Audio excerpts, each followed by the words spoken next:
Welcome to our channel. We hope you enjoy our narrated stories.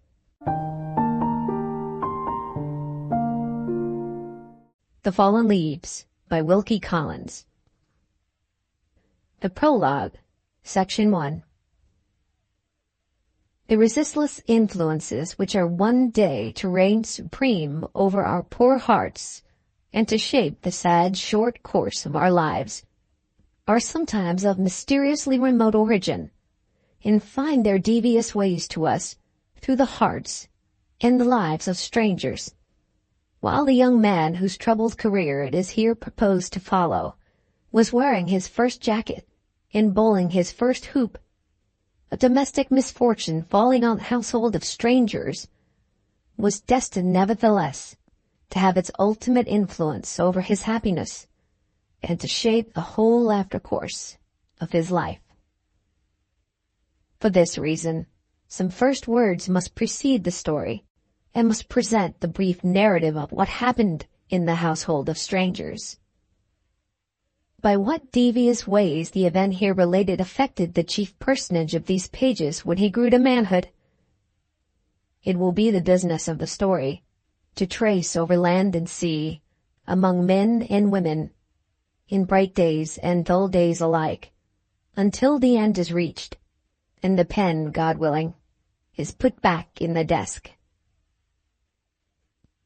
Prologue, Section 2. Old Benjamin Ronald of the Stationers' Company took a young wife at the ripe old age of 50 and carried with him into the holy estate of matrimony some of the habits of his bachelor life. As a bachelor, he had never willingly left his shop, situated in the exclusively commercial region of London which is called the City, from one year's end to another.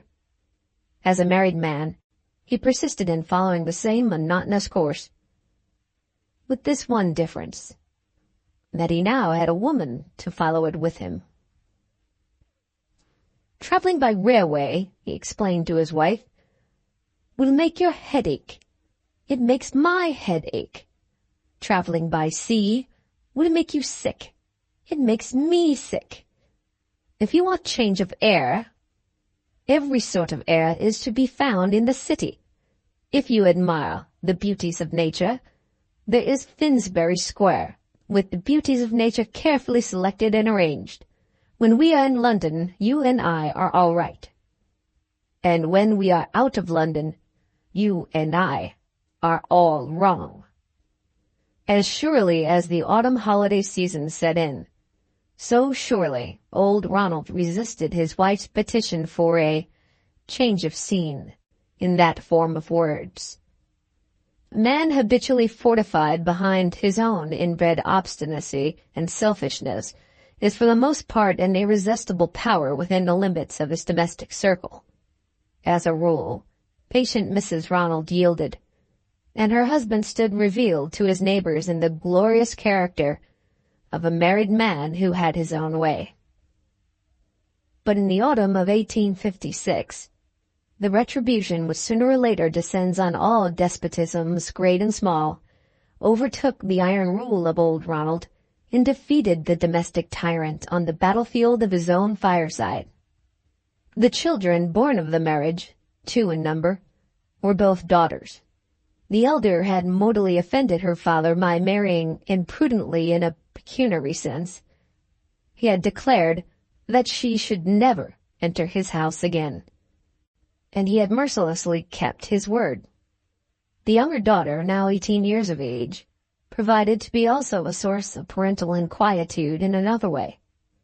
She was the passive cause of the revolt, which set her father's authority at defiance. For some little time past, she had been out of health.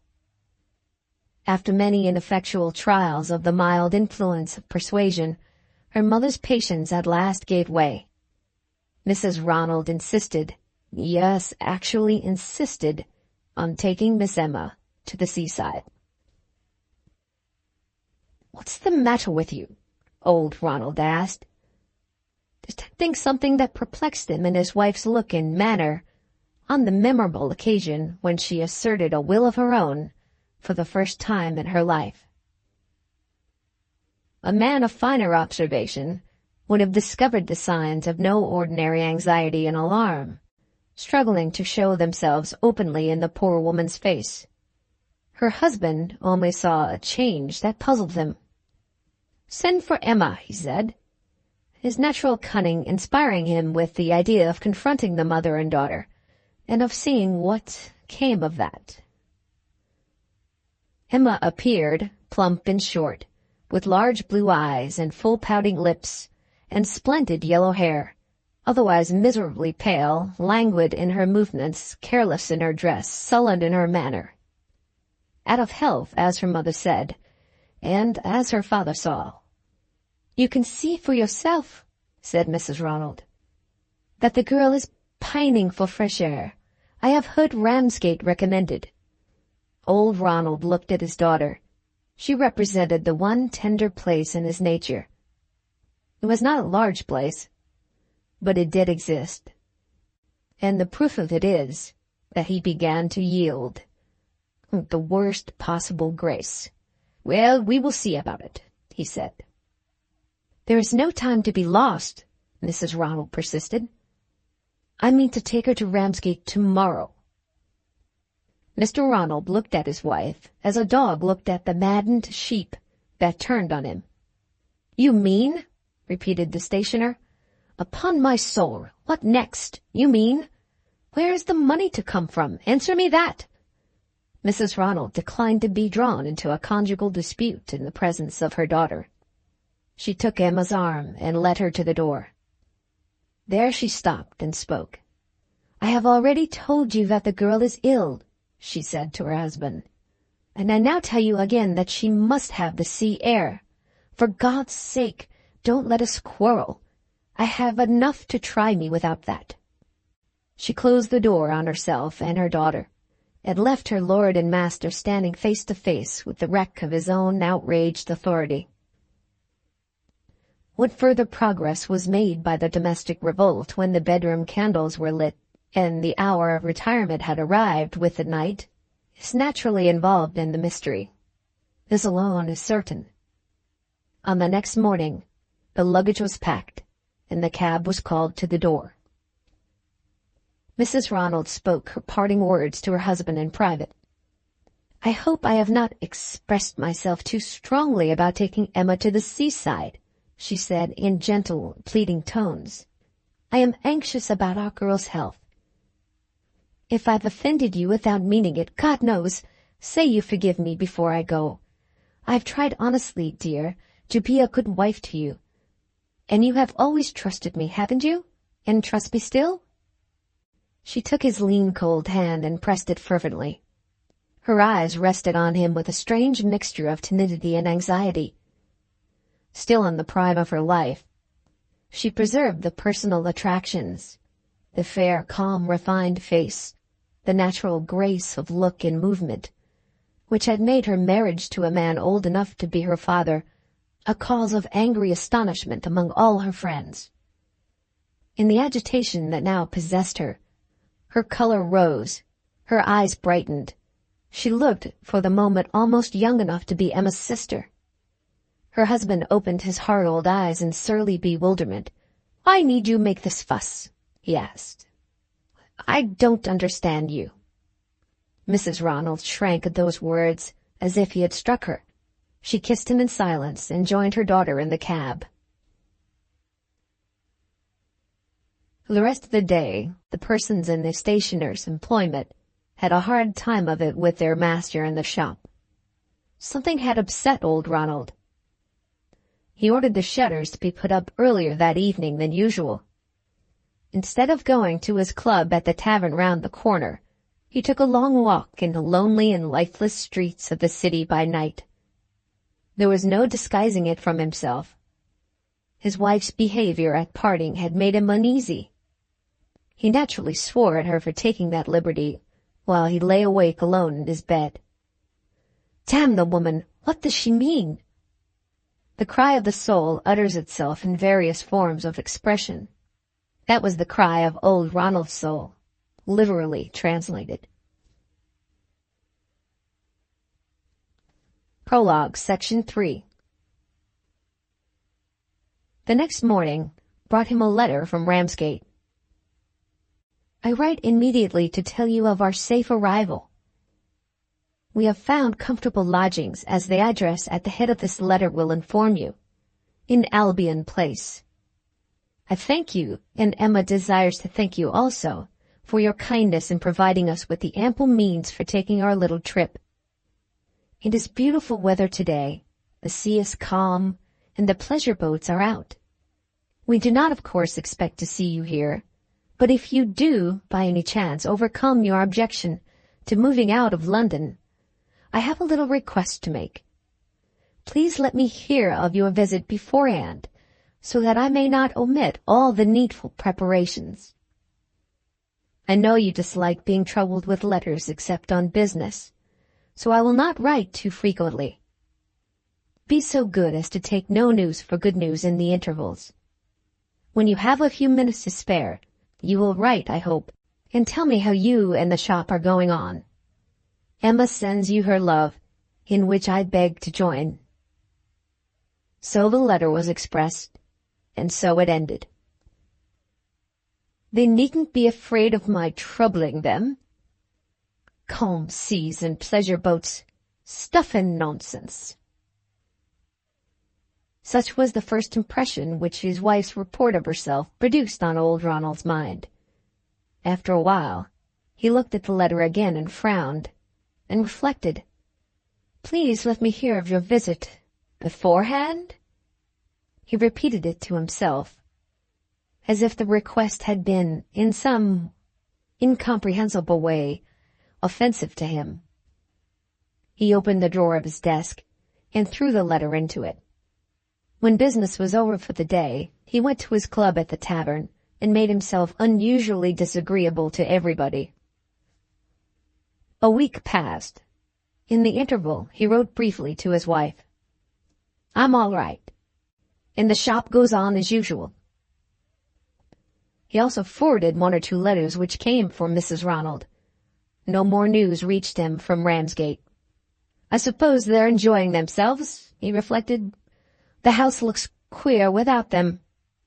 I'll go to the club. He stayed later than usual, and drank more than usual that night. It was nearly 1 in the morning when he let himself in with his latchkey and went upstairs to bed. Approaching the toilet table, he found a letter lying on it, addressed to Mr. Ronald, private. It was not in his wife's handwriting, not in any handwriting known to him. The characters sloped the wrong way, and the envelope bore no postmark. He eyed it over and over suspiciously. At last he opened it, and read these lines. You are advised by a true friend to lose no time in looking after your wife. There are strange doings at the seaside. If you don't believe me, ask Mrs. Turner, No. 1 Slains Row, Ramsgate.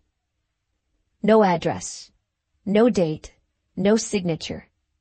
An anonymous letter, the first he had ever received in the long course of his life. His hard brain was in no way affected by the liquor that he had drunk. He sat down on his bed, mechanically folding and refolding the letter. The reference to Mrs. Turner produced no impression on him of any sort. No person of that name, common as it was, happened to be numbered on the list of his friends or his customers. But for one circumstance he would have thrown the letter aside in contempt. His memory reverted to his wife's incomprehensible behavior at parting. Addressing him through that remembrance, the anonymous warning assumed a certain importance to his mind. He went down to his desk in the back office and took his wife's letter out of the drawer, and read it through slowly.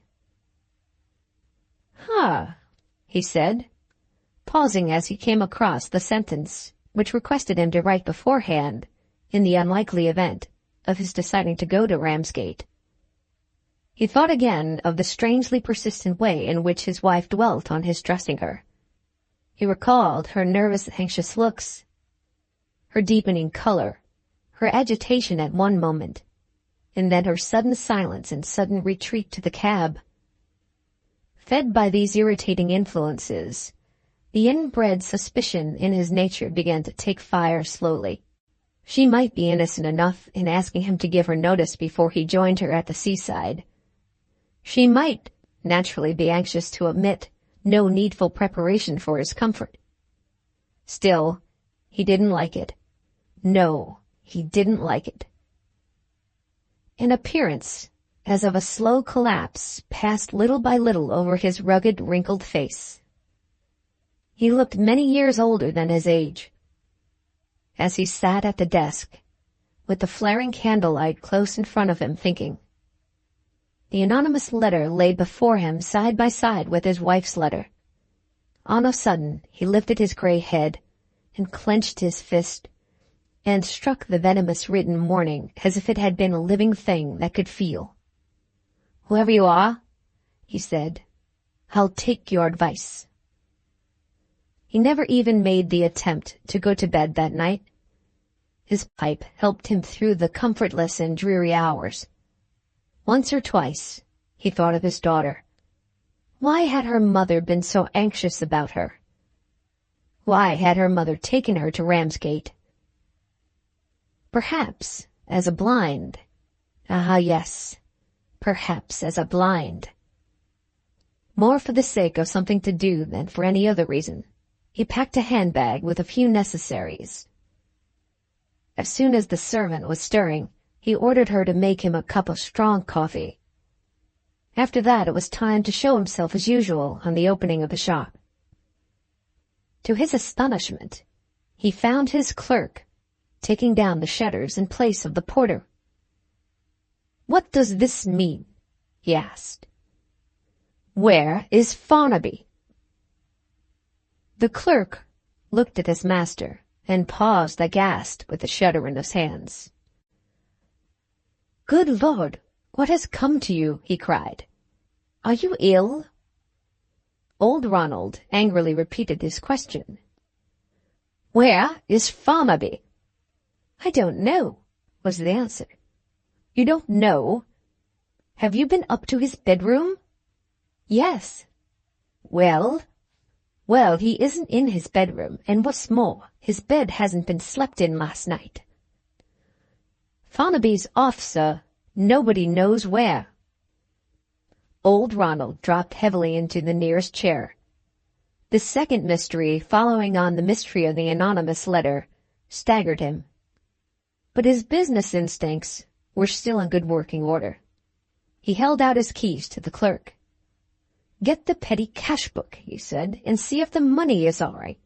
The clerk received the keys under protest. "That's not the right reading of the riddle," he remarked. "Do as I tell you." The clerk opened the money drawer under the counter, counted the pounds, shillings, and pence paid by chance customers up to the closing of the shop on the previous evening, compared the result with the petty cash book, and answered, "Right to a halfpenny." Satisfied so far, old Ronald condescended to approach the speculative side of the subject with the assistance of his subordinate. "If what you said now means anything," he resumed, "it means that you suspect the reason why Farnaby has left my service. Let's hear it."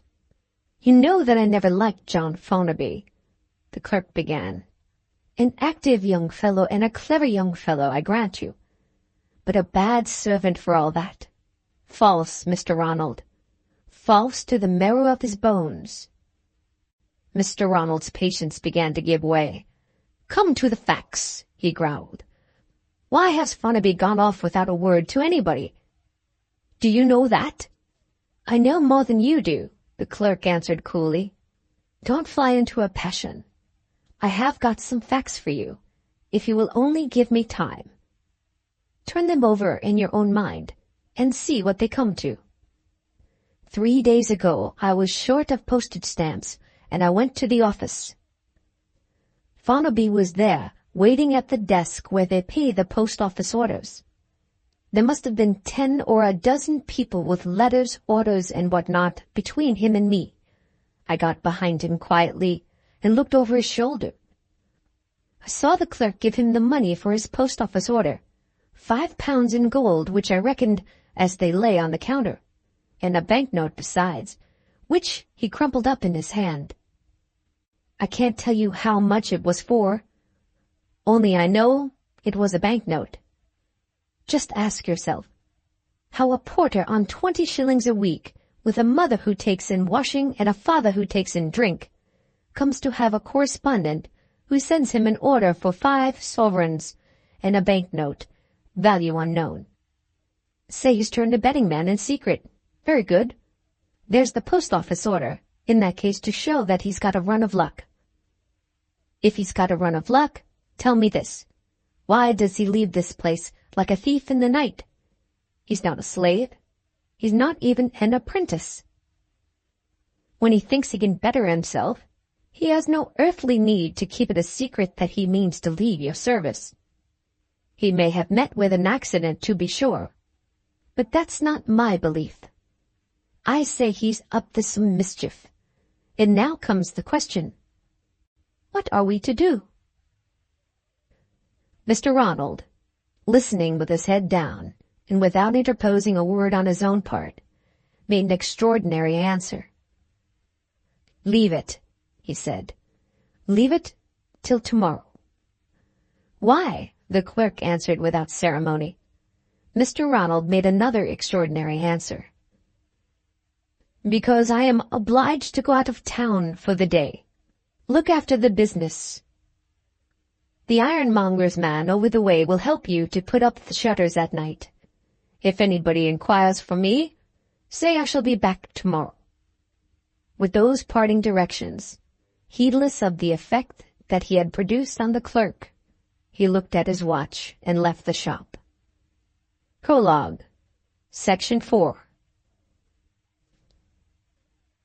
The bell, which gave 5 minutes' notice of the starting of the Ramsgate train, had just rung. While the other travelers were hastening to the platform, 2 persons stood passively apart, as if they had not even yet decided on taking their places in the train.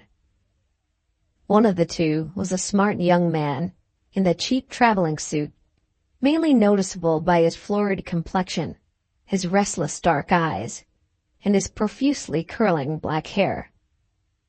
The other was a middle-aged woman in frowsy garments, tall and stout, sly and sullen.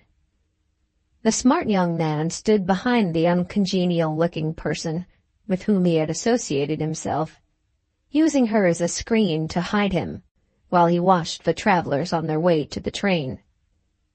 As the bell rang, the woman suddenly faced her companion and pointed to the railway clock. "Are you waiting to make up your mind till the train has gone?" she asked. The young man frowned impatiently. "I am waiting for a person whom I expect to see," he answered. "If the person travels by this train, we shall travel by it. If not, we shall come back here and look out for the next train, and so on till night-time if necessary." The woman fixed her small, scowling gray eyes on the man as he replied in those terms. "Look here," she broke out. "I'd like to see my way before me. You're a stranger, young mister, and it's likely as not you've given me a false name and address. That don't matter. False names are commoner than true ones in my line of life. But mind this, I don't stir a step further till I've got half the money in my hand and my return ticket there and back." "Hold your tongue," the man suddenly interposed in a whisper. "It's all right. I'll get the tickets." He looked while he spoke at an elderly traveler hastening by with his head down, deep in thought, noticing nobody. The traveler was Mr. Ronald. The young man who had that moment recognized him was his runaway porter, John Farnaby. Returning with the tickets, the porter took his repellent traveling companion by the arm and hurried her along the platform to the train. "The money," she whispered, as they took their places. Farnaby handed it to her, ready wrapped up in a morsel of paper. She opened the paper, satisfied herself that no trick had been played on her, and leaned back in her corner to go to sleep. The train started. Old Ronald traveled by second class. His porter and his porter's companion accompanied him, secretly by the third. End of prologue, Section 4. Prologue, Section 5.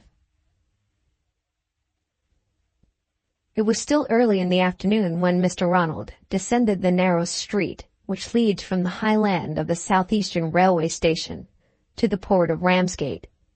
Asking his way of the first policeman whom he met, he turned to the left and reached the cliff on which the houses in Albion Place are situated. Farnaby followed him at a discreet distance, and the woman followed Farnaby. Arrived in the sight of the lodging-house, Mr. Ronald paused, partly to recover his breath, partly to compose himself. He was conscious of a change of feeling as he looked up at the windows. His errand suddenly assumed a contemptible aspect in his own eyes. He almost felt ashamed of himself. After 20 years of undisturbed married life, was it possible that he had doubted his wife, and that at the instigation of a stranger whose name was even unknown to him? If she were to step out in the balcony and see me down here, he thought, what a fool I should look. He felt half inclined at the moment, when he lifted the knocker of the door, to put it back again quietly and return to London. No, it was too late. The maidservant was hanging up her birdcage in the area of the house. The maidservant had seen him. "Does Mrs. Ronald lodge here?" he asked. The girl lifted her eyebrows and opened her mouth, stared at him in speechless confusion, and disappeared in the kitchen regions.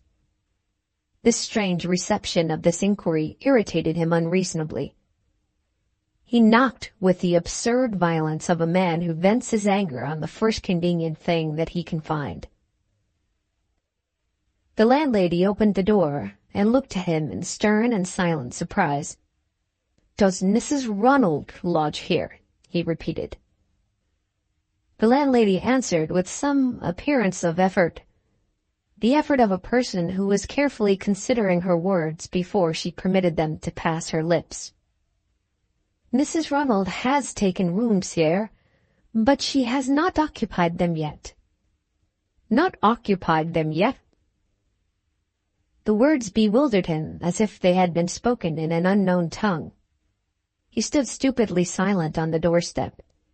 His anger was gone, and all-mastering fear throbbed heavily at his heart. The landlady looked at him and said to her secret self, "Just what I suspected. There is something wrong." "Perhaps I have not sufficiently explained myself, sir," she resumed with grave politeness. "Mrs. Ronald told me that she was staying at Ramsgate with friends. She would move into my house, she said, when her friends left, but they had not quite settled the day yet. She calls here for letters. Indeed, she was here early this morning to pay the second week's rent. I asked when she thought of moving in. She didn't seem to know. Her friends, as I understood, had not made up their minds. I must say, I thought it a little odd. Would you like to leave any message?" He recovered himself sufficiently to speak. "Can you tell me where her friends live?" he said. The landlady shook her head. "No, indeed. I offered to save Mrs. Ronald the trouble of calling here by sending letters or cards to her present residence. She declined the offer, and she has never mentioned the address. Would you like to come in and rest, sir? I will see that your card is taken care of if you wish to leave it." "Thank you, ma'am. It doesn't matter. Good morning." The landlady looked after him as he descended the house steps. "It's the husband, Peggy," she said to the servant waiting inquisitively behind her. "Poor old gentleman, and such a respectable-looking woman, too." Mr. Ronald walked mechanically to the end of the row of houses, and met a wide, grand view of the sea and sky. There were some seats behind the railing which fenced the edge of the cliff. He sat down, perfectly stupefied and helpless, on the nearest bench. At the close of life, the loss of a man's customary nourishment extends its debilitating influence rapidly from his body to his mind. Mr. Ronald had tasted nothing but his cup of coffee since the previous night. His mind began to wander strangely. He was not angry or frightened or distressed. Instead of thinking of what had just happened, he was thinking of his young days when he had been a cricket player. One special game revived in his memory, at which he had been struck on the head by the ball. Just the same feeling, he reflected vacantly, with his hat off and his hand on his forehead. Dazed and giddy, just the same feeling. He leaned back on the bench and fixed his eyes on the sea, and wondered languidly what had come to him. Farnaby and the woman, still following, waited round the corner where they could just keep him in view. The blue luster of the sky was without a cloud. The sunny sea leapt under the fresh westerly breeze. From the beach, cries of children at play, the shouts of donkey boys driving their poor beasts, the distant notes of brass instruments playing a waltz, and the mellow music of the small waves breaking on the sand, rose joyously together on the fragrant air. On the next bench, a dirty old boatman was prosing to a stupid old visitor. Mr. Ronald listened, with a sense of vacant content in the mere act of listening. The boatman's words found their way to his ears, like the other sounds that were abroad in the air. "Yes, them's the Godwin Sands where you see a light ship. And that's the steamer there, towing a vessel into the harbour. That's the Ramsgate tug. Do you know what I would like to see? I should like to see the Ramsgate tug blow up. Why? I'll tell you why. I belong to Broadstairs. I don't belong to Ramsgate. Very well. I'm idling here, as you might see, without one copper piece in my pocket to rub against another. What trade do I belong to? I don't belong to no trade. I belong to a boat. The boat's rotting at Broadstairs for want of work. And all along with what? All along with the tug. The tug has taken the bread out of our mouths, me and my mates. Wait a bit, I'll show you how. What did a ship do in the good old times when she got on them sands, Godwin Sands? Went to pieces if it come on to blow, or got sucked down little by little when it was fair weather. Now I'm coming to it. What did we do in the good old times, mind you, when we happened to see a ship in distress? Out with the boat, blow high or blow low, out with our boat. And save the lives of the crew, did you say? Well, yes, saving the crew was part of the day's work, to be sure, the part we didn't get paid for. We saved the cargo master and got salvage, hundreds of pounds, I tell you, divided amongst us by law. Ah, those times are gone. A parcel of sneaks get together and subscribe to build a steam tug, and when a ship gets on the sands now, out goes the tug, night and day alike, brings her safe into harbor and takes the bread out of our mouths. Shameful. That's what I call it. Shameful. The last words of the boatman's lament fell lower, lower, lower on Mr. Ronald's ears. He lost them altogether. He lost the view of the sea. He lost the sense of the wind blowing over him. Suddenly he was roused as if from a deep sleep. On one side, the man from Broadstairs was shaking him by the collar. "I say, master, cheer up. What's come to you?" On the other side, a compassionate lady was offering her smelling bottle. "I'm afraid, sir, you have fainted." He struggled to his feet, and vacantly thanked the lady. The man from Broadstairs, with an eye to salvage, took charge of the human wreck, and towed him to the nearest public-house. "A chop and a glass of brandy and water," said this good Samaritan of the 19th century. "That's what you want. I'm peckish myself. I'll keep you company." He was perfectly passive in the hands of anyone who would take charge of him. He submitted as if he had been the boatman's dog and had heard the whistle. It could only truly be said that he had come to himself when there had been time enough for him to feel the reanimating influence of the food and drink. Then he got to his feet and looked with incredulous wonder at the companion of his meal. The man from Broadstairs opened his greasy lips and was silenced by the sudden appearance of a gold coin between Mr. Ronald's finger and thumb. "Don't speak to me. Pay the bill and bring me the change outside." When the boatman joined him, he was reading a letter, walking to and fro, and speaking at intervals to himself. "God help me, have I lost my senses? I don't know what to do next." He referred to the letter again. "If you don't believe me, ask Mrs. Turner, number 1 Slange Row, Ramsgate."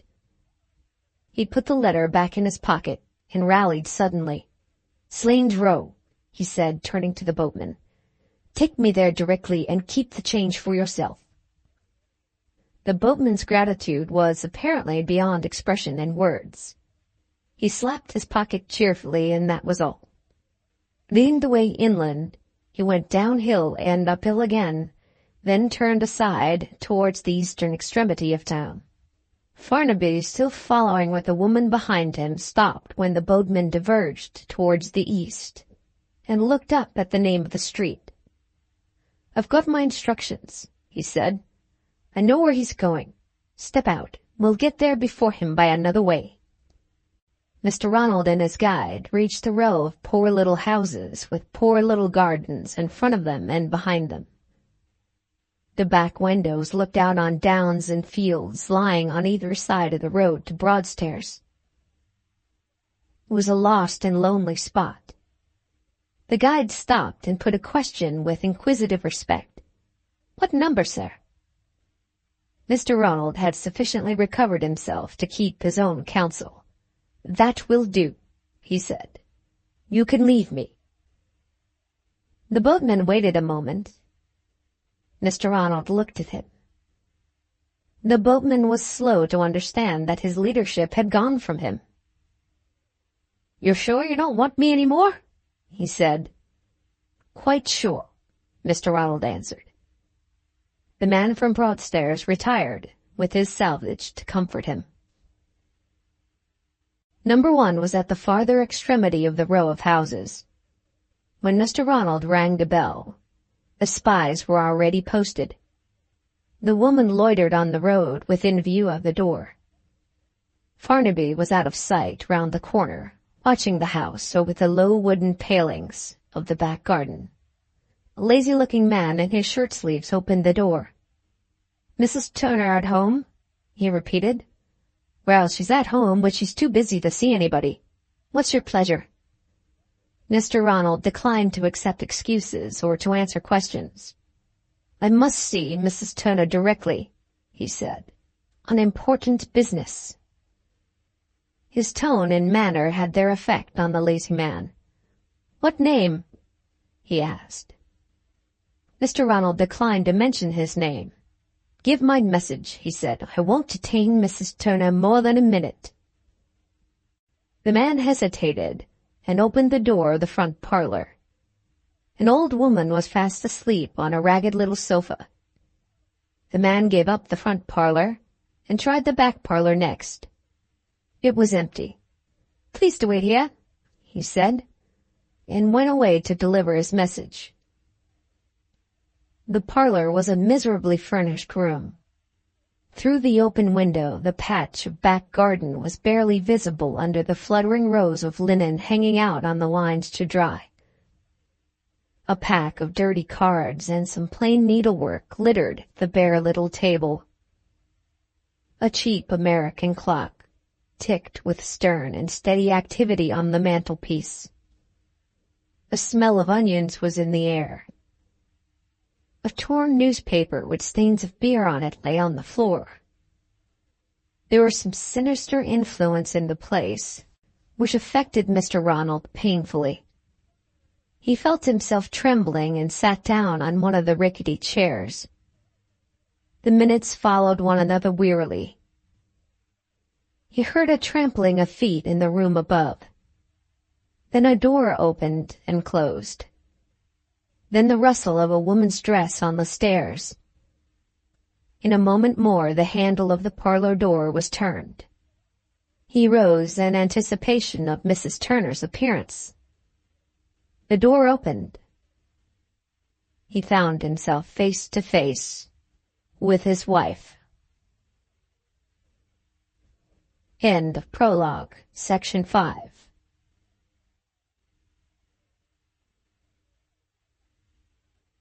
Prologue, section 6. John Farnaby, posted at the garden paling, suddenly lifted his head and looked towards the open window of the back parlor. He reflected for a moment. Then he joined his female companion on the road in front of the house. "I want you at the back garden," he said. "Come along." "How much longer am I to be kept kicking my heels in this wretched hole?" the woman asked sulkily. "As much longer as I please, if you want to go back to London with the other half of the money." He showed it to her as he spoke. She followed him without another word. Arrived at the paling, Farnaby pointed to the window into the back garden door, which was left ajar. "Speak softly," he whispered. "Do you hear voices in the house?" "I don't hear what they're talking about, if that's what you mean." "I don't hear either. Now mind what I tell you. I have reasons of my own for getting a little nearer to that window. Sit down under the paling so that you can't be seen from the house. If you hear a row, you may take it for granted that I am found out. In that case, go back to London by the next train and meet me at the terminus at 2 o'clock tomorrow afternoon. If nothing happens, wait where you are till you hear from me or see me again." He laid his hand on the low paling and vaulted over it.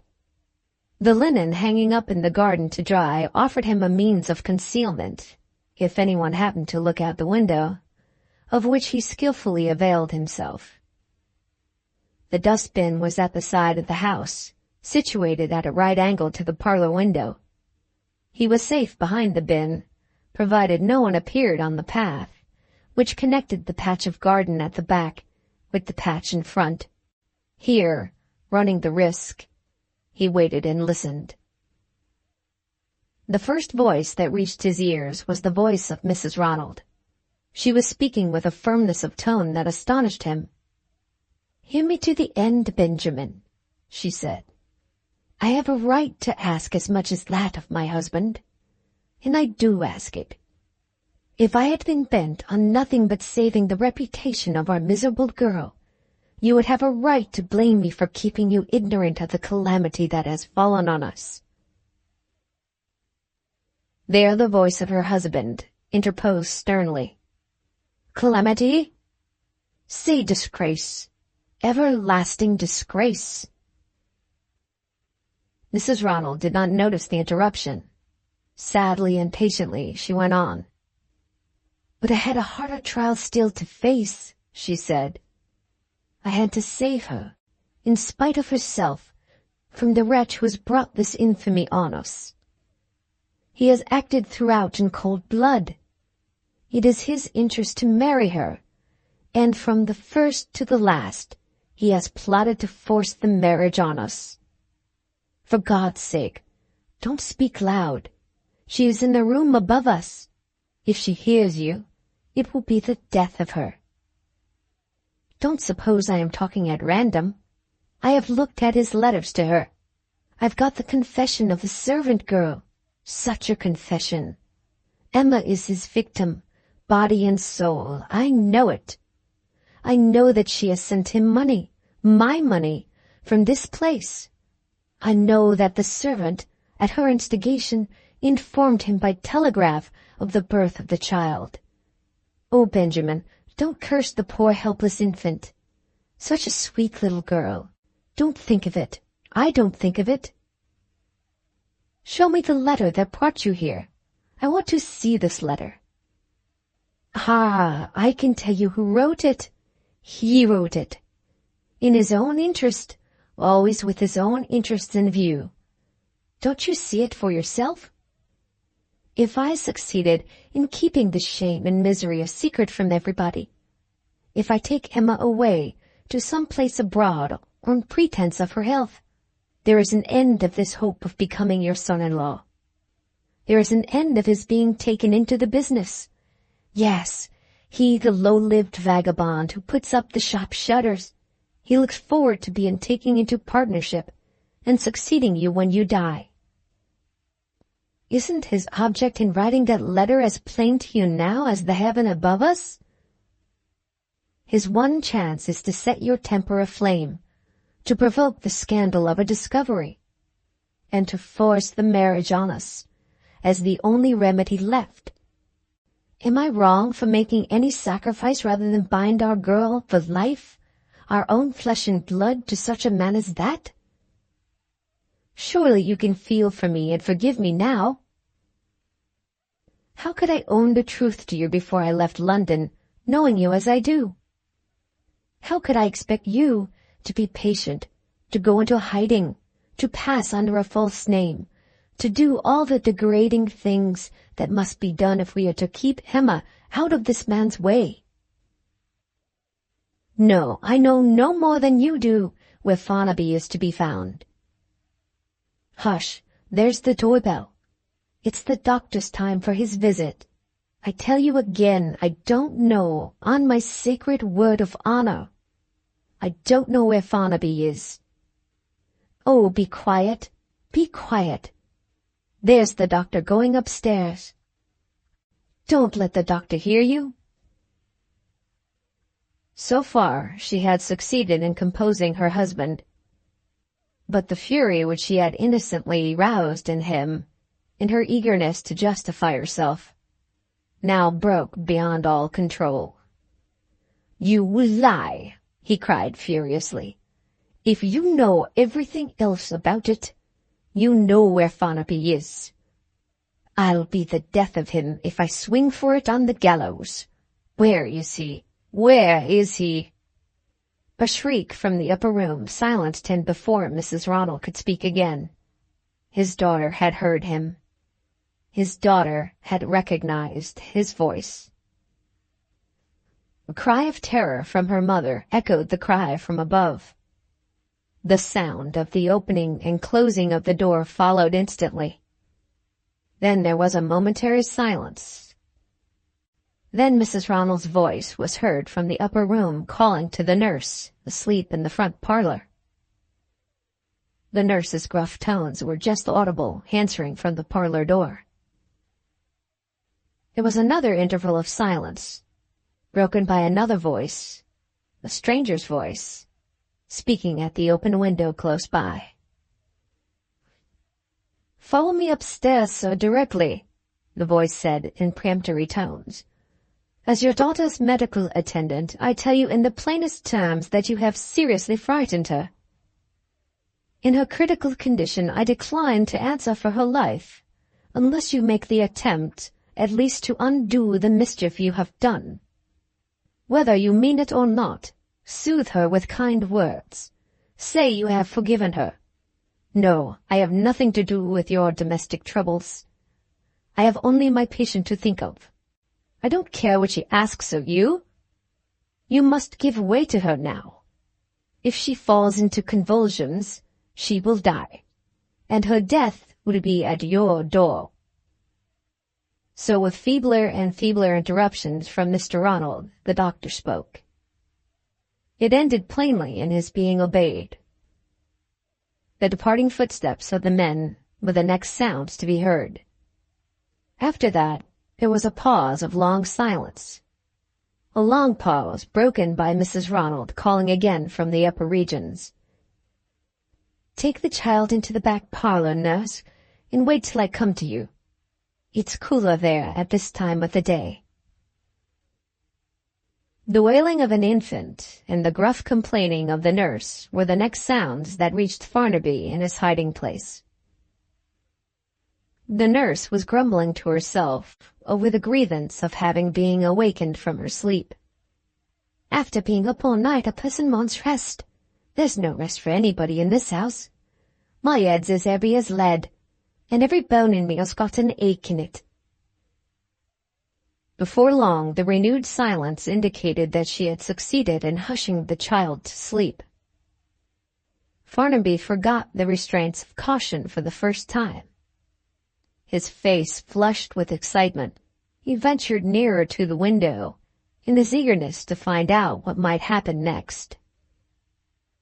After no long interval, the next sound came, a sound of heavy breathing, which told him that the drowsy nurse was falling asleep again. The windowsill was within reach of his hands. He waited until the heavy breathing deepened to snoring. Then he drew himself up by the windowsill and looked into the room. The nurse was fast asleep in an armchair, and the child was fast asleep on her lap. He dropped softly to the ground again, taking off his shoes and putting them in his pockets. He ascended the 2 or 3 steps which led to the half-open back garden door. Arrived in the passage, he could just hear them talking upstairs. They were no doubt still absorbed in their troubles. He had only the servant to dread. The splashing of water in the kitchen informed him that she was safely occupied in washing. Slowly and softly, he opened the back parlor door and stole across the room to the nurse's chair. One of her hands still rested on the child. The serious risk was the risk of waking her if he lost his presence of mind and hurried it. He glanced at the American clock on the mantelpiece. The result relieved him. It was not so late as he had feared. He knelt down to steady himself, as nearly as possible on a level with the nurse's knees. By a hair's breadth at a time, he got both hands under the child. By a hair's breadth at a time, he drew the child away from her, leaving her hand resting on her lap, by degrees so gradual that the lightest sleeper could not have felt the change. That done, barring accidents, all was done. Keeping the child resting easily on his left arm, he had his right hand free to shut the door again. Arrived at the garden steps, a slight change passed over the sleeping infant's face. The delicate little creature shivered as it felt the full flow of the open air. He softly laid over its face a corner of the woolen shawl in which it was wrapped. The child reposed as quietly on his arm as if it had still been on the nurse's lap. In a minute more he was at the paling. The woman rose to receive him, with the first smile that had crossed her face since they had left London. "So you've got the baby," she said. "Well, you are a deep one." "Take it," he answered irritably. "We haven't a moment to lose." Only stopping to put on his shoes, he led the way towards the more central part of town. The first person he met directed him to the railway station. It was close by. In 5 minutes more the woman and the baby were safe in the train to London. "There's the other half of the money," he said, handing it to her through the carriage window. The woman eyed the child in her arms with a frowning expression of doubt. "All very well as long as it lasts," she said. "And what after that?" "Of course I shall come see you," he answered. She looked hard at him and expressed the whole value she set on that assurance in 4 words. "Of course you will." The train started for London. Farnaby watched it as it left the platform, with a look of unfeigned relief. "There," he thought to himself, "Emma's reputation is safe enough now. When we are married, we mustn't have a love child in the way of our prospects in life." Leaving the station, he stopped at the refreshment room and drank a glass of brandy and water. Something to screw me up, he thought, for what is to come. What was to come after he had got rid of the child had been carefully considered by him on the journey to Ramsgate. Emma's husband that is to be, he had reasoned it out, will naturally be the first person Emma wants to see when the loss of the baby has upset the house. If old Ronald has a grain of affection left in him, he must let me marry her after that. Acting on this view of his position, he took the way that led back to Slains Row and rang the doorbell, as became a visitor who had no reasons for concealment now. The household was doubtless already disorganized by the discovery of the child's disappearance. Neither master nor servant was active in answering the bell. Farnaby submitted to be kept waiting with perfect composure. There are occasions on which a handsome man is bound to put his personal advantages to their best use. He took out his pocket comb and touched up the arrangement of his whiskers with a skilled and gentle hand. Approaching footsteps made themselves heard along the passage at last. Farnaby put back his comb and buttoned his coat briskly. "Now for it," he said, as the door was opened at last. Book number 1, chapter number 1. 16 years after the date of Mr. Ronald's disastrous discovery at Ramsgate, this is to say in the year 1872, the steamship Aquila left the port of New York bound for Liverpool. It was the month of September. The passenger list of the Aquila had comparatively few names inscribed on it. In the autumn season, the voyage from America to England, but for the remunerative value of the cargo, would prove to be for the most part a profitless voyage to the ship owners. The flow of passengers at that time of year set steadily the other way. Americans are returning from Europe to their own country. Tourists have delayed the voyage until the fierce August heat of the United States has subsided, and the delicious Indian summer is ready to welcome them. At the bed and board, the passengers by the Aquila on her own homeward voyage had plenty of room, and the choicest morsels for everybody alike on the well-spread dinner table. The wind was favorable, and the weather was lovely. Cheerfulness and good humor pervaded the ship from stem to stern. The courteous captain did the honors of the cabin table with an air of a gentleman who was receiving friends in his own house. The handsome doctor promenaded the deck arm in arm with ladies in the course of rapid recovery from the first gastric consequences of traveling by sea. The excellent chief engineer, musical in his leisure moments to his fingers' ends, played on the fiddle in his cabin, accompanied on a flute by a young Apollo of the Atlantic trade, the steward's mate. Only on the third morning of the voyage was the harmony aboard the Aquila disturbed by a passing moment of discord, due to an unexpected addition to the ranks of the passengers in the shape of a lost bird. It was merely a weary little land bird, blown out of its course as the learned in such matters supposed, and had perched on one of the yards to rest and recover itself after its long flight. The instant the creature was discovered, the insatiable Anglo-Saxon delight in killing birds, from the majestic eagle to the contemptible sparrow, displayed itself in full frenzy. The crew ran about the decks. The passengers rushed into their cabins, eager to seize the first gun and to have the first shot. An old quartermaster of the Aquila was an enviable man, who first found the means of destruction ready to his hand. He lifted the gun to his shoulder, he had his finger on the trigger, and when he was suddenly pounced upon by one of the passengers, a young, slim, sunburnt, active man who snatched away the gun, discharged it over the side of the vessel, and turned fearlessly to the quartermaster. "You wretch, would you kill that poor worried bird that trusts our hospitality and only asks us to give it a rest? That little harmless thing is as much one of God's creatures as you are. I'm ashamed of you. I'm horrified at you. You've got bird murder in your face. I hate the sight of you." The quartermaster, a large, grave, fat man, slow alike in his bodily and mental movements, listened to this extraordinary remonstrance with a fixed stare of amazement, and an open mouth from which unspat tobacco juice trickled down in little brown streams. When the impetuous young gentleman paused, not for want of words, mere for want of breath, The quartermaster turned about and addressed himself to the audience gathered around. "Gentlemen," he said, with Roman brevity, "this young fellow is mad." The captain's voice checked the general outbreak of laughter. "That will do, quartermaster. Let it be understood that nobody is to shoot the bird.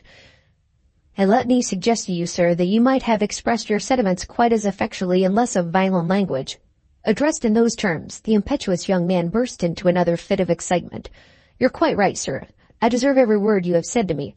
I feel I have disgraced myself." He ran after the quartermaster and seized him by both hands.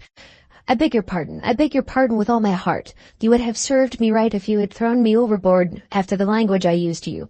Pray you excuse my quick temper. Pray you forgive me. What do you say? Let bygones be bygones. This is a capital way of putting it. You're a thorough good fellow. If I can ever be of the smallest use to you, there's my card and address in London. Let me know it. I entreat you to let me know it." He returned in a violent hurry to the captain. "I've made it up with the quartermaster, sir. He forgives me. He bears no malice. Allow me to congratulate you on having such a good Christian in your ship. I wish I was like him. Excuse me, ladies and gentlemen, for the disturbance I have made, and it shan't happen again. I promise you that." The male travelers in general looked at each other, and they seemed to agree with the quartermaster's opinion of their fellow passenger. The women, touched by his evident sincerity and charmed with his handsome, blushing, eager face, agreed that it was quite right to save the poor bird, and that it would be all better for the weaker part of creation generally if other men were more like him. While the various opinions were still in course of expression, the sound of luncheon bell cleared the deck of the passengers with two exceptions. One was the impetuous young man. The other was a middle-aged traveler with a grizzled beard and a penetrating eye, who silently observed the proceedings and who now took the opportunity of introducing himself to the hero of the moment. "Are you not going to take any luncheon?" he asked. "No, sir. Among the people I have lived with, we don't eat at intervals of 3 or 4 hours all day long." "Will you excuse me?" pursued the other. "If I own I should like to know what people you have been living with. My name is Heathcote. I was associated at one time in my life with a college devoted to the training of young men. From what I have seen and heard this morning, I fancy you have not been educated on any of the recognized systems that are popular at present day. Am I right?" The excitable young man suddenly became a picture of resignation, and he answered in a formula of words as if he was repeating a lesson. "I am Claude Emilius Goldenheart, aged 21, son and only child of the late Claude Goldenheart, of Sheffield Heath, Buckinghamshire, England, and I have been brought up by the primitive Christian socialists at Tadmor Community, state of Illinois. I have inherited an income of $500 a year, and I am now, with the approval of the community, going to London to see life." Mr. Heathcote received this copious flow of information, in some doubt whether he had been made the victim of coarse raillery or whether he had just merely heard a quaint statement of facts. Claude Emilius Goldenheart saw that he had produced an unfavorable impression and hastened to set himself right. "Excuse me, sir," he said. "I am not making game of you as you would suppose. We are taught to be courteous to everyone in our community. The truth is, there seems to be something odd about me. I'm sure I don't know what, which makes people whom I meet on my travels curious to know who I am. If you'll please remember, it's a long way from Illinois to New York, and curious strangers are not scarce on the journey. When one is obliged to keep saying the same thing over and over again, a form saves a great deal of trouble. I have made a form for myself, which is respectfully at the disposal of any person who does me the honor to wish for my acquaintance. Will that do, sir? Very well, then. Shake hands to show you're satisfied." Mr. Heathcote shook hands, more than satisfied. He found it impossible to resist the bright, honest brown eyes, the simple, winning, cordial manner of the young fellow with the quaint formula and the strange name. "Come, Mr. Goldenheart," he said, leading the way to a seat on the deck. "Let us sit down comfortably and have a talk." "Anything you like, sir, but don't call me Mr. Goldenheart." "Why not?" "Well, it sounds formal, and besides, you're old enough to be my father. It's my duty to call you Mr. or Sir, as we say to our elders at Tadmor. I have left all my friends behind me at the community, and I feel lonely out here on this big ocean amongst strangers. Do me a kindness, sir. Call me by my Christian name, and give me a friendly slap on the back if you find we get along smoothly in the course of a day." "Which of your names shall it be?" Mr. Heathcote asked, humoring this odd lad. "Claude?" "No, not Claude. The primitive Christians said Claude was a finicking French name. Call me Emilius, and I shall begin to feel at home again. If you're in a hurry, cut it down to 3 letters, as they did at Tadmor, and call me Mel." "Very good," said Mr. Heathcote. "Now, my friend Emilius, or Mel, I'm going to speak out plainly as you do. The primitive Christian socialist must have had great confidence in their system of education to turn you adrift in the world without a companion to look after you. You've hit it, sir, Emilius answered coolly. They have unlimited confidence in their system of education, and I am proof of it. You have relations in London, I suppose, Mr. Heathcote proceeded. For the first time the face of Emilius showed a shadow of sadness on it. I have relations, he said, but I promise never to claim their hospitality. They are hard and worldly, and they will make you hard and worldly too. That is what my father said to me on his deathbed. He took off his hat when he mentioned his father's death and came to a sudden pause with his head bent down, like a man absorbed in thought. In less than a minute he put his hat on again and looked up with his bright winning smile. We say a little prayer for loved ones that are gone when we speak of them, he explained. But we don't say it out loud for fear of seeming to parade our religious convictions. We hate cant in our community. I cordially agree with the community, Emilius. But my good fellow, you have really no friend to welcome you when you get to London? Emilius answered the question mysteriously. Wait a little, he said, and took a letter from his breast pocket of his coat. Mr. Heathcote, watching him, observed that he looked at the address with unfeigned pride and pleasure. One of our brethren at the community has given this to me, he announced. It is a letter of introduction, sir, to a remarkable man, a man who is example to all the rest of us. He has risen by the dint of integrity and perseverance, from the position of poor porter in a shop to be one of the most respected mercantile characters in the city of London. With this explanation, Emilius handed over the letter to Mr. Heathcote. It was addressed as follows: to John Farnaby, Esquire, Messrs. Ronald and Farnaby, Stationers, Aldersgate Street, London. Chapter 2. Mr. Heathcote looked at the address on the letter with an expression of surprise, which did not escape the notice of Emilius. "Do you know Mr. Farnaby?" he asked. "I have some acquaintance with him," was the answer, given with a certain appearance of constraint. Emilius went on eagerly with his questions. "What sort of a man is he?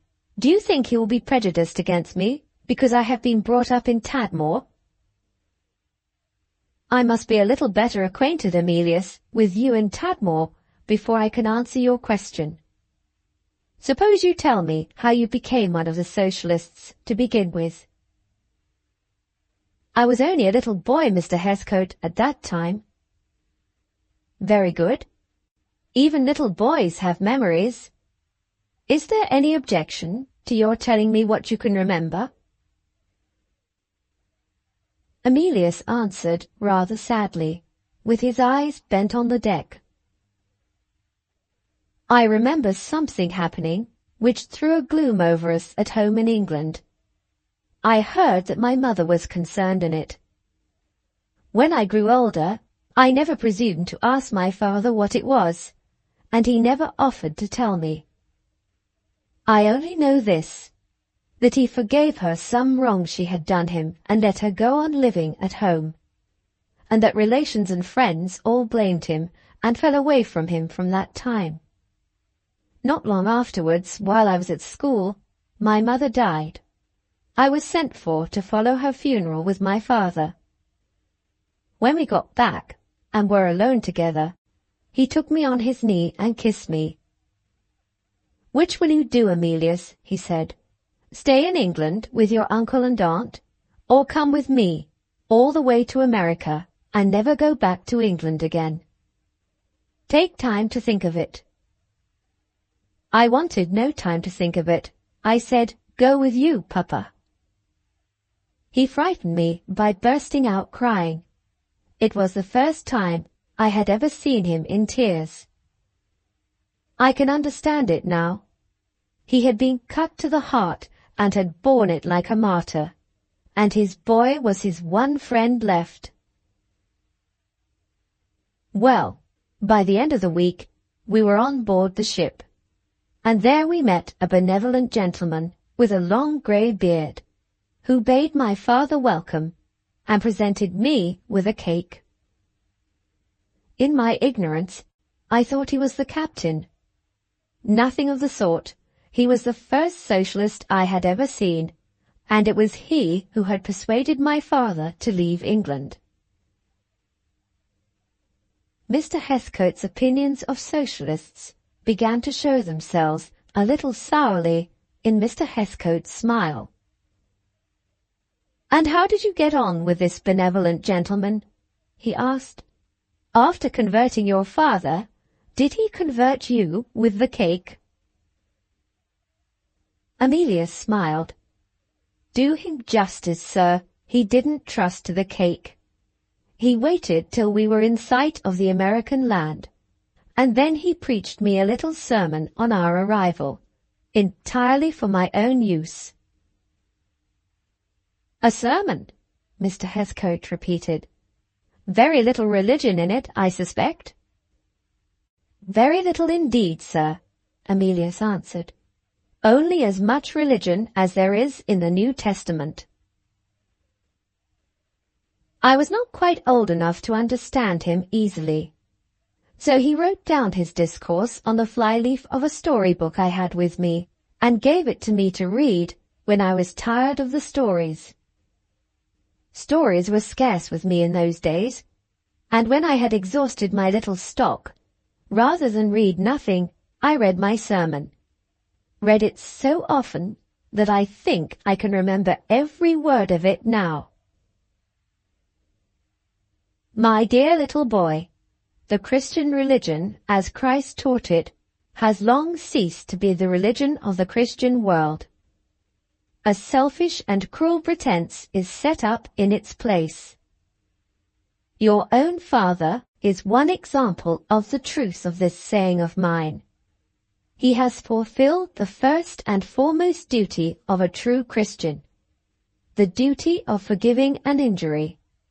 For this he stands disgraced in the estimation of all his friends. They have renounced and abandoned him. He forgives them and seeks peace and good company in the new world among Christians like himself.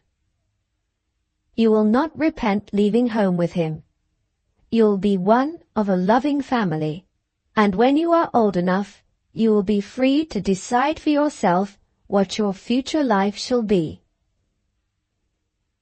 That was all I knew about the socialists when we reached Tadmor after our long journey. Mr. Heathcote's prejudices made their appearance again. "A barren sort of place," he said, "judging by the name." "Barren? What can you be thinking of? A prettier place I never saw, and never expect to see again. A clear, winding river running into a little blue lake. A broad hillside, all laid out in flower gardens, and shaded by splendid trees. On top of the hill, the buildings of the community, some of brick and some of wood, so covered with creepers and so encircled with verandas that I can't tell you to this day what style of architecture they were built in. More trees behind the houses, and on the other side of the hill, cornfields. Nothing but cornfields rolling away and away in great yellow plains, till they reached the golden sky and the setting sun, and were seen no more. That was our first view of Tadmor, when the stagecoach dropped us at the town. Mr. Heathcote still held out. "And what about the people who live in this earthly paradise?" he asked. "Male and female saints, eh?" "Oh dear no, sir. The very opposite of saints. They eat and drink like their neighbours. They never think of wearing dirty horsehair when they can get clean linen. And when they are tempted to misconduct themselves, they find a better way out of it than knotting a cord and thrashing their own backs. Saints!" They all ran out together to bid us welcome like a lot of school children. The first thing they did was to kiss us, and the next thing was to give us a mug of wine of their own making. Saints! Oh, Mr. Heathcote, what will you accuse us of being next? I declare your suspicions of the poor socialists keep cropping up again as fast as I cut them down. May I make a guess, sir, without offending you? From one or two things I have noticed, I strongly suspect you're a British clergyman. Mr. Heathcote was conquered at last. He burst out laughing. "You have discovered me," he said, "travelling in a coloured cravat and a shooting jacket. I confess I should like to know how." "It's easily explained, sir. Visitors of all sorts are welcome at Tadmor. We have a large experience of them in the travelling season. They all come with their own private suspicion of us, lurking about the corners of their eyes. They see everything we have to show them, and eat and drink at our table, and join in our amusements, and get as pleasant and friendly with us as can be. The time comes to say goodbye, and then we find them out. If a guest who has been laughing and enjoying himself all day suddenly becomes serious when he takes his leave, and shows that little lurking devil of suspicion again about the corners of his eyes, it's 10 chances to 1 that he's a clergyman. No offence, Mr. Heathcote. I acknowledge with pleasure that the corners of your eyes are clear again. You're not a very clerical clergyman, sir, after all. I don't despair of converting you yet. Go on with your story, Emilius. You're the queerest fellow I have met with for many a long day past. I'm a little doubtful about going on with my story, sir. I have told you how I got to Tadmor, and what it looks like, and what sort of people live in the place. If I am to get on beyond that, I must jump to the time when I was old enough to learn the rules of the community. Well, and what then? Well, Mr. Heathcote, some of the rules might offend you.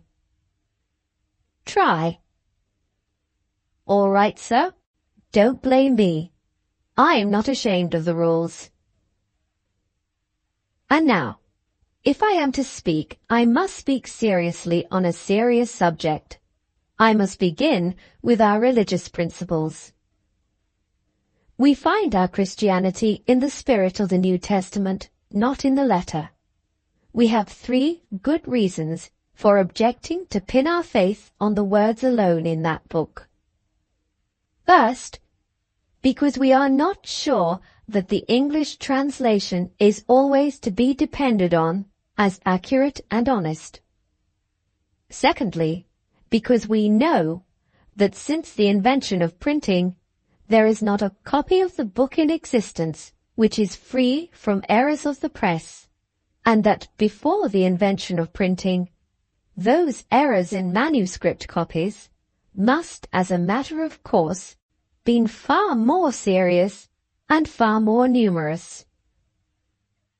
Thirdly, because there is plain internal evidence, to say nothing of discoveries actually made in the present day, of interpolations and corruptions introduced into the manuscript copies as they succeeded each other in ancient times. These drawbacks are of no importance, however, in our estimation. We find, in the spirit of the book, the most simple and most perfect system of religion and morality that humanity has ever received, and with that we are content, to reverence God and to love our neighbour as ourselves.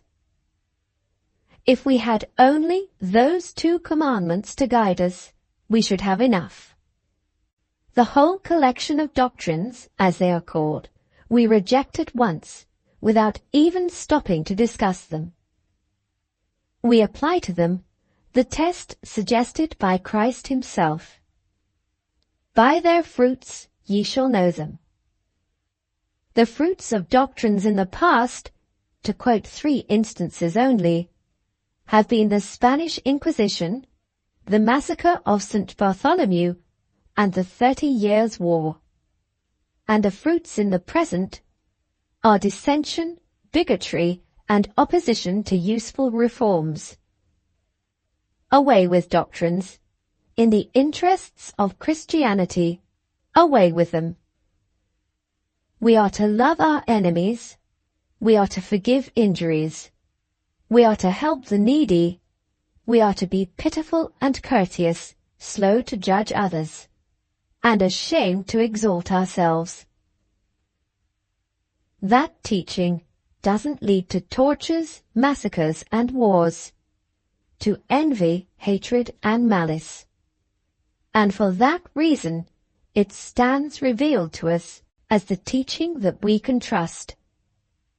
There is our religion, sir, as we find it in the rules of the community. Very well, Emilius. I notice in passing that the community is in one respect like the Pope. The community is infallible. We won't dwell on that. You have stated your principles. As to the application of them next. Nobody has a right to be rich among you, of course. Put it the other way, Mr. Heathcote. All men have a right to be rich, provided they don't make other people poor as part of the process. We don't trouble ourselves much about money. That's the truth. We are farmers, carpenters, weavers and printers. And what we earn, ask our neighbours if we don't earn it honestly, goes into the common fund. A man who comes to us with money puts it into the fund, and so makes things easy for the next man who comes with empty pockets. While they are with us, they all live in the same comfort and have their equal share in the same profits, deducting the sum in reverse for sudden calls and bad times. If they leave us, the man who has brought money with him has his undisputed right to take it away again, and the man who has brought none bids us goodbye, all the richer for his equal share in the profits which he has personally earned. The only fuss at our place about money, that I can remember, was the fuss about my 500 a year. I wanted to hand it over to the fund. It was my own mind, inherited from my mother's property on my coming of age. The elders wouldn't hear of it. The council wouldn't hear of it. The general vote of the community wouldn't hear of it. We agreed with his father that he should decide for himself when he grew to manhood. That was how they put it. Let him go back to the old world, and let him be free to choose by the test of his own experience what his future life shall be. How do you think it will end, Mr. Heathcote? Shall I return to the community, or shall I stop in London? Mr. Heathcote answered without a moment's hesitation. You will stop in London. I'll bet you 2 to 1, sir. He goes back to the community. In those words, a third voice, speaking in a strong New England accent, insinuated itself into the conversation from behind. Emilius and Mr. Heathcote, looking round, discovered a long, lean, grave stranger, with his face overshadowed by a huge felt hat. Have you been listening to our conversation? Mr. Heathcote asked haughtily. I have been listening, answered the grave stranger, with considerable interest. This young man, I find, opens a new chapter to me in the book of humanity. Do you accept my bet, sir? My name is Rufus Dingwall, and my home is at Cool Spring, Mass. You do not bet? I express my regret, and have the pleasure of taking a seat alongside of you. What is your name, sir? Heathcote? We have one of that name at Cool Spring. He is much respected. Mr. Claude A. Goldenheart, you are no stranger to me. No, sir. I procured your name from the steward, when the little difficulty occurred just now about the bird. Your name considerably surprised me. Why? Emilius asked. Well, sir, not to say that your surname being Goldenheart reminds one unexpectedly of the Pilgrim's Progress, I happened to be already acquainted with you by reputation. Emilius looked puzzled. By reputation, he said. What does that mean? It means, sir, that you occupy a prominent position in a recent number of our popular journal, entitled The Cool Spring Democrat. The late romantic incident which caused the withdrawal of Miss Millicent from your community has produced a species of social commotion at Cool Spring. Among our ladies, the tone of sentiment, sir, is universally favourable to you. When I left, I do assure you, you were a popular character among us. The name of Claude A. Goldenheart was, so to speak, in everybody's mouth. Emilius listened to this, with the colour suddenly deepening on his face, and with every appearance of heartfelt annoyance and regret. There is no such thing as keeping a secret in America, he said irritably. Some spy must have got among us. None of our people would have exposed the poor lady to public comment. How would you like it, Mr. Dingwall, if the newspaper published the private sorrows of your wife or your daughter? Rufus Dingwall answered with the straightforward sincerity of feeling which is one of the indisputable virtues of his nation. I had not thought of it in that light, sir, he said. You have been good enough to credit me with a wife or a daughter. I do not possess either of those ladies, but your argument hits me. Notwithstanding, hits me hard, I tell you. He looked at Mr. Heathcote, who sat silently and stiffly, disapproving of all this familiarity, and applied himself, in perfect innocence and good faith, to making things pleasant in that quarter. You are a stranger, sir, said Rufus, and you will doubtless wish to peruse the article which is the subject of conversation. He took a newspaper slip from his pocket-book and offered it to the astonished Englishman. I shall be glad to hear your sentiments, sir, on the view propounded by our mutual friend Claude A. Goldenheart. Before Mr. Heathcote could reply, Emilius interposed in his own headlong way. Give it to me. I want to read it first. He snatched the newspaper slip. Rufus checked him with grave composure. I am of a cool temperament myself, sir, but that don't prevent me from admiring heat in others. Short of boiling point, mind that. With this hint, the wise New Englander permitted Emilius to take possession of the printed slip. Mr. Heathcote, finding an opportunity of saying a word at last, asserted himself a little haughtily. I beg you will both of you understand that I decline to read anything which relates to another person's private affairs. Neither the one nor the other of his companions paid the slightest heed to this announcement. Emilius was reading the newspaper extract, and placid Rufus was watching him.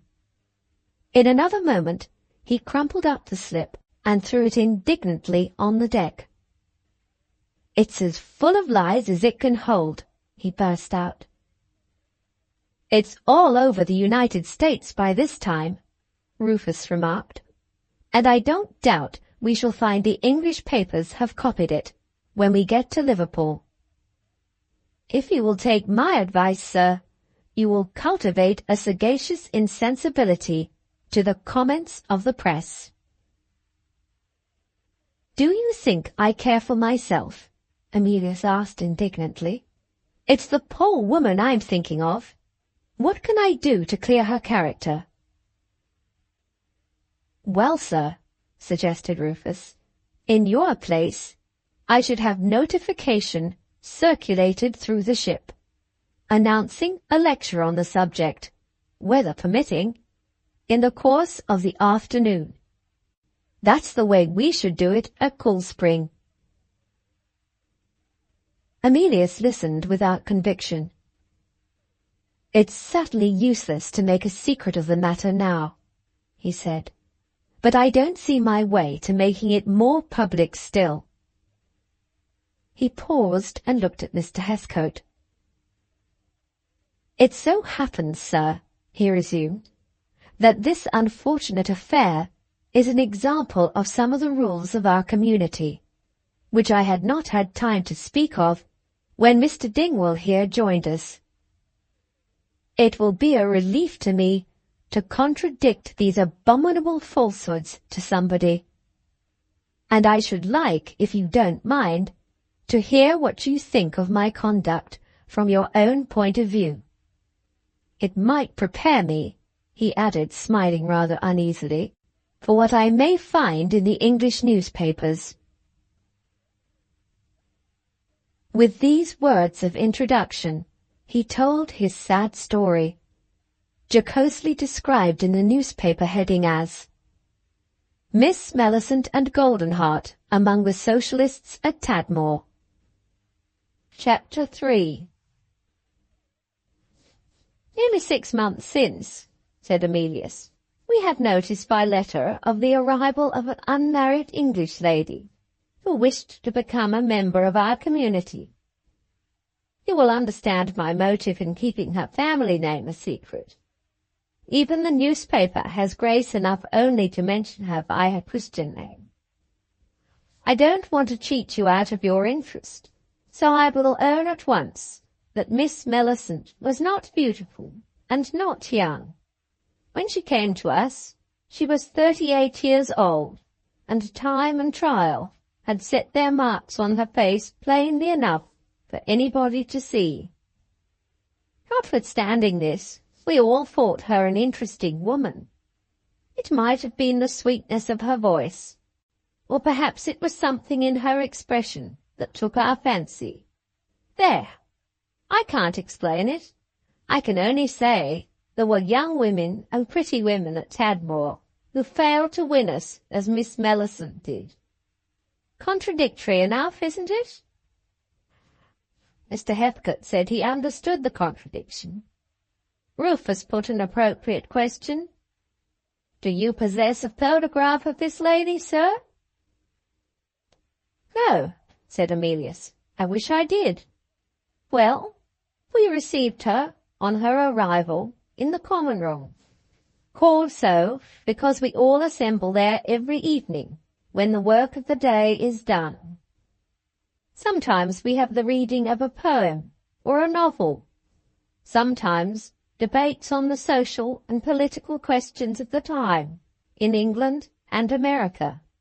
Sometimes music, or dancing, or cards, or billiards to amuse us. When a new member arrives, we have the ceremonies of introduction. I was close by the elder brother. That's the name we give to the chief of the community, when 2 of the women led Miss Mellicent in. He's a hearty old fellow, who lived the first part of his life on his own clearing in one of the western forests. To this day He can't talk long, without showing, in one way or another, that his old familiarity with the trees still keeps its place in his memory. He looked hard at Miss Millicent under his shaggy old white eyebrows, and I heard him whisper to himself, "Ah, dear me, another of the fallen leaves." I knew what he meant.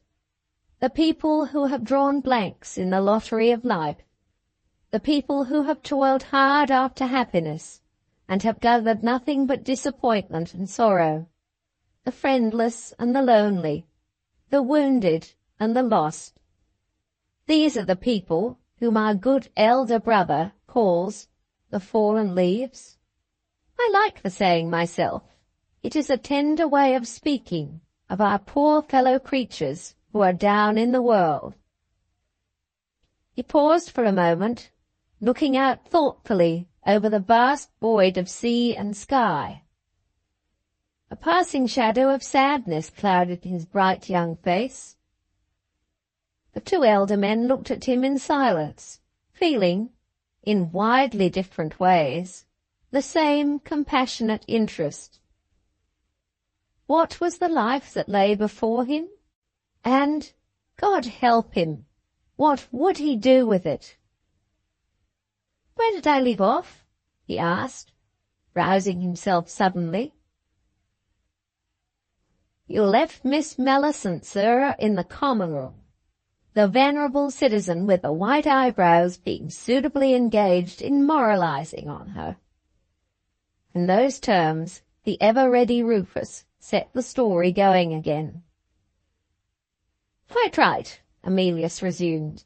"There she was, poor thing, a little thin, timid creature in a white dress, with a black scarf over her shoulders, trembling and wondering in a room full of strangers. The elder brother took her by the hand and kissed her on the forehead and bade her heartily welcome in the name of the community. Then the women followed his example, and the men all shook hands with her. And then our chief put the 3 questions, which he is bound to address to all new arrivals when they join us. Do you come here of your own free will? Do you bring with you a written recommendation from one of our brethren, which satisfies us that we do no wrong to ourselves or to others in receiving you? Do you understand that you are not bound to us by vows, and that you are free to leave us again if the life here is not agreeable to you? Matters being settled so far, the reading of the rules and the penalties imposed for breaking them came next. Some of the rules you know already, others of smaller importance I needn't trouble you with. As for the penalties, if you incur the lighter ones, you are subject to public rebuke or to isolation for a time from the social life of the community. If you incur the heavier ones, you are either sent out into the world again for a given period, to return or not as you please, or you are struck off the list of members and expelled for good and all. Suppose these preliminaries agreed to by Miss Millicent with silent submission, and let us go on to the close of the ceremony, the reading of the rules, which settles the questions of love and marriage. "Aha!"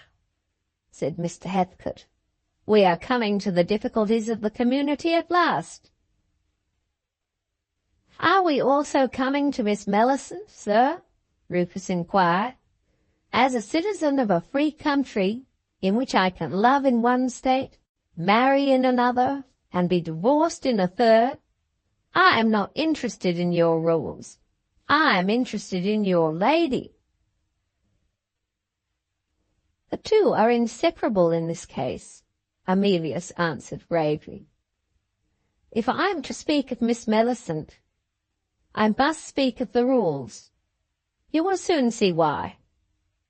Our community becomes a despotism, gentlemen, in dealing with love and marriage. For example, it positively prohibits any member afflicted with hereditary disease from marrying at all, and it reserves to itself, in the case of every proposed marriage among us, the right of permitting or forbidding it in council. We can't even fall in love with each other without being bound, under penalties, to report it to the elder brother, who, in his turn, communicates it to the monthly council, who, in their turn, decide whether the courtship may go on or not. That's not the worst of it even yet. In some cases, where we haven't the slightest intention of falling in love with each other, the governing body takes the initiative. You two will do well to marry. We see it, if you don't. Just think of it, will you? You may laugh. Some of our happiest marriages have been made in that way. Our governors in council act on an established principle. Here it is in a nutshell. The results of experience in the matter of marriage all over the world show that a really wise choice of a husband or a wife is an exception to the rule, and that husbands and wives in general would be happier together if their marriages were managed for them by competent advisers on either side.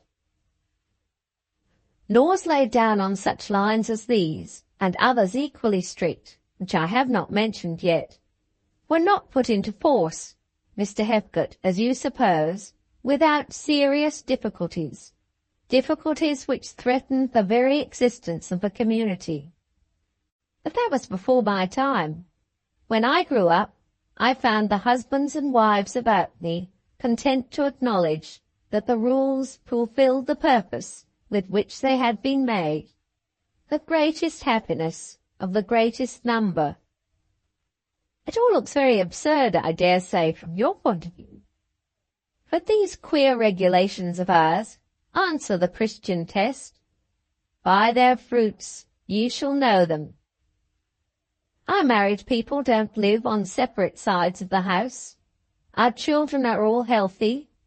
Wife-beating is unknown among us, and the practice in our divorce court wouldn't keep the most moderate lawyer on bread and cheese.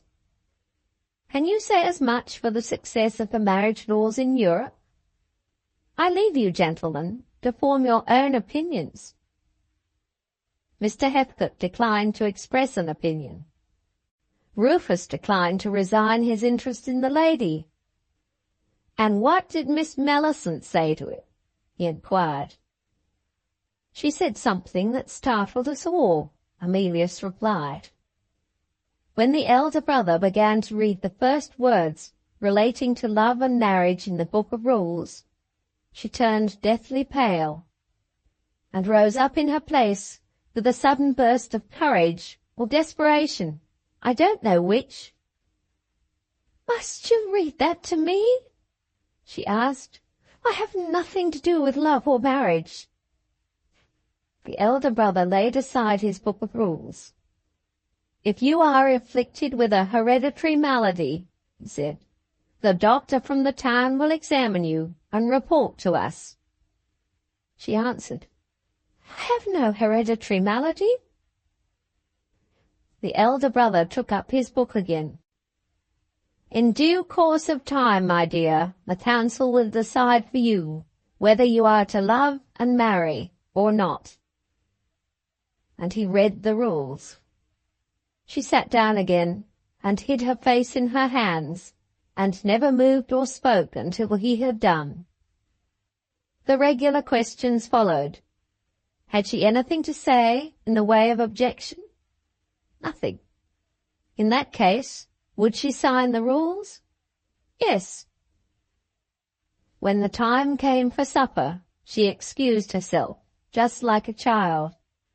"I feel very tired. May I go to bed?" The unmarried women in the same dormitory with her anticipated some romantic confession when she grew used to her new friends. They proved to be wrong. "My life has been one long disappointment," was all she said. "You will do me a kindness if you will take me as I am, and not ask me to talk about myself." There was nothing sulky or ungracious in the expression of her wish to keep her own secret. A kinder and sweeter woman, never thinking of herself, always considerate of others, never lived. An accidental discovery made me her chief friend among the men. It turned out that her childhood had been passed, where my childhood had been passed, at Shedfield Heath in Buckinghamshire. She was never weary of consulting my boyish recollections, and comparing them with her own. "I love the place," she used to say. "The only happy time of my life was the time passed there." On my sacred word of honour, this was the sort of talk that passed between us, for week after week. What other talk could pass between a man whose 21st birthday was then near at hand, and a woman who was close on 40? What could I do when the poor, broken, disappointed creature met me on the hill or by the river and said, "You are going out for a walk. May I come with you?" I never attempted to intrude myself into her confidence. I never even asked her why she had joined the community. You see what is coming, don't you? I never saw it. I didn't know what it meant when some of the younger women, meeting us together, looked at me, not at her, and smiled maliciously. My stupid eyes were opened at last by the woman who slept in the next bed to her in the dormitory, a woman old enough to be my mother, who took care of me when I was a child at Tadmor. She stopped me one morning on my way to fish in the river. "Amelius," she said, "don't go to the fishing house. Millicent is waiting for you." I stared at her in astonishment. She held up her finger at me. "Take care, you foolish boy. You are drifting into a false position as fast as you can. Have you no suspicion of what is going on?" I looked all round me in search of what was going on. Nothing out of the common was to be seen anywhere. "What can you possibly mean?" I asked. "You will only laugh at me if I tell you," she said. I promised not to laugh. She too looked all around her, as if she was afraid of somebody being near enough to hear us. And then she let out the secret. "Amelius, ask for a holiday and leave us for a while. Millicent is in love with you." Chapter 4. Amelius looked at his companions, in some doubt whether they would preserve their gravity at this critical point in his story. They both showed him that his apprehensions were well-founded. He was a little hurt, and he instantly revealed it. "I own to my shame that I burst out laughing myself," he said. "But you two gentlemen are older and wiser than I am. I didn't expect to find you just as ready to laugh at poor Miss Millicent as I was." Mr. Heathcote declined to be reminded of his duties as a middle-aged gentleman in this backhanded manner. "Gently, Amelius, you can't expect to persuade us that a laughable thing is not a thing to be laughed at. A woman close on 40 who falls in love with a young fellow of 21 is a laughable circumstance," Rufus interposed, "whereas a man of 40 who fancies a young woman of 21 is all in the order of nature. The men have settled it so. But why the women are to give up so much sooner than the men is a question, sir, on which I have long wished to hear the sentiments of the women themselves." Mr. Heathcote dismissed the sentiments of the women with a wave of his hand. "Let us hear the rest of it, Amelius. Of course you went on to the fishing-house, and of course you found Miss Millicent there?" "She came to the door to meet me, much as usual," Amelius resumed, "and suddenly checked herself in the act of shaking hands with me. I can only suppose she saw something in my face that startled her. How it happened I can't say, but I felt my good spirits forsake me the moment I found myself in her presence. I doubt if she had ever seen me so serious before. "Have I offended you?" she asked. Of course I denied it, but I failed to satisfy her. She began to tremble. "Has somebody said something against me? Are you weary of my company?" Those were the next questions. It was useless to say no. Some perverse distrust of me, or some despair of herself, overpowered her on a sudden. She sank down on the floor of the fishing-house and began to cry. Not a good hearty burst of tears, a silent, miserable, resigned sort of crying, as if she had lost all claim to be pitied, and all right to feel wounded or hurt. I was so distressed that I thought of nothing but consoling her. I meant well, and I acted like a fool. A sensible man would have lifted her up, I suppose, and left her to herself. I lifted her up and put my arm round her waist. She looked at me as I did it. For just a moment, I declare she became 20 years younger. She blushed as I have never seen a woman blush before or since.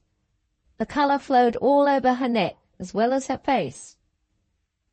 Before I could say a word, she caught hold of my hand and, of all the confusing things in the world, kissed it. "No," she cried. "Don't despise me, don't laugh at me. Wait and hear what my life has been, and then you will understand why a little kindness overpowers me."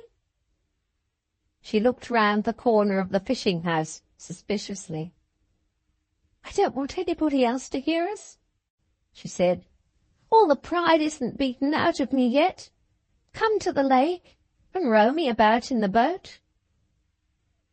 I took her out in the boat. Nobody could hear us certainly, but she forgot, and I forgot, that anybody might see us, and that appearances on the lake might lead to false conclusions on shore. Mr. Heathcote and Rufus exchanged significant looks. They had not forgotten the rules of the community, when two of its members showed a preference for each other's society. Emilius proceeded. "Well, there we were on the lake. I paddled with the oars, and she opened her whole heart to me. Her troubles had begun, in a very common way, with her mother's death and her father's second marriage. She had a brother and a sister. The sister married a German merchant, settled in New York. The brother comfortably established as a sheep farmer in Australia. So, you see, she was alone at home, at the mercy of the stepmother. I don't understand these cases myself, but people who do tell me that there are generally faults on both sides. To make matters worse, they were a poor family, the one rich relative being a sister of the first wife, who disapproved of the widower marrying again, and never entered the house afterwards. Well, the stepmother had a sharp tongue, and Millicent was the first person to feel the sting of it. She was reproached with being an encumbrance on her father, when she ought to be doing something for herself. There was no need to repeat those harsh words. The next day she answered an advertisement. Before the week was over, she was earning her bread as a daily governess. Here Rufus stopped the narrative, having an interesting question to put. "Might I inquire, sir, what her salary was?" £30 a year, Emilius replied. She was out teaching from 9 o'clock to 2, and then went home again. "There seems to be nothing to complain of in that, as salaries go," Mr. Heathcote remarked. "She made no complaint," Emilius rejoined. "She was satisfied with her salary, but she wasn't satisfied with her life. The meek little woman grew downright angry when she spoke of it. I had no reason to complain of my employers. she said. I was civilly treated and punctually paid, but I never made friends of them. I tried to make friends of the children, and sometimes I thought I had succeeded, but, oh dear, when they were idle, and I was obliged to keep them to their lessons, I soon found out how little hold I had on the love that I wanted them to give me. We see children in books who are perfect little angels, never envious or greedy, or sulky or deceitful, always the same sweet, pious, tender, grateful, innocent creatures. And it has been my misfortune never to meet with them, go where I might. It is a hard world, Emilius, the world that I have lived in. I don't think there are such miserable lives anywhere as the lives led by the poor middle classes in England.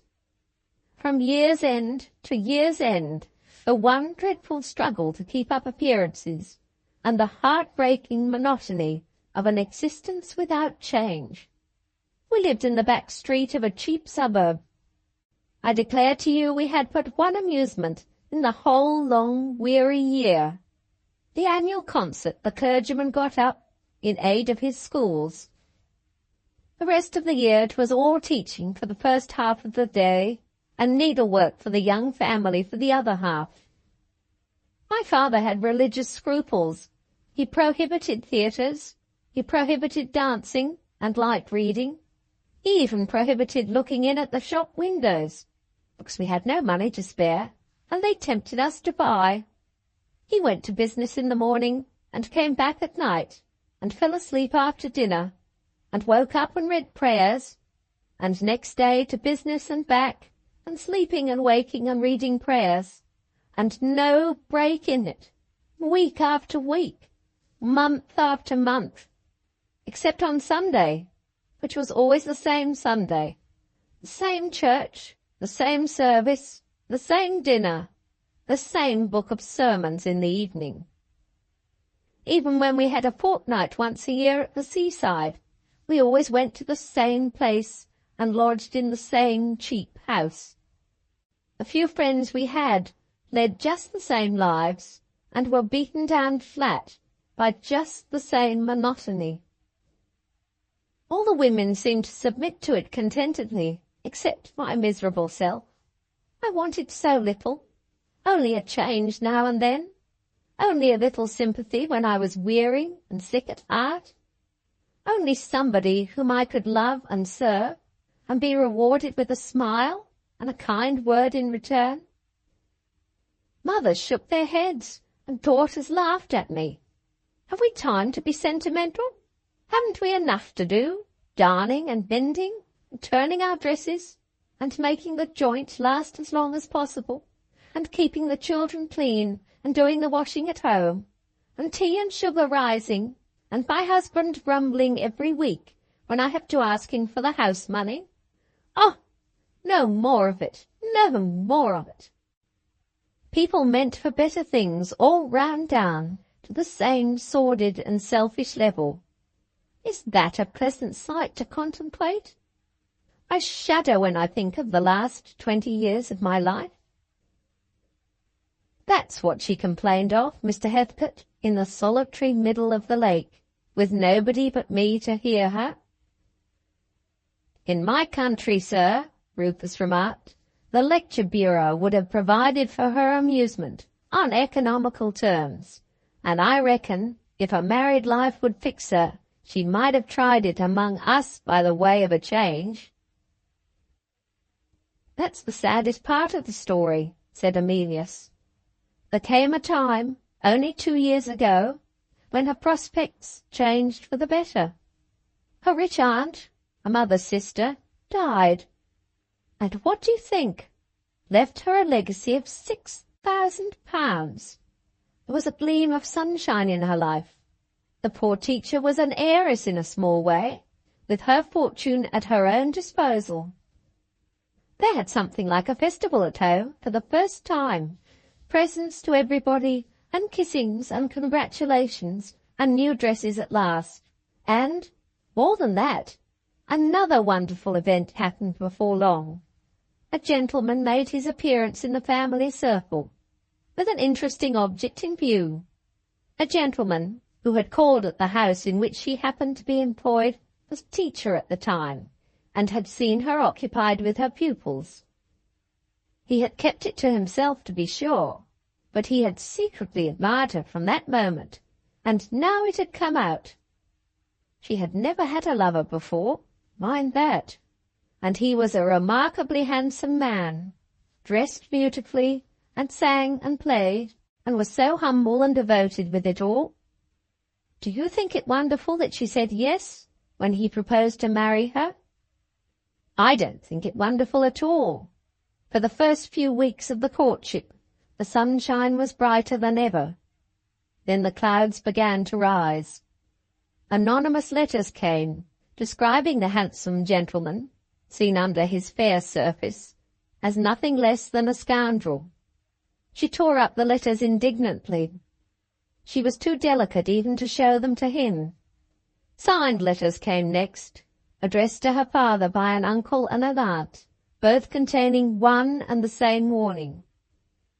If your daughter insists on having him, tell her to take care of her money. A few days later a visitor arrived, a brother, who spoke out more plainly still. As an honourable man, he could not hear of what was going on, without making the painful confession that his brother was forbidden to enter his house.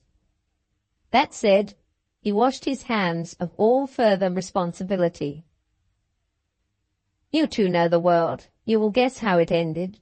Quarrels in the household, the poor middle-aged woman living in her fool's paradise, blindly true to her lover, convinced that he was foully wronged, frantic when he declared that he would not connect himself with a family which suspected him. Ah, I have no patience when I think of it, and I almost wish I had never begun to tell the story. Do you know what he did? She was free, of course, at her age, to decide for herself. There was no controlling her. The wedding day was fixed. Her father had declared he would not sanction it, and her stepmother kept him to his word. She went alone to the church to meet her promised husband. He never appeared. He deserted her, mercilessly deserted her, after she had sacrificed her own relations to him. On her wedding day, she was taken home insensible and had a brain fever. The doctors declined to answer for her life. Her father thought it time to look at her banker's passbook. Out of her £6,000, she had privately given no less than £4,000 to the scoundrel who had deceived and forsaken her. Not a month afterwards he married a young girl, with a fortune, of course. We read of such things in newspapers and books, but to have them brought home to one, after living one's own life among honest people, I tell you it stupefied me. He said no more. Below them in the cabin, voices were laughing and talking to a cheerful accompaniment of clattering knives and forks. Around them spread the exultant glory of sea and sky. All that they heard, all that they saw, was cruelty out of harmony with the miserable story which had just reached its end. With one accord, the three men rose and paced the deck, feeling physically the same need of some movement to lighten their spirits. With one accord they waited a little before the narrative was resumed. Chapter 5. Mr. Heathcote was the first to speak again. "I can understand the poor creature's motive in joining your community," he said. "To a person of any sensibility, her position, among such relatives as you describe, must have been simply unendurable after what had happened. How did she hear of Tadmor and the Socialists?" "She'd read one of our books," Emilius answered, "and she had her married sister at New York to go to. There were moments, after her recovery, she confessed it to me frankly, when the thought of suicide was in her mind. Her religious scruples saved her. She was kindly received by her sister, and her sister's husband. They proposed to keep her with them to teach their children. No! The new life offered to her was too like the old life. She was broken in body and mind. She had no courage to face it. We have a resident agent in New York, and he arranged for her journey to Tadmor. There is a gleam of brightness, at any rate, in this part of her story. She blessed the day, poor soul, when she joined us. Never before had she found herself among such kind-hearted, unselfish, simple people. Never before— He abruptly checked himself and looked a little confused. Obliging Rufus finished the sentence for him. Never before had she known a young man with such natural gifts of fascination as C.A.G. Don't you be too modest, sir. It doesn't pay, I assure you, in the 19th century. Amelius was not as ready with his laugh as usual. I wish I could drop it at the point we have reached now, he said. But she has left Tadmor, and, in justice to her, after the scandals in the newspaper, I must tell you how she left it, and why. The mischief began when I was helping her out of the boat. 2 of our young women met us on the bank of the lake, and asked me how I got on with my fishing. They didn't mean any harm. They were only in their customary good spirits. Still, there was no mistaking their looks and tones when they put the question. Miss Millicent, in her confusion, made matters worse. She coloured up and snatched her hand out of mine and ran back to the house by herself. The girls, enjoying their own foolish joke, congratulated me on my prospects. I must have been out of sorts in some way, upset perhaps by what I had heard in the boat. Anyhow, I lost my temper, and I made matters worse next. I said some angry words and left them. The same evening I found a letter in my room. For your sake, I must not be seen alone with you again. It is hard to lose the comfort of your sympathy, but I must submit. Think of me as kindly as I think of you. It has done me good to open my heart to you. Only those lines, signed by Millicent's initials. I was rash enough to keep the letter, instead of destroying it. All might have ended well, nevertheless, if she had only held to her resolution. But, unluckily, my 21st birthday was close at hand, and there was talk of keeping it as a festival in the community. I was up with sunrise when the day came, having some farming work to look after, and wanting to get it over in good time. My shortest way back to breakfast was through a wood. In the wood I met her. "Alone?" Mr. Heathcote asked. Rufus expressed his opinion of the wisdom of putting this question with his customary plainness of language. "When there's a rash thing to be done by a man and a woman together, sir, philosophers have remarked that it's always the woman who leads the way. Of course she was alone." "She had a little present for me on my birthday," Amelius explained, "a purse of her own making, and she was afraid of the ridicule of the young women if she gave it to me openly. You have my heart's dearest wishes for your happiness. Think of me sometimes, Amelius, when you open your purse. If you had been in my place, could you have told her to go away when she said that, and put her gift into your hand? Not if she had been looking at you at the moment. I swear you couldn't have done it."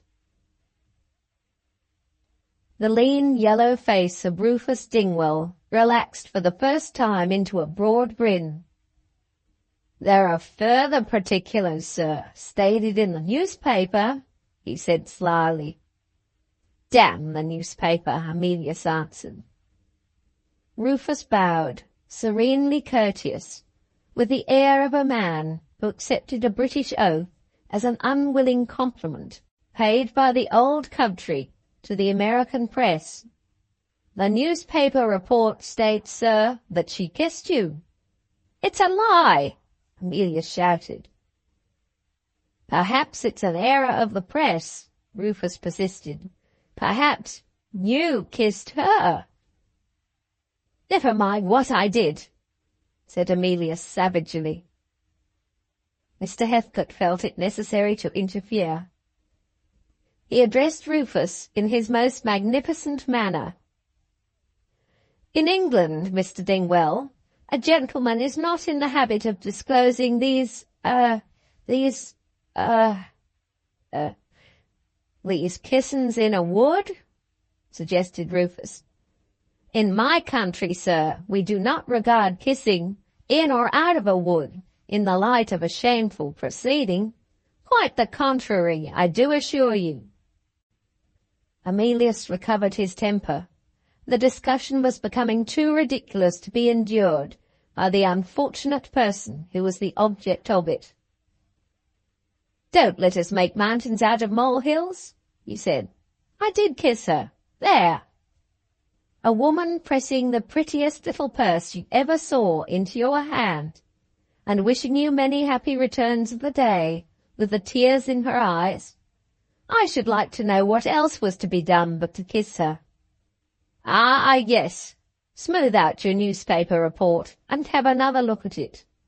She did rest her head on my shoulder, poor soul, and she did say, 'Oh, Emilius, I thought my heart was turned to stone. Feel how you have made it beat.' When I remembered what she had told me in the boat, I declare to God, I almost burst out crying myself. It was so innocent and so pitiful." Rufus held out his hand with true American cordiality. "I do assure you, sir, I meant no harm," he said. "The right grit is in you, and no mistake. And there goes the newspaper." He rolled up the slip and flung it overboard. Mr. Heathcote nodded his entire approval of this proceeding. Emilius went on with his story. "I'm near the end now," he said. "If I had known it would have taken so long to tell. Never mind. We got out of the wood at last, Mr. Rufus, and left it without a suspicion that we had been watched. I was prudent enough, when it was too late, you will say, to suggest to her that we had better be careful for the future. Instead of taking it seriously, she laughed. 'Have you altered your mind since you wrote to me?' I asked. 'To be sure I have,' she said. 'When I wrote to you, I forgot the difference between your age and mine. Nothing that we do will be taken seriously. I am afraid of their laughing at me, Emilius, but I am afraid of nothing else.' I did my best to undeceive her. I told her plainly that people unequally matched in years, women older than men, as well as men older than women, were not uncommonly married among us. The council only looked to their being well suited in other ways, and declined to trouble itself about the question of age. I don't think I produced much effect. She seemed, for once in her life, poor thing, to be too happy to look beyond the passing moment. Besides, there was the birthday festival to keep her mind from dwelling on doubts and fears that were not agreeable to her. And the next day there was another event to occupy our attention. The arrival of the lawyer's letter from London, with the announcement of my inheritance on coming of age. It was settled, as you know, that I was to go out into the world and to judge for myself, but the date of my departure was not fixed. 2 days later, the storm that had been gathering for weeks past burst on us. We were cited to appear before the council, to answer for an infraction of the rules. Everything that I have confessed to you and some things besides that I have kept to myself, lay formally inscribed on a sheet of paper placed on the council table, and pinned to the sheet of paper was Millicent's letter to me, found in my room. I took the whole blame on myself, and insisted on being confronted with the unknown person who had informed against us. The council met this by a question. Is the information in any particular false? Neither of us could deny that it was, in every particular, true. Hearing this, the council decided that there was no need, on our own showing, to confront us with the informer. From that day to this, I have never known who the spy was. Neither Millicent nor I had an enemy in the community. The girls who had seen us on the lake, and some other members who had met us together, only gave their evidence on compulsion, and even then they prevaricated. They were so fond of us, and so sorry for us. After waiting a day, the governing body pronounced their judgment. Their duty was prescribed to them by the rules. We were sentenced to 6 months' absence from the community, to return or not as we pleased. A hard sentence, gentlemen, whatever we may think of it, to homeless and friendless people, to the fallen leaves that had drifted to Tadmor. In my case, it had been already arranged that I was to leave. After what had happened, my departure was made compulsory in 24 hours, and I was forbidden to return until the date of my sentence had expired. In Millicent's case, they were still more strict. They would not trust her to travel by herself. A female member of the community was appointed to accompany her to the house of her married sister at New York. She was ordered to be ready for the journey by sunrise the next morning. We both understood, of course, that the object of this was to prevent our travelling together. They might have saved themselves the trouble of putting obstacles in our way. So far as you were concerned, I suppose, said Mr. Heathcote. So far as she was concerned also, Emilius answered. How did she take it, sir? Rufus inquired. With a composure that astonished us all, said Emilius. We had anticipated tears and entreaties for mercy. She stood up perfectly calm, far calmer than I was, with her head turned towards me, and her eyes resting quietly on my face. If you can imagine a woman whose whole being was absorbed in looking into the future, seeing what no mortal creature about her saw, sustained by hopes that no mortal creature about her could share, you may see her as I did when she heard her sentence pronounced. The members of the community, accustomed to take leave of an erring brother or sister with loving and merciful words, were all more or less distressed as they bade her farewell. Most of the women were in tears as they kissed her. They said the same kind words to her over and over again. We are heartily sorry for you, dear. We shall all be glad to welcome you back. They sang our customary hymn at parting, and broke down before they got to the end. It was she who consoled them. Not once, through all that melancholy ceremony, did she lose her strange composure, her rapt, mysterious look. I was the last to say farewell, and I own I couldn't trust myself to speak. She held my hand in hers. For a moment, her face lighted up softly with a radiant smile. Then the strange, preoccupied expression flowed over her again, like shadow over a light. Her eyes, still looking into mine, seemed to look beyond me. She spoke low, in sad, steady tones. "Be comforted, Emilius. The end is not yet."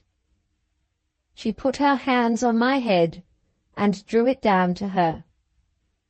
"You will come back to me," she whispered, and kissed me on the forehead, before them all. When I looked up again, she was gone. I have neither seen her nor heard from her since. It's all told, gentlemen, and some of it has distressed me in the telling. Let me go away for a minute by myself, and look at the sea. Book the 2nd, Chapter 1. Oh, Rufus Stigwell, it is such a rainy day, and the London street which I look out on from my hotel window presents such a dirty and such a miserable view. Do you know, I hardly feel like the same Emilius who promised to write to you when we left the steamer at Queenston. My spirits are sinking. I begin to feel old. Am I in the right state of mind to tell you what are my first impressions of London? Perhaps I may alter my opinion. At present, and this is between ourselves, I don't like London or London people, excepting 2 ladies who, in very different ways, have interested and charmed me. Who are the ladies? I must tell you what I heard about them from Mr. Heathcote, before I present them to you on my own responsibility. After you left us, I found the last day of the voyage to Liverpool dull enough. Mr. Heathcote did not seem to feel it in the same way. On the contrary, he grew more familiar and confidential in his talk with me. He has some of the English stiffness, you see, and your American pace was a little too fast for him. On our last night on board, we had some more conversation about the Farnabys. You were not interested enough in the subject to attend to what he said about them while you were with us. But if you are to be introduced to the ladies, you must be interested now. Let me first inform you that Mr. and Mrs. Farnaby have no children, and let me add that they have adopted the daughter and orphan child of Mrs. Farnaby's sister. This sister, it seems, died many years ago, surviving her husband for a few months only. To complete the story of the past, death has also taken old Mr. Ronald, the founder of the stationer's business, and his wife, Mrs. Farnaby's mother. Dry facts, these, I don't deny it, but there is something more interesting to follow. I have next to tell you how Mr. Heathcote first became acquainted with Mrs. Farnaby. Now, Rufus, we are coming to something romantic at last. It is some time since Mr. Heathcote ceased to perform his clerical duties, owing to a malady in the throat, which made it painful for him to take his place in the reading desk or the pulpit. His last curacy attached him to a church at the West End of London, and here, one Sunday evening, after he had preached the sermon, a lady in trouble came to him in the vestry for spiritual advice and consolation. She was a regular attendant at the church, and something which he had said in that evening's sermon had deeply affected her. Mr. Heathcote spoke with her afterwards on many occasions at home. He felt a sincere interest in her, but he disliked her husband, and when he gave up his curacy, he ceased to pay visits to the house. As to what Mrs. Farnaby's troubles were, I can tell you nothing. Mr. Heathcote spoke very gravely and sadly when he told me that the subject of his conversations with her must be kept a secret. I doubt whether you and Mr. Farnaby will get on well together, he said to me. but I shall be astonished if you are not favorably impressed by his wife and her niece." This was all I knew when I presented my letter of introduction to Mr. Farnaby at his place of business. It was a grand stone building with great plate glass windows, all renewed and improved, they told me, since old Mr. Ronald's time. My letter and my card went into an office at the back, and I followed them after a while. A lean, hard, middle-aged man, buttoned up tight in a black frock coat, received me, holding my written introduction open in his hand.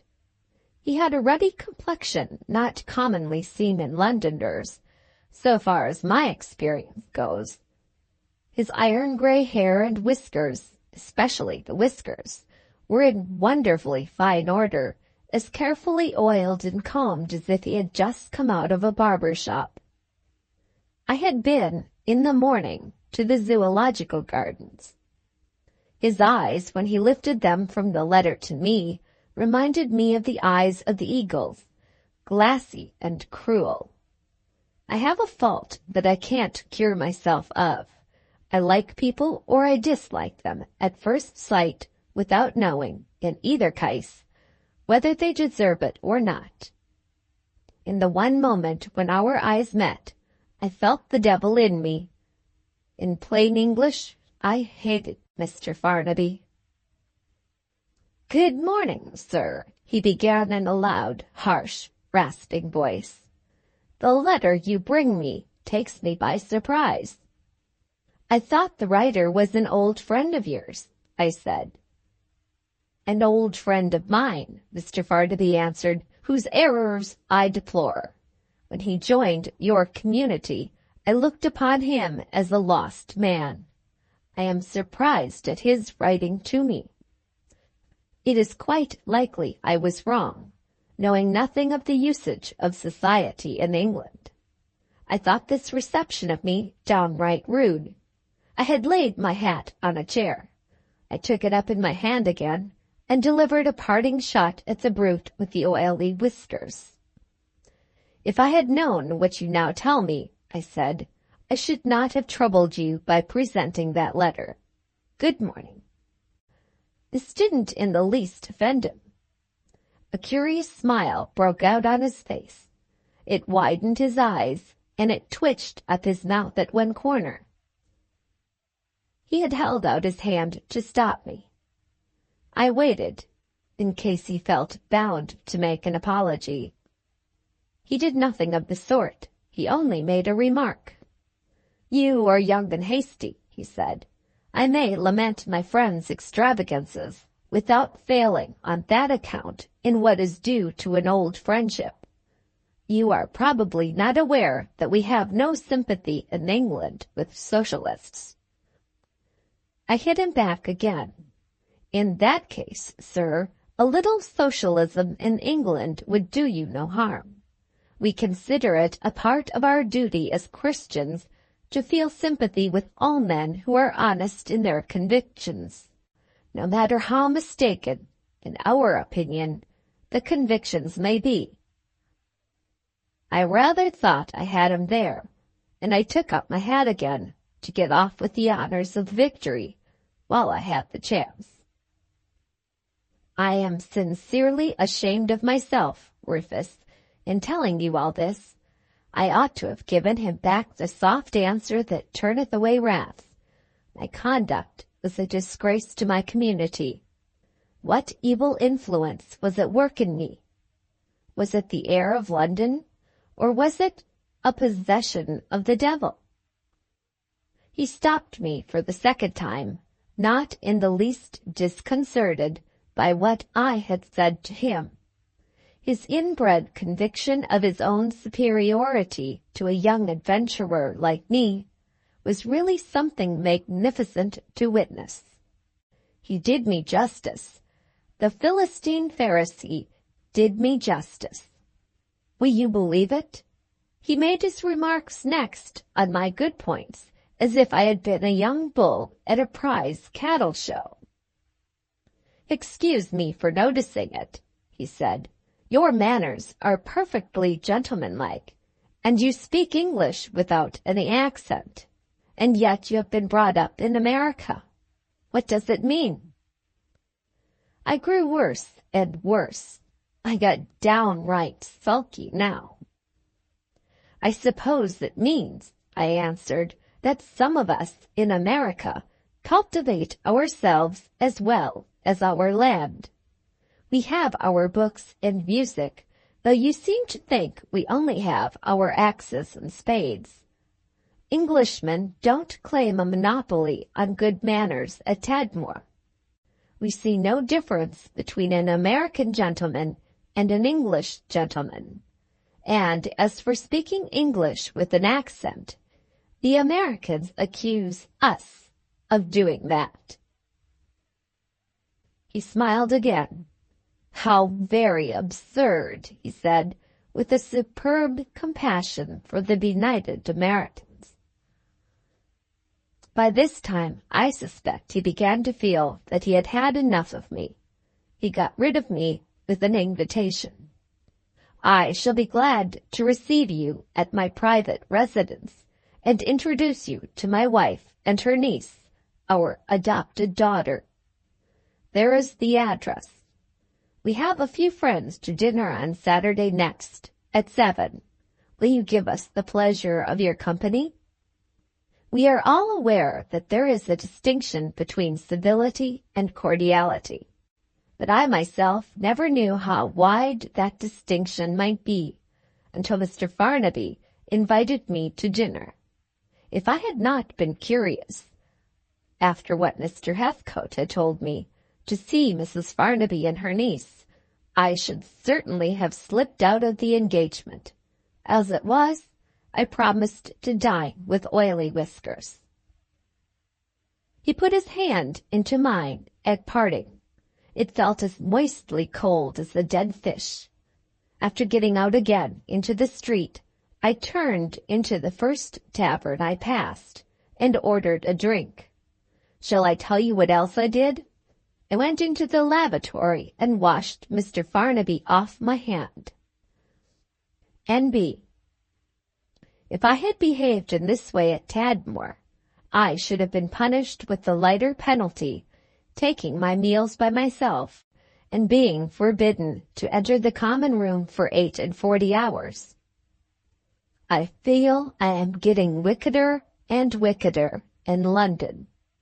I have half my mind to join you in Ireland. What does Tom Moore say of his countrymen? He ought to know, I suppose.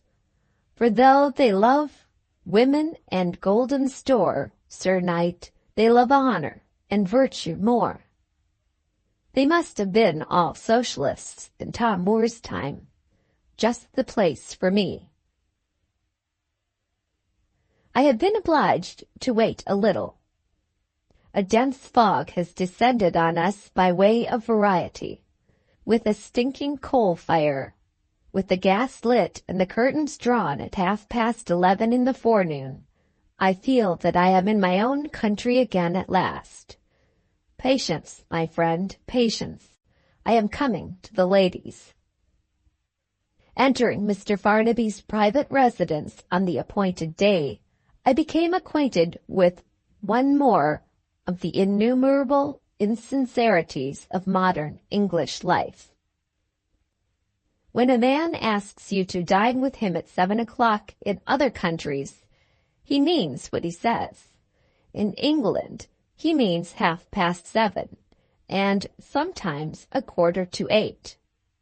At 7 o'clock I was the only person in Mr. Farnaby's drawing room. At 7:10, Mr. Farnaby made his appearance. I had a good mind to take his place in the middle of the hearthrug and say, "Farnaby, I am glad to see you." Then I looked at his whiskers, and they said to me as plainly as words could speak, "Better not." In 5 minutes more, Mrs. Farnaby joined us. I wish I was a practiced author, or no, I would rather, for the moment, be a competent portrait painter, and send you Mrs. Farnaby's likeness, enclosed. How I am to describe her in words I really don't know. My dear fellow, she almost frightened me. I never before saw such a woman.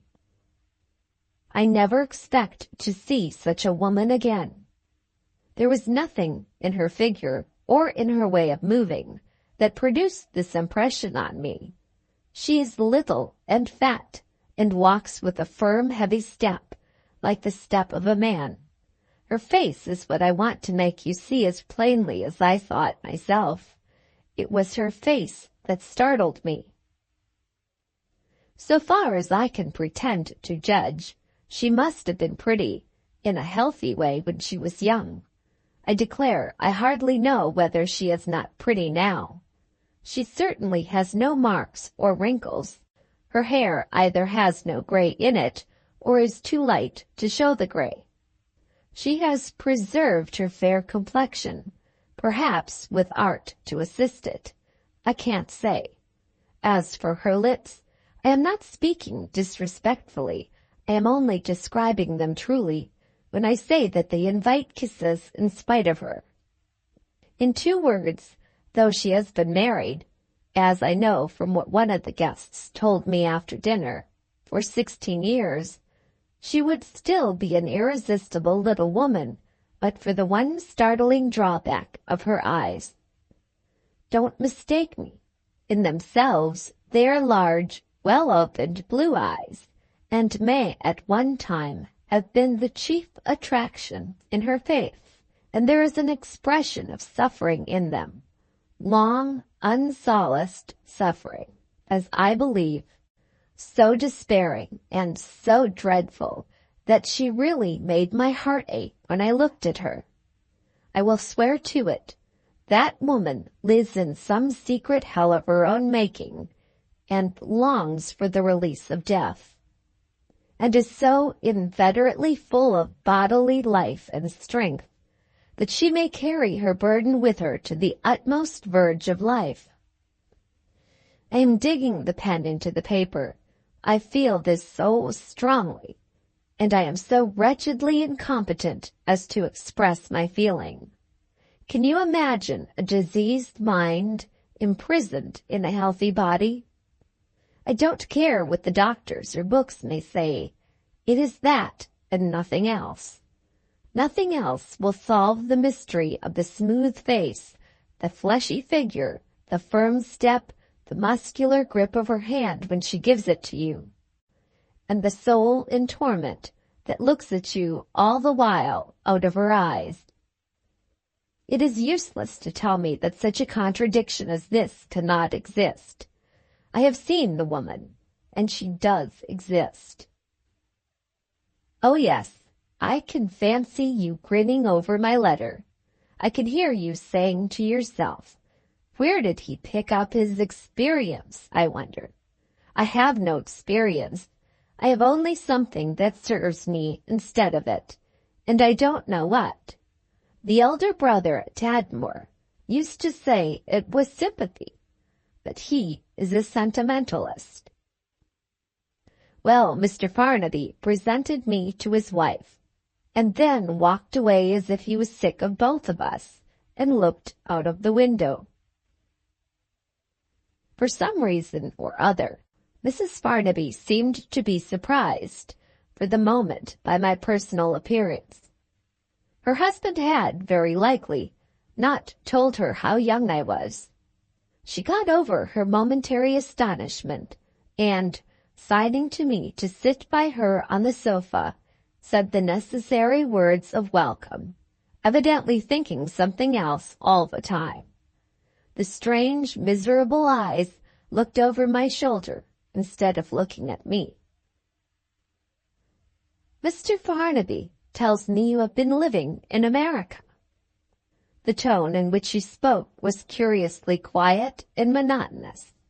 I have heard such tones in the far West, from lonely settlers without a neighboring soul to speak to. Has Mrs. Farnaby no neighboring soul to speak to, except at dinner parties? You are an Englishman, are you not?"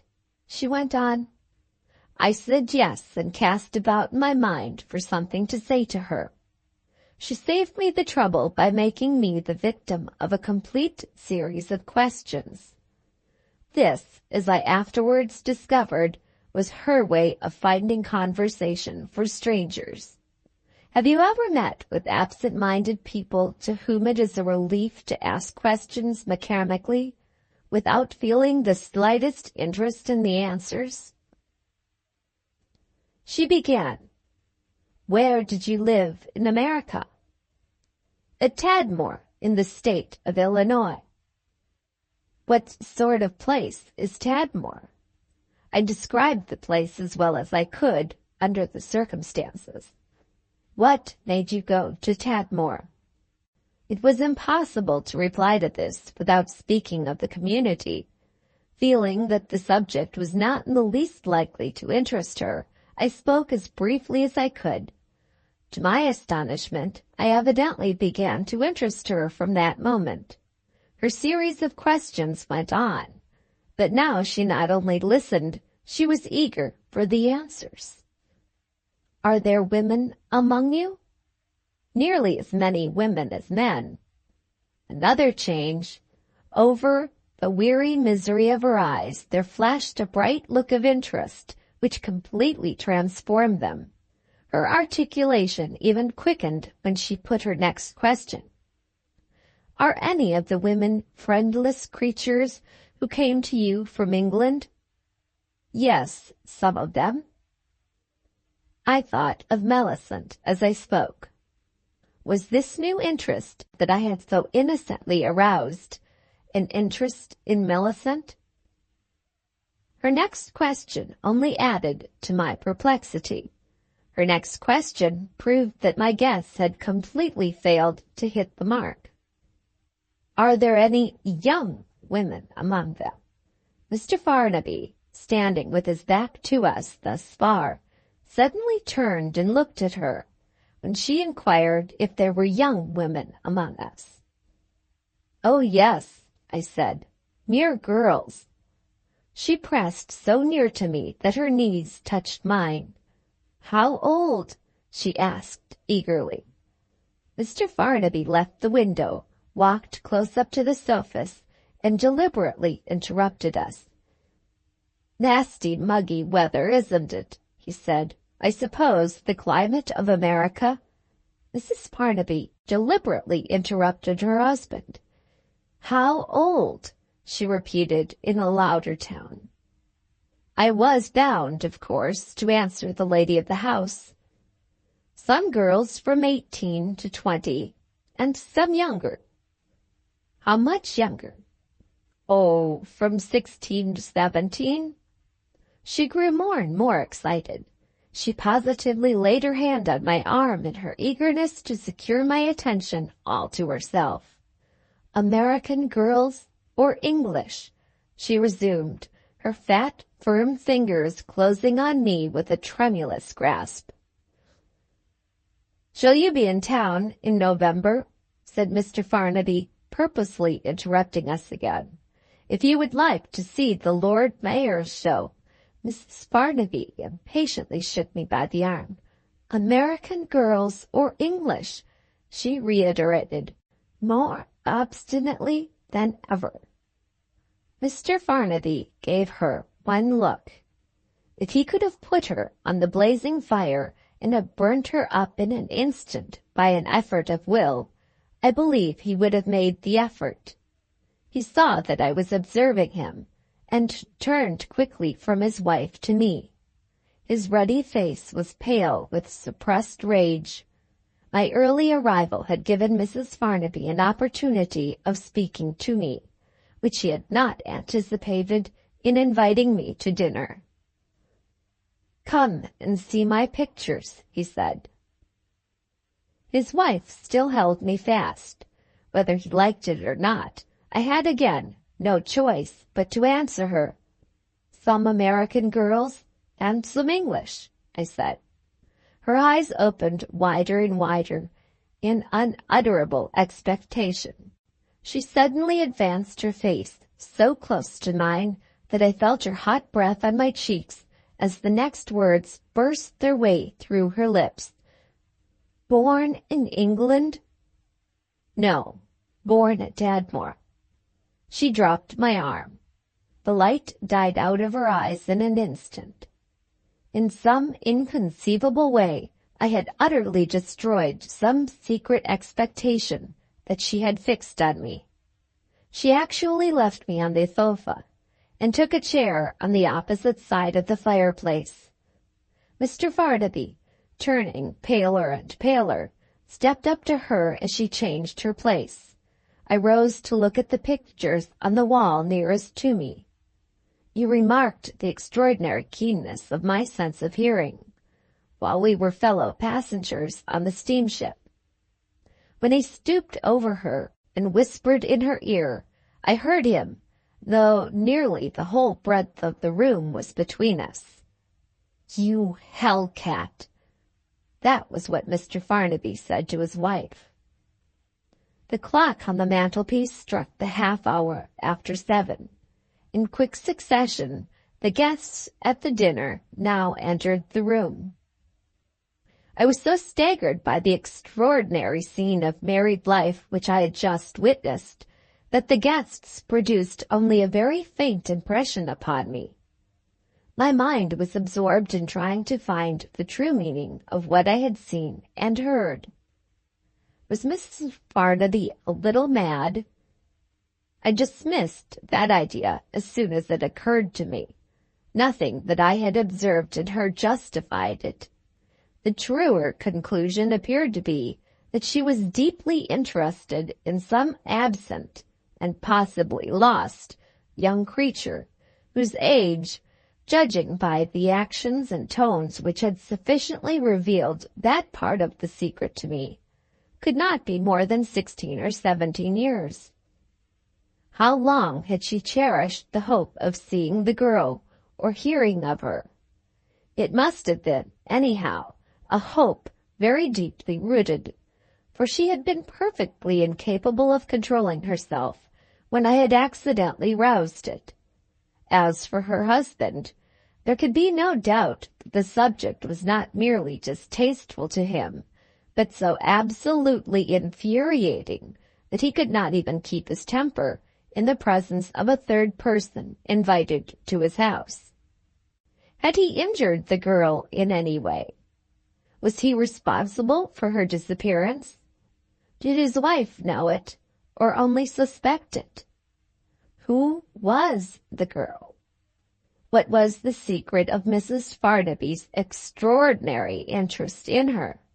Mrs. Farnaby, whose marriage was childless, whose interest one would have thought would be naturally concentrated on her adopted daughter, her sister's orphan child. In conjectures such as these, I completely lost myself.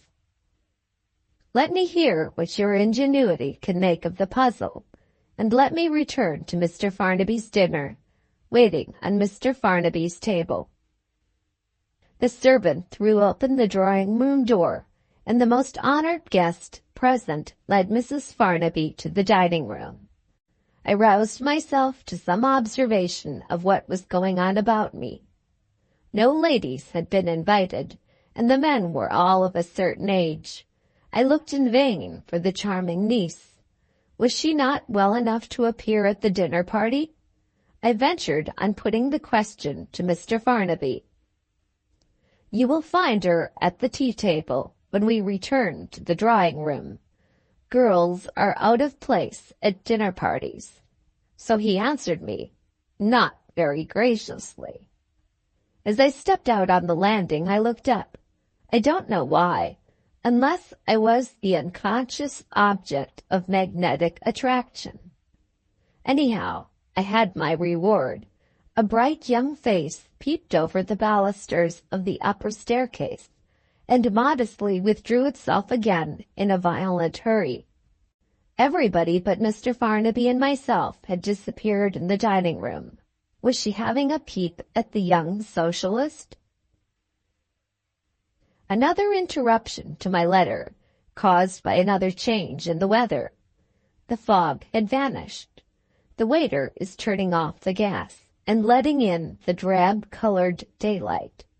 I ask him if it is still raining. He smiles and rubs his hands and says, "It looks like clearing up soon, sir." This man's head is gray. He has been all his life a waiter in London, and he can still see the cheerful side of things. What native strength of mind cast away on a vocation that is unworthy of it? Well, and now about the Farnaby dinner. I feel a tightness in the lower part of my waistcoat, Rufus, when I think of the dinner. There was such a quantity of it, and Mr. Farnaby was so tyrannically resolute in forcing his luxuries down the throats of his guests. His eye was on me if I let my plate go away before it was empty. His eye said, "I have paid for this magnificent dinner, and I mean to see you eat it."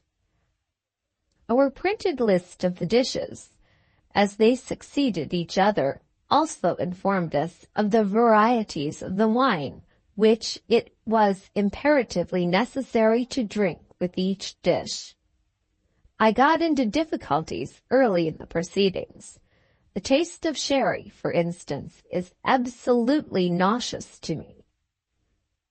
And Rhine wine turns into vinegar 10 minutes after it has passed my lips. I asked for the wine that I could drink out of its turn. You should have seen Mr. Farnaby's face when I violated the rules of his dinner table.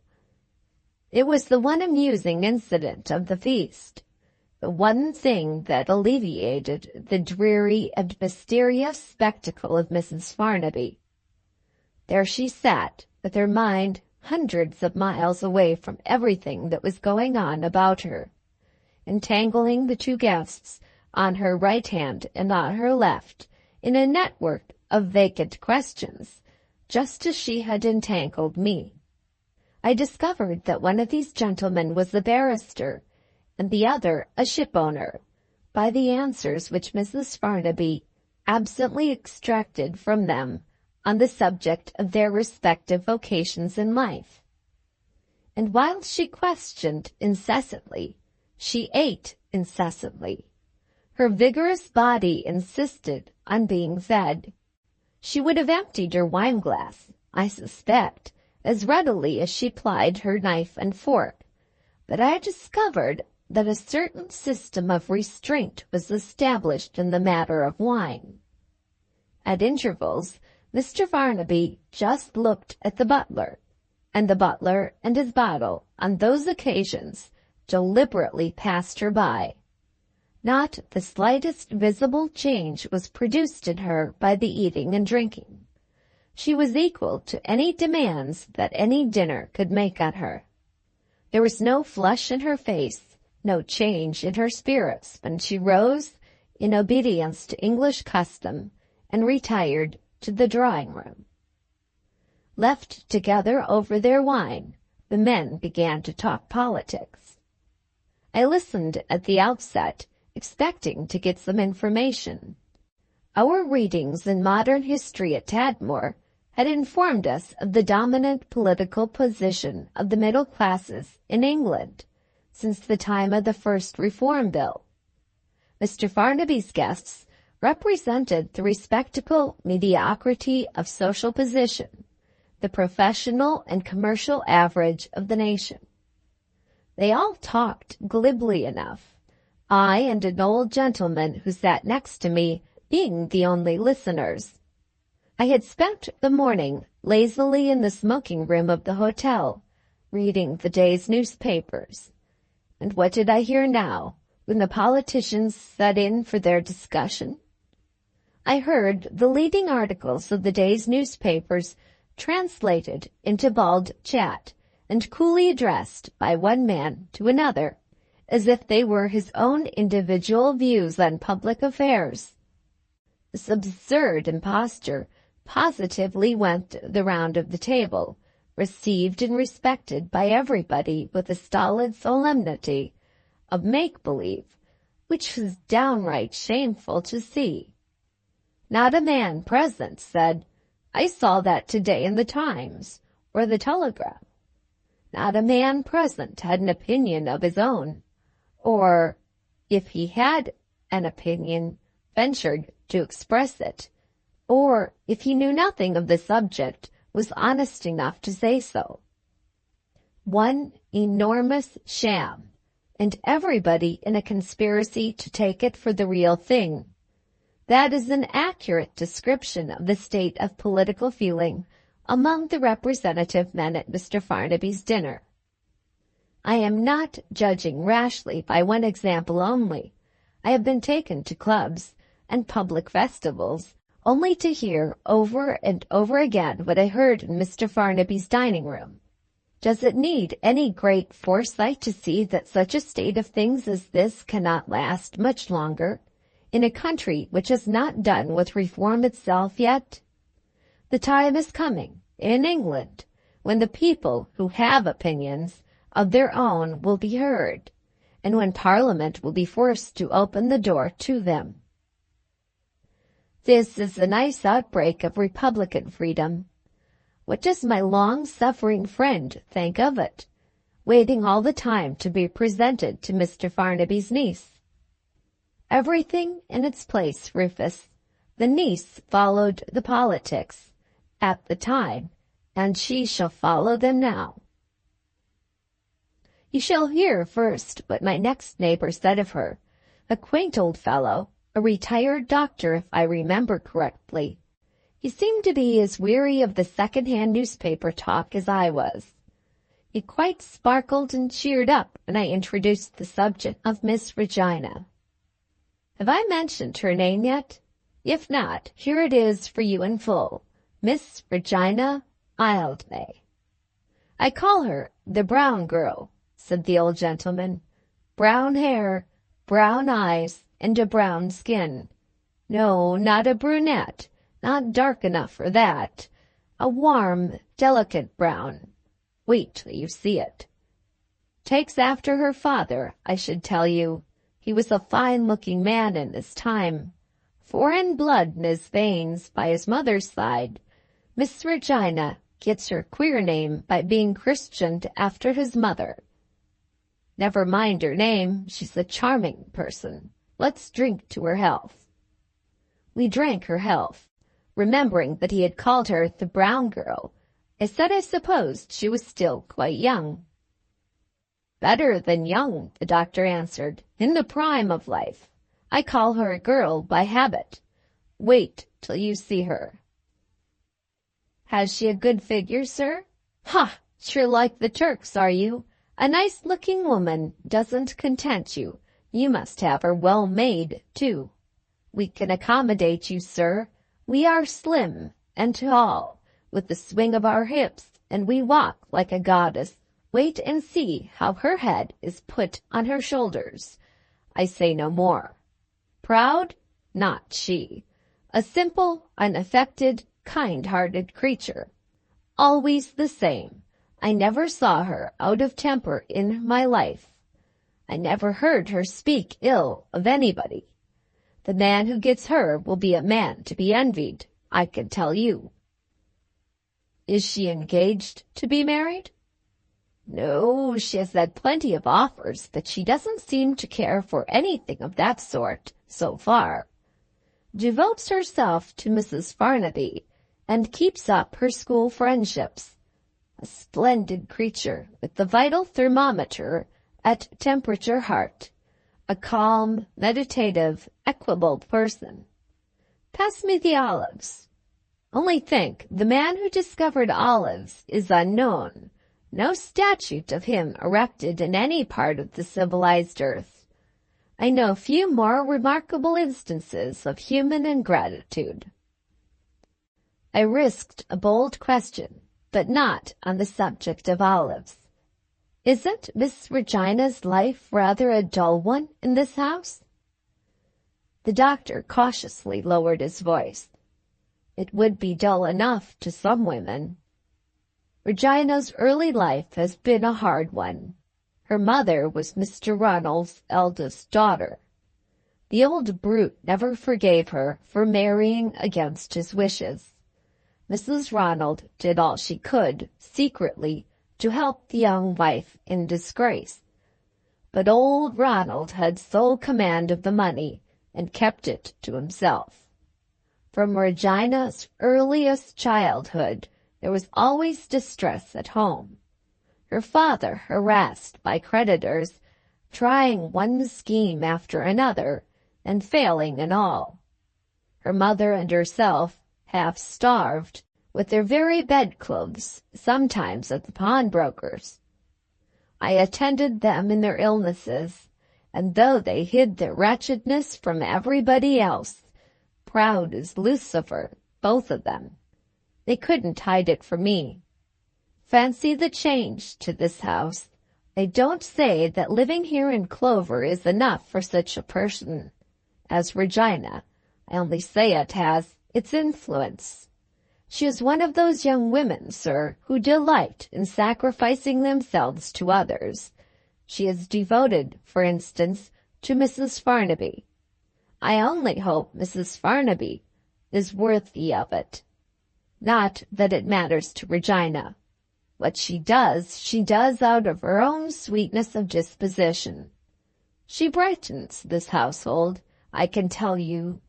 Farnaby did a wise thing in his own domestic interests when he adopted her as his daughter. She thinks she can never be grateful enough to him, the good creature, though she has repaid him 100-fold. You'll find that out one of these days when a husband takes her away. Don't suppose that I want to disparage our host. He's an old friend of mine, but he's a little too apt to take the good things that fall to his lot as if they were nothing but a just recognition of his own merits. I have told that to his face often enough to have a right to say it of him when he doesn't hear me. Do you smoke? I wish they would drop their politics and take the tobacco. I say, Farnaby, I want a cigar. This broad hint produced an adjournment to the smoking room, the doctor leading the way. I began to wonder how much longer my introduction to Miss Regina was to be delayed. It was not to come until I had seen a new side of my host's character, and had found myself promoted to a place of my own in Mr. Farnaby's estimation. As we rose from the table, one of the guests spoke to me of a visit that he had recently paid to the part of Buckinghamshire which I come from.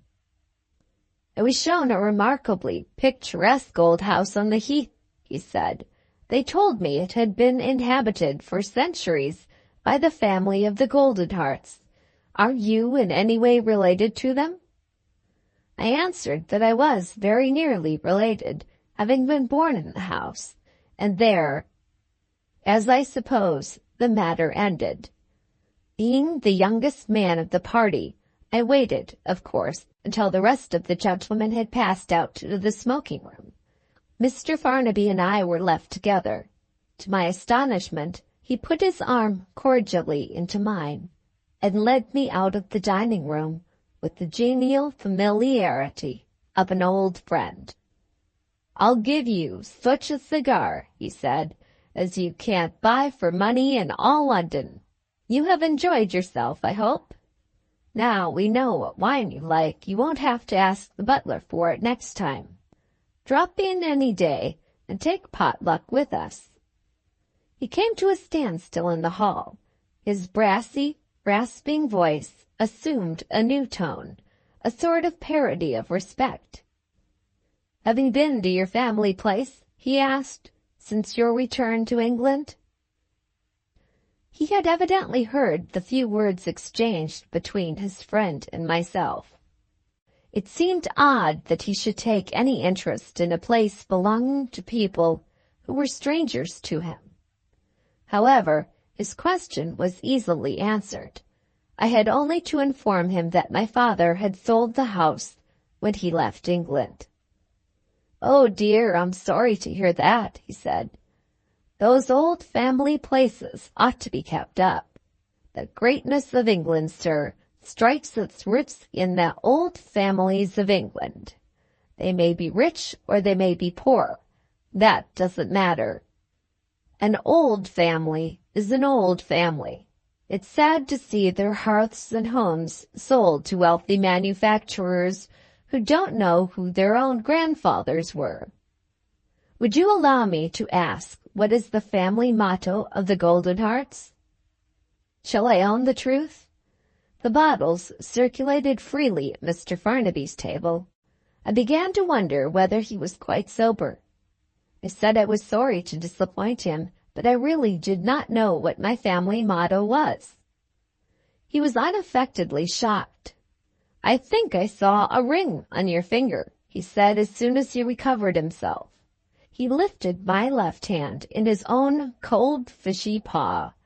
"The one ring I wear is of plain gold. It belonged to my father, and it has his initials inscribed on the signet." "Good gracious, you haven't got your coat of arms on your seal?" cried Mr. Farnaby. "My dear sir, I am old enough to be your father, and I must take the freedom of remonstrating with you. Your coat of arms and your motto are no doubt at the herald's office. Why don't you apply for them? Shall I go there for you?" "I will do it with pleasure. You shouldn't be careless about these things. You shouldn't indeed." I listened in speechless astonishment. Was he ironically expressing his contempt for old families? We got into the smoking room at last, and my friend the doctor enlightened me privately in a corner.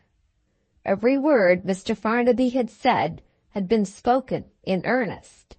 This man, who owes his rise from the lowest social position entirely to himself, who, judging by his own experience, has every reason to despise the poor pride of ancestry, actually feels a sincerely servile admiration for the accident of birth. "Oh, poor human nature," as somebody says. How cordially I agree with somebody. We went up to the drawing-room, and I was introduced to the brown girl at last. What impression did she produce on me? Do you know, Rufus, that there is some perverse reluctance in me to go on with this inordinately long letter just when I have arrived at the most interesting part of it. I can't account for my own state of mind. I only know that it is so. The difficulty of describing the young lady doesn't perplex me like the difficulty of describing Mrs. Farnaby. I can see her now as vividly as if she was present in the room. I even remember, and this is astonishing in a man, the dress that she wore. And yet I shrink from writing about her, as if there was something wrong in it. Do me a kindness, good friend, and let me send off all these sheets of paper, the idle work of an idle morning, just as they are. When I write next, I promise to be ashamed of my own capricious state of mind, and to paint the portrait of Miss Regina at full length. In the meanwhile, don't run away with the idea that she has made a disagreeable impression upon me. Good heavens, it is far from that. You have had the old doctor's opinion of her. Very well, multiply this opinion by 10, and you have mine. Note: a strange endorsement appears on this letter, dated several months after the period at which it was received.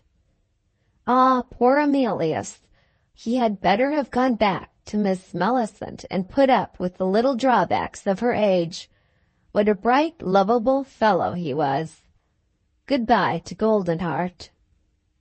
These lines are not signed. They are known, however, to be in the handwriting of Rufus Dingwall. Chapter 2. I particularly want you to come and lunch with us, dearest Cecilia, the day after tomorrow. Don't say to yourself, the Farnaby's house is dull, and Regina is too slow for me. And don't think about the long drive for the horses from your place to London. This letter has an interest of its own, my dear. I have got something new for you. What do you think of a young man who is clever and handsome and agreeable, and wonder of wonders, quite unlike any other young Englishman you ever saw in your life.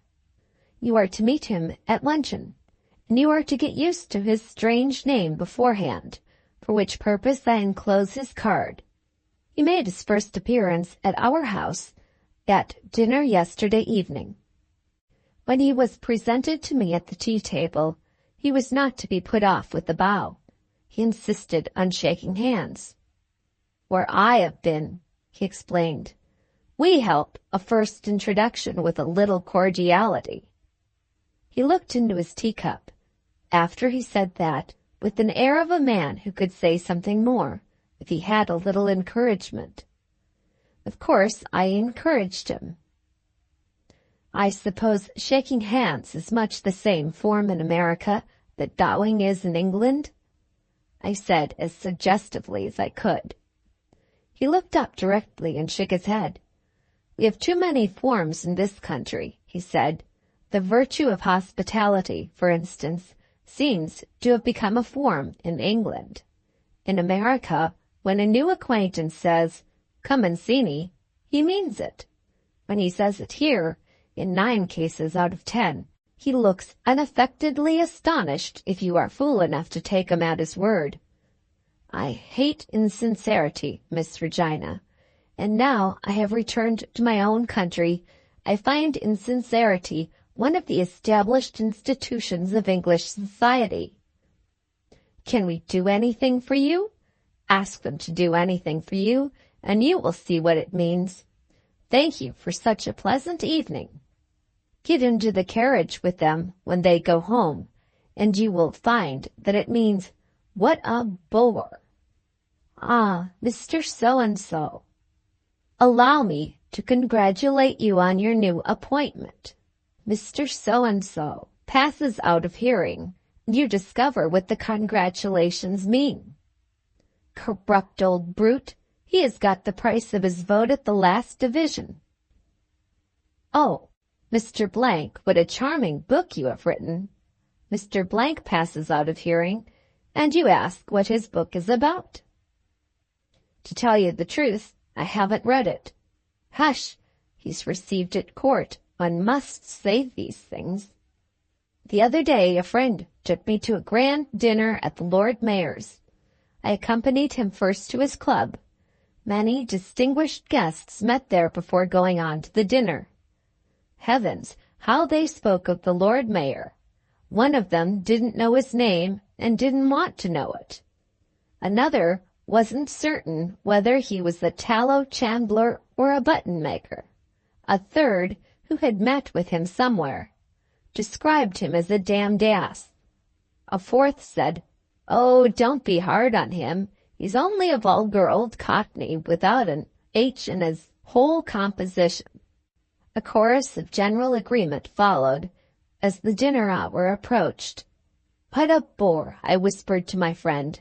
"Why do they go?" He answered, "You see, one must do this sort of thing." And when we got to the mansion house, they did that sort of thing with a vengeance. When the speech-making set in, these very men who had all expressed their profound contempt for the Lord Mayor behind his back now flattered him to his face in such a shamelessly servile way, with such a meanly complete insensibility to their own baseness, that I did really and literally turn sick. I slipped out into the fresh air and fumigated myself after the company I had kept with a cigar. No, it's useless to excuse these things. I could quote dozens of other instances that have come under my own observation, by saying that they are trifles. When trifles make themselves habits of yours or mine, they become a part of your character or mine. We have an inveterately false and vicious system of society in England. If you want to trace one of the causes, look back to the little organized insincerities of English life. Of course, you understand, Cecilia, that this was not all said at one burst, as I have written it here. Some of it came out in the way of answers to my inquiries, and some of it was spoken in the intervals of laughing, talking, and tea drinking. But I want to show you how very different this young man is from the young men whom we are in the habit of meeting, and so I huddle this talk together in one sample, as Papa Farnaby would call it. My dear, he is decidedly handsome. I mean our delightful Amelia's. His face has a bright, eager look, indescribably refreshing as the contrast to the stolid composure of the ordinary young Englishman.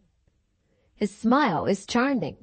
He moves as gracefully, with as little self-consciousness as my Italian greyhound. He has been brought up among the strangest people in America, and, would you believe it, he is actually a socialist. Don't be alarmed. He shocked us all dreadfully by declaring that his socialism was entirely learnt out of the New Testament. I have looked at the New Testament since he mentioned some of his principles to me, and, do you know, I declare it is true. Oh, I forgot. The young socialist plays and sings. When we asked him to go to the piano, he got up and began directly. I don't do it well enough, he said, to want a great deal of pressing. He sang old English songs with great taste and sweetness. One of the gentlemen of our party, evidently disliking him, spoke rather rudely. I thought, "A socialist who sings and plays," he said, "is a harmless socialist indeed." I begin to feel that my balance is safe at my banker's, and that London won't be set on fire with petroleum this time. He got his answer, I can tell you. Why should we set London on fire? London takes a regular percentage of your income from you, sir, whether you like it or not, on sound socialist principles. You are the man who has got the money, and socialism says you must and shall help the man who has got none. That is exactly what your own poor law says to you every time the collector leaves the paper at your house. Wasn't it clever? And it was doubly severe, because it was good-humoredly said. Between ourselves, Cecilia, I think he is struck with me. When I walked about the room, his bright eyes followed me everywhere, and when I took a chair by somebody else, not feeling it quite right to keep him all to myself, he invariably contrived to find a seat on the other side of me. His voice, too, had a certain tone, addressed to me and to no other person in the room. Judge for yourself when you come here. But don't jump to conclusions, if you please. Oh no, I am not going to fall in love with him. It isn't in me to fall in love with anybody. Do you remember what the last man whom I refused said of me? She has a machine on the left side of her that pumps blood through her body, but she has no heart. I pity the woman who marries that man. One thing more, my dear. This curious Amelius seems to notice trifles which escape men in general, just as we do. Towards the close of the evening, poor Mamma Farnaby fell into one of her vacant states, half asleep and half awake, on the sofa in the back drawing-room. Your aunt interests me, he whispered. She must have suffered some terrible sorrow at some past time in her life. Fancy a man seeing that. He dropped some hints which showed that he was puzzling his brains to discover how I got on with her, and whether I was in her confidence or not. He even went to the length of asking what sort of life I had led with uncle and aunt, who have adopted me. My dear, it was done so delicately, with such irresistible sympathy, and such a charming air of respect, that I was quite startled when I remembered, in the wakeful hours of the night, how freely I had spoken to him. Not that I have betrayed any secrets, for, as you know, I am as ignorant as everybody else of what the early troubles of my poor dear aunt may have been. But I did tell him how I came into the house a helpless little orphan girl, how generously these two good relatives adopted me, and how happy it made me to find that I could really do something to cheer their sad, childless lives. "I wish I was half as good as you are," he said. "I can't understand how you became fond of Mrs. Farnaby." Perhaps it began in sympathy and compassion. Just think of that from a young Englishman. He went on confessing his perplexities as if we had known one another from childhood. "I am a little surprised to see Mrs. Farnaby present at parties of this sort. I should have thought she would have stayed in her own room." "That's just what she objects to do," I answered. "She says people will report that her husband is ashamed of her, or that she is not fit to be seen in society if she doesn't appear at the parties, and she is determined not to be misrepresented that way." Can you understand my talking to him with so little reserve? It is a specimen, Cecilia, of the odd manner in which my impulses carry me away in this man's company. He is so nice and gentle, and yet so manly. I shall be curious to see if you can resist him with your superior firmness and knowledge of the world.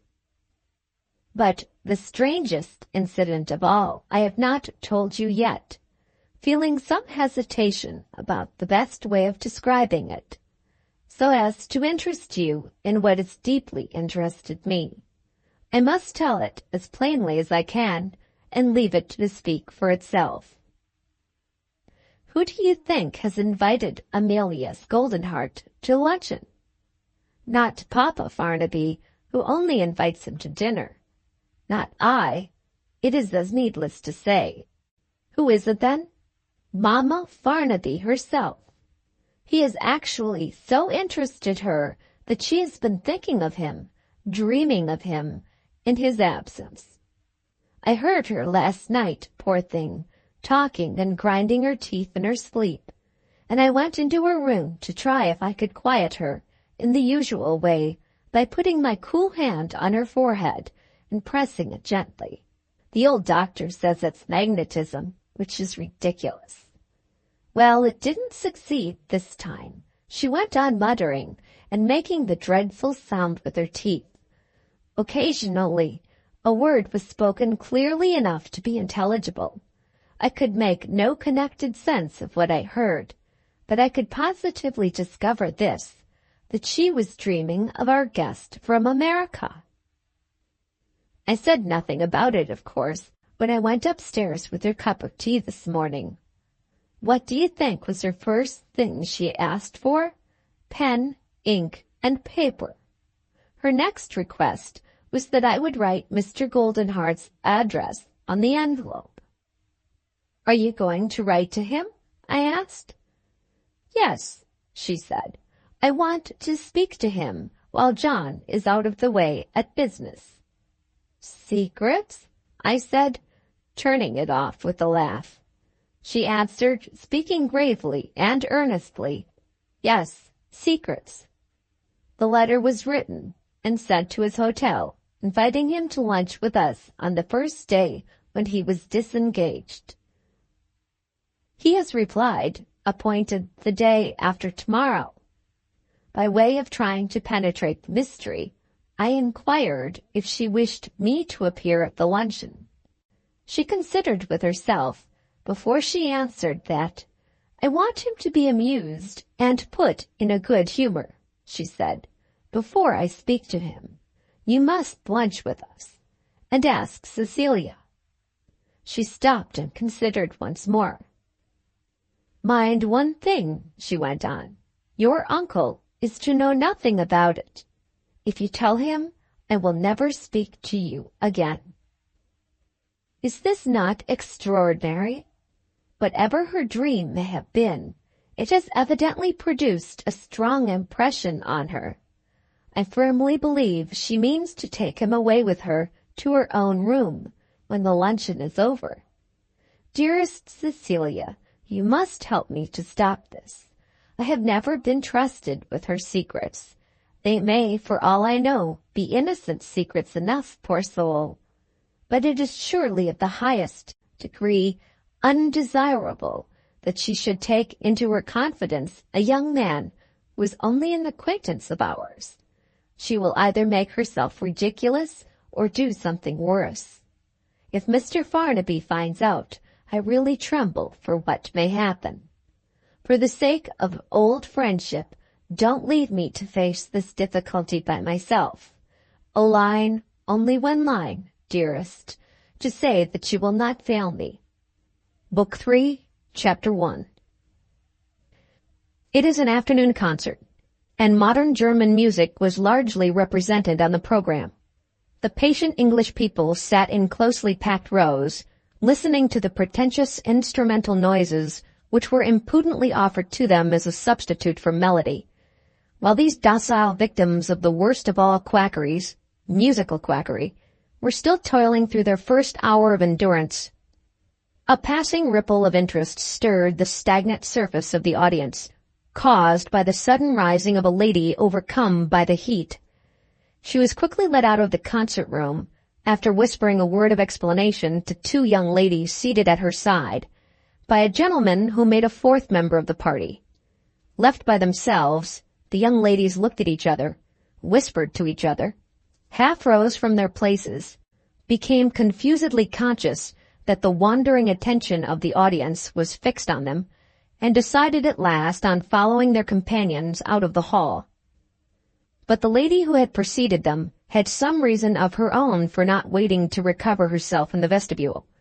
When the gentleman in charge of her asked if he should get a glass of water, she answered sharply, "Get a cab, and be quick about it." The cab was found in a moment.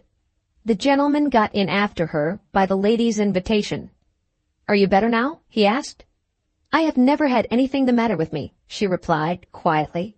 "Tell the man to drive faster." Having obeyed his instructions, the gentleman, otherwise Emilius, began to look a little puzzled. The lady, Mrs. Farnaby herself, perceived his condition of mind and favored him with an explanation. "I had my own motive for asking you to luncheon today," she said, in that steady, downright way of speaking that was peculiar to her. "I wanted to have a word with you privately. My niece Regina—" "Don't be surprised at my calling her my niece when you have heard Mr. Farnaby call her his daughter. She is my niece. Adopting her is a mere phrase. It doesn't alter facts. It doesn't make her Mr. Farnaby's child or mine, does it?" She had ended with a question, but she seemed to want no answer to it. Her face was turned toward the cab window, instead of towards Emilius. He was one of those rare people who are capable of remaining silent when they have nothing to say. Mrs. Farnaby went on. "My niece Regina is a good creature in her way, but she suspects people. She has some reason of her own for trying to prevent me from taking you into my confidence. And her friend Cecilia is helping her. Yes, the concert was the obstacle which they had arranged to put in my way. You were obliged to go after telling them you wanted to hear the music, and I couldn't complain, because they had got a fourth ticket for me. I made up my mind what to do, and I have done it. Nothing wonderful in my taking ill with the heat. Nothing wonderful in your doing your duty as a gentleman and looking after me. And what is the consequence? Here we are together, on our way to my room, in spite of them. Not so bad for a poor helpless creature like me, is it?" Inwardly wondering what it all meant, and what she could possibly want with him, Amelia suggested that the young ladies might leave the concert room, and, not finding them in the vestibule, might follow them back to the house. Mrs. Farnaby turned her head from the window, and looked him in the face for the first time. "I have been a match for them so far," she said. "Leave it to me, and you will find I can be a match for them still." After saying this, she watched the puzzled face of Emilius with a moment's steady scrutiny. Her full lips relaxed into a faint smile. Her head sank slowly in her bosom. "I wonder whether he thinks I'm a little crazy," she said quietly to herself. Some women in my place would have gone mad years ago. Perhaps it might have been better for me." She looked up again at Emilius. "I believe you are a good-tempered fellow," she went on. "Are you in your usual temper now? Did you enjoy your lunch? Has the lively company of the young ladies put you in a good humor with women generally? I want you to be in a particularly good humor with me." She spoke quite gravely. Emilius, a little to his own astonishment, found himself answering gravely on his side, assuring her, in the most conventional terms, that he was entirely at her service. Something in her manner affected him disagreeably. If he had followed his impulse, he would have jumped out of the cab, and have recovered his liberty and his light-heartedness at one and the same moment by running away at the top of his speed. The driver turned into the street in which Mr. Farnaby's house was situated. Mrs. Farnaby stopped him, and got out at some little distance from the door. "You think the young ones will follow us back," she said to Emilius. "It doesn't matter. The servants will have nothing to tell them if they do." She checked him in the act of knocking when they reached the house door. "It's tea-time downstairs," she whispered, looking at her watch. "You and I are going into the house without letting the servants know anything about it. Now, do you understand?" She produced from her pocket a steel ring, with several keys attached to it. "A duplicate of Mr. Farnaby's key," she explained as she chose one and opened the street door. "Sometimes when I find myself waking in the small hours of the morning, I can't endure my bed. I must go out and walk. My key lets me in again, just as it lets us in now, without disturbing anybody. You had better say nothing about it to Mr. Farnaby. Not that it matters much, for I should refuse to give up my key if he asked me. But you're a good-natured fellow, and you don't want to make bad blood between man and wife, do you? Step softly and follow me." Emilius hesitated. There was something repellent to him in entering another man's house under these clandestine conditions. "All right," whispered Mrs. Farnaby, perfectly understanding him. "Consult your dignity. Go out again and knock at the door, and ask if I am home. I only wanted to prevent a fuss and an interruption when Regina comes back. If the servants don't know we are here, they will tell her we haven't returned. Don't you see?" It would have been absurd to contest the matter after this. Emilius followed her submissively to the farther end of the hall. There she opened the door of a long, narrow room, built out at the back of the house. "This is my den," she said, signing to Emilius to pass in. "While we are here, nobody will disturb us." She laid aside her bonnet and shawl, and pointed to a box of cigars on the table. "Take one," she resumed. "I smoke too, when nobody sees me. That's one of the reasons, I dare say, why Regina wished to keep you out of my room. I find smoking composes me. What do you say?" She lit a cigar and handed the matches to Emilius. Finding that he stood fairly committed to the adventure, he resigned himself to circumstances with his customary facility. He too lit a cigar, and took a chair by the fire, and looked about him with an impenetrable composure worthy of Rufus Dingwall himself. The room bore no sort of resemblance to a boudoir. A faded old Turkey carpet was spread on the floor. The common mahogany table had no covering. The chintz on the chairs was of truly venerable age. Some of the furniture made the place look like a room occupied by a man. Dumbbells and clubs of the sort used in athletic exercises hung over the bare mantelpiece. A large, ugly oaken structure with closed doors, something between a cabinet and a wardrobe, rose on one side to the ceiling. A turning lathe stood against the opposite wall. Above the lathe were hung in a row 4 prints, in dingy old frames of black wood, which especially attracted the attention of Emilius. Mostly foreign prints. They were all discolored by time, and they all strangely represented different aspects of the same subject. Infants parted from their parents by desertion or robbery. The young Moses was there, in his ark of bulrushes on the river bank. Good St. Francis appeared next, roaming the streets and rescuing forsaken children in the wintry night. A third print showed the foundling hospital of old Paris, with the turning cage in the wall and the bell to ring when the infant was placed in it. The next and last subject was the stealing of a child from the lap of his slumbering nurse by a gypsy woman. These sadly suggestive subjects were the only ornaments on the walls. No traces of books or music were visible. No needlework of any sort was to be seen. No elegant trifles, no china or flowers, or delicate lacework or sparkling jewelry. Nothing, absolutely nothing, suggestive of a woman's presence appeared in any part of Mrs. Farnaby's room. "I have got several things to say to you," she began, "but one thing must be settled first. Give me your sacred word of honor that you will not repeat to any mortal creature what I am about to tell you."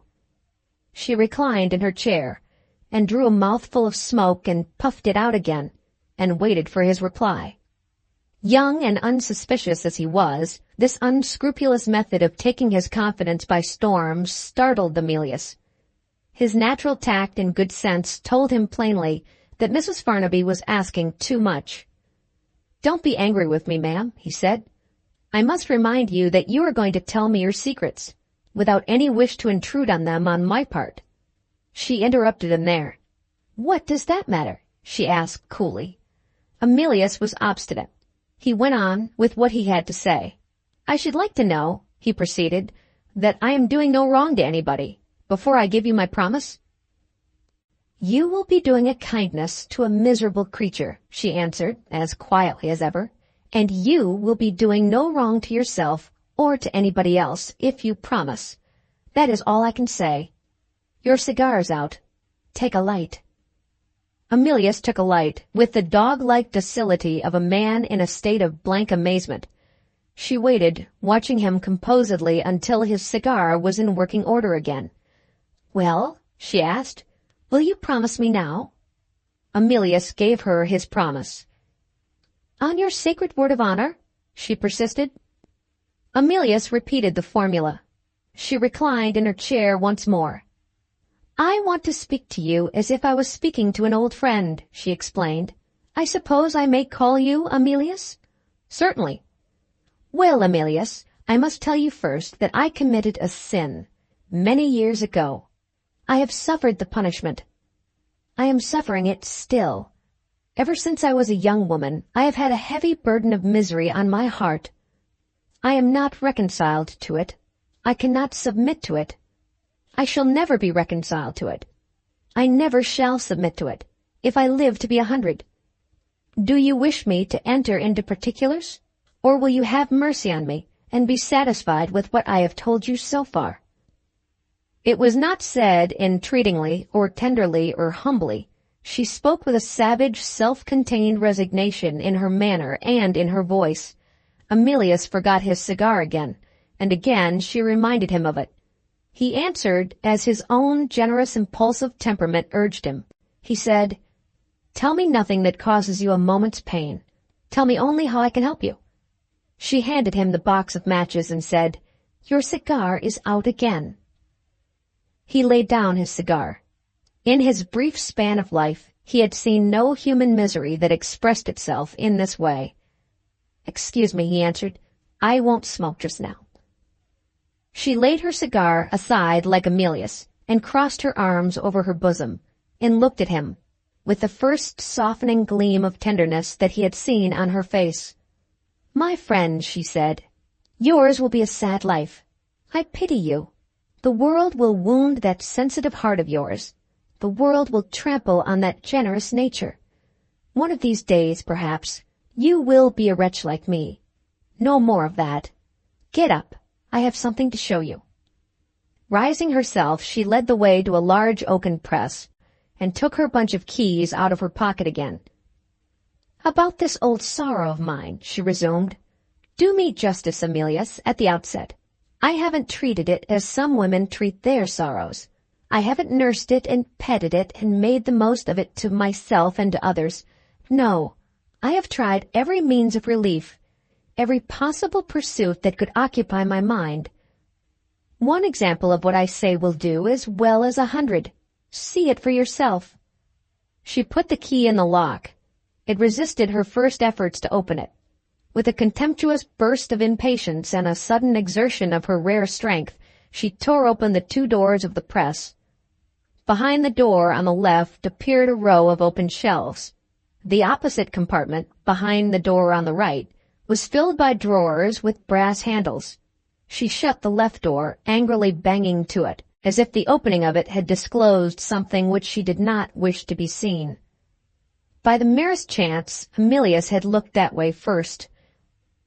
In the one instant in which it was possible to see anything, he had noticed, carefully laid out on one of the shelves, a baby's long linen frock and cap, turned yellow by the lapse of time.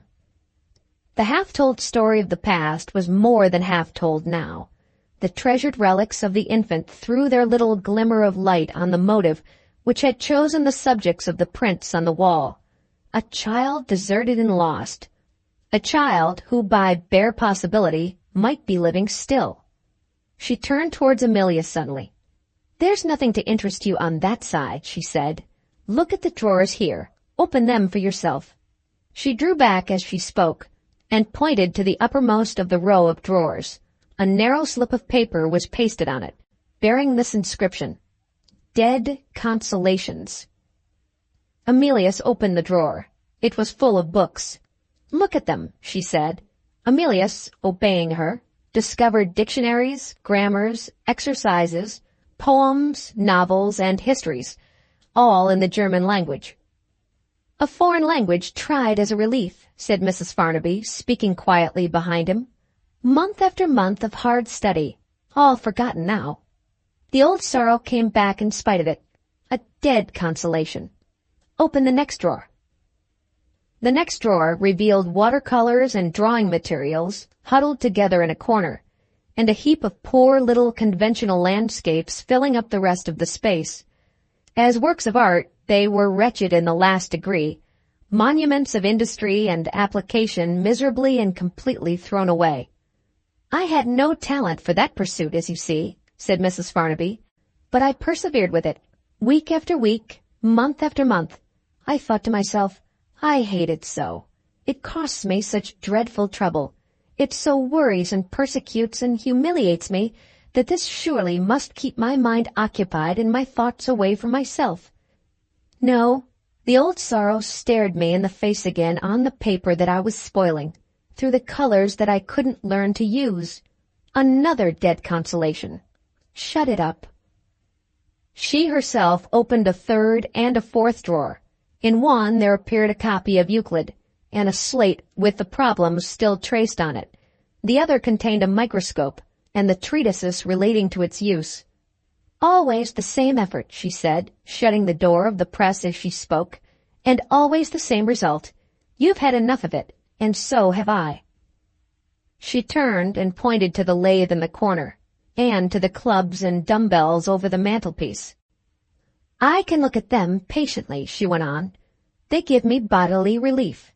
I work at the lathe till my back aches. I swing the clubs till I'm ready to drop with fatigue, and then I lie down on the rug there and sleep it off, and forget myself for an hour or two. Come back to the fire again. You've seen my dead consolations. You must hear about my living consolation next.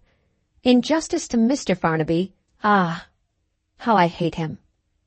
She spoke those last vehement words to herself, but with such intense bitterness of contempt that the tones were quite loud enough to be heard. Emilius looked furtively towards the door. Was there no hope that Regina and her friend might return and interrupt them? After what he had seen and heard, could he hope to console Mrs. Farnaby? He could only wonder what object she could possibly have in view in taking him into her confidence. "Am I always to be in a mess with women?" he thought to himself. "First poor Millicent, and now this one. What next?" He lit his cigar again. The Brotherhood of Smokers, and they alone, will understand what a refuge it was to him at that moment. "Give me a light," said Mrs. Farnaby, recalled to the remembrance of her own cigar. "I want to know one thing before I go on. Emilius, I watched those bright eyes of yours at luncheon time. Did they tell me the truth? You're not in love with my niece, are you?" Emilius took his cigar out of his mouth and looked at her. "Out with it boldly," she said. Emilius let it out to a certain extent. "I admire her very much," he answered. "Ah," Mrs. Farnaby remarked, "you don't know her as well as I do." The disdainful indifference of her tone irritated Emilius. He was still young enough to believe in the existence of gratitude, and Mrs. Farnaby had spoken ungratefully. Besides, he was fond enough of Regina already to feel offended when she was referred to slightingly. "I'm surprised to hear what you say of her," he burst out. "She's quite devoted to you." "Oh, yes," said Mrs. Farnaby carelessly. "She is devoted to me, of course. She is the living consolation I told you of just now. That was Mr. Farnaby's notion in adopting her. Mr. Farnaby thought to himself, 'Here's a ready-made daughter for my wife. That's all this tiresome woman wants to comfort her. Now we shall do.' Do you know what I call that? I call it reasoning like an idiot. A man may be very clever at his business, and may be a contemptible fool in other respects. Another woman's child, a consolation to me. Pah! It makes me sick to think of it. I have one merit, Emilius. I can't. It's my duty to take care of my sister's child, and I do my duty willingly. Regina's a good sort of creature, I don't dispute it. But she's like all those tall, darkish women. There's no backbone in her, no dash, a kind, feeble, goody-goody, sugarish disposition, and a deal of quiet obstinacy at the bottom of it, I can tell you. Oh, yes, I do her justice. I don't deny that she's devoted to me, as you say, but I'm making a clean breast of it now, and you ought to know, and you shall know, that Mr. Farnaby's living consolation is no more a consolation to me than the things you have seen in the drawers. There, now we've done with Regina. No, there's one thing more to be cleared up. When you say you admire her, what do you mean? Do you mean marry her?" For once in his life, Emilius stood on his dignity. "I have too much respect for the young lady to answer your question," he said loftily.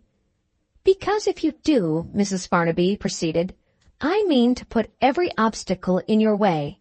In short, I mean to prevent it." This plain declaration staggered Emilius. He confessed the truth by implication in one word. "Why?" he asked sharply. "Wait a little and recover your temper," she answered. There was a pause.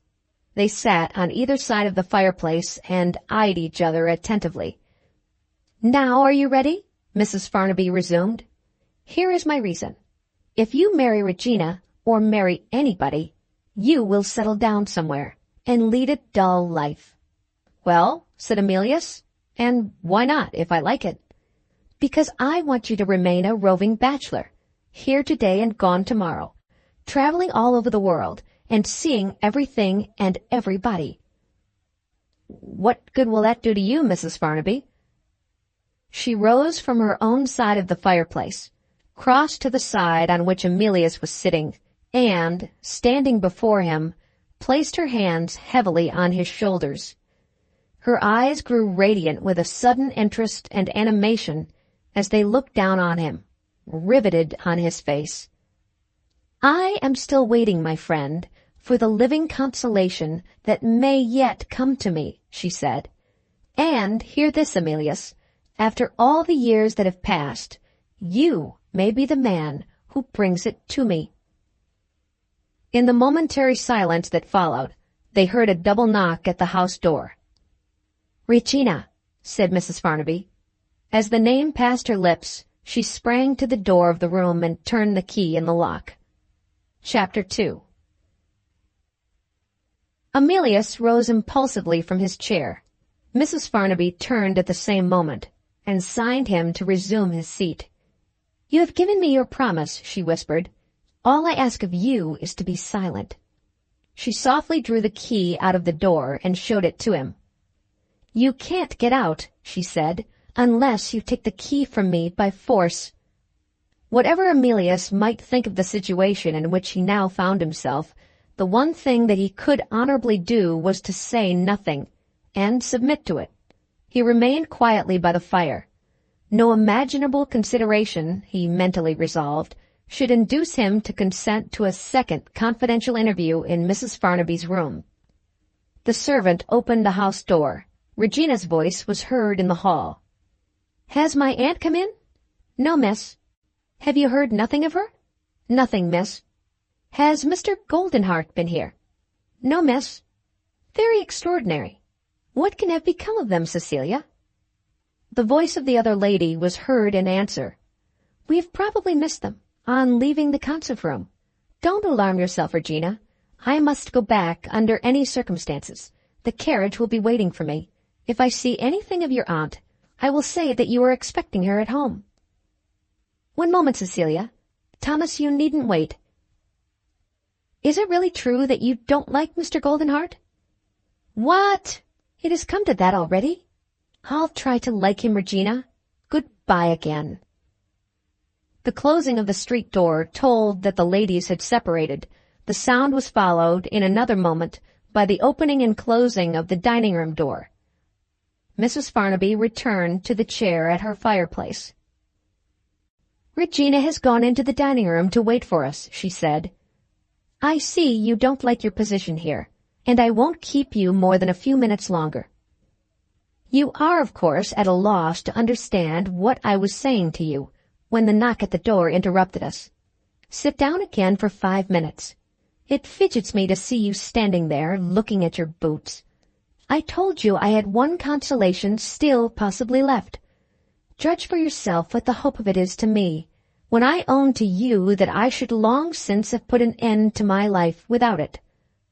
Don't think I am talking nonsense. I mean what I say. It is one of my misfortunes that I have no religious scruples to restrain me. There was a time when I believed that a religion might comfort me. I once opened my heart to a clergyman, a worthy person, who did his best to help me. All useless. My heart was too hard, I suppose. It doesn't matter, except to give you one more proof that I am thoroughly in earnest. Patience, patience. I am coming to the point. I asked you some odd questions on the day when you first dined here. You have forgotten all about them, of course." "I remember them perfectly well," Amelius answered. "You remember them? That looks as if you had thought about them afterward. Come, tell me plainly, what did you think?"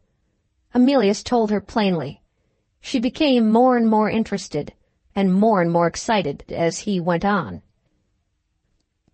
"Quite right," she exclaimed, starting to her feet and walking swiftly backwards and forwards in the room. "There is a lost girl whom I want to find, and she is between 16 and 17 years old, as you thought. Mind, I have no reason, not the shadow of a reason, for believing that she is still a living creature. I have only my own stupid, obstinate conviction, rooted here." She pressed both hands fiercely on her heart, "so that nothing can tear it out of me. I have lived in that belief. Oh, don't ask me how long. It is so far, so miserably far to look back." She stopped in the middle of the room. Her breath came and went in quick, heavy gasps. The first tears that had softened the hard wretchedness in her eyes rose in them now, and transfigured them with the divine beauty of maternal love.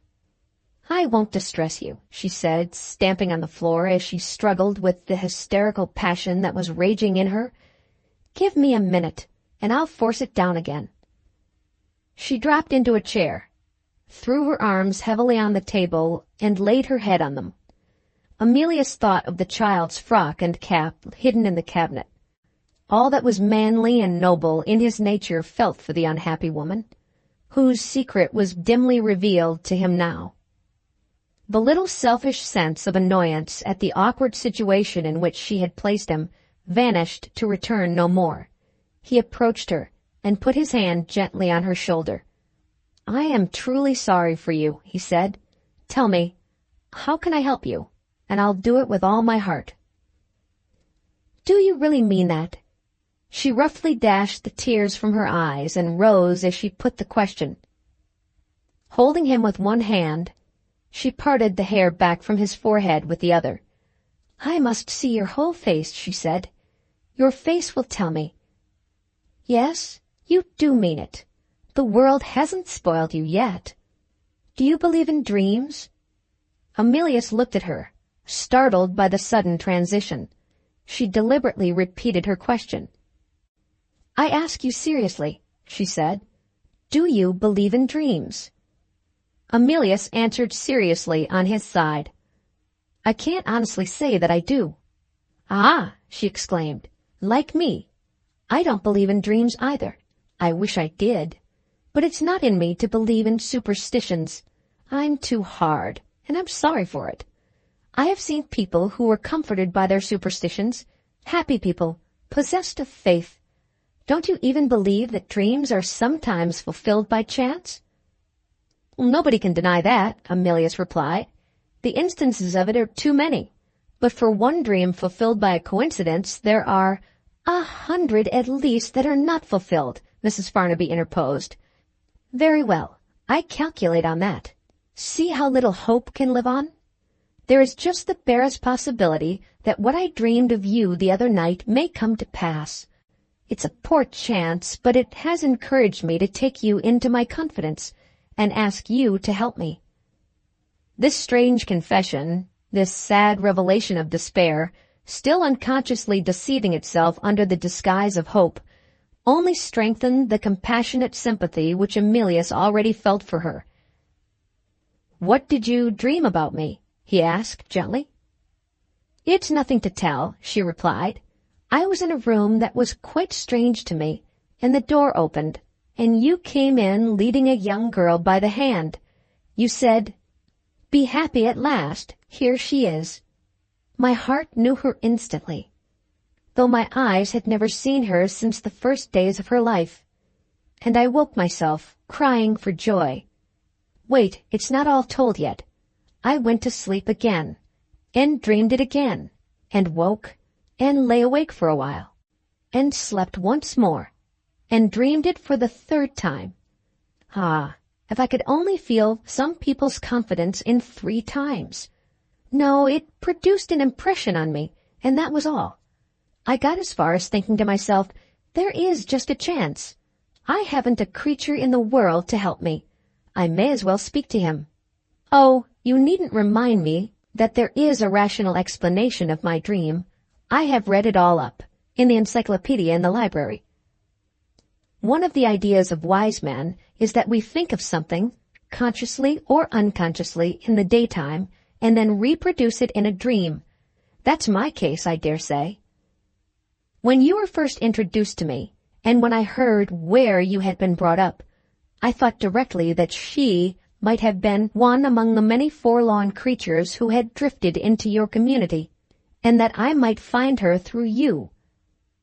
Say that thought went to my bed with me, and we have the explanation of my dream. Never mind. There is my one poor chance in 100 still left. You will remember me, Amelius, if you should meet with her, won't you? The implied confession of her own intractable character, without religious faith to ennoble it, without even imagination to refine it, the unconscious disclosure of one tender and loving instinct in her nature, still piteously struggling for existence, with no sympathy to sustain it, with no light to guide it, would have touched the heart of any man not incurably depraved. Amelius spoke with the fervor of his young enthusiasm. I would go to the uttermost ends of the earth if I thought I could do you any good. But, oh, it sounds so hopeless.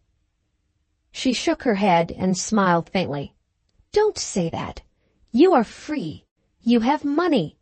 You will travel about in the world and amuse yourself. In a week you will see more than stay-at-home people see in a year. How do we know what the future has in store for us? I have my own idea. She may be lost in the labyrinth of London, or she may be hundreds of thousands of miles away. Amuse yourself, Amelius. Amuse yourself. Tomorrow or 10 years hence, you might meet with her. In sheer mercy to the poor creature, Amelius refused to encourage her delusion. Even supposing such a thing could happen, he objected, how am I to know the lost girl? You can't describe her to me. You've not seen her since she was a child. Do you know anything of what happened at the time? I mean, at the time when she was lost?" "I know nothing." "Absolutely nothing?" "Absolutely nothing." "Have you never felt a suspicion of how it happened?" Her face changed. She frowned as she looked at him. "Not till weeks and months had passed," she said. "Not till it was too late. I was ill at the time. When my mind got clear again, I began to suspect one particular person, little by little, you know, noticing trifles and thinking about them afterward." She stopped, evidently restraining herself on the point of saying more. Emilius tried to lead her on. "Did you suspect the person—" he began. "I suspected him of casting the child helpless on the world," Mrs. Farnaby interposed, with a sudden burst of fury. "Don't ask me any more about it, or I shall break out and shock you." She clenched her fists as she said the words. "It's well for that man," she muttered between her teeth, "that I never got beyond suspecting and never found out the truth.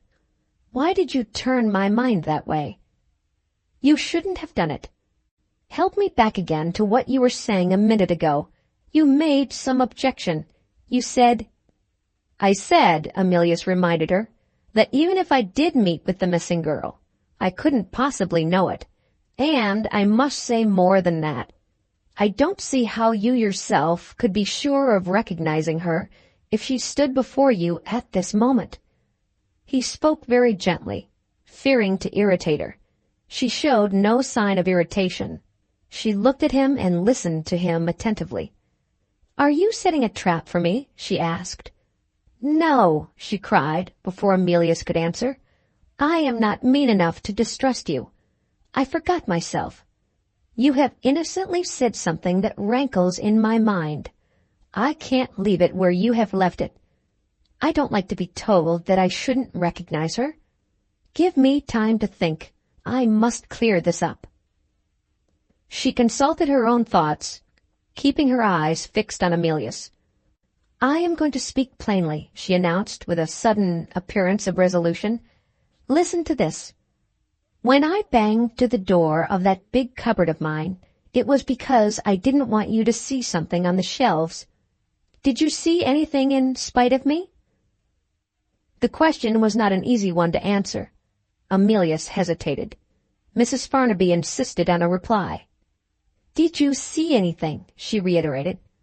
Emilius owned that he had seen something. She turned away from him and looked into the fire. Her firm, full tones sank so low when she spoke next that he could barely hear them. "Was it something belonging to a child?" "Yes." "Was it a baby's frock and cap?" "Answer me. We have gone too far to go back.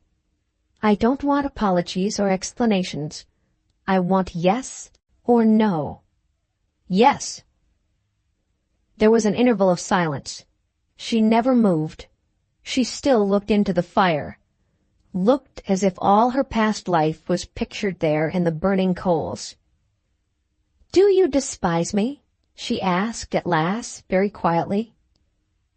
"As God hears me, I am only sorry for you," Emilius answered. Another woman would have melted into tears. This woman still looked into the fire, and that was all. "What a good fellow," she said to herself. "What a good fellow he is." There was another pause. She turned towards him again as abruptly as she had turned away. "I had hoped to spare you, and to spare myself," she said. "If the miserable truth has come out, it is through no curiosity of yours, and God knows against every wish of mine. I don't know if you really felt like a friend towards me. You must be my friend now. Don't speak. I know I can trust you. One last word, Emilius, about my lost child. You doubt whether I should recognize her if she stood before me now.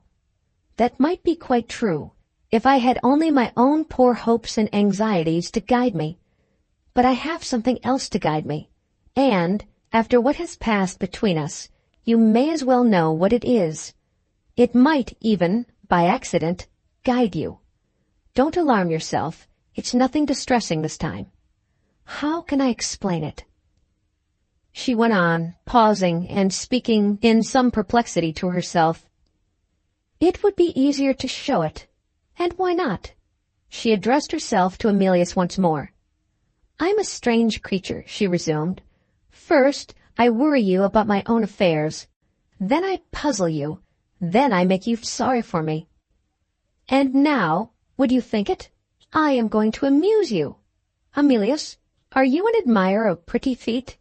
Emilius had heard of men in books who had found reason to doubt whether their own ears were not deceiving them. For the first time, he began to understand those men, and to sympathize with them. He admitted, in a certain bewildered way, that he was an admirer of pretty feet, and waited for what was to come next. "When a woman has a pretty hand," Mrs. Farnaby proceeded, "she is ready enough to show it. When she goes out to a ball, she favors you with a view of her bosom and part of her back. Now tell me, if there's no impropriety in a naked bosom, where is the impropriety in a naked foot?" Emilius agreed, like a man in a dream. "Where, indeed?" he remarked, and waited for what was to come next. "Look out of the window," said Mrs. Farnaby. Emilius obeyed. The window had been open for a few inches at the top, no doubt to ventilate the room. The dull view of the courtyard was varied by the stables at the farther end, and by the kitchen skylight rising in the middle of the open space. As Emilius looked out, he observed that some person at that moment in the kitchen required apparently a large supply of fresh air. The swinging window on the side of the skylight which was nearest to him was invisibly and noiselessly pulled open from below, the similar window on the other side being already wide open also. Judging by appearance, the inhabitants of the kitchen possessed a merit which is exceedingly rare among domestic servants. They understood the laws of ventilation, and appreciated the blessing of fresh air. "That will do," said Mrs. Farnaby. "You can turn around now." Emilius turned. Mrs. Farnaby's boots and stockings were on the hearthrug, and one of Mrs. Farnaby's feet was placed, ready for inspection, on the chair which he had just left. "Look at my right foot first," she said, speaking gravely and composedly in her ordinary tone. It was well worth looking at, a foot equally beautiful in form and in color. The instep arched and high, the ankle at once delicate and strong, the toes tinged with a rose color at the tips. In brief, it was a foot to be photographed, to be cast in plaster, to be fondled and kissed.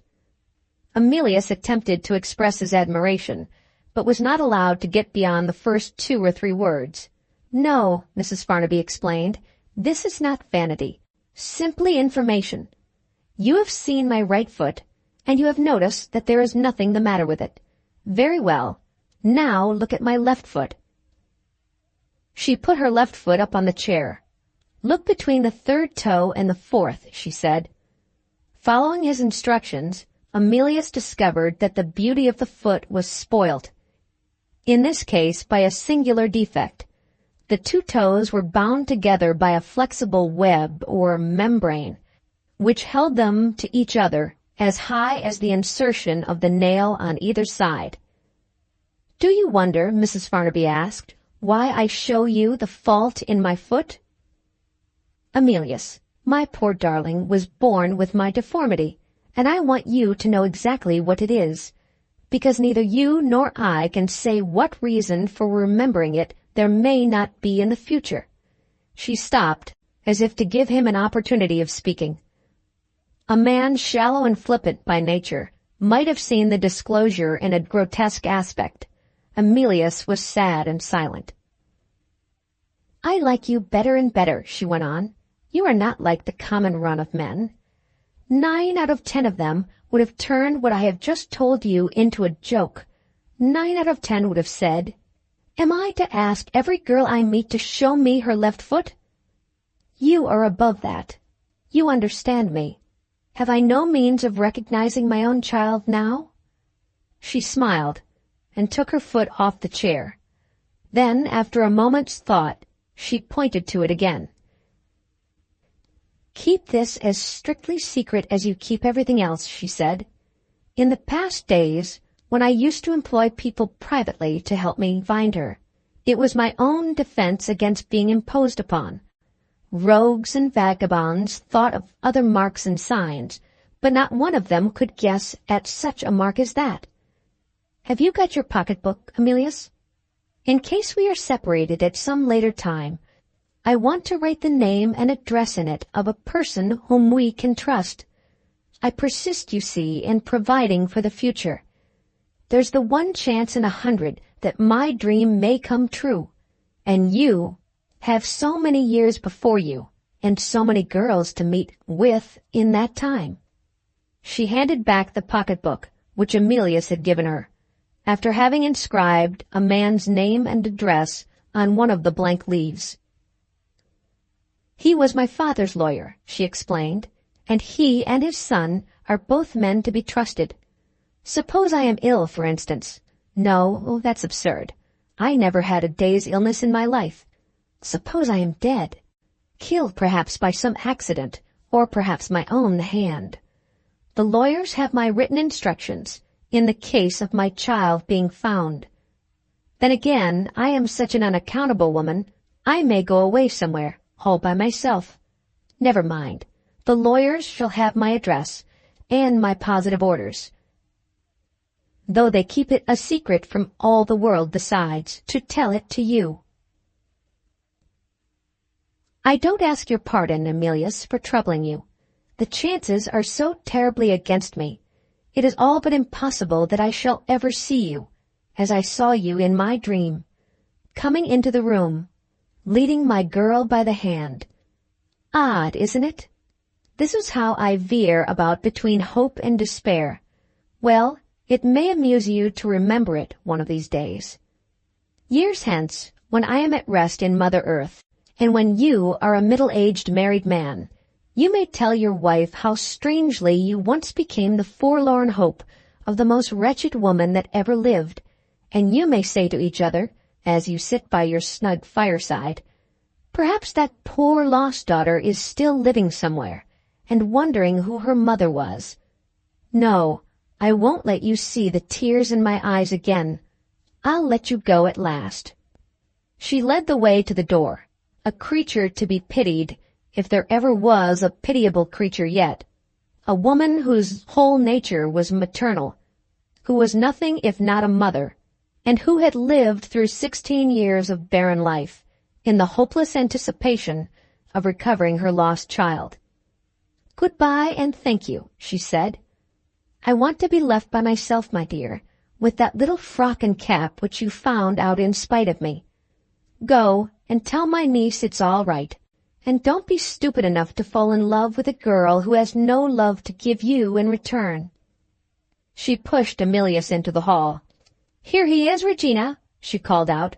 "I have done with him." Before Emilius could speak, she had shut herself into her room. He advanced along the hall and met Regina at the door of the dining room. Chapter 3. "Mr. Goldenheart," she said, with the coldest possible politeness, "perhaps you will be good enough to explain what this means?" She turned back into the dining room. Emilius followed her in silence. "Here I am, and another scrape of the woman," he thought to himself. "Are men in general as unlucky as I am, I wonder?" "You needn't close the door," said Regina maliciously. "Everybody in the house is welcome to hear what I have to say to you." Emilius made a mistake at the outset. He tried what a little humility would do to help him. There's probably no instance on record in which humility on the part of a man has ever really found its way to the indulgence of an irritated woman. The best and the worst of them alike have at least one virtue in common. They secretly despise a man who is not bold enough to defend himself when they are angry with him. "I hope I have not offended you," Emilius ventured to say. She tossed her head contemptuously. "Oh dear no, I am not offended, only a little surprised at your being so very ready to oblige my aunt." In the short experience of her which had fallen to the lot of Emilius, she had never looked so charmingly as she looked now. The nervous irritability under which she was suffering brightened her face with the animation which was wanting in it at ordinary times. Her soft brown eyes sparkled. Her smooth, dusky cheeks glowed with a warm red flush. Her tall, supple figure asserted its full dignity, robed in a superb dress of silken purple and black lace, which set off her personal attractions to the utmost advantage. She not only roused the admiration of Emilius, she unconsciously gave him back the self-possession which he had, for the moment, completely lost. He was man enough to feel the humiliation of being despised by the one woman in the world whose love he longed to win, and he answered with a sudden firmness of tone and look that startled her. "You had better speak more plainly still, Miss Regina," he said. "You may as well blame me at once for the misfortune of being a man." She drew back a step. "I don't understand you," she answered. "Do I owe no forbearance to a woman who asks a favor of me?" Emilius went on. "If a man had asked me to steal into the house on tiptoe, I should have said something I had better not repeat. If a man had stood between me and the door when you came back, I should have taken him by the collar and pulled him out of my way. Could I do that, if you please, with Miss Farnaby?" Regina saw the weak point of this defense with a woman's quickness of perception. "I can't offer any opinion," she said, "especially when you lay all the blame on my aunt." Emilius opened his lips to protest and thought better of it. He wisely went straight on with what he had still to say. "If you'll let me finish," he resumed, "you will understand me a little better than that. Whatever blame there may be, Miss Regina, I am quite ready to take on myself. I merely wanted to remind you that I was put in an awkward position, and that I couldn't civilly find a way out of it. As for your aunt, I will only say this. I know of hardly any sacrifice that I would not submit to, if I could be of the smallest service to her. After what I heard while I was in her room—" Regina interrupted him at this point. "I suppose it's a secret between you?" she said. "Yes, it's a secret," Emilius proceeded, "as you say, but one thing I may tell you, without breaking my promise. Mrs. Farnaby has, filled me with a kindly feeling towards her. She has a claim, poor soul, to my truest sympathy, and I shall remember her claim, and I shall be faithful to what I feel towards her as long as I live." It was not very elegantly expressed, but the tone was the tone of true feeling, and his voice trembled. His color rose. He stood before her, speaking with perfect simplicity straight from his heart, and the woman's heart felt it instantly. This was the man whose ridicule she had dreaded, if her aunt's rash confidence struck him in an absurd light. She sat down in silence, with a grave, sad face, reproaching herself for the wrong which her too ready distrust had inflicted on him, longing to ask his pardon, and yet hesitating to say the simple words. He approached her chair, and, placing his hand on the back of it, said gently, "Do you think a little better of me now?"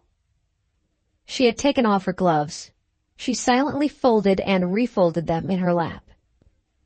"Your opinion is very precious to me," Emilius pleaded, bending a little nearer to her. "I can't tell you how sorry I should be." He stopped and put it more strongly. "I shall never have courage enough to enter this house again if I have made you think meanly of me." A woman who cared nothing for him would have easily answered this. The calm heart of Regina began to flutter. Something warned her not to trust herself to speak. Little as he suspected it, Emilius had troubled the tranquil temperament of this woman. He had found his way to those secret reserves of tenderness, placid and deep, of which she was hardly conscious herself, until his influence had enlightened her. She was afraid to look up at him. Her eyes would have told him the truth. She lifted her long, finely shaped, dusky hand, and offered it to him as the best answer that she could make. Emilius took it, looked at it, and ventured on his first familiarity with her. He kissed it. She only said, "Don't," very faintly. "The Queen would let me kiss her hand if I went to court," Emilius reminded her with a pleasant inner conviction of his wonderful readiness at finding an excuse. She smiled in spite of herself. "Would the Queen let you hold it?" she asked, gently releasing her hand and looking at him as he drew it away. The peace was made without another word of explanation. Emilius took a chair at her side. "I'm quite happy now that you have forgiven me," he said. "You don't know how I admire you, and how anxious I am to please you. If I only knew how." He drew his chair a little nearer. His eyes told her plainly that this language would soon become warmer still if she gave him the smallest encouragement. This was one reason for changing the subject, but there was another reason, more cogent still. Her first painful sense of having treated him unjustly had ceased to make itself keenly felt. The lower emotions had their opportunity of asserting themselves. Curiosity, irresistible curiosity, took possession of her mind and urged her to penetrate the mystery of the interview between Emilius and her aunt. "Will you think of me very indiscreet," she began slyly, "if I made a little confession to you?" Emilius was only too eager to hear the confession. It would pave the way for something of the same sort on his part. "I understand my aunt making the heat in the concert room a pretense for taking you away with her," Regina proceeded. "But what astonishes me is that she should have admitted you to her confidence after so short an acquaintance. You are still, what shall I say, you are still a new friend of ours." "How long will it be before I become an old friend?" Emilius asked. "I mean," he added, with artful emphasis, "an old friend of yours." Confused by the question, Regina passed it over without notice. "I am Miss Farnaby's adopted daughter," she resumed. "I have been with her since I was a little girl, and yet she has never told me any of her secrets. Pray don't suppose that I am tempting you to break faith with my aunt. I am quite incapable of such conduct as that." Emilius saw his way to a thoroughly commonplace compliment which possessed the charm of complete novelty so far as his experience was concerned. He would actually have told her that she was incapable of doing anything which was not perfectly becoming to a charming person if she had only given him time. She was too eager in the pursuit of her own object to give him time. "I should like to know," she went on, "whether my aunt has been influenced in any way by a dream that she had about you." Emilius started. "Has she told you of her dream?" he asked, with some appearance of alarm. Regina blushed and hesitated. "My room is next to my aunt's," she explained. "We keep the door between us open. I'm often in and out when she is disturbed in her sleep. She was talking in her sleep, and I heard your name. Nothing more. Perhaps I ought not to have mentioned it. Perhaps I ought not to expect you to answer me." "There is no harm in my answering you," said Emilius. "The dream really had something to do with her trusting me. You might not think quite so unfavorably of her conduct now that you know that." "It doesn't matter what I think," Regina replied constrainedly. "If my aunt's secrets have interested you, what right have I to object? I am sure I shall say nothing, though I am not in my aunt's confidence, nor in your confidence. You will find I can keep a secret." She folded up her gloves for the 20th time at least, and gave Emilius his opportunity of retiring by rising from her chair. He made a last effort to recover the ground that he had lost without betraying Mrs. Farnaby's trust in him. "I am sure you can keep a secret," he said. "I should like to give you one of my secrets to keep, only I mustn't take the liberty, I suppose, just yet." She knew perfectly well what he wanted to say. Her heart began to quicken its beat. She was at a loss how to answer.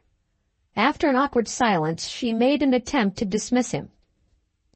"Don't let me detain you," she said, "if you have any engagement." Amelia silently looked around him for his hat. On a table behind him, a monthly magazine lay open, exhibiting one of those melancholy modern illustrations which present the English art of our day in its laziest and lowest state of degradation. A vacuous young giant in flowering trousers stood in a garden and stared at a plump young giantess with enormous eyes and rotund hips, vacantly boring holes in the grass with the point of her parasol. Perfectly incapable of explaining itself, this imbecile production put its trust in the printer, whose charitable types helped it. At the bottom of the page, with the title of Love at First Sight. On those remarkable words, Amelia seized, with the desperation of the drowning man catching at the proverbial straw. They offered him a chance of pleading his case, this time, with a happy indirectness of allusion at which not even a young lady's susceptibility could take offense. "Do you believe in that?" he said, pointing to the illustration. Regina declined to understand him. "In what?" she asked. "In love at first sight." It would be speaking with inexcusable rudeness to say plainly that she told him a lie. Let the milder form of expression be that she modestly concealed the truth. "I don't know anything about it," she said. "I do," Emilius remarked smartly. She persisted in looking at the illustration. Was there an infection of imbecility in that fatal work? She was too simple to understand him even yet. "You do what?" she inquired innocently. "I know what love at first sight is," Emilius burst out. Regina turned over the leaves of the magazine. "Ah," she said, "you have read the story." "I haven't read the story," Emilius answered. "I know what I felt myself on being introduced to a young lady." She looked up at him with a sly smile. "A young lady in America?" she asked. "In England, Miss Regina." He tried to take her hand, but she kept it out of his reach. "In London," he went on, drifting back to his customary plainness of speech. "In this very street," he resumed, seizing her hand before she was aware of him. Too much bewildered to know what else to do, Regina took refuge desperately in shaking hands with him. "Goodbye, Mr. Goldenheart," she said, and gave him his dismissal for the second time. Emilius submitted to his fate. There was something in her eyes which warned him that he had ventured far enough for that day.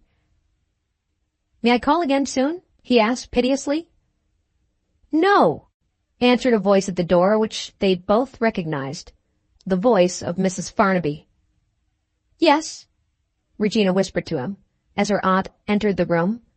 Mrs. Farnaby's interference following on the earlier events of the day had touched the young lady's usually placable temper in a tender place, and Emilius reaped the benefit of it. Mrs. Farnaby walked straight up to him, put her arm in his arm, and led him out into the hall. "I had my suspicions," she said, "and I find they have not misled me. Twice already I have warned you to let my niece alone. For the third and last time, I tell you that she is as cold as ice. She will trifle you as long as it flatters her vanity, and she will throw you over as she has thrown other men over. Have your fling, you foolish fellow, before you marry anybody. Pay no more visits to this house, unless they are visits to me. I shall expect to hear from you." She paused and pointed to a statue which was one of the ornaments in the hall. "Look at that bronze woman with the clock in her hand. That's Regina. Be off with you. Goodbye." Emilius found himself in the street. Regina was looking out at the dining-room window. He kissed his hand to her. She smiled and bowed. "Damn the other men," Emilius said to himself. "I'll call on her tomorrow." Chapter 4. Returning to his hotel, he found 3 letters waiting for him on the sitting-room table. The first letter that he opened was from his landlord and contained his bill for the past week. As he looked at the sum total, Emilius presented to perfection the aspect of a serious young man. He took pen, ink, and paper and made some elaborate calculations. Money that he had too generously lent or too freely given away appeared in his statement of expenses, as well as money that he had spent on himself. The result may be plainly stated in his own words. "Goodbye to the hotel. I must go into lodgings." Having arrived at this wise decision, he opened the second letter. It proved to be written by the lawyers who had already communicated with him at Tadmor on the subject of his inheritance. "Dear Sir, the enclosed, insufficiently addressed as you will perceive, only reached us this day. We beg to remain, etc." Emilius opened the letter enclosed and turned to the signature for information. The name instantly took him back to the community. The writer was Millicent. Her letter began abruptly, in these terms. "Do you remember what I said to you when we parted at Tadmor? I said, 'Be comforted, Emilius. The end is not yet.' And I said it again. You will come back to me. I remind you of this, my friend, directing to your lawyers, whose names I remember when their letter to you was publicly read in the common room. Once or twice a year I shall continue to remind you of those parting words of mine. There will be a time, perhaps, when you will thank me for doing so. In the meanwhile, light your pipe with my letters. My letters don't matter. If I can comfort you and reconcile you to your life, years hence, when you, too, my Emilius, may be one of the fallen leaves like me, then I shall not have lived and suffered in vain. My last days on earth will be the happiest days that I have ever seen. Be pleased not to answer these lines, or any other written words of mine that may follow, so long as you are prosperous and happy. With that part of your life I have nothing to do. You will find friends wherever you go, among the women especially. Your generous nature shows itself frankly in your face. Your manly gentleness and sweetness speak in every tone of your voice. We poor women feel drawn towards you by an attraction which we are not able to resist. Have you fallen in love already with some beautiful English girl? Oh, be careful and prudent. Be sure, before you set your heart on her, that she is worthy of you. So many women are cruel and deceitful. Some of them will make you believe that you have won their love, when you've only flattered their vanity. And some are poor weak creatures whose minds are set on their own interests, and who may let bad advisers guide them when you are not by. For your own sake, take care. I am living with my sister at New York. The days and weeks glide by me quietly. You are in my thoughts and my prayers. I've done nothing to complain of. I wait and hope. When the time of my banishment from the community has expired, I shall go back to Tadmor, and there you will find me, Emilius, the first to welcome you when your spirits are sinking under the burden of life, and your heart turns again to the friends of your early days. Goodbye, my dear. Goodbye. Emilius laid the letter aside, touched and saddened by the artless devotion to him which it expressed. He was conscious also of a feeling of uneasy surprise when he read the lines which referred to his possible entanglement with some beautiful English girl.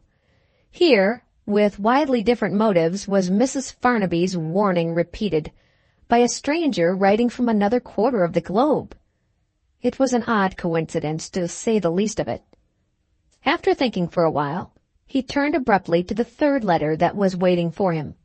He was not at ease. His mind felt the need of relief. The third letter was from Rufus Dingwall, announcing the close of his tour in Ireland and his intention of joining Emilius in London. The excellent American expressed, with his customary absence of reserve, his fervent admiration of Irish hospitality, Irish beauty, and Irish whiskey. Green Erin wants but one thing more, Rufus predicted, to be a paradise on earth. It wants the day to come when we shall send an American minister to the Irish Republic. Laughing over this quaint outbreak, Emilius turned from the first page to the second. As his eyes fell on the next paragraph, a sudden change passed over him. He let the letter drop on the floor. "One last word," the American wrote, "about that nice long bright letter of yours. I have read it with strict attention and thought over it considerably afterwards. Don't be riled, friend Emilius, if I tell you in plain words that your account of the Farnabys doesn't make me happy. Quite the contrary, I do assure you. My back is set up, sir, against that family. You will do well to drop them, and, above all things, mind what you are about with the brown miss, who has found her way to your favorable opinion in such an almighty hurry. Do me a favor, my good boy. Just wait till I have seen her, will you?" Mrs. Farnaby, Millicent, Rufus, all three strangers to each other, and all three agreed nevertheless in trying to part him from the beautiful young Englishwoman. "I don't care," Emilius thought to himself. "They may say what they please. I'll marry Regina, if she will have me." Book 4, Chapter 1. In an interval of no more than 3 weeks, what events may not present themselves, what changes may not take place. Behold Emilius, on the first drizzling day of November, established in respectable lodgings at a moderate weekly rent, who stands before his small fireside and warms his back with an Englishman's severe sense of enjoyment. The cheap-looking glass on the mantelpiece reflects the head and shoulders of a new Emilius. His habits are changed. His social position is in course of development. Already he is a strict economist. Before long he expects to become a married man. It is good to be economical. It is, perhaps, better still to be the accepted husband of a handsome young woman. But for all that, a man in a state of moral improvement, with prospects which his less favored fellow creatures may reasonably envy, is still a man subject to the mischievous mercy of circumstances, and capable of feeling it keenly. The face of the new Emilius wore an expression of anxiety, and more remarkable yet, the temper of the new Emilius was out of order. For the first time in his life he found himself considering trivial questions of sixpences and small favors of discount for cash payments, an irritating state of things in itself. There were more serious anxieties, however, to trouble him than these. He had no reason to complain of the beloved object herself. Not 12 hours since he had said to Regina, with a voice that faltered and a heart that beat wildly, "Are you fond enough of me to let me marry you?" And she had answered placidly, with a heart that would have satisfied the most exacting stethoscope in the medical profession, "Yes, if you like." There was a moment of rapture when she submitted for the first time to be kissed, and when she consented, on being gently reminded that it was expected of her, to return the kiss once and no more. But there was also an attendant train of serious considerations which followed on the heels of Emilius when the kissing was over, and when he had said good-bye for the day. He had 2 women for enemies, both resolutely against him in the matter of his marriage. Regina's correspondent and bosom friend Cecilia, who had begun by disliking him, without knowing why, persisted in maintaining her unfavorable opinion of the new friend of the Farnabys. She was a young married woman, and she had influence over Regina which promised, when the fit opportunity came, to make itself felt. The second, and by far the more powerful hostile influence, was the influence of Mrs. Farnaby. Nothing could exceed the half-sisterly, half-motherly goodwill with which he received Emilius on those rare occasions when they happened to meet, unembarrassed by the presence of a third person in the room. Without actually reverting to what happened between them during their memorable interview, Mrs. Farnaby asked questions, plainly showing that the forlorn hope which she associated with Emilius was a hope still firmly rooted in her mind. "Have you been much about London lately? Have you met with any girls who have taken your fancy? Are you tired of staying in the same place, and are you going to travel soon?"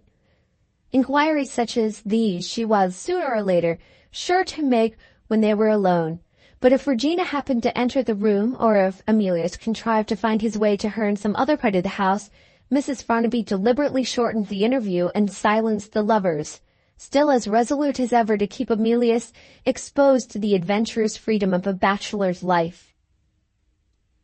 For the last week his only opportunities of speaking to Regina had been obtained for him secretly by the well-regarded devotion of her maid, and he had now the prospect before him of asking Mr. Farnaby for the hand of his adopted daughter, with the certainty of the influence of two women being used against him, even if he succeeded in obtaining a favorable reception for his proposal from the master of the house. Under such circumstances as these, alone, on a rainy November day in a lodging on the dreary eastward side of Tottenham Court Road, even Emilius bore the aspect of a melancholy man. He was angry with his cigar because it refused to light freely. He was angry with the poor deaf servant of all work, who entered the room after one thumping knock at the door, and made in muffled tones the barbarous announcement, "Here's somebody I wantin' to see yer." "Who the devil is somebody?" Emilius shouted. "Somebody is a citizen of the United States," answered Rufus, quietly entering the room, "and he's sorry to find Claude A. Goldenheart's temperature at boiling point already." He had not altered in the slightest degree since he had left the steamship at Queenstown. Irish hospitality had not fattened him. The change from sea to land had not suggested to him the slightest alteration in his dress. He still wore the huge felt hat in which he had first presented himself to notice on the deck of the vessel. The maid of all work raised her eyes to the face of the long-legged stranger, overshadowed by the broad-brimmed hat, in reverent amazement. "My love to you, miss," said Rufus, with his customary grave cordiality. "I'll shut the door." Having dismissed the maid with that gentle hint, he shook hands heartily with Emilius. "Well, I call this a juicy morning," he said, just as if they had met at the cabin breakfast table as usual. For the moment at least Emilius brightened at the sight of his fellow traveller. "I am really glad to see you," he said. "It's lonely in these new quarters before one gets used to them." Rufus relieved himself of his hat and greatcoat and silently looked about the room. "I'm big in the bones," he remarked, surveying the rickety lodging-house furniture with some suspicion, "and I'm a trifle heavier than I look. I shan't break one of these chairs if I sit down on it, shall I?" Passing round the table, littered with books and letters, in search of the nearest chair, he accidentally brushed against the sheet of paper with writing on it. "Memorandum of friends in London, to be informed of my change of address," he read, looking at the paper as he picked it up with the friendly freedom that characterized him. "You have made pretty good use of your time, my son, since I took my leave of you in Queenstown Harbour. I call this a reasonable long list of acquaintances made by a young stranger in London." "I met with an old friend of my family in the hotel," Emilius explained. "He was a great loss to my poor father when he got an appointment in India, and now he has returned. He has been equally kind to me. I am indebted to his introduction for most of the names on that list." "Yes," said Rufus in an interrogative tone of a man who was waiting to hear more. "I'm listening, though I may not look like it. Get along." Emilius looked at his visitor, wondering in what precise direction he was to get along. "I'm no friend of partial information," Rufus proceeded. "I like to round it off complete, as it were, in my own mind. There are names on this list that you haven't accounted for yet. Who provided you, sir, with the balance of your new friends?" Emilius answered not very willingly. "I met them at Mr. Farnaby's house." Rufus looked up from the list with an air of a man surprised by disagreeable information and unwilling to receive it too readily. "How?"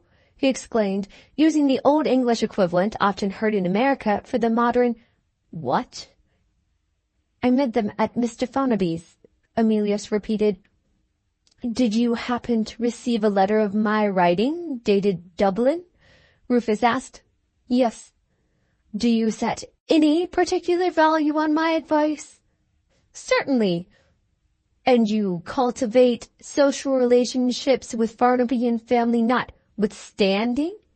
"I have motives for being friendly with them, which I haven't had time to explain to you yet." Rufus stretched out his long legs on the floor and fixed his shrewd, grave eyes steadily on Emilius. "My friend," he said quietly, In respect of personal appearance and pleasing elasticity of spirits, I find you altered for the worse. I do. It may be liver, or it may be love. I reckon now I think of it, you're too young yet for liver. It's the brown miss, that's what 'tis. I hate that girl, sir, by instinct. A nice way of talking of a young lady you never saw, Emilius broke out. Rufus smiled grimly. Go ahead, he said. If you can get vent in quarreling with me, go ahead, my son. He looked round the room again with his hands in his pockets, whistling. Descending to the table in due course of time, his quick eye detected a photograph placed on the open writing desk which Emilius had been using earlier in the day. Before it was possible to stop him, the photograph was in his hand. I believe I've got her likeness, he announced. I do assure you I take pleasure in making her acquaintance in this sort of way. Well, now, I declare she is a columnar creature. Yes, sir. I do justice to your native produce, your fine, fleshy, beef-fed English girl. But I tell you this, after a child or two, that sort runs to fat, and you find you have married more of her than you bargained for. To what lengths may you have proceeded, Emilius, with this splendid and spanking person? Emilius was on the verge of taking offense. Speak of her respectfully, he said, if you expect me to answer you. Rufus stared in astonishment. I'm paying her all manner of compliments, he protested. And you're not satisfied yet. My friend, I still find something about you on this occasion which reminds me of meat cut against the grain. You're almost nasty, you are. The air of London, I reckon, isn't at all the thing for you. Well, it don't matter to me. I like you. Afloat or ashore, I like you. Do you want to know what I should do in your place if I found myself steering a little too nigh to the brown miss? I should, well, to put in one word, I should scatter. Where's the harm, I ask you, if you try another girl or two before you make your mind up? I shall be proud to introduce you to our slim and snaky sort at Cool Spring. Yes, I mean what I say. I'll go back with you across the pond. Referring in this disrespectful manner to the Atlantic Ocean, Rufus offered his hand in a token of unalterable devotion and goodwill. Who could resist such a man as this? Emilius, always in extremes, wrung his hand with an impetuous sense of shame. I've been sulky, he said. I've been rude. I ought to be ashamed of myself, and I am. There's only one excuse for me, Rufus. I love her with all my heart and soul, and I'm engaged to be married to her. And yet, if you understand my way of putting it, in short, I'm in a mess. With this characteristic preface, he described his position as exactly as he could, having due regard to the necessary reserve on the subject of Mrs. Farnaby. Rufus listened with the closest attention from beginning to end, making no attempt to disguise the unfavorable impression which the announcement of the marriage engagement had made on him. When he spoke next, instead of looking at Emilius as usual, he held his head down and looked gloomily at his boots. Well, he said, you've gone ahead this time, and that's a fact. She didn't raise any difficulties that a man could ride off on, did she? She was all that was sweet and kind, Emilius answered with enthusiasm. She was all that was sweet and kind, Rufus absently repeated, still intent on the solid spectacle of his own boots. And how about Uncle Farnaby? Perhaps he's sweet and kind likewise, or perhaps he cuts up rough? Possible, is it not, sir? I don't know. I haven't spoken to him yet. Rufus suddenly looked up. A faint gleam of hope irradiated his long, lank face. Mercy be praised. There's a last chance for you, he remarked. Uncle Farnaby may say no. It doesn't matter what he says, Emilius rejoined. She's old enough to choose for herself. He can't stop the marriage. Rufus lifted one wiry yellow forefinger in a state of perpendicular protest. He cannot stop the marriage, the sagacious New Englander admitted. But he can stop the money, my son. Find out how you stand with him before another day is over your head. I can't go to him this evening, said Emilius. He dines out. Where is he now? At his place of business. Fix him at his place of business, right away, cried Rufus, springing with sudden energy to his feet. I don't think he would like that, Emilius objected. He's not a very pleasant fellow anywhere, but he's particularly disagreeable at his place of business. Rufus walked to the window and looked out. The objections to Mr. Farnaby appeared to fail so far in interesting him. To put it plainly, Emilius went on. "There's something about him I can't endure, and though he's very civil to me in his way, I don't think he has ever got over the discovery that I am a Christian socialist." Rufus abruptly turned round from the window and became attentive again. "So you told him that, did you?" he said. "Of course," Emilius rejoined sharply. "Do you suppose I'm ashamed of the principles on which I have been brought up?" "You don't care, I reckon, if all the world knows your principles," persisted Rufus, deliberately leading him on. "Care," Emilius reiterated. "I only wish I had all the world to listen to me. They should hear of my principles with no bated breath, I promise you." There was a pause. Rufus turned back again to the window. "When Farnaby's at home, where does he live?" he asked suddenly, still keeping his face towards the street. Emilius mentioned the address. "You don't mean you're going to call there?" he inquired with some anxiety. "Well, I reckoned I might catch him before dinner time. You seem to be sort of feared to speak to him and yourself. I'm your friend, Emilius, and I'll speak for you." The bare idea of the interview struck Emilius with terror. "No, no," he said. "I'm much obliged to you, Rufus, but in a matter of this sort I shouldn't like to transfer the responsibility to my friend. I'll speak to Mr. Farnaby in a day or two." Rufus was evidently not satisfied with this. "I do suppose now," he suggested, "you're not the only man moving in this metropolis who fancies Miss Virginia. Query, my son, if you put off Farnaby much longer—" He paused and looked at Emilius. "Ah," he said, "I reckon I needn't enlarge further. There is another man. Well, it's the same in my country. I don't know what he does with you. He always turns up with us, just at the time when you least want to see him." There was another man, an older and a richer man than Emilius, equally assiduous in his attentions to the aunt and to the niece, submissively polite to his favored young rival. He was the sort of person in age and in temperament who would be perfectly capable of advancing his own interests by means of the hostile influence of Mrs. Farnaby.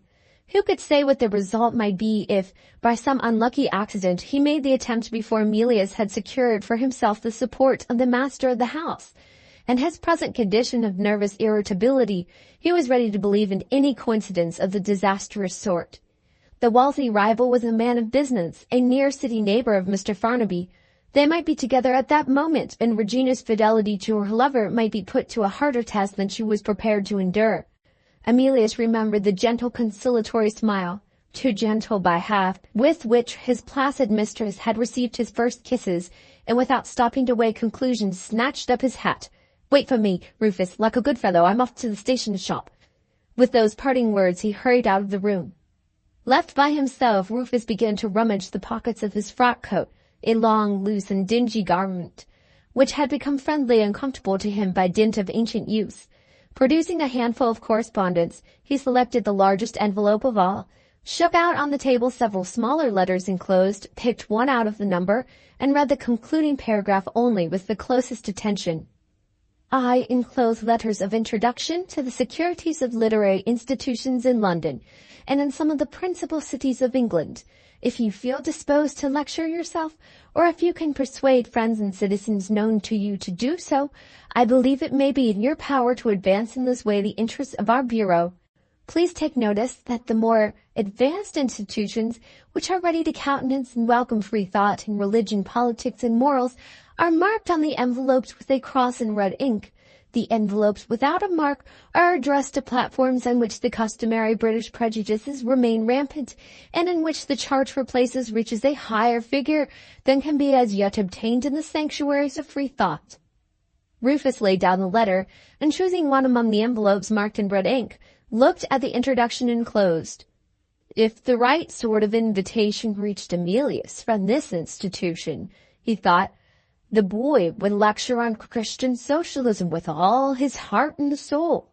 I wonder what the brown miss and her uncle would say to that. He smiled to himself and put the letter back in the envelope and considered the subject for a while.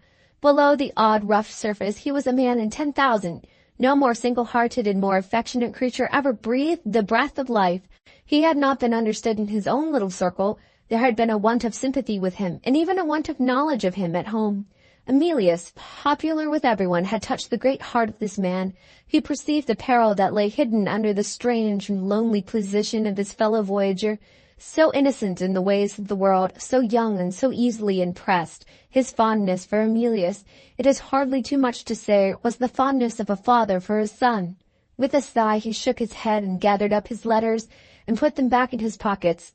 No, not yet, he decided. The poor boy really loves her, and the girl may be good enough to make the happiness of his life. He got up and walked about the room. Suddenly he stopped, struck by a new idea. Why, shouldn't I judge for myself? He thought. I've got the address. I reckon I'll look in on the Farnabys in a friendly way. He sat down at the desk and wrote a line in the event of Emilius being the first to return to the lodgings. Dear boy, I don't find her photograph tells me quite so much as I want to know. I have a mind to see the living original. Being your friend, you know, it's only civil to pay my respects to the family. Expect my unbiased opinion when I come back. Yours, Rufus. Having enclosed and addressed these lines, he took up his greatcoat and checked himself in the act of putting it on. The brown miss was a British miss. A strange New Englander had better be careful of his personal appearance before he ventured into her presence. Urged by this cautious motive, he approached the looking-glass and surveyed himself critically. I doubt I might be better. It occurred to me, if I brushed my hair and smelt a little of perfume. Yes, I'll make a toilet. Where is the boy's bedroom, I wonder? He observed a second door in the sitting room and opened it at hazard. Fortune had befriended him so far. He found himself in his young friend's bedchamber. The toilet of Emilius, simple as it was, had its mysteries for Rufus. He was at a loss among the perfumes. They were all contained in a modest little dressing case, without labels of any sort to describe the contents of the pots and bottles. He examined them one after another and stopped at some recently invented French shaving cream. It smells lovely, he said, assuming it to be some rare pomatum. Just what I want, it seems, for my head. He rubbed the shaving cream into his bristly iron-gray hair until his arms ached. When he had next sprinkled his handkerchief and himself profusely, first with rose-water and then, to make quite sure, with eau de cologne used as a climax, he felt that he was in a position to appeal agreeably to the senses of the softer sex. In 5 minutes more he was on his way to Mr. Farnaby's private residence. Book 4, Chapter 2. The rain that had begun with the morning still poured on steadily in the afternoon. After one look out of the window, Regina decided on passing the rest of the day luxuriously, in the company of a novel by her own fireside. With her feet on the tender, and her head on the soft cushion of her favorite easy-chair, she opened the book. Having read the first chapter and part of the second, she was just lazily turning over the leaves in search of a love scene, when her languid interest in the novel was suddenly diverted to an incident in real life. The sitting-room door was gently opened, and her maid appeared in a state of modest confusion. "If you please, miss, here's a strange gentleman who comes from Mr. Goldenheart's. He wishes particularly to say—" She paused and looked behind her. A faint and curious smell of mingled soap and scent entered the room, followed closely by a tall, calm, shabbily dressed man, who laid a wiry yellow hand on the maid's shoulder and stopped her effectually before she could say a word more. "Don't you think of troubling yourself to get through with it, my dear. I'm here, and I'll finish for you." Addressing the maid in these encouraging terms, the stranger advanced to Regina and actually attempted to shake hands with her. Regina rose and looked at him. It was a look that ought to have daunted the boldest man living. It produced no sort of effect on this man. He still held out his hand. His lean face broadened with a pleasant smile. "My name is Rufus Dingwell," he said. "I come from Cool Spring, Massachusetts, and Emilius is my introduction to yourself and family." Regina silently acknowledged this information by a frigid bow and addressed herself to the maid waiting at the door. "Don't leave the room, Phoebe." Rufus, inwardly wondering what Phoebe was wanted for, proceeded to express the cordial sentiments proper to the occasion. "I have heard about you, miss, and I take pleasure in making your acquaintance." The unwritten laws of politeness obliged Regina to say something. "I have not heard Mr. Goldenheart mention your name," she remarked. "Are you an old friend of his?" Rufus explained with genial alacrity. "We crossed the pond together, miss. I like the boy. He's bright and spry. He refreshes me, he does. We go ahead with most things in my country, and friendship's one of them. How do you find yourself? Won't you shake hands?"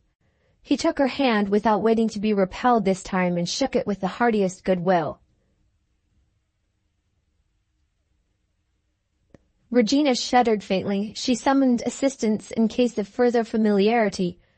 "Phoebe, tell my aunt." Rufus added a message on his account. "And say this, my dear. I sincerely desire to make the acquaintance of Miss Regina's aunt and any other members of the family circle." Phoebe left the room smiling. Such an amusing visitor as this was a rare person in Mr. Farnaby's house. Rufus looked after her with unconcealed approval. The maid appeared to be more to his taste than the mistress. "Well, that's a pretty creature, I do declare," he said to Regina. "Reminds me of our American girl, slim in the waist and carries her head nicely. How old may she be now?" Regina expressed her opinion of this familiar question by pointing with silent dignity to a chair. "Thank you, miss. Not that one," said Rufus. "You see, I'm long in the legs, and if once I get down as low as that, I reckon I should have to restore the balance by putting my feet up on the grate, and that's not manners in Great Britain, and quite right, too." He picked up the highest chair he could find and admired the workmanship as he drew it up to the fireplace. "Most sumptuous and elegant," he said, "the style of the Renaissance, as they call it." Regina observed with dismay that he had not got his hat in his hand like other visitors. He had left it down in the hall. He looked as if he had dropped in to spend the day and stay to dinner. "Well, miss, I've seen your photograph," he resumed, "and I don't much approve of it, now I see you. My sentiments are not altogether favorable to that art. I delivered a lecture on photographic portraiture in Cool Spring, and I described it briefly as justice without mercy. The audience took the idea. They larfed, they did. Larfin reminds me of Emilius. Do you object to his being a Christian socialist, miss?" The lady's look when she answered this question was not lost on Rufus. He registered it mentally in case of need. "Emilius will soon get over all that nonsense," she said, "when he has been a little longer in London." "Possible," Rufus admitted. "The boy is fond of you. Yes, he loves you. I have noticed him, and I can certify to that. I may also remark that he wants a deal of love in return. No doubt, miss, you have observed that circumstance yourself?" Regina resented this last inquiry as an outrage on propriety. "What next will he say?" she thought to himself. "I must put this presuming man in his proper place." She darted another annihilating look at him as she spoke in her turn. "May I ask Mr. Dingwell?" said Rufus, prompting her. "May I ask, Mr. Dingwell, if you have favored me by calling here at the request of Mr. Goldenheart?" Genial and simple-minded as he was, eagerly as he desired to appreciate at her full value the lady who was one day to be the wife of Emilius, Rufus felt the tone in which these words were spoken. It was not easy to stimulate his modest sense of what was fairly due to him into asserting itself. But the cold distrust, the deliberate distance of Regina's manner, exhausted the long-suffering indulgence of the singularly patient man. "The Lord in his mercy preserve Emilius from marrying you," he thought as he rose from his chair and advanced with certain simple dignity to take leave of her. "It did not occur to me, miss, to pay my respects to you till Emilius and I had parted company," he said. "Please to excuse me, I should have been welcome in my country with no better introduction than being, as I may say, his friend and well-wisher. If I have made a mistake—" He stopped. Regina had suddenly changed color. Instead of looking at him, she was looking over his shoulder, apparently at something behind him. He turned to see what it was. A lady, short and stout, with strange, wild, sorrowful eyes, had noiselessly entered the room while he was speaking. She was waiting, as it seemed, until he had finished what he had said. When they confronted each other, she moved to meet him with a firm, heavy step, and with her hand held out in token of welcome. "You may feel equally sure, sir, of a friendly reception here," she said in her steady, self-possessed way. "I am this young lady's aunt, and I am glad to see the friend of Amelia's in my house." Before Rufus could answer, she turned to Regina. "I waited," she went on, "to give you an opportunity of explaining yourself to this gentleman. I am afraid he has mistaken your coldness of manner for intentional rudeness." The color rushed back into Regina's face. She vibrated for a moment between anger and tears, but the better nature in her broke its way through the constitutional shyness and restraint which habitually kept it down. "I meant no harm, sir," she said, raising her large, beautiful eyes submissively to Rufus. "I am not used to receiving strangers. And you did ask me some very strange questions," she added with a sudden burst of self-assertion. "Strangers are not in the habit of saying such things in England." She looked at Mrs. Farnaby, listening with impenetrable composure, and stopped in confusion. Her aunt would not scruple to speak to the stranger about Emilius in her presence. There was no knowing what she might not have to endure. She turned to Rufus. "Excuse me," she said. "If I leave you with my aunt, I have an engagement." With that trivial apology, she made her escape from the room. "She has no engagement," Mrs. Farnaby briefly remarked as the door closed. "Sit down, sir." For once, even Rufus was not at his ease. "I can't hit it off, ma'am, with most people," he said. "I wonder what I've done to offend your niece." "My niece, with many good qualities, is a narrow-minded young woman," Mrs. Farnaby explained. "You are not like the men she is accustomed to see. She doesn't understand you. You are not a commonplace gentleman. For instance," Mrs. Farnaby continued with the matter-of-fact gravity of a woman innately inaccessible to a sense of humor, "you have got something strange on your hair. It seems to be melting, and it smells like soap. No, it's no use taking out your handkerchief. Your handkerchief won't mop it up. Oh, get a towel." She opened an inner door which disclosed a little passage and a bathroom beyond it. "I'm the strongest person in the house," she resumed, returning with the towel in her hand as gravely as ever. "Sit still and don't make apologies. If any of us can rub you dry, I'm the woman." She set to work with the towel as if she had been Rufus's mother, making him presentable in the days of his boyhood. Giddy under the violence of the rubbing, staggered by the contrast between the cold reception accorded to him by the niece and the more than friendly welcome offered by the aunt, Rufus submitted to circumstances in docile and silent bewilderment. "There, you'll do good till you get home. Nobody can laugh at you now," Mrs. Farnaby announced. "You're an absent-minded man, I suppose. You wanted to wash your head, and you forgot the warm water in the towel. Was that how it happened, sir?" "I thank you with all my heart, ma'am. I took it for pomatum," Rufus answered. "Would you object to shaking hands again? This cordial welcome of yours reminds me, I do assure you, of home. Since I left New England, I've never met the like of you. I do suppose now it was my hair that set Miss Regina's back up. I'm not quite easy in my mind, ma'am, about your niece. I sort of feared of what she may say of me to Emilius. I meant no harm, Lord knows." The secret of Mrs. Farnaby's extraordinary alacrity in the use of the towel began slowly to show itself now. The tone of her American guest had already become the friendly and familiar tone which it had been her object to establish.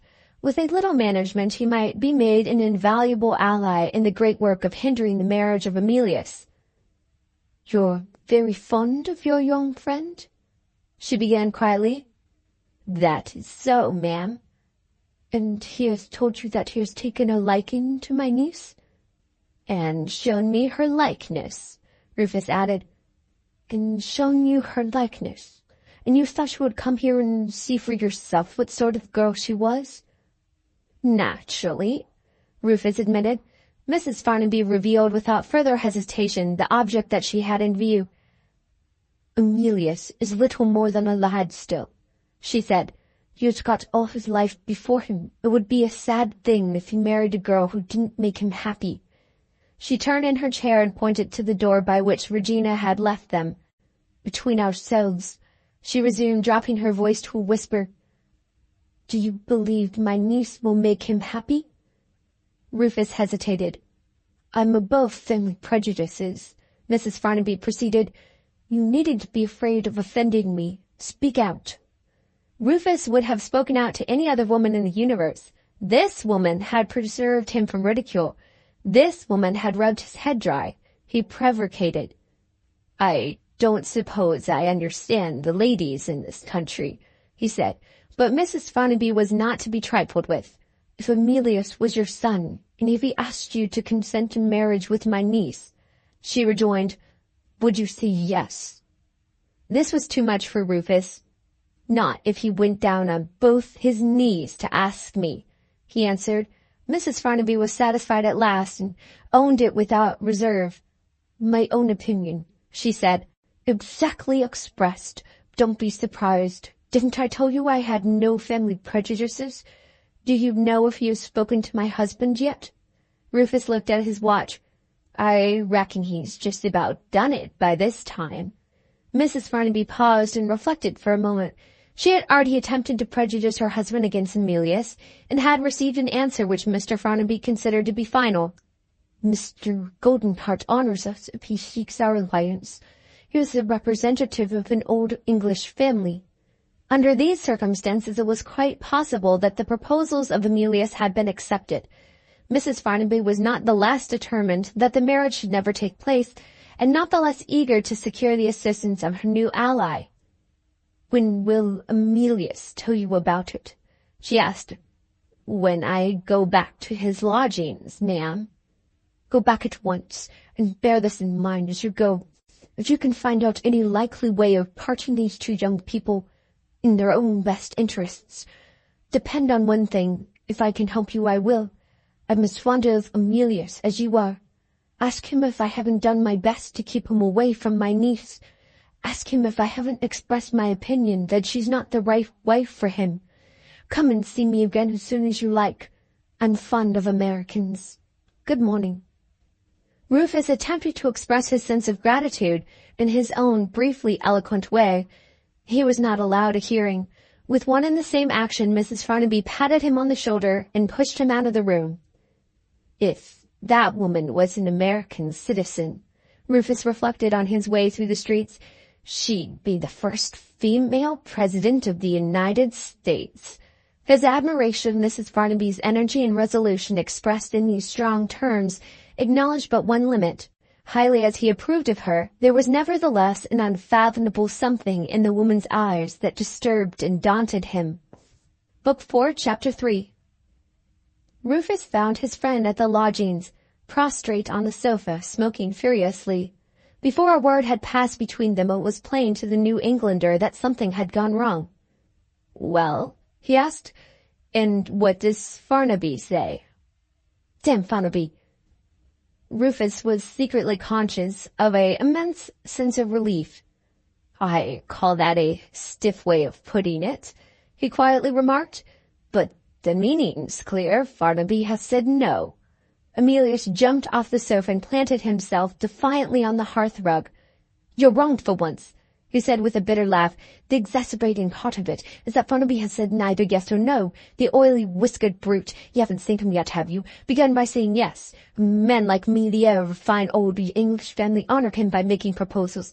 He could wish no more brilliant prospect for his dear adopted child. She would fill the high position that was offered to her, and fill it worthily. That was the fawning way in which he talked to me at first. He squeezed my hand in his horrid, cold, shiny paw till, I give you my word of honor, felt as if I were going to be sick. Wait a little. You haven't heard the worst of it yet. He soon altered his tone. It began with his asking me if I had considered the question of settlements.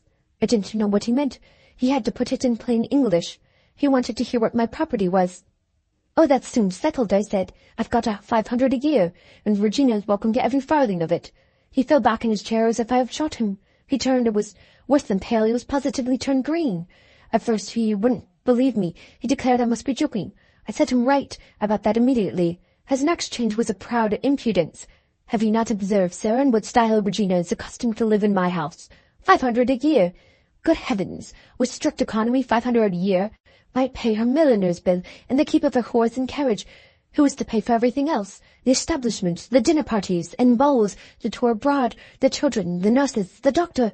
I told you this, Mr. Goldenheart. I'm willing to make a sacrifice to you, as a born gentleman, which I would certainly not consent to in the case of any self-made man. Enlarge your income, sir, to no more than 4 times £500, and I guarantee you a yearly allowance to Regina of half as much again, besides the fortune which he will inherit at my death. That will make your income 3,000 a year to start with. I know something of domestic expenses, and I tell you positively, you can't do it with a farthing less." That was his language, Rufus. The insolence of his tone I can't attempt to describe. If I hadn't thought of Regina, I should have behaved in a manner unworthy of a Christian. I believe I should have taken my walking cane and given him a sound thrashing. Rufus neither expressed surprise nor offered advice. He was lost in meditation on the wealth of Mr. Farnaby. "A stationer's business seems to eventuate in a lively profit in this country," he said. "A stationer's business?" Amelia's repeated disdainfully. "Farnaby has half a dozen irons in the fire besides that. He's got a newspaper and a patent medicine and a new bank, and I don't know what else. One of his friends said to me, 'Nobody knows whether Farnaby is rich or poor. He's going to do one of 2 things. He's going to die worth millions or to die bankrupt.' Oh, if I can only live to see the day when socialism will put that sort of man in his right place." "Try a republic on our model first," said Rufus.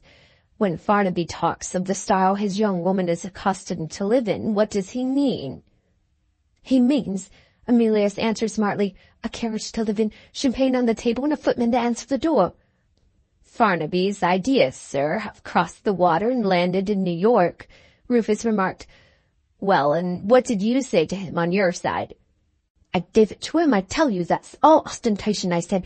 "Why can't Regina and I begin life modestly? What do we want with a carriage to drive out in, and champagne on the table and a footman to answer the door? We want to love each other and be happy. There are thousands of as good gentlemen as I am in England with wives and families who would ask for nothing better than an income of 500 a year. The fact is, Mr. Farnaby, you're positively saturated with the love of money. Get your New Testament and read what Christ says of rich people." What do you think he did when I put it in that unanswerable way? He held up his hand and looked horrified. "I can't allow profanity in my office," he said. "I have my New Testament read to me in church, sir, every Sunday. That's the sort of Christian, Rufus, who is the average product of modern times. He was as obstinate as a mule. He wouldn't give up a single inch. His adopted daughter, he said, was accustomed to live in a certain style. In that same style she should live when she was married, so long as he had a voice in the matter. Of course, if she chose to set his wishes and feelings at defiance in return for all that he had done for her, she was old enough to take her own way. In that case he would tell me as plainly as they meant to tell her that she must not look to a single farthing of his money to help her, and not to expect to find her name down in his will. He felt the honour of a family alliance with me as sincerely as ever, but he must abide by the conditions that he had stated. On those terms he would be proud to give me the hand of Regina at the altar, and proud to feel that he had done his duty by his adopted child. I let him go on till he had burned himself out, and then I answered quietly if he could tell me the way to increase my income to 200,000 a year. How do you think he answered me?" "Perhaps he offered to utilize your capital in his business?" Rufus guessed. "Not he. He considered business quite beneath me. My duty to myself as a gentleman was to adopt a profession. On reflection, it turned out that there was but one likely profession to try in my case, the law. I might be called to the bar, and with luck I might get remunerative work to do in 8 or 10 years' time.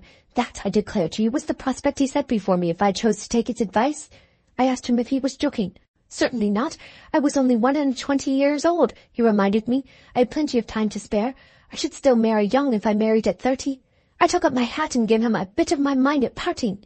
If you really mean anything, I said, you mean that Regina is to pine and to fade and to become a middle-aged woman, and that I am to resist the temptations that beset a young man in London, and lead a life of a monk for the next 10 years. Now for what? For a carriage to ride out in, champagne on the table, and a footman to answer the door? Keep your money, Mr. Farnaby. Regina and I would do without it." What are you laughing at? I don't think you could have put it more strongly yourself. Rufus suddenly recovered his gravity. I tell you this, Emilius, he replied. You afford, as we say in my country, meaty fruit for reflection, you do. What do you mean by that?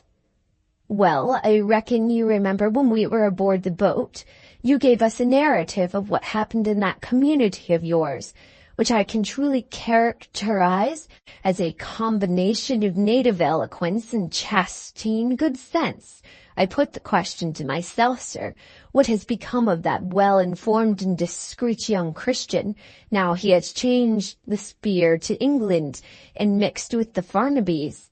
Is it not to be denied that I see him before me in the flesh when I look across the table here, but it's equally true that I miss him altogether in the spirit. Emilius sat down again on the sofa. In plain words, he said, you think I've behaved like a fool in this matter? Rufus crossed his long legs and nodded his head in silent approval.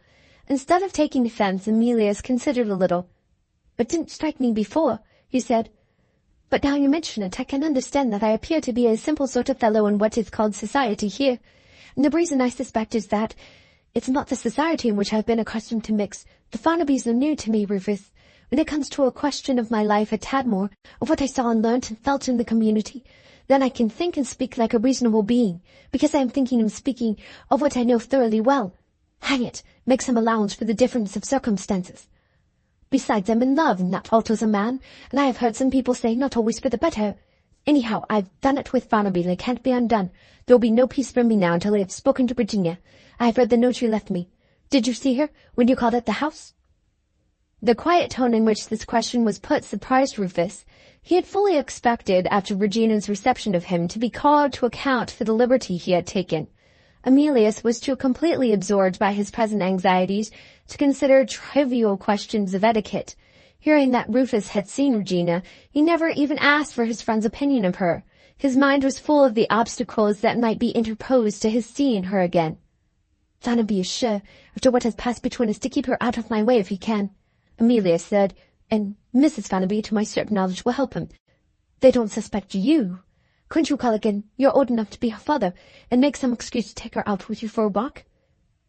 The answer of Rufus to this was Roman in its brevity. He pointed to the window and said, Look at the rain. Then I must try her maid once more, said Emilius resignedly. He took his hat and umbrella. Don't leave me, old fellow, he resumed as he opened the door. This is the turning point of my life. I'm sorely in need of a friend. Do you think she will marry you against the will of her uncle and aunt? Rufus asked. I'm certain of it, Emilius answered. With that, he left the room. Rufus looked after him sadly. Sympathy and sorrow were expressed in every line of his rugged face. My poor boy, how will he bear it if she says no? What will become of him if she says yes? He rubbed his hand irritably across his forehead like a man whose own thoughts were repellent to him.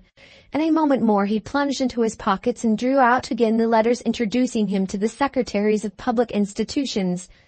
If there's salvation for Emilius, he said, I reckon I shall find it here. Book 4, Chapter 4.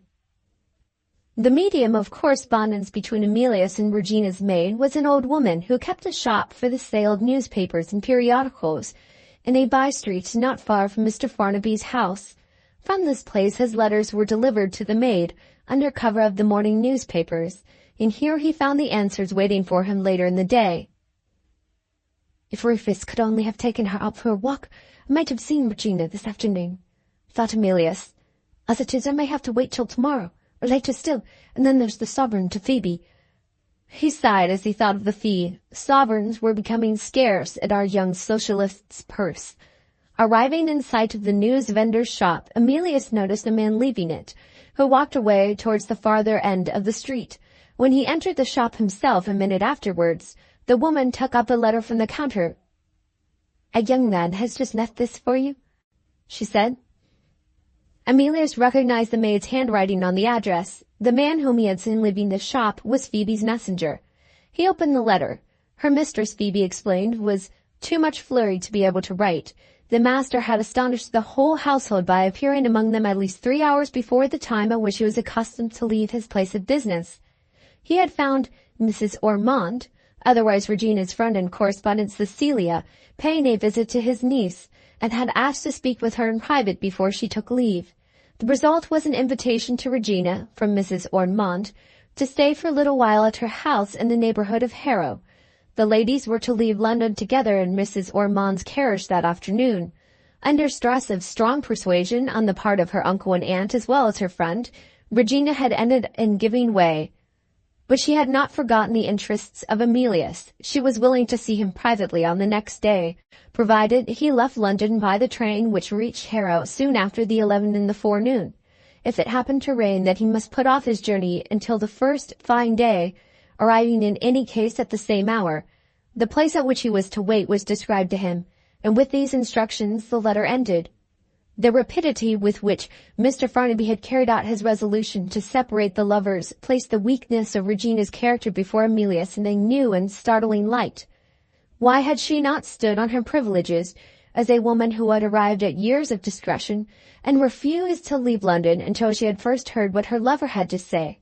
Emilius had left his American friend, feeling sure that Regina's decision would be in his favor, when she was called upon to choose between the man who was ready to marry her and the man who was nothing but her uncle by courtesy.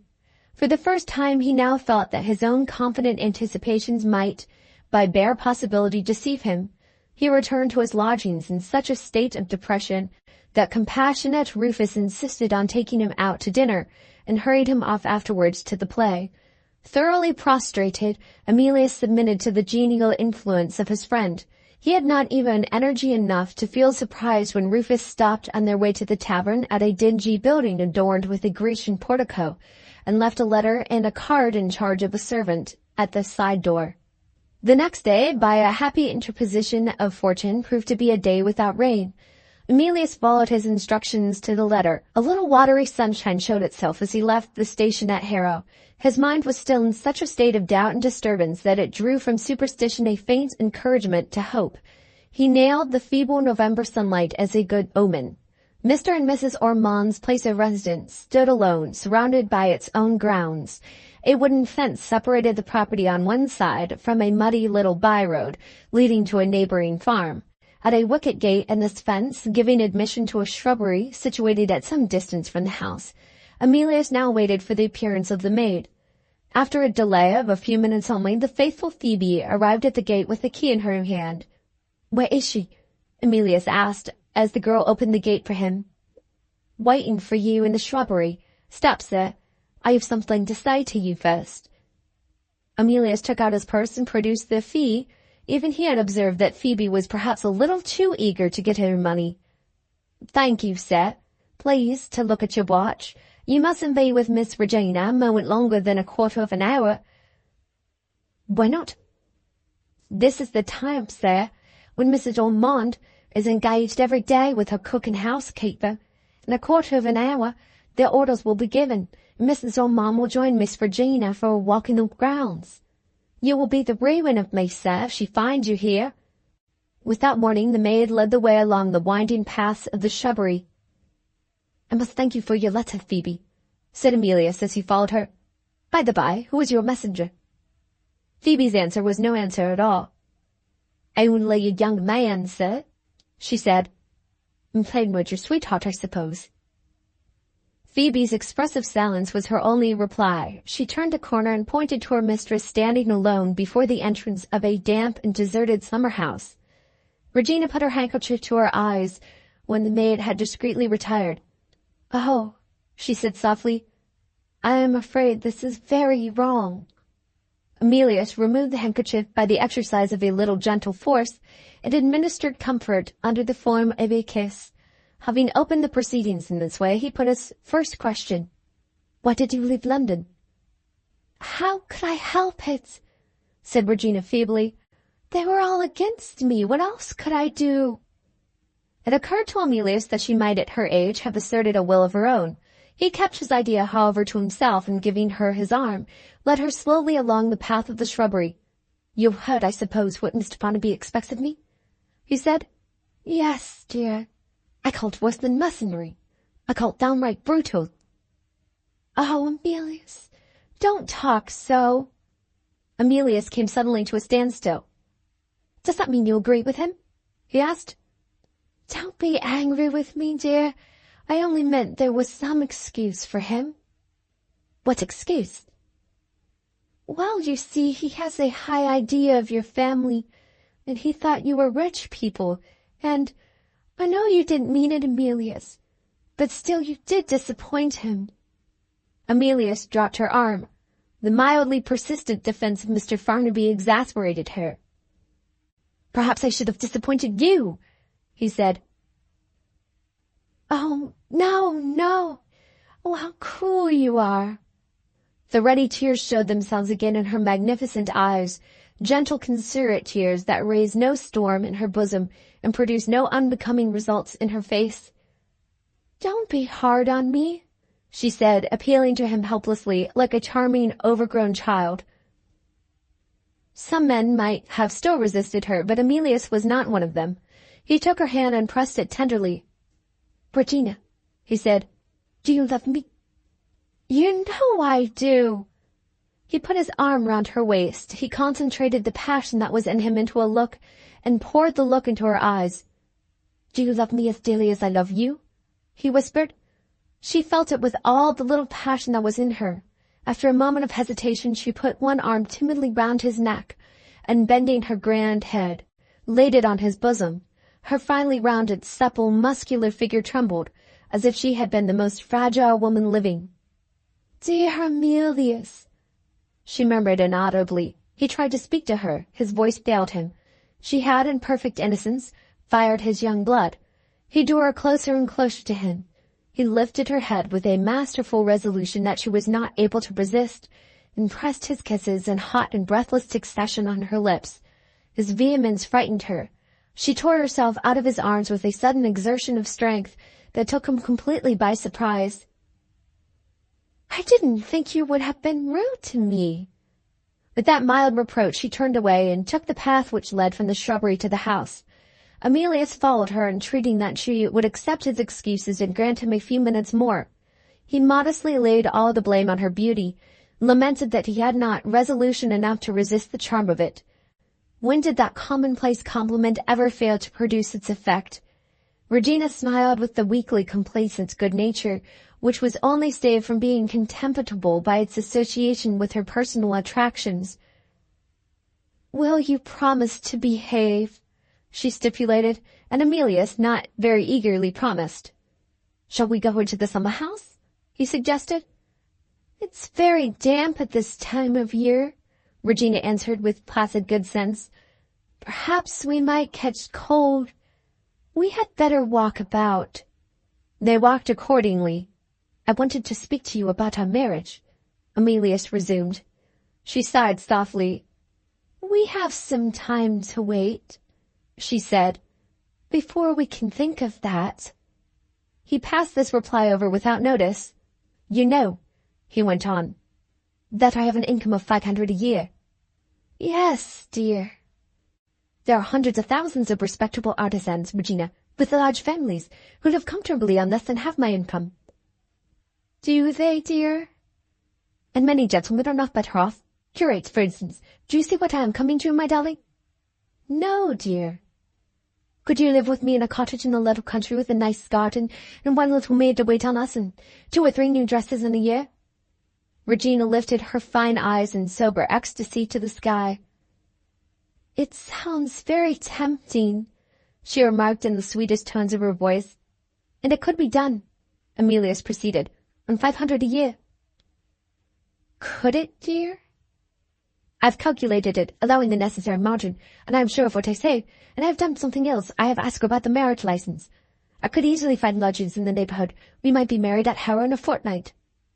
Regina started, her eyes opened widely and rested on Emilius with an expression of incredulous wonder. Married in a fortnight? She repeated. What would my uncle and aunt say? My infernal happiness doesn't depend on your uncle and aunt. Our happiness depends on ourselves. Nobody has any power to control us. I am a man and you are a woman, and we have a right to be married whenever we like. Emilius pronounced this last oracular sentence with his head held high in a pleasant inner persuasion of the convincing manner in which he had stated his case. "Without my uncle to give me away?" Regina exclaimed. "Without my aunt?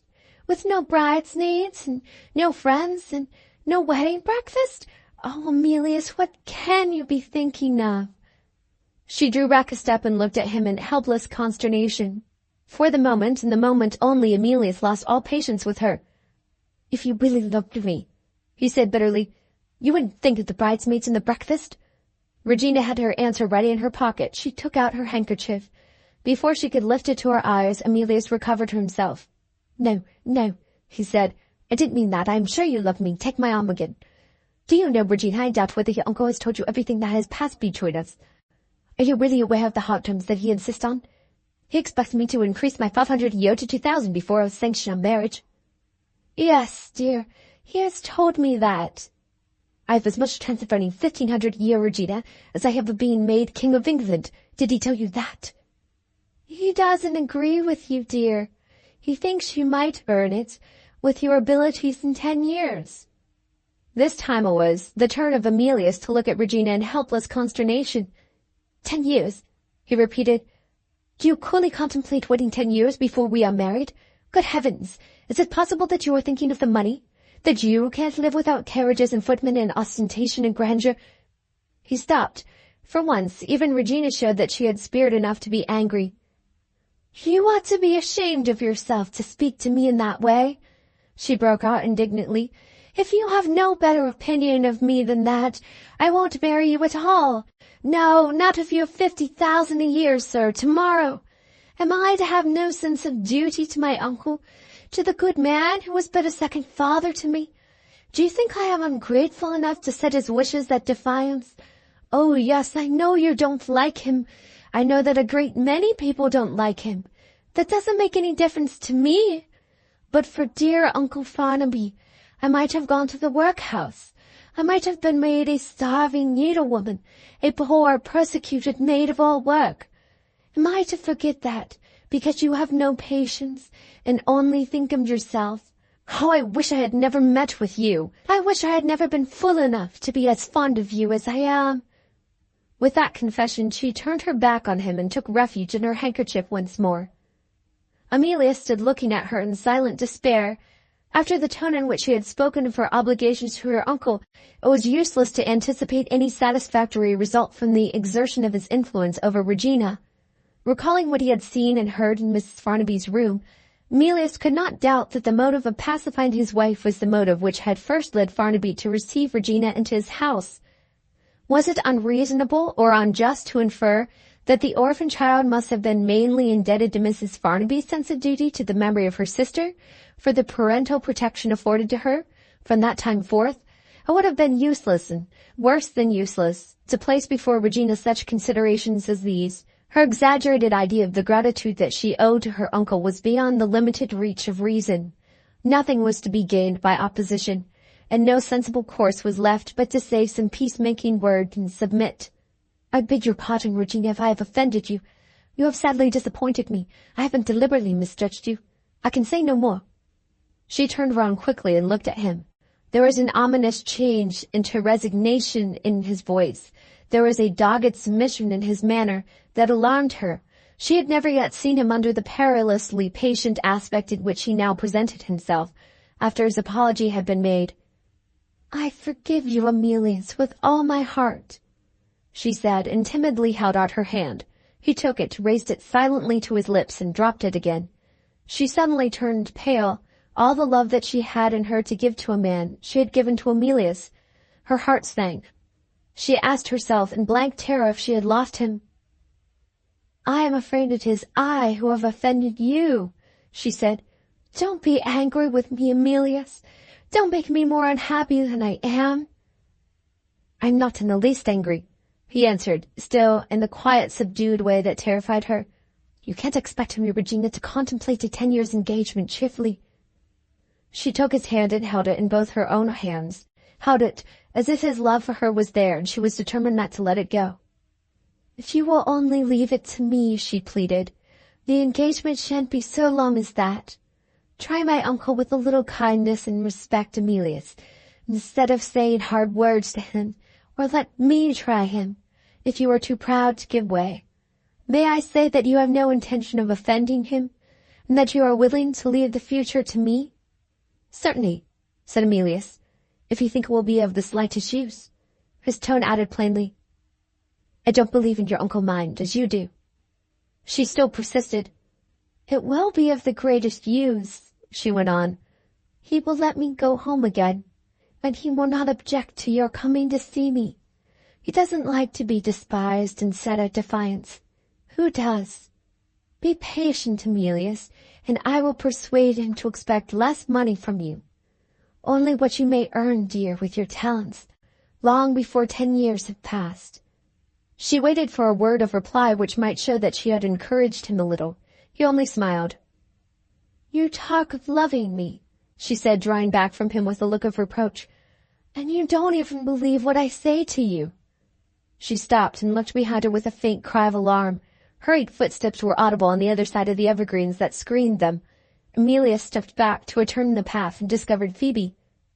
Don't stay a moment longer, sir, cried the girl. I've been in the house, and Mrs. Ormond isn't there, and nobody knows where she is. Get out by the gate, sir, while you have the chance. Emilius returned to Regina. I mustn't get the girl into a scrape, he said. You know where to write me. Goodbye. Regina made a sign to the maid to retire. Emilius had never taken leave of her as he was taking leave of her now. She forgot the fervent embrace and the daring kisses. She was desperate at the bare idea of losing him. Oh, Emilius, don't doubt that I love you. Say you believe I love you. Kiss me before you go. He kissed her, but not as he had kissed her before. He said the words she wanted him to say, but only to please her, not with all his heart. She let him go. Reproaches would be wasted at that moment.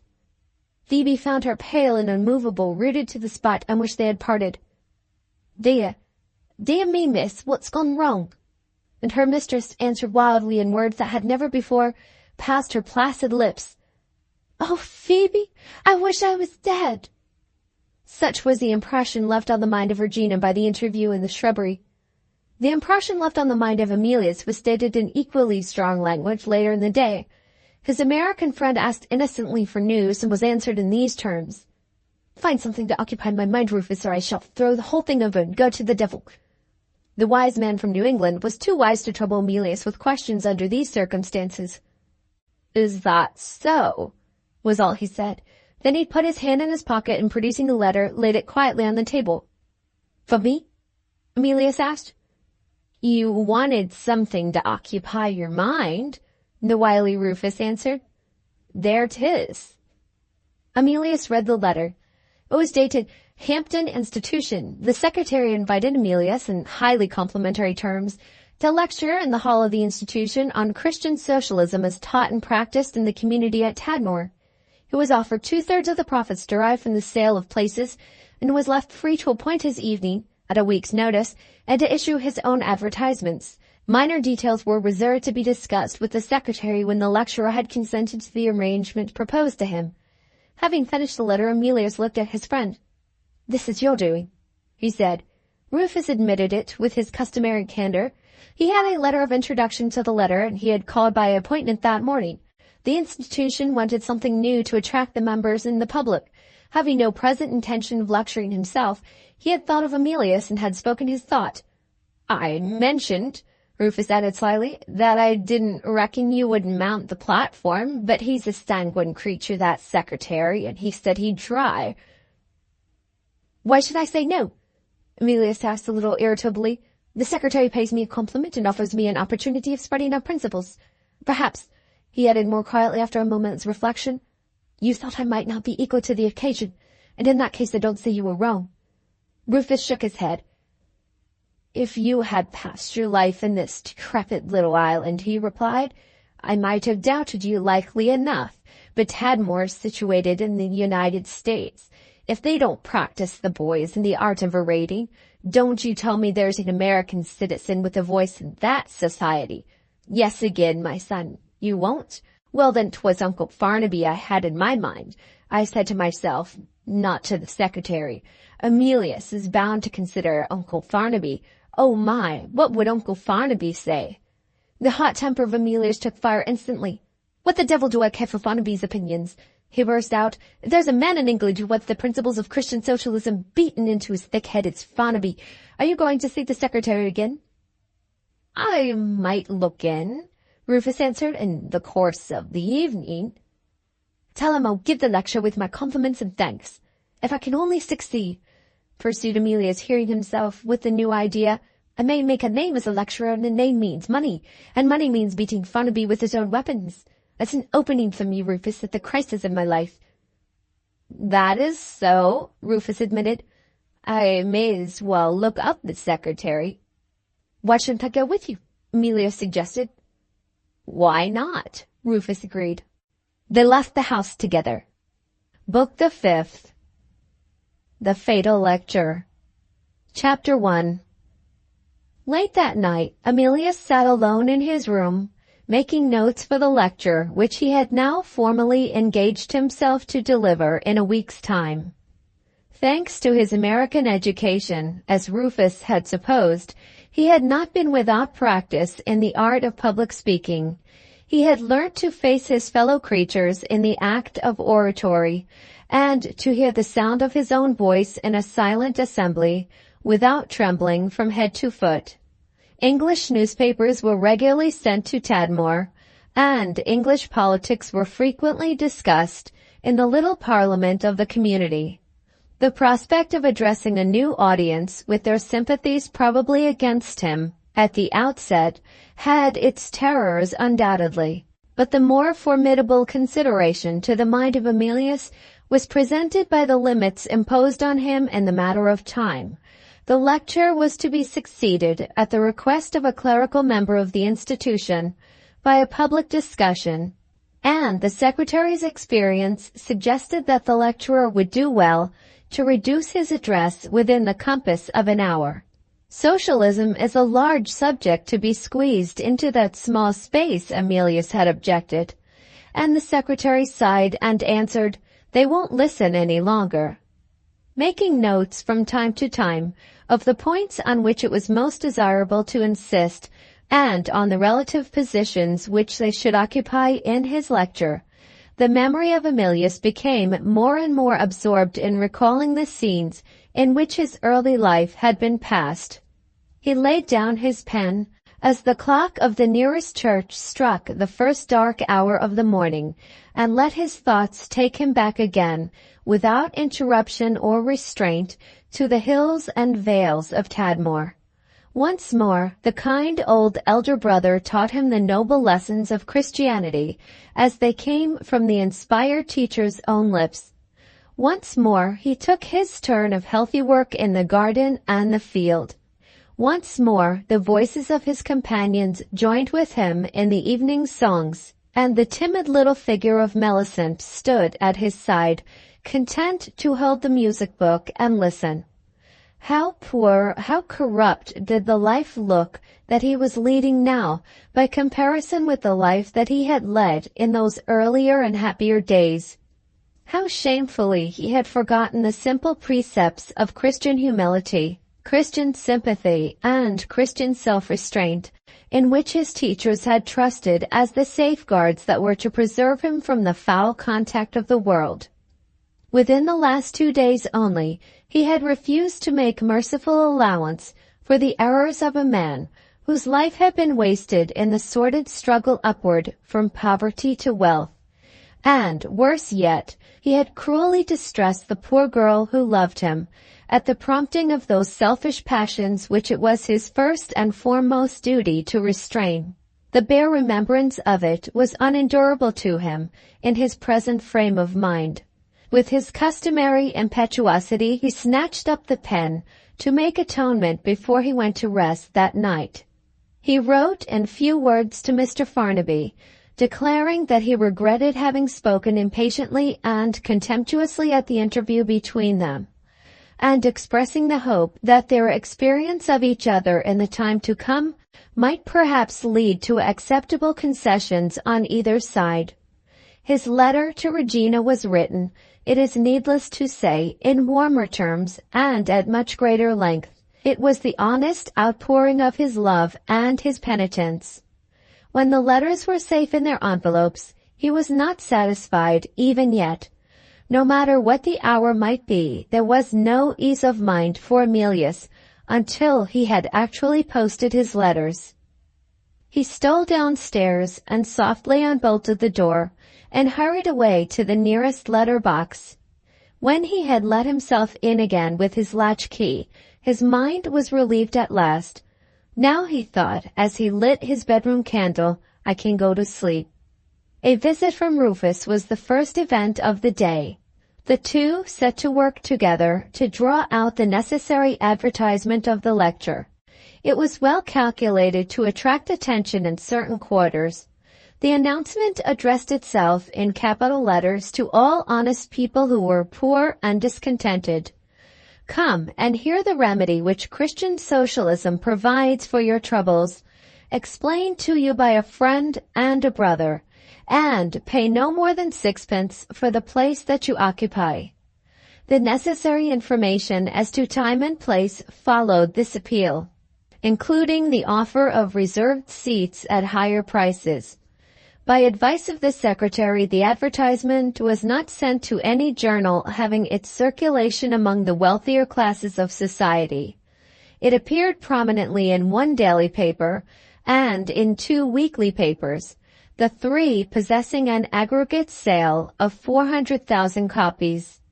Assume only 5 readers to each copy, cried sanguine Emilius, and we appeal to an audience of 2 millions. What a magnificent publicity!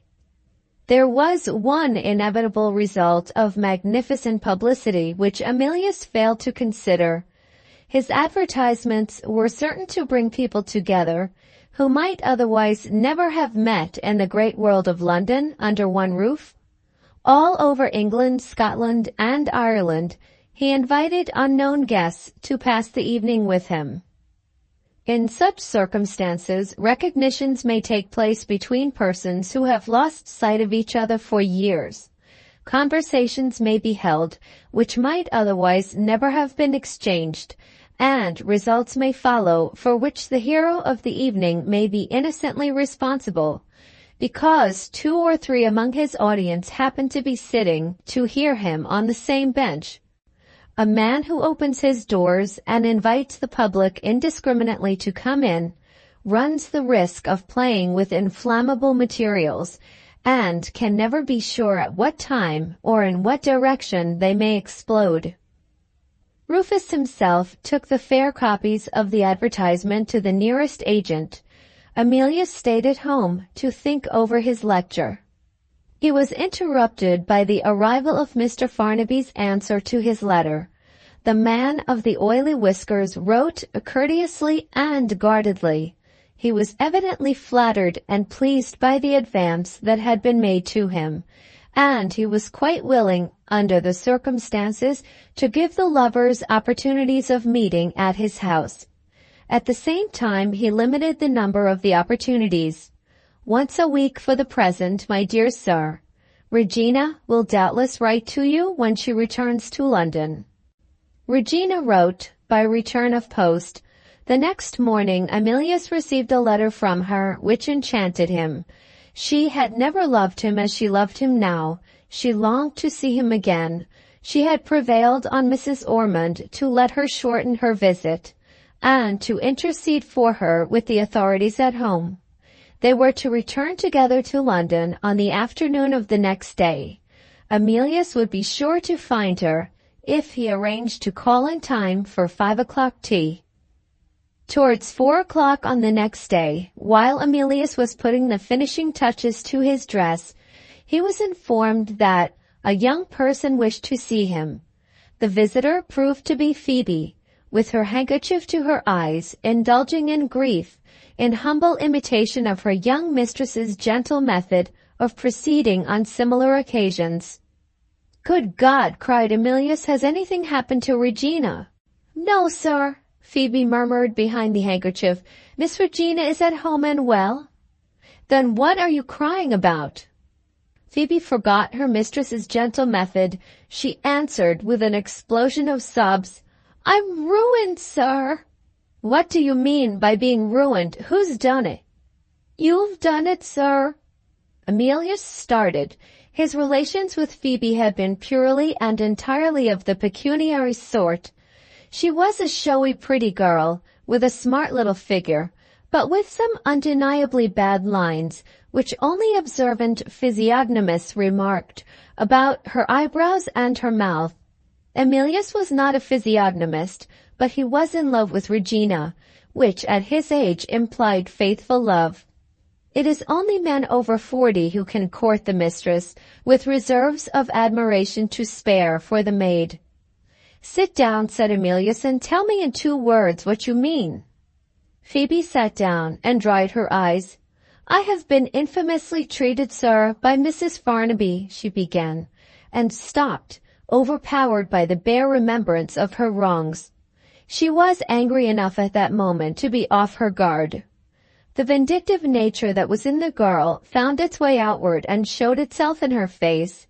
Emilius perceived the change and began to doubt whether Phoebe was quite worthy of the place which she had hitherto held in his estimation. "Surely there must be some mistake," he said. "What opportunity has Mrs. Farnaby had of ill-treating you? You have only just got back to London." "I beg your pardon, sir. We got back sooner than we expected. Mrs. Ormond had business in town, and she left Miss Regina at her own door nearly 2 hours since." "Well?"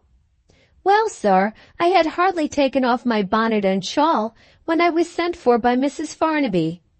'Have you unpacked your box yet?' says she. I told her I hadn't had time to do so. 'You needn't trouble yourself to unpack,' says she. 'You are no longer in Miss Regina's service. These are your wages, with a month's wages besides, in place of the customary warning.' I'm only a poor girl, sir, but I up and spoke to her as plain as she spoke to me. 'I want to know,' I says, 'why I am sent away in this uncivil manner.' I couldn't possibly repeat what she said. My blood boils when I think of it," Phoebe declared with melodramatic vehemence. "Somebody has found us out, sir. Somebody has told Mrs. Farnaby of your private meeting with Miss Regina in the shrubbery and the money you kindly gave me. I believe Mrs. Ormond is at the bottom of it. You remember nobody knew where she was when I thought she was in the house, speaking to the cook. That's guesswork, I allow, so far. What is certain is that I have been spoken to as if I was the lowest creature that walks the streets. Mrs. Farnaby refuses to give me a character, sir. She actually said she would call in the police if I didn't leave the house in half an hour. How am I to get another place without a character? I'm a ruined girl, that's what I am, and all through you." Threatened at this point with an illustrative outburst of sobbing, Emilius was simple enough to try the consoling influence of a sovereign. "Why don't you speak to Miss Regina?" he asked. "You know she will help you." "She has done all she can, sir. I have nothing to say against Miss Regina. She's a good creature. She came into the room and begged and prayed, and took all the blame on herself. Mrs. Farnaby wouldn't hear a word. 'I'm mistress here,' she says. 'You had better go back to your room.' Oh, Mr. Emilius, I can tell you Mrs. Farnaby is your enemy as well as mine. You'll never marry her niece if she can stop it. Mark my words, sir. That's the secret of the vile manner in which she has used me. My conscience is clear, thank God. I've tried to serve the cause of true love, and I'm not ashamed of it. Never mind, my turn is to come. I'm only a poor servant, set adrift in the world without a character. Wait a little. You see if I am not even, and better than even, with Mrs. Farnaby before long. I know what I know. I am not going to say any more than that. She shall rue the day," cried Phoebe, relapsing into melodrama again, "when she turned me out of the house like a thief." "Come, come," said Emilius sharply, "you mustn't speak in that way." Phoebe had got her money. She could afford to be independent. She rose from her chair.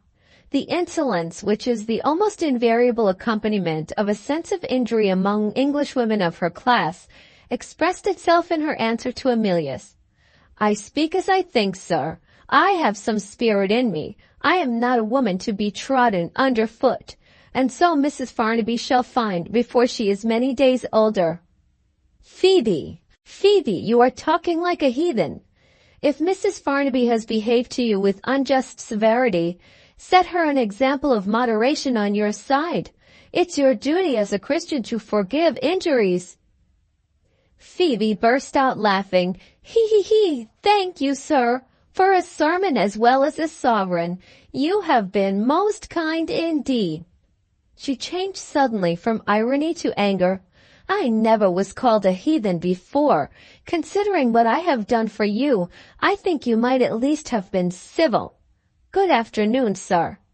She lifted her saucy little snub nose and walked with dignity out of the room.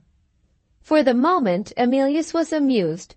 As he heard the house door closed, he turned laughing to the window for a last look at Phoebe in the character of an injured Christian. In an instant the smile left his lips. He drew back from the window with a start. A man had been waiting for Phoebe in the street. At the moment when Emilius looked out, she had just taken his arm. He glanced back at the house as they walked away together. Emilius immediately recognized in Phoebe's companion and sweetheart a vagabond Irishman nicknamed Jervy, whose face he had last seen at Tadmor, employed as one of the agents of the community in transacting their business with the neighboring town. He had been dismissed for misconduct and had been unwisely taken back again at the intercession of a respectable person who believed in his promises of amendment. Emilius had suspected this man of being the spy who officiously informed against Millicent and himself, but having discovered no evidence to justify his suspicions, he had remained silent on the subject. It was now quite plain to him that Jervy's appearance in London could only be attributed to a second dismissal from the service of the community for some offense sufficiently serious to oblige him to take refuge in England. A more disreputable person it was hardly possible for Phoebe to have become acquainted with. In her present vindictive mood, he would be emphatically a dangerous companion and counselor. Emilius felt this so strongly that he determined to follow them on the chance of finding out where Jervy lived. Unhappily, he had only arrived at this resolution after a lapse of a minute or two. He ran into the street, but it was too late. Not a trace of them was to be discovered. Pursuing his way to Mr. Farnaby's house, he decided on mentioning what had happened to Regina. Her aunt had not acted wisely in refusing to let the maid refer to her for a character. She would do well to set herself right with Phoebe in this particular before it was too late. Book 5, The Fatal Lecture, Chapter 2. Mrs. Farnaby stood at the door of her own room and looked at her niece with an air of contemptuous curiosity. "Well, you and your lover have had a fine time of it together, I suppose. What do you want here?" "Emilius wishes particularly to speak to you, aunt." "Tell him to save himself the trouble. He may reconcile your uncle to his marriage. He won't reconcile me." "It's not about that, aunt. It's about Phoebe." "Does he want me to take Phoebe back again?" At that moment Emilius appeared in the hall and answered the question himself. "I want to give you a word of warning," he said. Mrs. Farnaby smiled grimly. "That excites my curiosity," she replied. "Come in. I don't want you," she added, dismissing her niece at the door. "So you're willing to wait 10 years for Regina?" she continued, when Emilius was alone with her. "I'm disappointed in you. You're a poor weak creature after all. What about that young hussy Phoebe?" Emilius told her unreservedly all that had passed between the discarded maid and himself, not forgetting before he concluded to caution her on the subject of the maid's companion. "I don't know what that man may not do to mislead Phoebe," he said. "If I were you, I wouldn't drive her into a corner." Mrs. Farnaby eyed him scornfully from head to foot. "You used to have the spirit of a man in you," she answered. "Keeping company with Regina has made you a milksop already. If you want to know what I think of Phoebe and her sweetheart—" She stopped and snapped her fingers. "There," she said, "that's what I think. Now go back to Regina. I can tell you one thing. She will never be your wife." Emilius looked at her in quiet surprise. "It seems odd," he remarked, "that you should treat me as you do, after what you said to me the last time I was in this room. You expect me to help you in the dearest wish of your life, and you do everything you can to thwart the dearest wish of my life. A man can't keep his temper under continual provocation. Suppose I refuse to help you?" Mrs. Farnaby looked at him with the most exasperating composure. "I defy you to do it," she answered. "You defy me to do it!" Emilius exclaimed. "Do you take me for a fool?" Mrs. Farnaby went on. "Do you think I don't know you better than you know yourself?" She stepped up close to him. Her voice sank suddenly to low and tender tones. "If that last unlikely chance should turn out in my favor," she went on, "if you really did meet with my poor girl one of these days and knew that you had met with her, do you mean to say you could be cruel enough, no matter how badly I behave to you, to tell me nothing about it? Is that the heart I can feel beating under my hand? Is that the Christianity you learned at Tadmor? Pooh, you foolish boy! Go back to Regina and tell her you have tried to frighten me, and you find it won't do." The next day was Saturday. The advertisement of the lecture appeared in the newspapers. Rufus confessed that he had been extravagant enough, in the case of the 2 weekly journals, to occupy half a page.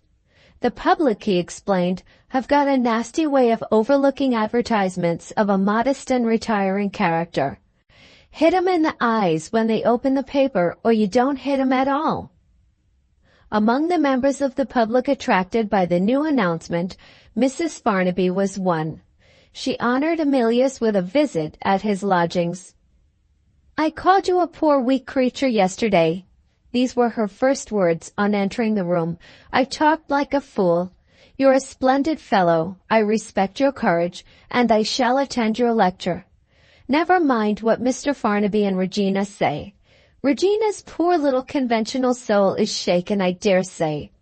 You needn't expect to have my niece among your audience. But Farnaby is a humbug as usual. He affects to be horrified. He talks big about breaking off the match. In his own self he's bursting with curiosity to know how you will get through with it. I tell you this, he will sneak into the hall and stand at the back where nobody can see him. I shall go with him, and when you're on the platform, I'll hold up my handkerchief like this. Then you'll know he's there. Hit him hard, Emilius, hit him hard. Where is your friend Rufus? Just gone away? I like that American. Give him my love and tell him to come and see me." She left the room as abruptly as she had entered it.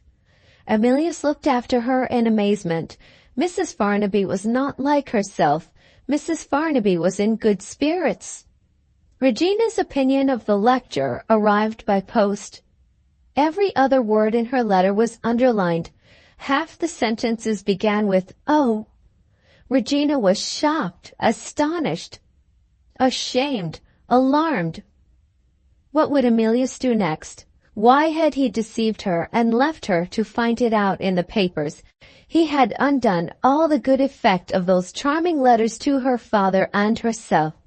He had no idea of the disgust and abhorrence which respectable people would feel at his odious socialism. Was she never to know another happy moment? And was Emilius to be the cause of it? And so on, and so on. Mr. Farnaby's protest followed, delivered by Mr. Farnaby himself. He kept his gloves on when he called. He was solemn and pathetic. He remonstrated in the character of one of the ancestors of Emilius. He pitied the ancient family mouldering in the silent grave. he would abstain from deciding in a hurry, but his daughter's feelings were outraged, and he feared it might be his duty to break off the match. Emilius, with perfect good temper, offered him a free admission, and asked him to hear the lecture and decide for himself whether there was any harm in it. Mr. Farnaby turned his head away from the ticket as if it was something indecent. Sad, sad. That was his only farewell to the gentleman socialist. On this Sunday, being the only day in London on which a man can use his brains without being interrupted by street music, Emilius rehearsed his lecture. On the Monday, he paid his weekly visit to Regina. She was reported, whether truly or not, it was impossible for him to discover, to have gone out in the carriage with Mrs. Ormond. Emilius wrote to her in soothing and affectionate terms, suggesting, as he had suggested to her father, that she should wait to hear the lecture before she condemned it.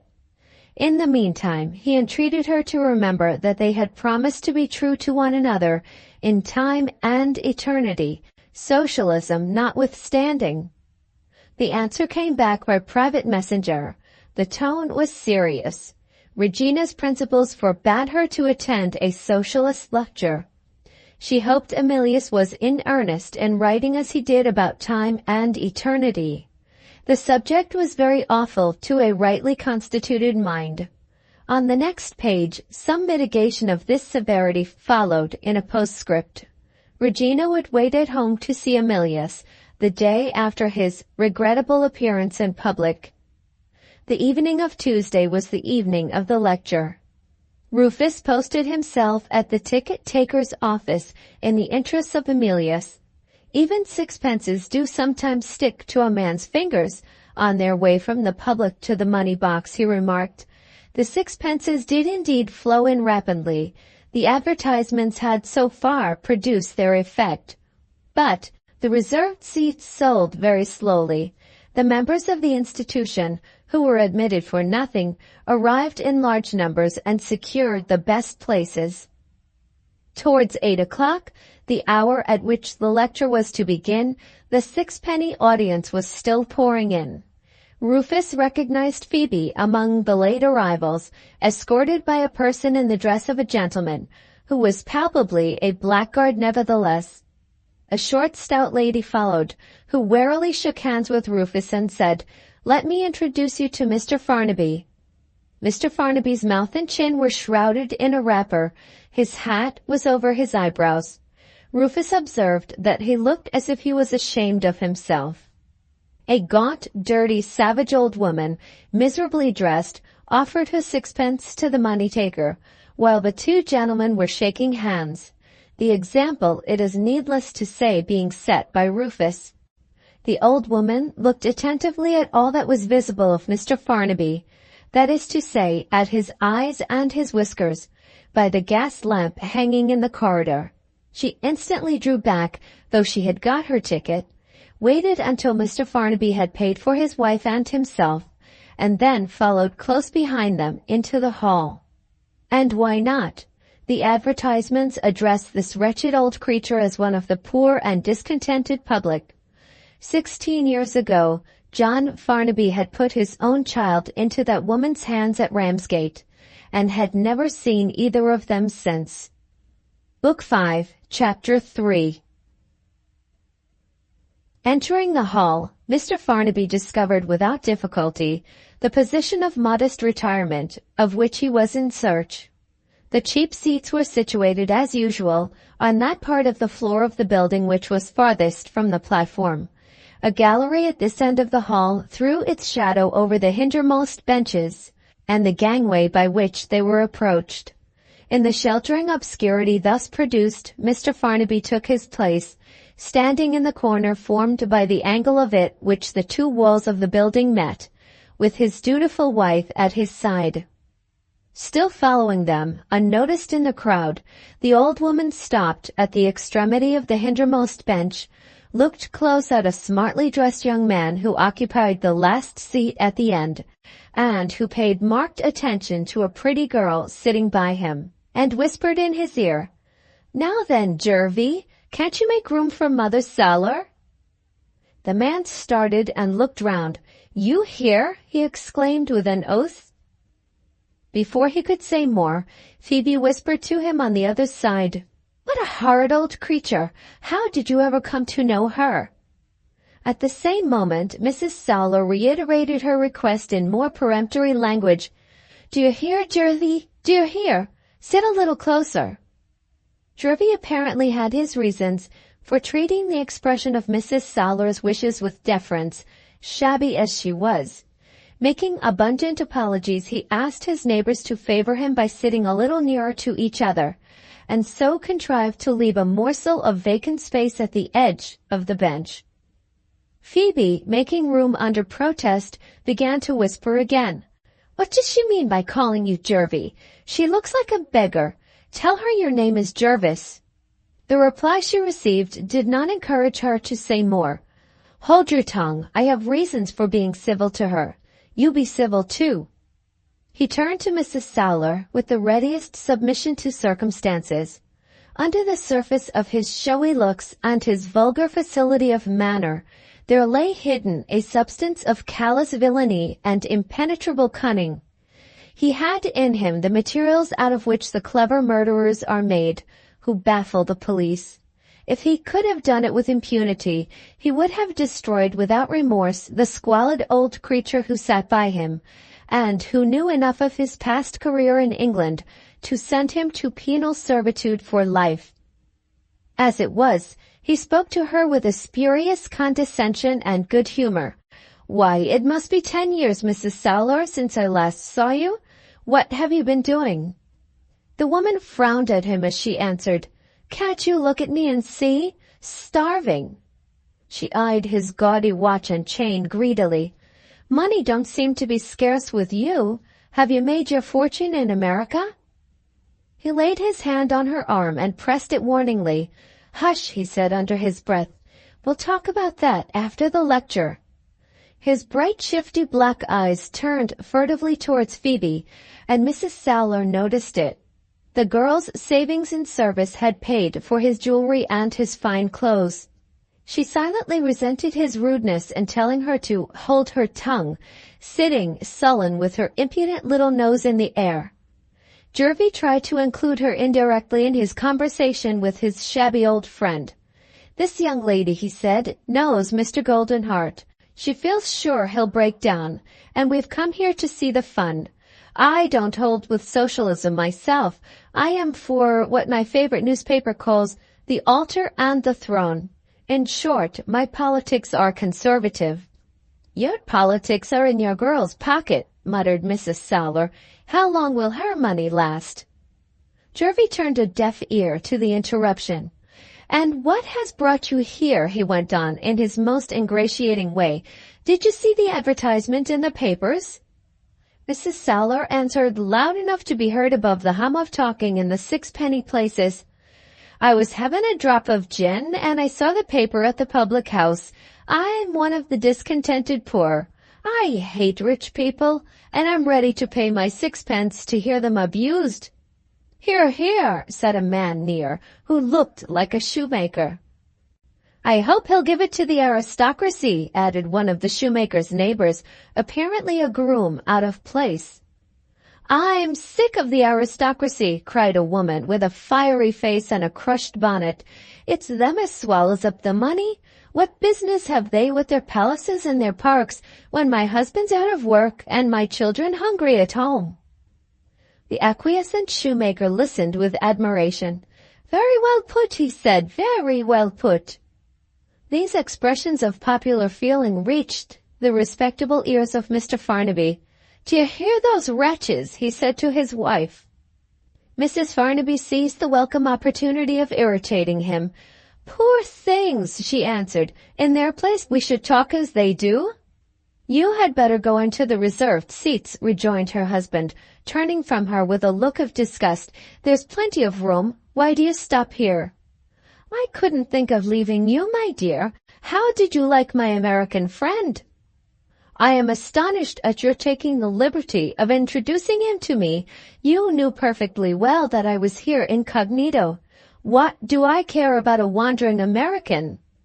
Mrs. Farnaby persisted as maliciously as ever. "Ah, but you see, I like him. The wandering American is my ally." "Your ally? What do you mean?" "Good heavens, how dull you are. Don't you know that I object to my niece's marriage engagement?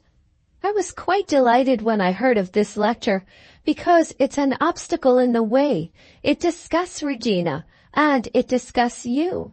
And my dear American is the man who first brought it about." "Hush, here's Emilius. How well he looks, so graceful and so gentlemanlike," cried Mrs. Farnaby, signaling with her handkerchief to show Emilius their position in the hall. "I declare I'm ready to become a socialist before he opens his lips." The personal appearance of Emilius took the audience completely by surprise. A man who is young and handsome is not the order of man who is habitually associated in the popular mind with the idea of a lecture. After a moment of silence, there was a spontaneous burst of applause. It was renewed when Emilius, first placing on his table a little book, announced his intention of delivering the lecture extempore. The absence of the inevitable manuscript was in itself an act of mercy that cheered the public at starting. The orator of the evening began. "Ladies and gentlemen, thoughtful people accustomed to watch the signs of the times in this country, and among the other nations of Europe, are, so far as I know, agreed in the conclusion that serious changes are likely to take place in present forms of government and in existing systems of society before the century in which we live has reached its end. In plain words, the next revolution is not so unlikely and not so far off as it pleases the higher and wealthier classes among European populations to suppose. I am one of those who believe that the coming convulsion will take the form, this time, of a social revolution, and that the man at the head of it will not be a military or a political man, but a great citizen sprung from the people and devoted heart and soul to the people's cause.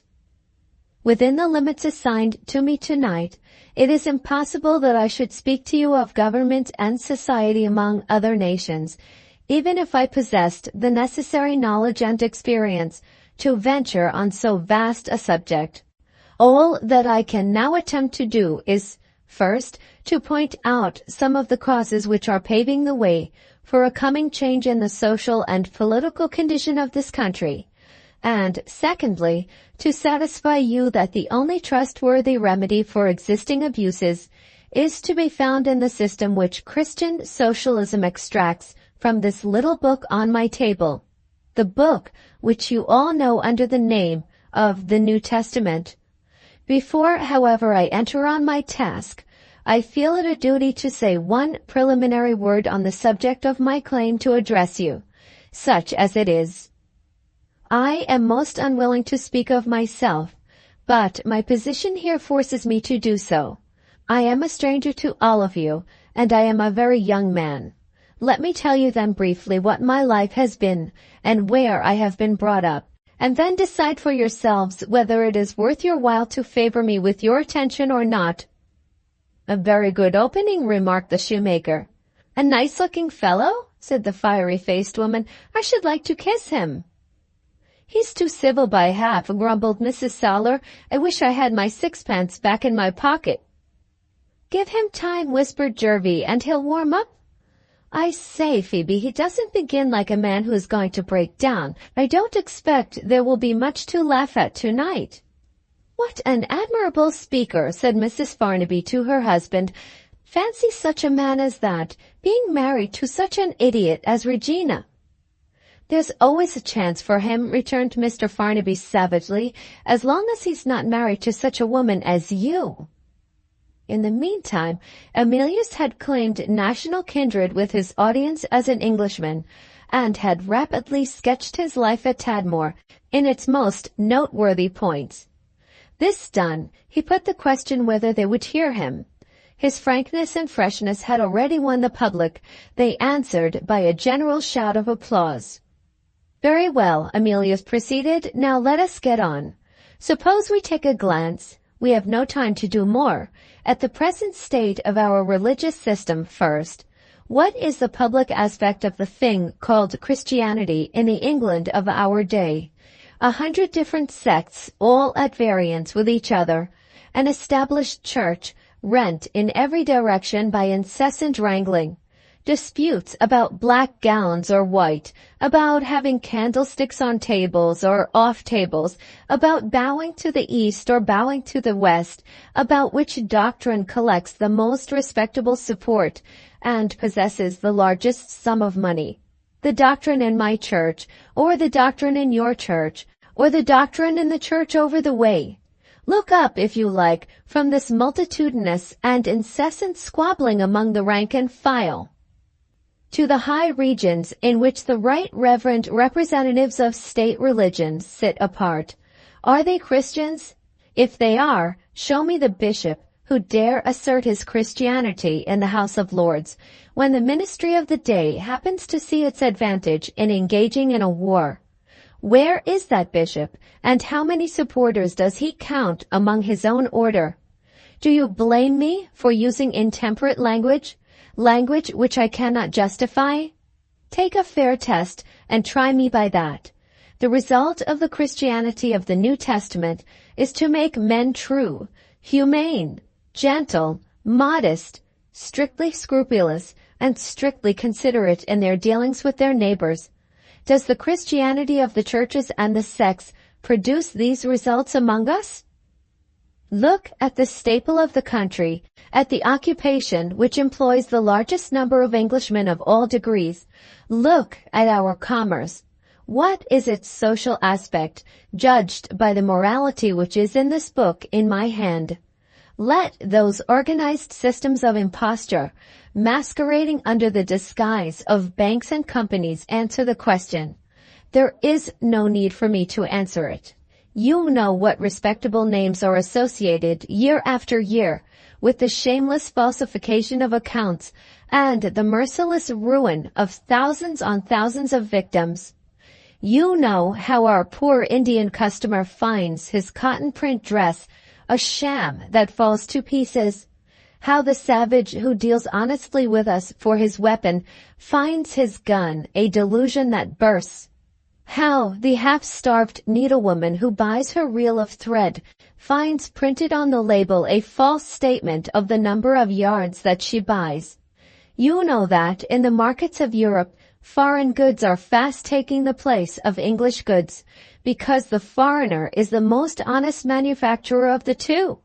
And lastly, you know what is worse than all, that these cruel and wicked deceptions, and many more like them, are regarded on the highest commercial authority as forms of competition and justifiable proceedings in trade. Do you believe in the honorable accumulation of wealth by men who hold such opinions and perpetrate such impostures as these? I don't. Do you find any brighter and purer prospect when you look down from the man who deceives you and me on the great scale to the man who deceives us on the small? I don't. Everything we eat, drink, and wear is a more or less adulterated commodity, and that very adulteration is sold to us by the tradesmen at such outrageous prices that we are obliged to protect ourselves on the socialist principle by setting up cooperative shops of our own. Wait and hear me out before you applaud. Don't mistake the plain purpose of what I am saying to you, and don't suppose that I am blind to the brighter side of the dark picture that I have drawn. Look within the limits of private life, and you will find true Christians, thank God, among clergymen and laymen alike. You will find men and women who deserve to be called, in the highest sense of the word, disciples of Christ. But my business is not with private life. My business is with the present public aspect of the religion, morals, and politics of this country.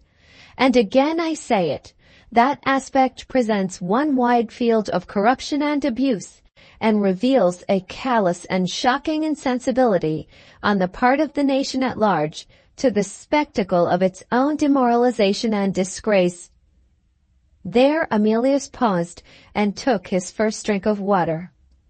Reserved seats at public performances seem, by some curious affinity, to be occupied by reserved persons. The select public seated nearest to the orator preserved discreet silence. But the hearty applause from the sixpenny places made ample amends. There was enough of the lecturer's own vehemence and impetuosity in this opening attack, sustained as it undeniably was by a sound foundation of truth, to appeal strongly to the majority of his audience. Mrs. Sallow began to think that her sixpence had been well laid out, after all, and Mrs. Farnaby pointed the direct application to her husband of all the hardest hits at commerce by nodding her head at him as they were delivered. Emilius went on. The next thing we have to discover is this: will our present system of government supply us with peaceable means for the reform of the abuses which I have already noticed, not forgetting that other enormous abuse represented by our intolerable national expenditure, increasing with every year? Unless you insist on it, I do not propose to waste our precious time by saying anything about the House of Lords for 3 good reasons. In the first place, that assembly is not elected by the people, and it has therefore no right of existence in a really free country. In the second place, out of its 485 members, no less than 184 directly profit by the expenditure of the public money, being in the annual receipt, under one pretense or another, of more than 500,000 sterling. In the third place, if the Assembly of the Commons has in it the will, as well as the capacity to lead the way in the needful reforms, the Assembly of the Lords has no alternative but to follow, or to raise the revolution which it only escaped by a hair's breadth some 40 years since. What do you say? Shall we waste our time in speaking of the House of Lords? Loud cries from the sixpenny benches answered no, the ostler and the fiery-faced woman being the most vociferous of all. Here and there, certain dissentient individuals raised a little hiss, led by Jervie, in the interests of the altar and the throne. Emilius resumed, well, will the House of Commons help us to get purer Christianity and cheaper government by lawful and sufficient process of reform?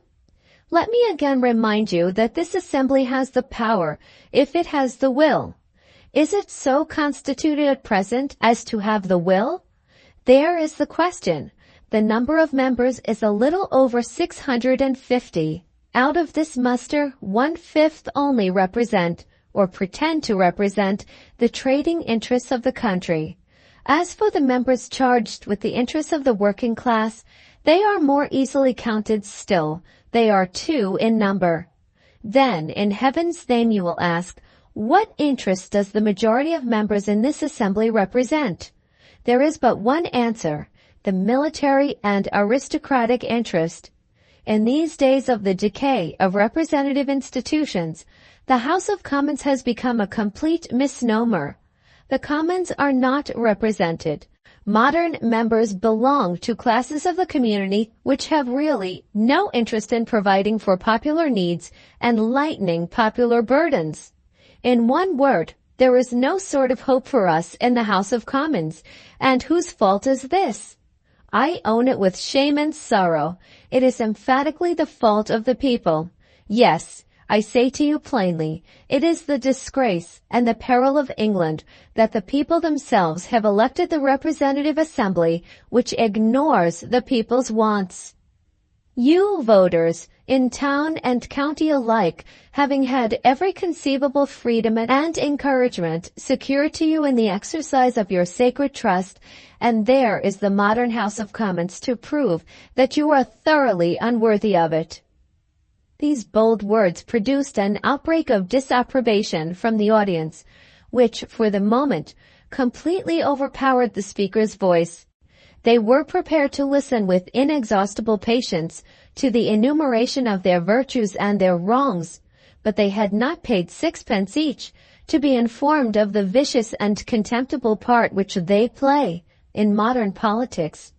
They yelled and groaned and hissed, and felt that their handsome young lecturer had insulted them. Emilius waited quietly until the disturbance had worn itself out. "I am sorry I have made you angry with me," he said, smiling. "The blame for this little disturbance really rests with the public speakers who are afraid of you and who flatter you, especially if you belong to the working classes.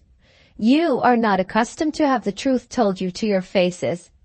Why, my good friends, the people in this country who are unworthy of the great trust which the wise and generous English Constitution places in their hands are so numerous that they can be divided into distinct classes.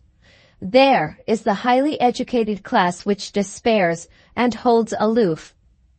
There is the class beneath, without self-respect and therefore without public spirit, which can be bribed indirectly by a gift of a place, by the concession of a lease, even by an invitation to a party at a great house which includes the wives and the daughters. And there is the lower class still, mercenary, corrupt, shameless to the marrow of its bones, which sells itself and its liberties for money and drink. When I began this discourse and adverted to great changes that are to come, I spoke of them as revolutionary changes. Am I an alarmist? Do I unjustly ignore the capacity for peaceable reformation, which has preserved modern England from revolutions thus far? God forbid that I should deny the truth, or that I should alarm you without need. But history tells me, if I look no farther back than to the first French Revolution, that there are social and political corruptions which strike their roots in a nation so widely and so deeply that no force short of the force of a revolutionary convulsion can tear them up and cast them away. And I do personally fear, and older and wiser men than I agree with me, that the corruptions at which I have only been able to hint in this brief address are fast extending themselves, in England as well as in Europe generally, beyond the reach of that lawful and bloodless reform which has served us so well in past years. Whether I am mistaken in this view, and I hope with all my heart it may be so, or whether events yet in the future will prove that I am right, the remedy in either case, the one sure foundation on which a permanent, complete, and worthy reformation can be built, whether it prevents a convulsion or whether it follows a convulsion, is only to be found within the covers of this book. Do not, I entreat you, suffer yourselves to be persuaded by those purblind philosophers who assert that the divine virtue of Christianity is a virtue which is wearing out with the lapse of time. It is the abuse and corruption of Christianity that is wearing out, as all falsities and all impostures must and do wear out. Never, since Christ and his apostles first showed men the way to be better and happier, have the nations stood in sorer need of a return to that teaching in its pristine purity and simplicity than now. Never, more certainly than at this critical time, was it the interest as well as the duty of mankind to turn a deaf ear to the turmoil of false teachers, and to trust in that all-wise and all-merciful voice which only ceased to exalt, console, and purify humanity when it expired in darkness under the torture of the cross. Are these the wild words of an enthusiast? Is this the dream of an earthly paradise in which it is sheer folly to believe? I can tell you of one existing community, one among others, which numbers some hundreds of persons and which has found prosperity and happiness by reducing the whole art and mystery of government to the simple solution set forth in the New Testament. Fear God and love thy neighbor as thyself. By these gradations Emilius arrived at the second of the two parts into which he had divided his address.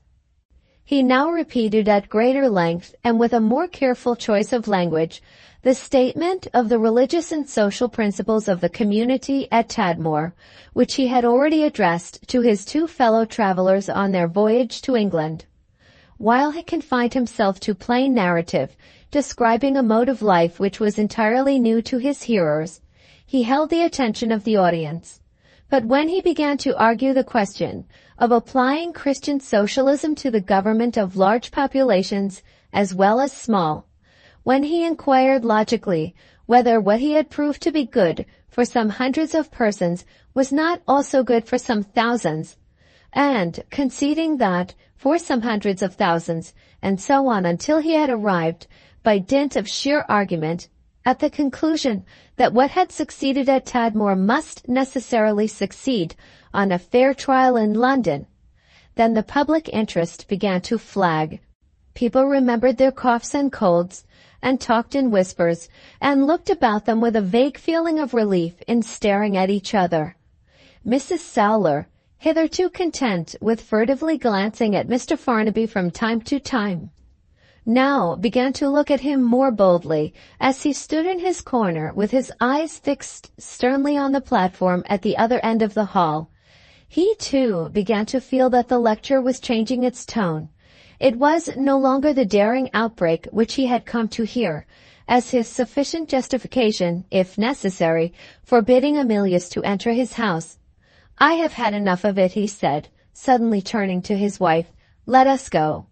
If Mrs. Farnaby could have been forewarned that she was standing in that assembly of strangers, not as one of themselves, but as a woman with a formidable danger hanging over her head, or if she had only happened to look towards Phoebe, and had felt a passing reluctance to submit herself to the possibly insolent notice of a discharged servant, she might have gone out with her husband, and might have so escaped the peril that had been lying in wait for her from the fatal moment when she first entered the hall.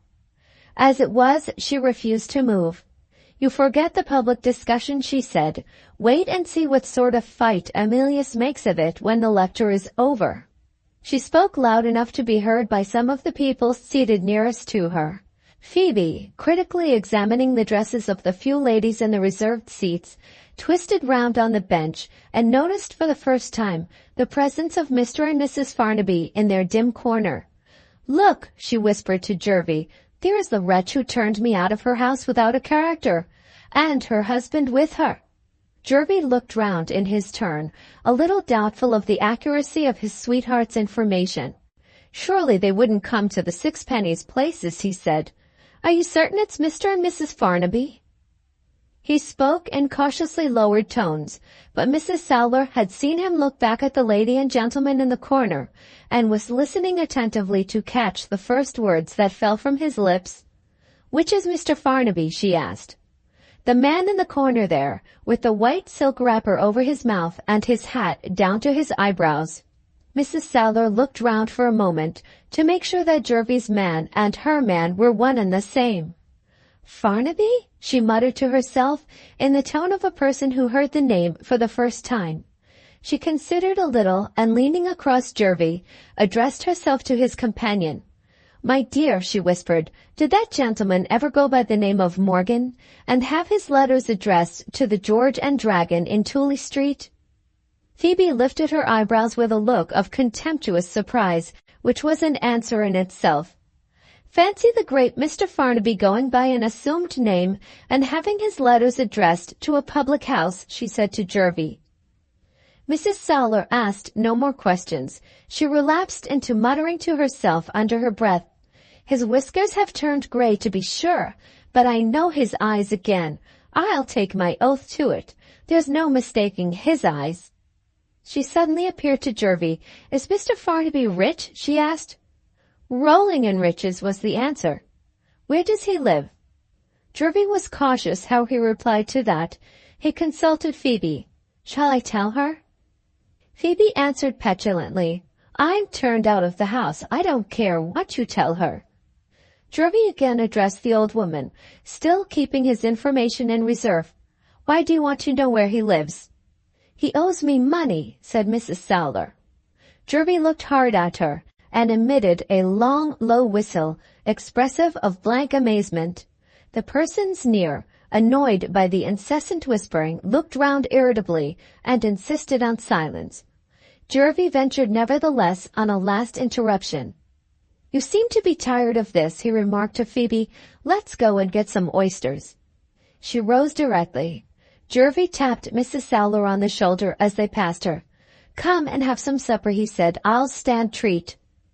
The three were necessarily noticed by their neighbors as they passed out. Mrs. Farnaby discovered Phoebe when it was too late. Mr. Farnaby happened to look first at the old woman.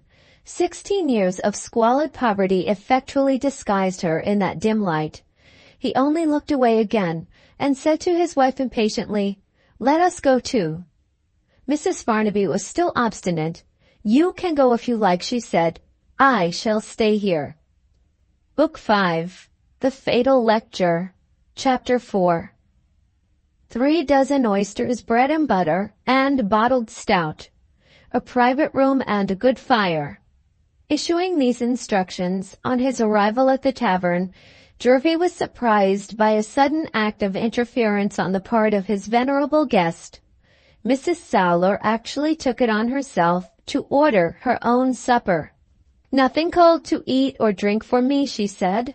"Morning and night, waking and sleeping, I can't keep myself warm. See for yourself, Jervie, how I've lost flesh since you first knew me. A steak broiling hot from the gridiron, and gin and water hotter still. That's the supper for me." "Take the order, waiter," said Jervie resignedly, "and let us see the private room."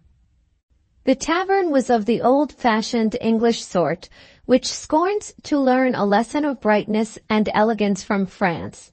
The private room can only be described as a museum for the exhibition of dirt in all its varieties. Behind the bars of the rusty little grate, a dying fire was drawing its last breath. Mrs. Sowler clamored for wood and coals, revived the fire with her own hands, and seated herself shivering as close to the fender as the chair would go. After a while, the composing effect of the heat began to make its influence felt. The head of the half-starved wretch sank. A species of stupor overcame her, half faintness and half sleep. Phoebe and her sweetheart sat together, waiting the appearance of the supper, on a little sofa at the other end of the room. Having certain objects to gain, Jervie put his arm round her waist and looked and spoke in his most insinuating manner. "Try and put up with Mother Sowler for an hour or two," he said. "My sweet girl, I know she isn't fit company for you, but how can I turn my back on an old friend?" "That's just what surprises me," Phoebe answered. "I don't understand such a person being a friend of yours." Always ready with the necessary lie whenever the occasion called for it, Jervie invented a pathetic little story in 2 short parts. First part, Mrs. Sowler rich and respected, a widow inhabiting a villa residence, and riding in her carriage. Second part, a villainous lawyer, misplaced confidence, reckless investments, death of the villain, ruin of Mrs. Sowler. "Don't talk about her misfortunes when she wakes," Jervie concluded, "or she'll burst out crying to a dead certainty.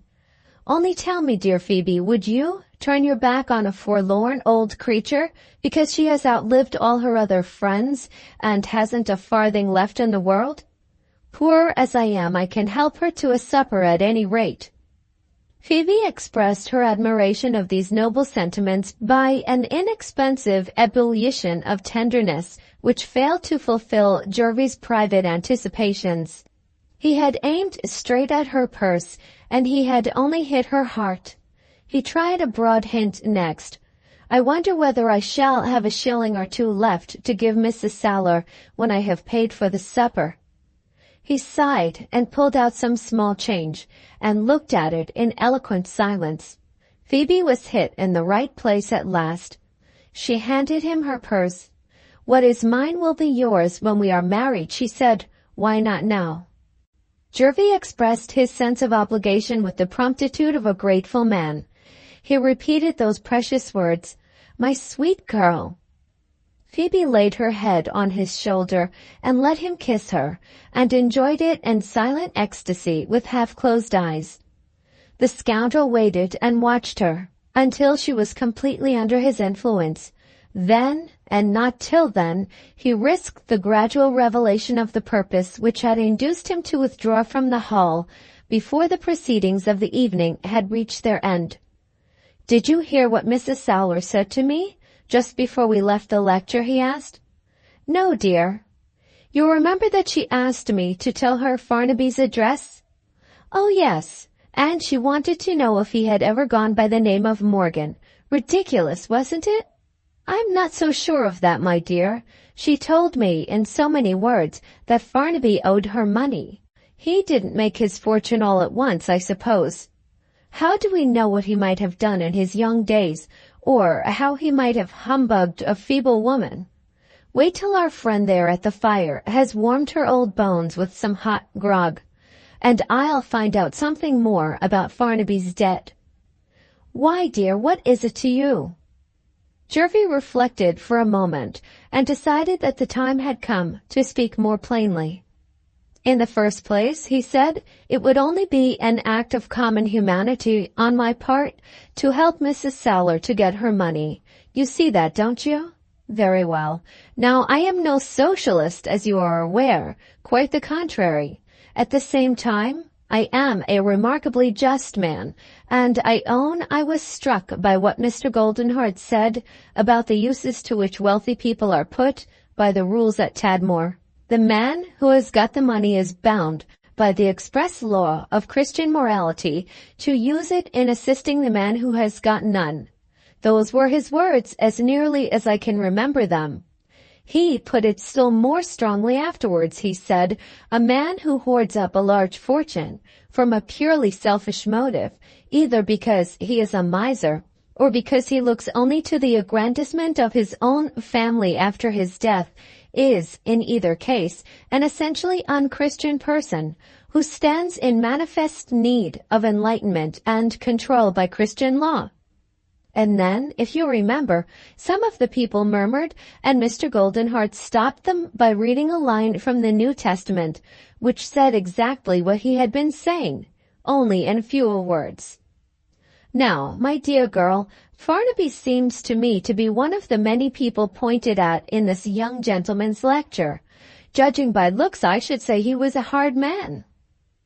That's just what he is. Hard as iron, looks at his servants as if they were dirt under his feet, and never speaks a kind word to them from one year's end to another. Suppose I guess again. He's not particularly free-handed with his money, is he? He will spend anything on himself and his grandeur, but he never gave away a halfpenny in his life.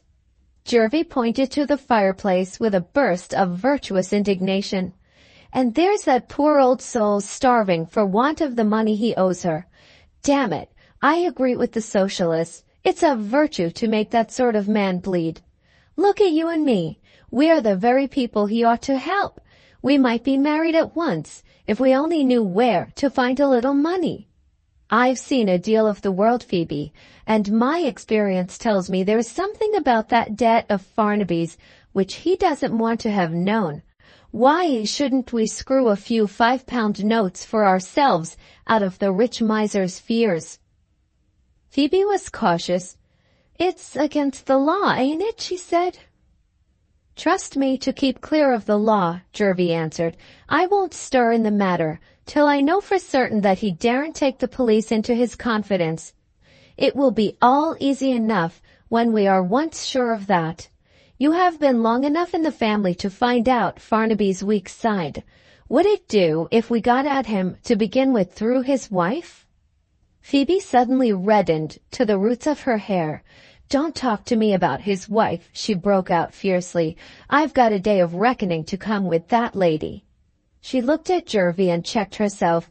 He was watching her with an eager curiosity which not even his ready cunning was quick enough to conceal.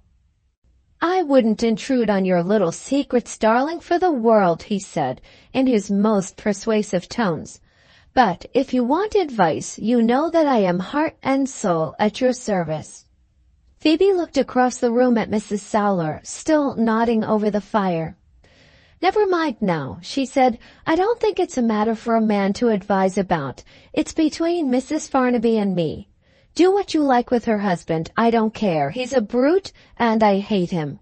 But there's one thing I insist on. I won't have Miss Regina frightened or annoyed. Mind that. She's a good creature. There.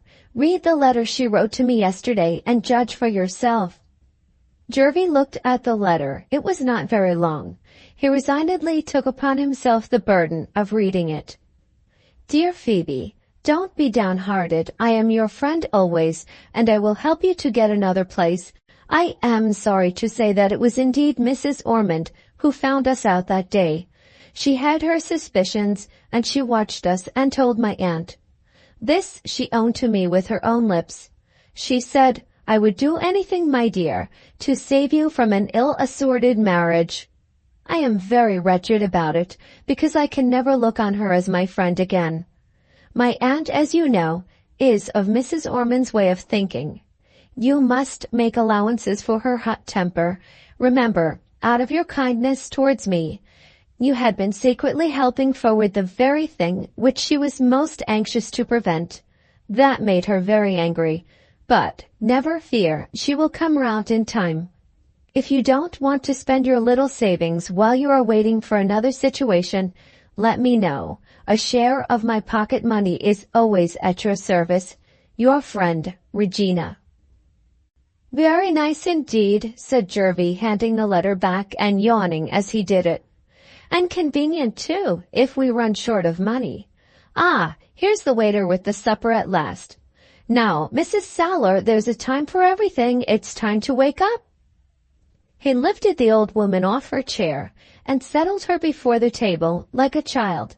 The sight of the hot food and drink roused her to a tigerish activity. She devoured the meat with her eyes as well as her teeth. She drank the hot gin and water in fierce gulps and set down the glass with audible gasps of relief. Another one, she cried, and I shall begin to feel warm again. Jervie, watching her from the opposite side of the table, with Phoebe close by him as usual, had his own motives for encouraging her to talk by the easy means of encouraging her to drink. He sent for another glass of the hot grog. Phoebe, daintily picking up her oysters with her fork, affected to be shocked at Mrs. Sowler's coarse method of eating and drinking. She kept her eyes on her plate, and only consented to taste malt liquor under modest protest. When Jervie lit a cigar, after finishing his supper, she reminded him, in an impressively genteel manner, of the consideration which he owed to the presence of an elderly lady. I like it myself, dear, she said mincingly, but perhaps Mrs. Sowler objects to the smell? Mrs. Sowler burst into a hoarse laugh. Do I look as if I was likely to be squeamish about smells? She asked, with the savage contempt for her own poverty, which was one of the dangerous elements in her character. See the place I live in, young woman, and then talk about smells if you like. This was indelicate. Phoebe picked a last oyster out of its shell and kept her eyes modestly fixed on her plate. Observing that the second glass of gin and water was fast becoming empty, Jervie risked the first advances on his way to Mrs. Sowler's confidence. About that debt of Farnaby's, he began. Is it a debt of long standing? Mrs. Sowler was on her guard. In other words, Mrs. Sowler's head was only assailable by hot grog when hot grog was administered in large quantities. She said it was a debt of long standing, and she said no more. Has it been standing 7 years? Mrs. Sowler emptied her glass and looked hard at Jervie across the table. My memory isn't good for much at my time of life. She gave him that answer, and she gave him no more. Jervie yielded with his best grace. Try a third glass, he said. There's luck, you know, in odd numbers. Mrs. Sowler met this advance in the spirit in which it was made. She was obliging enough to consult her memory, even before the third glass made its appearance. 7 years, did you say? She repeated. More than twice 7 years, Jervie. What do you think of that? Jervy wasted no time in thinking. He went on with his questions. Are you quite sure that the man I pointed out to you at the lecture is the same man who went by the name of Morgan and had his letters addressed to the public house? Quite sure. I'd swear to him anywhere, only by his eyes. And have you never yet asked him to pay the debt? How could I ask him when I never knew what his name was till you told me tonight? What amount of money does he owe you?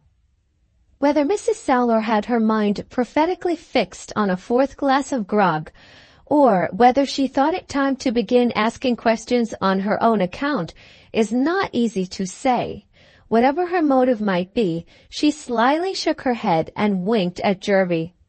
The money's my business, she remarked. You tell me where he lives and I'll make him pay me. Jervy was equal to the occasion. You won't do anything of the sort, he said.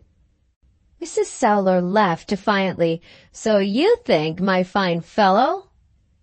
I don't think at all, old lady, I'm certain. In the first place, Farnaby don't owe you the debt by law after 7 years. In the second place, just look at yourself in the glass there. Do you think the servants will let you in when you knock at Farnaby's door? You want a clever fellow to help you, or you'll never recover that debt. Mrs. Sowler was accessible to reason, even halfway through her third glass of grog. When reason was presented to her in convincing terms, she came to the point at once. How much do you want? She asked. Nothing, Jervy answered. I don't look to you to pay my commission. Mrs. Sowler reflected a little and understood him. Say that again, she insisted, in the presence of your young woman as a witness. Jervy touched his young woman's hand under the table, warning her to make no objection and to leave it to him.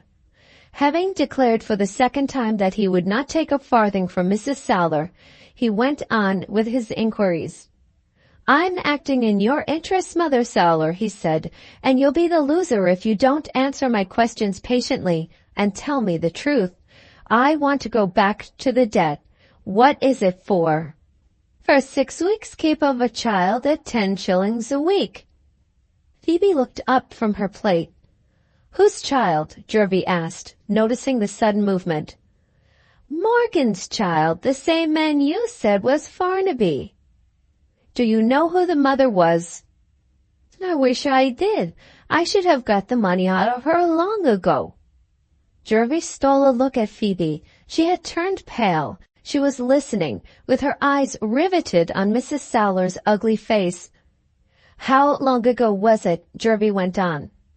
Better than 16 years.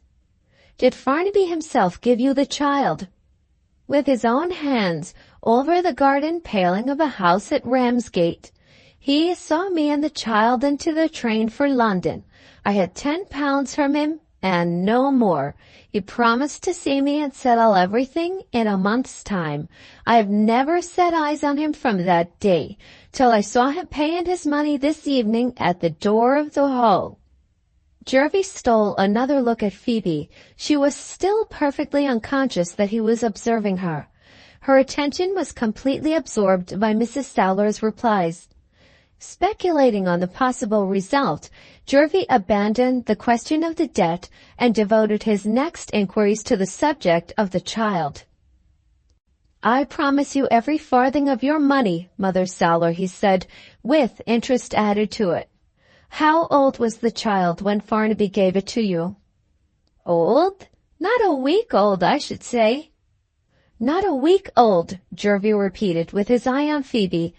Dear, dear me, a newborn baby, one may say. The girl's excitement was fast getting beyond control. She leaned across the table in her eagerness to hear more. And how long was this poor child under your care? Jervy went on. How can I tell you at this distance of time? For some months, I should say. This I'm certain of. I kept it for 6 good weeks after the £10 he gave me were spent, and then— She stopped and looked at Phoebe. And then you got rid of it? Mrs. Sowler felt for Jervy's foot under the table and gave it a significant kick. I have done nothing to be ashamed of, miss, she said, addressing her answer defiantly to Phoebe. Being too poor to keep the little dear myself, I placed it under the care of a good lady who adopted it. Phoebe could restrain herself no longer. She burst out with the next question before Jervie could open his lips. Do you know where the lady is now? No, said Mrs. Sowler shortly, I don't. Do you know where to find the child? Mrs. Sowler slowly stirred up the remains of her grub. I know no more than you do. Any more questions, miss? Phoebe's excitement completely blinded her to the evident signs of a change in Mrs. Sowler's temper for the worse. She went on headlong. Have you never seen the child since you gave her to the lady? Mrs. Sowler set down her glass just as she was raising it to her lips. Jervie paused, thunderstruck, in the act of lighting a second cigar. Her? Mrs. Sowler repeated slowly, her eyes fixed on Phoebe with a lowering expression of suspicion and surprise. Her?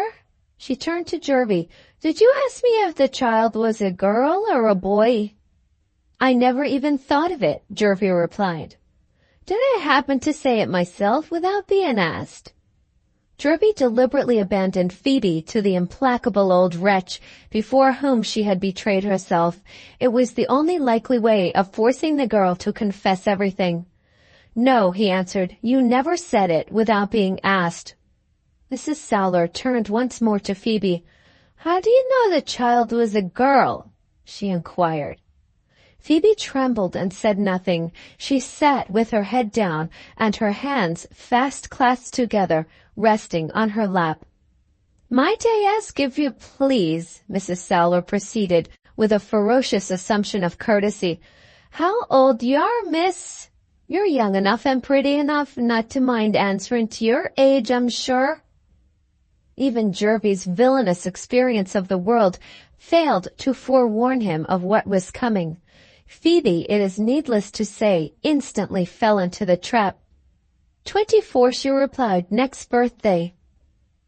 And the child was put into my hands 16 years ago, said Mrs. Sowler. Take 16 from 24 and 8 remains. I'm more surprised than ever, miss, at your knowing it to be a girl. It couldn't have been your child, could it? Phoebe started to her feet in a state of fury.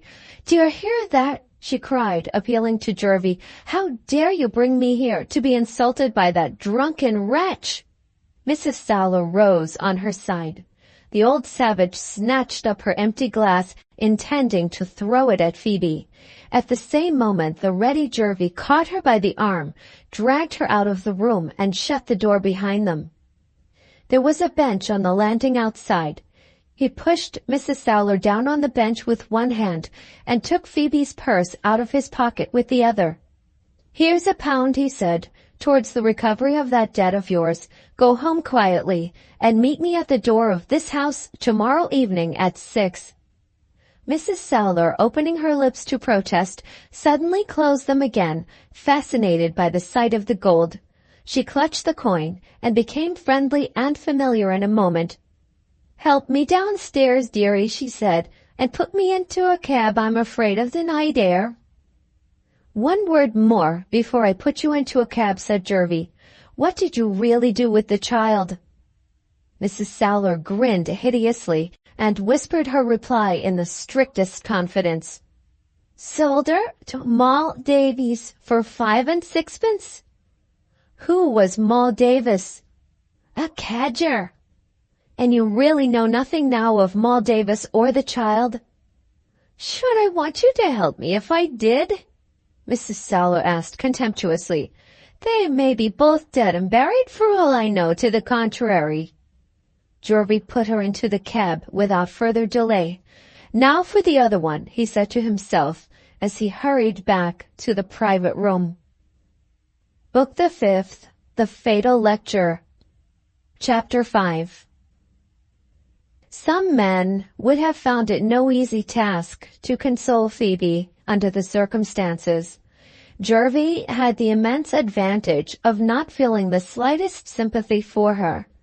He was in full command of his large resources of fluent assurance and ready flattery. In less than 5 minutes, Phoebe's tears were dried, and her lover had his arm round her waist again, in the character of a cherished and forgiven man. "Now, my angel," he said. Phoebe sighed tenderly. He had never called her his angel before. "Tell me all about it in confidence. Only let me know the facts, and I shall see my way to protecting you against any annoyance from Mrs. Sowler in the future. You have made a very extraordinary discovery. Come closer to me, my dear girl. Did it happen in Farnaby's house?" "I heard it in the kitchen," said Phoebe. Jervis started. "Did anyone else hear it?" he asked.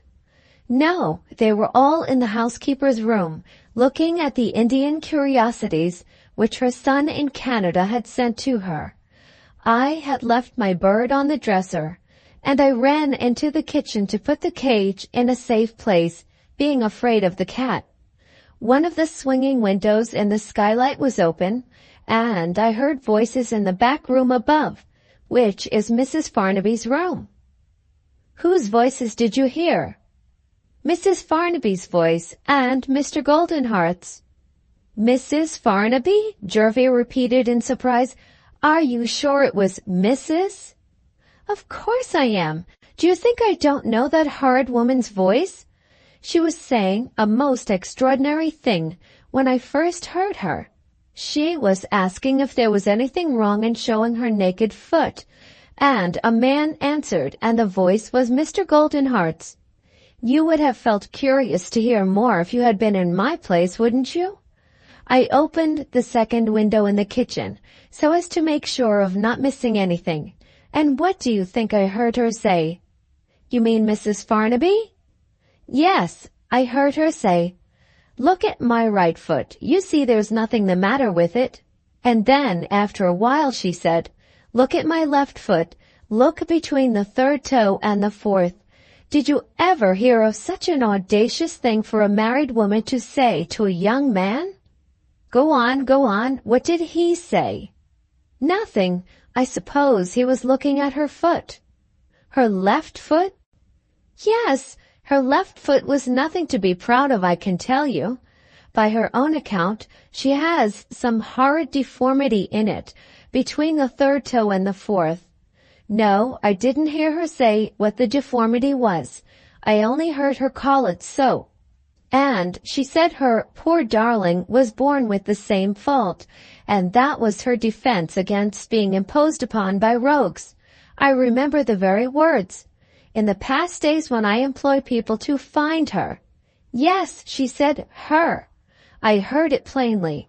And she talked afterwards of her poor lost daughter, who might be still living somewhere and wondering who her mother was.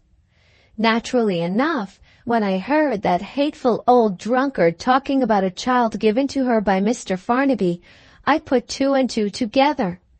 Dear me, how strangely you look. What's wrong with you? I'm only very much interested, that's all. But there's one thing I don't understand. What had Mr. Goldenheart to do with all this? Didn't I tell you? No. Well, then I'll tell you now. Mrs. Farnaby is not only a heartless wretch who turns a poor girl out of her situation and refuses to give her a character, she's a fool besides. That precious exhibition of her nasty foot was to inform Mr. Goldenheart of something she wanted him to know. If he happened to meet with a girl in his walks or his travels, and if he found that she had the same deformity and the same foot, then he might know for certain. All right, I understand, but why Mr. Goldenheart? Because she had a dream that Mr. Goldenheart had found the lost girl, and because she thought there was 1 chance in 100 that her dream might come true. Did you ever hear of such a fool before? From what I could make out, I believe she actually cried about it. And that same woman turns me into the street to be ruined, for all she knows or cares. Mind this, I would have kept her secret. It was no business of mine, after all, if she had behaved decently to me. As it is, I mean to be even with her, and what I heard down in the kitchen is more than enough to help me to it. I'll expose her somehow. I don't quite know how, but that will come with time. You will keep the secret, dear, I'm sure. We are soon to have all our secrets in common when we are man and wife, ain't we? Why, you're not listening to me. What is the matter with you? Jervie suddenly looked up. His soft, insinuating manner had vanished. He spoke roughly and impatiently. I want to know something. Has Farnaby's wife got money of her own? Phoebe's mind was still disturbed by the change in her lover. You speak as if you were angry with me, she said. Jervie recovered his insinuating tones with some difficulty. My dear girl, I love you. How can I be angry with you? You've set me thinking, and it bothers me a little, that's all. Do you happen to know if Mrs. Farnaby has got money of her own? Phoebe answered this time. I've heard Miss Regina say that Mrs. Farnaby's father was a rich man, she said. What was his name? Ronald. Do you know when he died? No. Jervie fell into thought again, biting his nails in great perplexity. After a moment or two, an idea came to him. The tombstone will tell me, he exclaimed, speaking to himself. He turned to Phoebe before she could express her surprise, and asked if she knew where Mr. Ronald was buried. Yes, said Phoebe, I've heard that, in Highgate Cemetery. But why do you want to know? Jervie looked at his watch. It's getting late, he said. I'll see you safe home. But I want to know. Put on your bonnet and wait till we are out in the street. Jervie paid the bill with all needful remembrance of the waiter. He was generous, he was polite, but he was apparently in no hurry to favor Phoebe with the explanation that he had promised. They had left the tavern for some minutes, and he was still rude enough to remain absorbed in his own reflections. Phoebe's patience gave way. I have told you everything, she said reproachfully. I don't call it fair, dealing to keep me in the dark after that. He roused himself directly. My dear girl, you entirely mistake me. The reply was as ready as usual, but it was spoken rather absently. Only that moment he had decided on informing Phoebe, to some extent at least, of the purpose which he was then meditating. He would infinitely have preferred using Mrs. Sowler as his sole accomplice, but he knew the girl too well to run that risk. If he refused to satisfy her curiosity, she would be deterred by no scruples of delicacy from privately watching him, and she might say something, either by word of mouth or by writing, to the kind young mistress who was in correspondence with her, which might lead to disastrous results. It was of the last importance to him, so far to associate Phoebe with his projected enterprise, as to give her an interest of her own in keeping his secrets. I have not the least wish, he resumed, to conceal anything from you. So far as I can see my way at present, you shall see it too. Reserving in this dexterous manner the freedom of lying, whenever he found it necessary to depart from the truth, he smiled encouragingly and waited to be questioned. Phoebe repeated the inquiry she had made at the tavern. Why do you want to know where Mr. Ronald is buried? She asked bluntly. Mr. Ronald's tombstone, my dear, will tell us the date of Mr. Ronald's death, Jervie rejoined. When I have got the date, I shall go to a place near St. Paul's called Doctors' Commons. I shall pay a shilling fee, and I shall have the privilege of looking at Mr. Ronald's will. And what good will that do you? Very properly put, Phoebe. Even shillings are not to be wasted in our position. But my shilling will buy 2 sixpennyworths of information. I shall find out what sum of money Mr. Ronald has left to his daughter, and I shall know for certain whether Mrs. Farnaby's husband has any power over it or not. Well, said Phoebe, not much interested so far, and what then? Jervie looked about him. They were in a crowded thoroughfare at the time. He preserved a discreet silence until they had arrived at the first turning which led down a quiet street. "What I have to tell you," he said, "must not be accidentally heard by anybody. Here, my dear, we are all but out of the world, and here I can speak to you safely. I promise you two good things. You shall bring Mrs. Farnaby to that day of reckoning, and we will find money enough to marry on comfortably as soon as you like."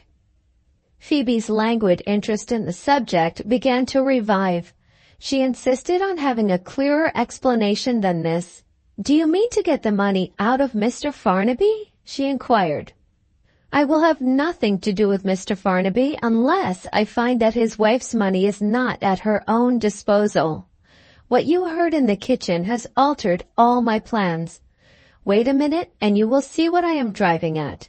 How much do you think Mrs. Farnaby would give me if I found that lost daughter of hers?" Phoebe suddenly stood still and looked at the sordid scoundrel who was tempting her in blank amazement. "But nobody knows where the daughter is," she objected. "You and I know that the daughter has a deformity in her left foot," Jervy replied, "and you and I know exactly in what part of the foot it is. There is not only money to be made out of that knowledge, but money made easily without the slightest risk. Suppose I manage the matter by correspondence, without appearing in it personally. Don't you think Mrs. Farnaby would open her purse beforehand if I mentioned the exact position of that little deformity as a proof that I was to be depended on?" Phoebe was unable or unwilling to draw the obvious conclusion even now. "But what would you do," she said, "when Mrs. Farnaby insisted on seeing her daughter?" There was something in the girl's tone, half fearful, half suspicious, which warned Jervy that he was treading on dangerous ground. He knew perfectly well what he proposed to do in the case that had been so plainly put him. It was the simplest thing in the world. He had only to make an appointment with Mrs. Farnaby for a meeting on a future day, and to take to flight in the interval, leaving a polite note behind him to say that it was all a mistake and that he regretted being too poor to return the money.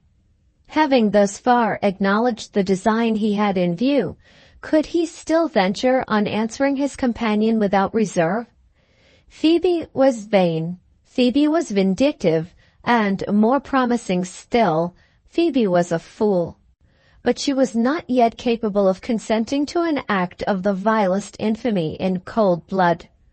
Jervy looked at her and saw that the foreseen necessity for lying had come at last.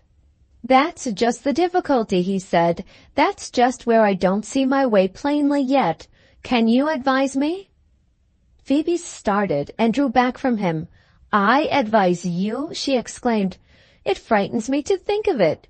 If you make her believe she is going to see her daughter, and if she finds out that you have robbed and deceived her, I can tell you this, with her furious temper, you will drive her mad." Jervy's reply was a model of well-acted indignation. "Don't talk of anything so horrible," he exclaimed. "If you believe me capable of such cruelty as that, go to Mrs. Farnaby and warn her at once." "It's too bad to speak to me in that way," Phoebe rejoined with the frank impetuosity of an offended woman. "You know I would die rather than get you into trouble. Beg my pardon directly, or I won't walk another step with you." Jervy made the necessary apologies with all possible humility. He had gained his end. He could now postpone any further discussion of the subject without arousing Phoebe's distrust. "Let us say no more about it for the present," he suggested. "We will think it over and talk of pleasanter things in the meantime. Kiss me, my dear girl, there's nobody looking." So he made peace with his sweetheart, and secured to himself at the same time the full liberty of future action of which he stood in need. If Phoebe asked any more questions, the necessary answer was obvious to the meanest capacity. He had merely to say, "The matter is beset with difficulties which I didn't see at first. I have given it up." Their nearest way back to Phoebe's lodgings took them through the street which led to the Hampton Institution. Passing along the opposite side of the road, they saw the private door opened. 2 men stepped out. A third man inside called after one of them, "Mr. Goldenheart, you have left the statement of receipts in the waiting room." "Never mind," Emilius answered. "The night's receipts are so small that I would rather not be reminded of them again." "In my country," a third voice remarked, "if he had lectured as he has lectured tonight, I reckon I'd have given him $300 gold, £60 English currency, and have made my own profit by the transaction. The British nation has lost its taste, sir, for intellectual recreation. I wish you good evening." Jervie hurried Phoebe out of the way just as the 2 gentlemen were crossing the street. He had not forgotten events at Tadmor, and he was by no means eager to renew his former acquaintance with Emilius. Book 5. The Fatal Lecture. Chapter 6. Rufus and his young friend walked together silently as far as a large square. Here they stopped, having reached the point at which it was necessary to take different directions on their way home. "I've a word of advice, my son, for your private ear," said the New Englander. "The barometer behind your waistcoat points to a downhearted state of the moral atmosphere. Come along to home with me. You want a whiskey cocktail badly." "No, thank you, my dear fellow," Emilius answered a little sadly. "I own I'm downhearted, as you say. You see, I expected this lecture to be a new opening for me. Personally, as you know, I don't care 2 straws about money. But my marriage depends on my adding to my income, and the first attempt I've made to do it has ended in a total failure. I'm all abroad again when I look to the future, and I'm afraid I'm full enough to let it weigh on my spirits. No, the cocktail isn't the right remedy for me. I don't get the exercise and fresh air here that I used to get at Tadmor. My head burns after all that talking tonight. A good long walk will put me right, and nothing else will." Rufus at once offered to accompany him. Emilius shook his head. "Did you ever walk a mile in your life when you could ride?" he asked good-humoredly. "I mean to be on my legs for 4 or 5 hours. I should only have to send you home in a cab. Thank you, old fellow, for the brotherly interest you take in me. I'll breakfast with you tomorrow at your hotel. Good night." Some curious prevision of evil seemed to trouble the mind of the good New Englander. He held Emilius fast by the hand. He said very earnestly, "It goes against the grit with me to see you wandering off by yourself at this time of night. It does, I tell you. Do me a favor for once, my bright boy. Go right away to bed." Emilius laughed and released his hand. "I shouldn't sleep if I did go to bed. Breakfast tomorrow at 10 o'clock. Good night again." He started on his walk at a pace which set pursuit on the part of Rufus at defiance. The American stood watching him until he was lost to sight in the darkness. "What a grip that young fellow has got on me in no more than a few months," Rufus thought, as he slowly turned away in the direction of his hotel. "Lord send the poor boy may keep clear of mischief this night." Meanwhile, Emilius walked on swiftly, straight before him, careless in what direction he turned his steps, so long as he felt the cool air and kept moving.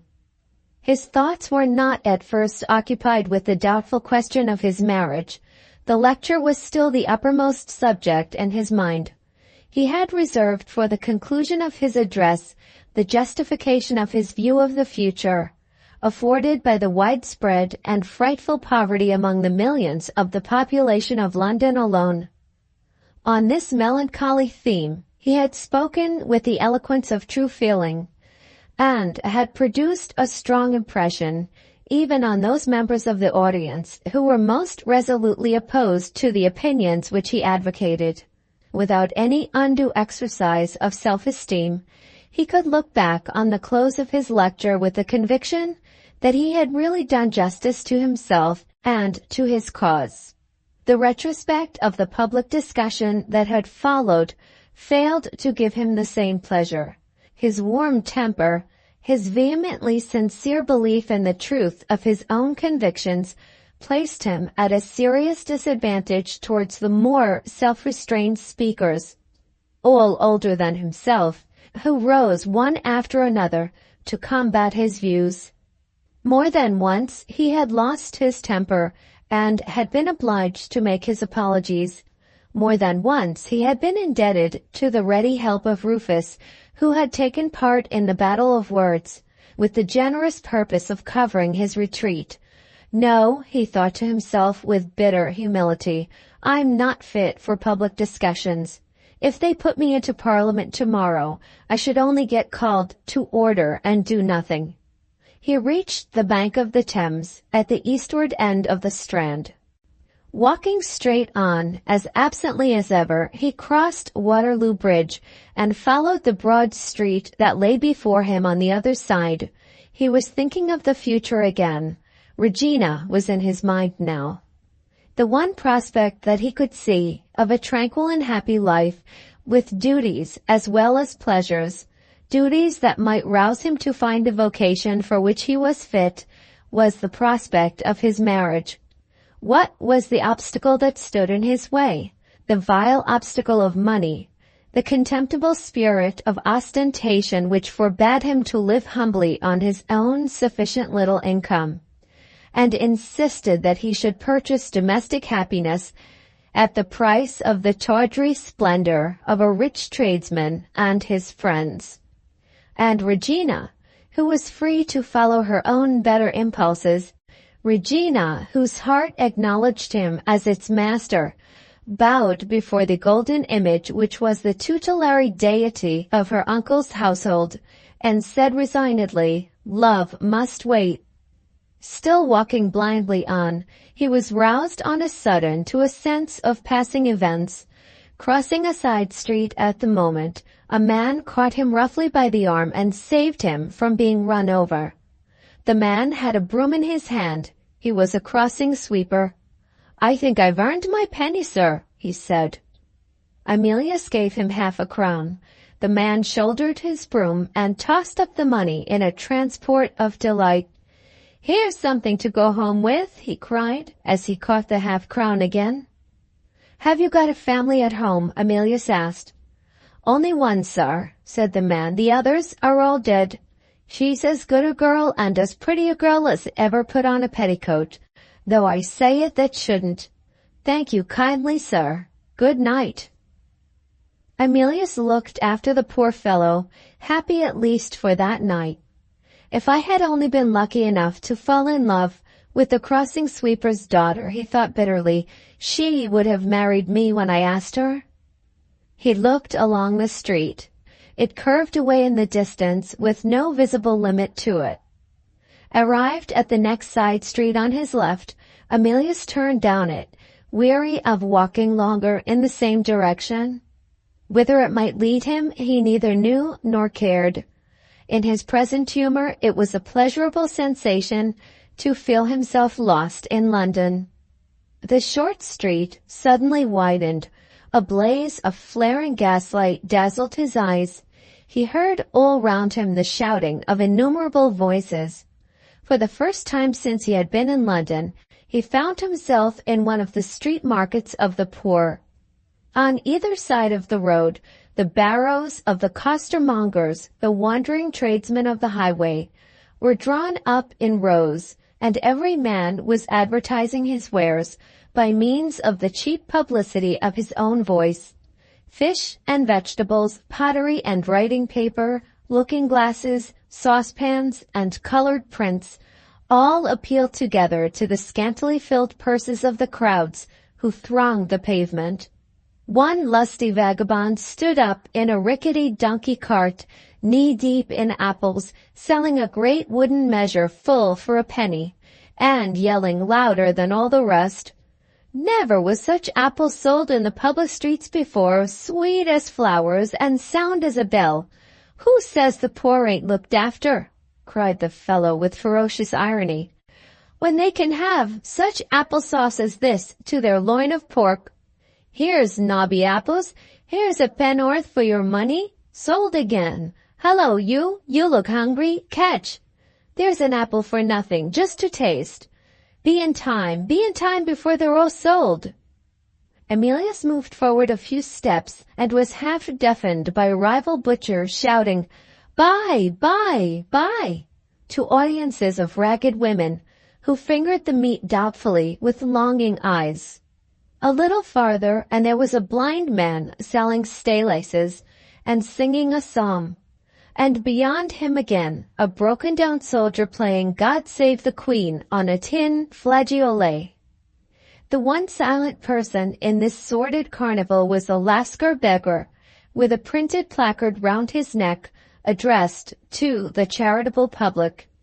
He held a tallow candle to illuminate the copious narrative of his misfortunes, and the one reader he obtained was a fat man who scratched his head and remarked to Emilius that he didn't like foreigners.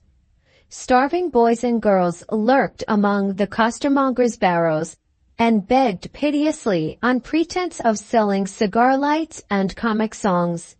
Furious women stood at the doors of public houses and railed on their drunken husbands for spending the house money in gin. A thicker crowd, towards the middle of the street, poured in and out at the door of a cookshop.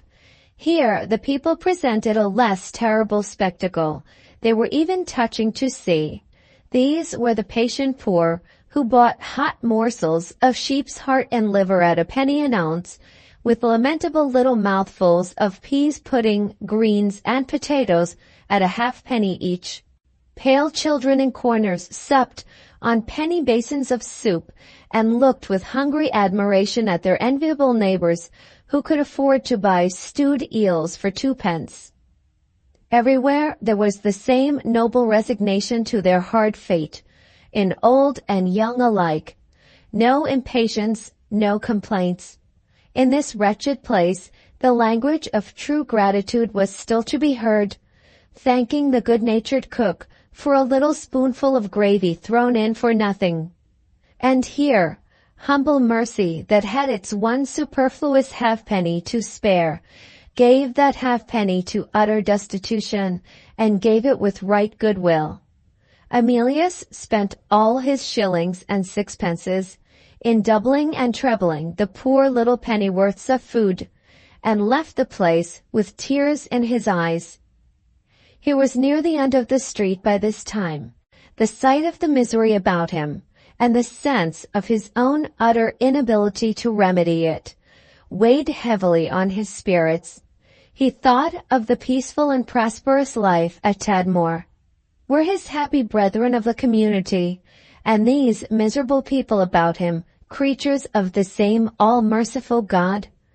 The terrible doubts which come to all thinking men, the doubts which are not to be stifled by crying, "Oh, fie!" in a pulpit, rose darkly in his mind. He quickened his pace. "Let me get out of it," he said to himself. "Let me get out of it." Chapter 1. Emilius found it no easy matter to pass quickly through the people loitering and gossiping about him. There was greater freedom for a rapid walker in the road. He was on the point of stepping off the pavement, when a voice behind him, a sweet, soft voice, though it spoke very faintly, said, "Are you good-natured, sir?" He turned and found himself face to face with one of the saddest sisterhoods on earth, the sisterhood of the streets. His heart ached as he looked at her. She was so poor and so young. The lost creature had, to all appearance, barely passed the boundary between childhood and girlhood. She could hardly be more than 15 or 16 years old. Her eyes, of the purest and loveliest blue, rested on Emilius with a vacantly patient look, like the eyes of a suffering child. The soft oval outline of her face would have been perfect if the cheeks had been filled out. They were wasted and hollow and sadly pale. Her delicate lips had none of the rosy color of youth, and her finely modeled chin was disfigured by a piece of plaster covering some injury. She was little and thin. Her worn and scanty clothing showed her frail youthful figure still waiting for its perfection of growth. Her pretty little bare hands were reddened by the raw night air. She trembled as Emilius looked at her in silence, with compassionate wonder. But for the words in which she had accosted him, it would have been impossible to associate her with the lamentable life that she led. The appearance of the girl was artlessly virginal and innocent. She looked as if she had passed through the contamination of the streets without being touched by it, without fearing it, or feeling it, or understanding it. Robed in pure white, with her gentle blue eyes raised to heaven, a painter might have shown her on his canvas as a saint or an angel, and the critical world would have said, "Here is the true ideal." Raphael himself might have painted this. "You look very pale," said Emilius. "Are you ill?" "No, sir, only hungry." Her eyes half closed, she reeled from sheer weakness as she said the words. Emilius held her up and looked round him. They were close to a stall at which coffee and slices of bread and butter were sold. He ordered some coffee to be poured out and offered her the food. She thanked him and tried to eat. "I can't help it, sir," she said faintly. The bread dropped from her hand. Her weary head sank on his shoulder. Two young women, older members of the sad sisterhood, were passing at the moment. "She's too far gone, sir, to eat," said one of them. "I know what would do her good if you don't mind going into a public house." "Where is it?" said Emilius. "Be quick." One of the women led the way. The other helped Emilius to support the girl. They entered the crowded public house. In less than a minute, the first woman had forced her way through the drunken customers at the bar and had returned with a glass of port wine and cloves. The girl revived as the stimulant passed her lips. She opened her innocent blue eyes again in vague surprise. "I shan't die this time," she said quietly. A corner of the place was not occupied. A small empty cask stood there. Emilius made the poor creature sit down and rest a little. He had only gold in his purse, and when the woman had paid for the wine, he offered her some of the change. She declined to take it. "I've got a shilling or two, sir," she said, "and I can take care of myself. Give it to Simple Sally." "You'll save her a beating, sir, for one night at least," said the other woman. "We call her Simple Sally because she's a little soft, poor soul. Hasn't grown up, you know, in her mind since she was a child. Give her some of your change, sir, and you'll be doing a kind thing." All that is most unselfish, all that is most divinely compassionate and self-sacrificing in a woman's nature was as beautiful and as undefiled as ever in these women, the outcasts of the hard highway. Emilius turned to the girl. Her head had sunk on her bosom. She was half asleep. She looked up as he approached her. "Would you have been beaten tonight," he asked, "if you had not met with me?" "Father always beats me, sir," said Simple Sally, "if I don't bring money home. He threw a knife at me last night." "It didn't hurt much. It only cut me here," said the girl, pointing to the plaster on her chin. One of the women touched Emilius on the shoulder and whispered to him, "He's no more her father, sir, than I am. She's a helpless creature, and he takes advantage of her. If I only had a place to take her to, he should never set eyes on her again. Show the gentleman your bosom, Sally." She opened her poor, threadbare little shawl. Over the lovely girlish breast, still only growing to the rounded beauty of womanhood, there was a hideous blue-black bruise. Simple Sally smiled and said, "That did hurt me, sir. I'd rather have the knife." Some of the nearest drinkers at the bar looked round and laughed. Emilius tenderly drew the shawl over the girl's cold bosom. "For God's sake, let us get away from this place," he said. The influence of the cool night air completed Simple Sally's recovery. She was able to eat now. Emilius proposed retracing his steps to the provision shop and giving her the best food that the place afforded. She preferred the bread and butter at the coffee stall. Those thick slices piled up on the plate tempted her as a luxury. On trying the luxury, one slice satisfied her. "I thought I was hungry enough to eat the whole plateful," said the girl, turning away from the stall in the vacantly submissive manner which it saddened Emilius to see. He bought more of the bread and butter on the chance that her appetite might revive. While he was wrapping it in a morsel of paper, one of her elder companions touched him and whispered, "There he is, sir." Emilius looked at her. "The brute who calls himself her father," the woman explained impatiently. Emilius turned and saw Simple Sally with her arm in the grasp of a half-drunken ruffian, one of the swarming wild beasts of low London, dirtied down from head to foot to the color of the street mud, the living danger and disgrace of English civilization. As Emilius eyed him, he drew the girl away a step or two. "You've got a gentleman this time," he said to her. "I shall expect gold tonight, or else—" He finished the sentence by lifting his monstrous fist and shaking it in her face. Cautiously as he had lowered his tones in speaking, the words had reached the keenly sensitive ears of Emilius. Urged by his hot temper, he sprang forward. In another moment he would have knocked the brute down, but for the timely interference of the arm of the law, clad in a policeman's greatcoat. "Don't get yourself into trouble, sir," said the man good-humoredly. "Now you Hellfire, that's the nice name they know him by, sir, in these parts. Be off with you." The wild beast on two legs cowered at the voice of authority, like the wild beast on four. He was lost to sight at the dark end of the street in a moment. "I saw him threaten her with his fist," said Emilius, his eyes still aflame with indignation. "He has bruised her frightfully on the breast. Is there no protection for the poor creature?" "Well, sir," the policeman answered, "you can summon him if you like. I dare say he'd get a month's hard labor. But don't you see, it would be all the worse for her when he came out of prison." The policeman's view of the girl's position was beyond dispute. Emilius turned to her gently. She was shivering with cold or terror, perhaps with both. "Tell me," he said, "is that man really your father?" "Lord bless you, sir," interposed the policeman, astonished at the gentleman's simplicity. "Simple Sally hasn't got father or mother, have you, my girl?" She paid no heed to the policeman. The sorrow and sympathy, plainly visible in Amelia, filled her with a childish interest and surprise. She dimly understood that it was sorrow and sympathy for her.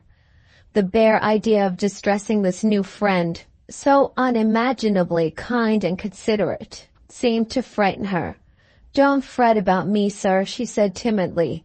"I don't mind having no father or mother. I don't mind being beaten." She appealed to the nearest of her two women friends. "We get used to everything, don't we, Jenny?" Emilius could bear no more. "It's enough to break one's heart to hear you and see you," he burst out, and suddenly turned his head aside.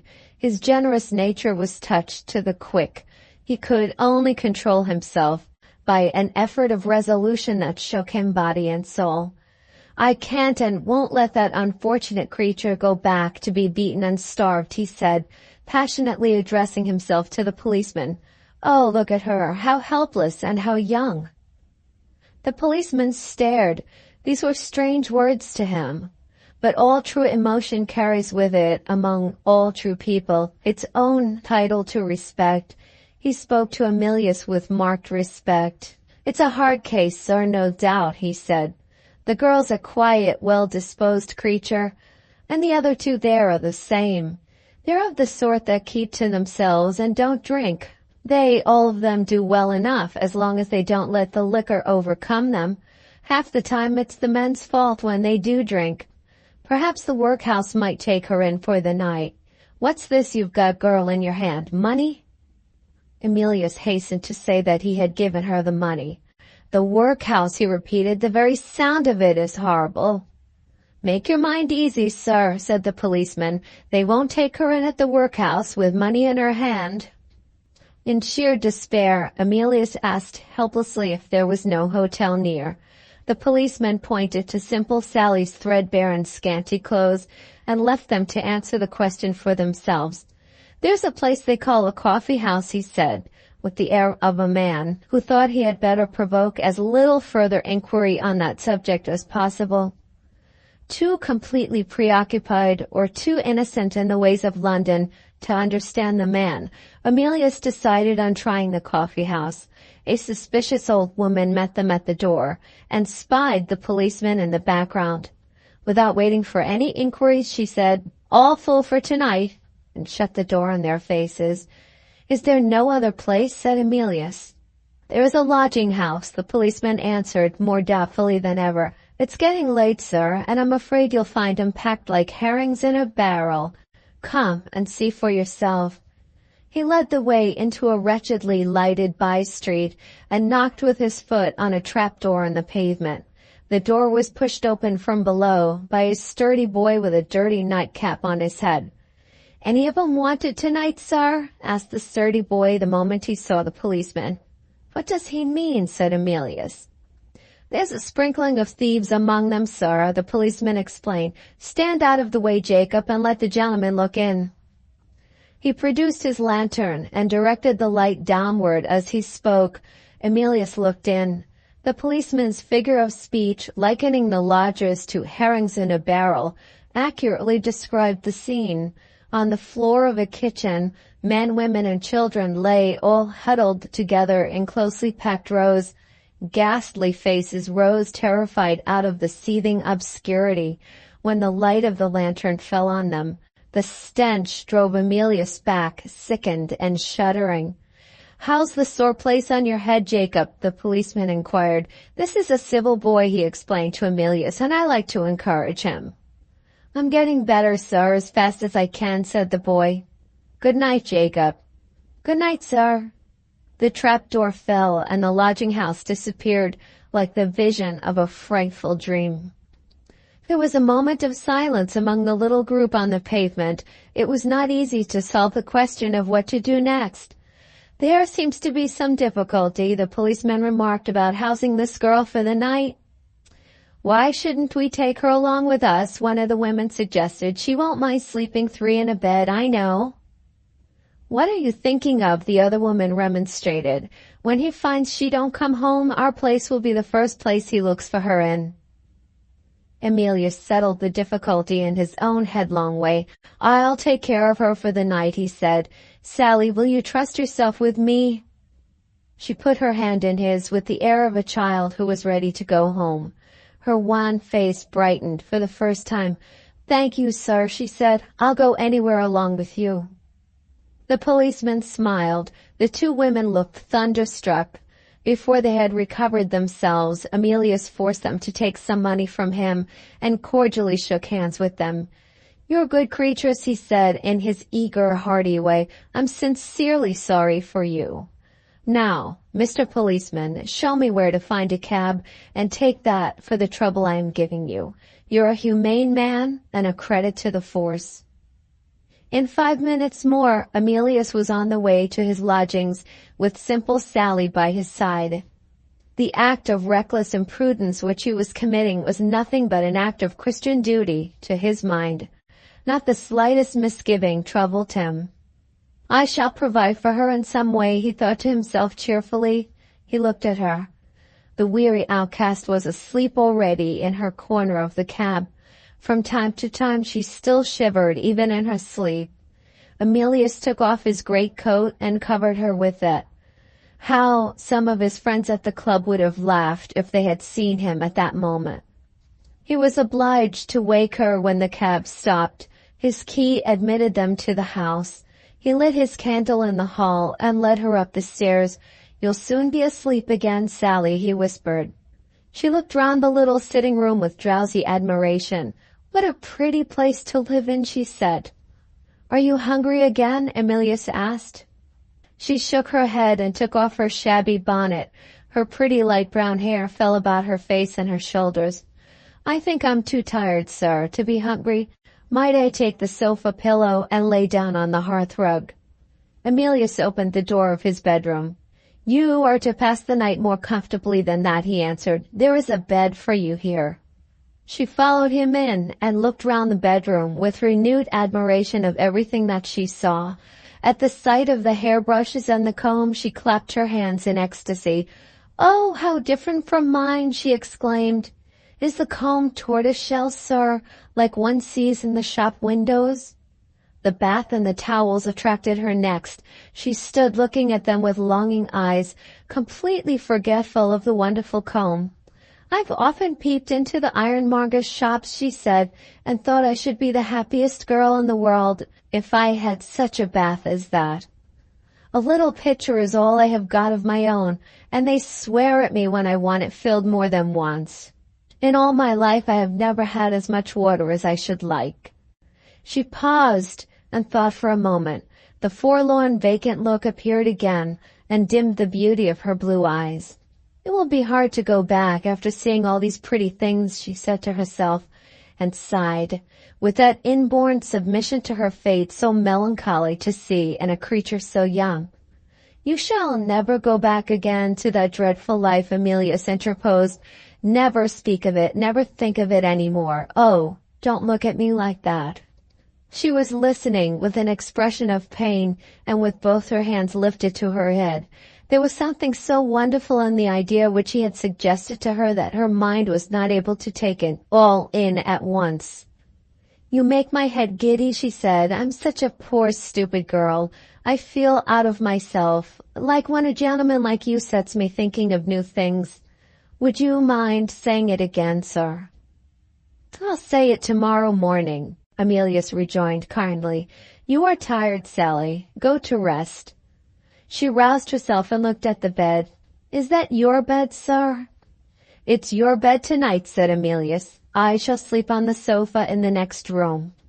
Her eyes rested on him for a moment in speechless surprise. She looked back again at the bed. "Are you going to leave me by myself?" she asked wonderingly. Not the faintest suggestion of immodesty, nothing that the most profligate man living could have interpreted impurely, showed itself in her look or manner as she said those words. Emilius thought of what one of her women friends had told him. "She hasn't grown up, you know, in her mind since she was a child." There were other senses in the poor victim that were still undeveloped, besides the mental sense. He was at a loss how to answer her, with the respect which was due to that all-atoning ignorance. His silence amazed and frightened her. "Have I said anything to make you angry with me?" she asked. Emilius hesitated no longer. "My poor girl," he said, "I pity you from the bottom of my heart. Sleep well, simple Sally, sleep well." He left her hurriedly and shut the door between them. She followed him as far as the closed door and stood there alone, trying to understand him and trying all in vain. After a while she found courage enough to whisper through the door, "If you please, sir." She stopped, startled by her own boldness. He never heard her. He was standing at the window, looking out thoughtfully at the night, feeling less confident of the future already. She still stood at the door, wretched, in the firm persuasion that she had offended him. Once she lifted her hand to knock at the door, and let it drop again at her side. A second time she made the effort and desperately summoned the resolution to knock. He opened the door directly. "I'm very sorry if I said anything wrong," she began faintly, her breath coming and going in quick, hysteric gasps. "Please forgive me and wish me good night." Emilius took her hand. He said good night with the utmost gentleness, but he said it sorrowfully. She was not quite comforted yet. "Would you mind, sir?" She paused awkwardly, afraid to go on. There was something so completely childlike in the artless perplexity of her eyes that Emilius smiled. The change in his expression gave her back her courage in an instant. Her pale, delicate lips reflected his smile prettily. "Would you mind giving me a kiss, sir?" she said. Emilius kissed her. Let the man who can honestly say he would have done otherwise blame him. He shut the door between them once more. She was quite happy now. He heard her singing to herself as she got ready for bed. Once, in the wakeful watches of the night, she startled him. He heard a cry of pain or terror in the bedroom. "What is it?" he asked through the door. "What has frightened you?" There was no answer. After a minute or two, the cry was repeated. He opened the door and looked in. She was sleeping and dreaming as she slept. One little thin white arm was lifted in the air and waved restlessly to and fro over her head. "Don't kill me," she murmured in low moaning tones. "Oh, don't kill me." Emilius took her arm gently and laid it back on the coverlet of the bed. His touch seemed to exercise some calming influence over her. She sighed and turned her head on the pillow. A faint flush rose on her wasted cheeks and passed away again. She sank quietly into dreamless sleep. Emilius returned to his sofa and fell into a broken slumber. The hours of the night passed. The sad light of the November morning dawned mistily through the uncurtained window and woke him. He started up and looked at the bedroom door. Now what is to be done? That was his first thought on waking. He was beginning to feel his responsibilities at last. Book 6, Chapter 2. The landlady of the lodgings decided what was to be done. "You will be so good, sir, as to leave my apartments immediately," she said to Emilius. "I make no claim to the week's rent. In consideration of the short notice, this is a respectable house, and it shall be kept respectable at any sacrifice." Emilius explained and protested. He appealed to the landlady's sense of justice and sense of duty as a Christian woman. The reasoning, which would have been irresistible at Tadmor, was reasoning completely thrown away in London. The landlady remained as impenetrable as the Egyptian Sphinx. "If that creature in the bedroom is not out of my house in an hour's time, I shall send for the police." Having answered her lodger's arguments in those terms, she left the room and banged the door after her. "Thank you, sir, for being so kind to me. I'll go away directly, and then perhaps the lady will forgive you." Emilius looked round. Simple Sally had heard it all. She was dressed in her wretched clothes and was standing at the open bedroom door, crying. "Wait a little," said Emilius, wiping her eyes with his own handkerchief, "and we will go away together. I want to get you some better clothes, and I don't exactly know how to set about it. Don't cry, my dear, don't cry." The deaf maid-of-all-work came in. As he spoke, she too was in tears. Emilius had been good to her in many little ways, and she was the guilty person who had led to the discovery in the bedroom. "If you had only told me, sir," she said penitently, "I'd have kept it secret. But there, I went in with your hot water as usual, and oh Lord, I was that startled I dropped the jug and run downstairs again." Emilius stopped the further progress of the apology. "I don't blame you, Maria," he said. "I'm in a difficulty. Help me out of it, and you will do me a kindness." Maria partially heard him and no more. Afraid of reaching the landlady's ears as well as the maid's ears if he raised his voice, he asked if she could read writing. Yes, she could read writing if it was plain. Emilius immediately reduced the expression of his necessities to writing in large text. Maria was delighted. She knew the nearest shop at which ready-made outer clothing for women could be obtained, and nothing was wanted, as a certain guide to an ignorant man, but 2 pieces of string. With one piece she measured Simple Sally's height, and with the other she took the slender girth of the girl's waist, while Emilius opened his writing desk and supplied himself with the last sum of spare money that he possessed. He had just closed the desk again when the voice of the merciless landlady was heard, calling imperatively for Maria. The maid-of-all-work handed the 2 indicative strings to Emilius. "They'll help you at the shop," she said, and shuffled out of the room. Emilius turned to Simple Sally. "I'm going to get you some new clothes," he began. The girl stopped him there. She was incapable of listening to a word more. Every trace of sorrow vanished from her face in an instant. She clapped her hands. "Oh," she cried, "new clothes, clean clothes. Let me go with you."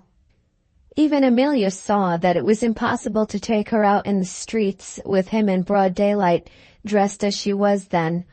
No, no, he said, wait here till you get your new things. I won't be half an hour gone. Lock yourself in if you're afraid and open the door to nobody till I come back. Sally hesitated. She began to look frightened. Think of the new dress and the pretty bonnet, suggested Emilius, speaking unconsciously in the tone in which he might have promised a toy to a child. He had taken the right way with her. Her face brightened again. I'll do anything you tell me, she said. He put the key in her hand and was out in the street directly. Emilius possessed one valuable moral quality which is exceedingly rare among Englishmen. He was not in the least ashamed of putting himself in a ridiculous position when he was conscious that his own motives justified him. The smiling and tittering of the shop women, when he stated the nature of his errand and produced his 2 pieces of string, failed to annoy him in the smallest degree. He laughed too.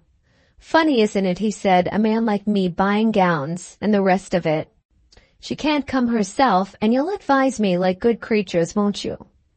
They advised their handsome young customer to such good purpose that he was in possession of a gray walking costume, a black cloth jacket, a plain lavender-colored bonnet, a pair of black gloves, and a paper of pins, in little more than 10 minutes' time. The nearest trunk maker supplied a traveling box to hold all these treasures, and a passing cab took Emilius back to his lodgings just as the half-hour was out. But one event had happened during his absence.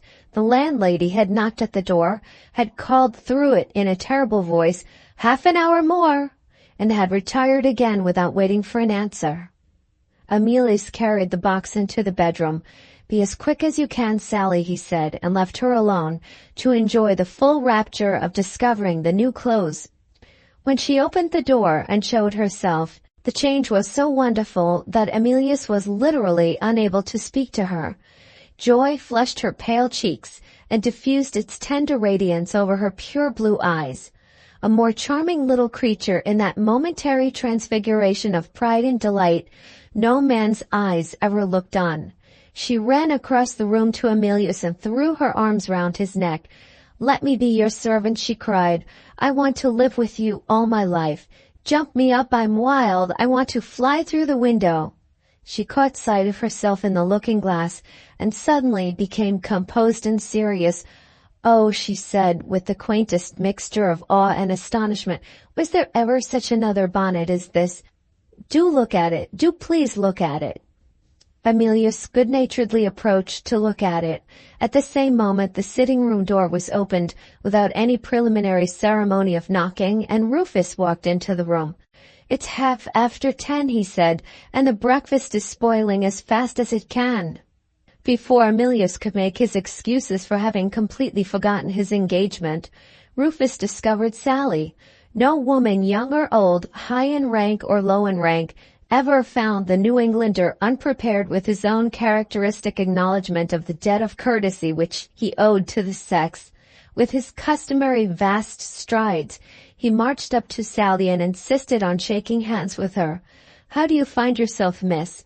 I take pleasure in making your acquaintance." The girl turned to Emilius with wide-eyed wonder and doubt. "Go into the next room, Sally, for a minute or two," he said.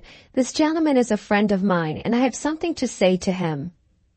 "That's an active little girl," said Rufus, looking after her as she ran to the friendly shelter of the bedroom.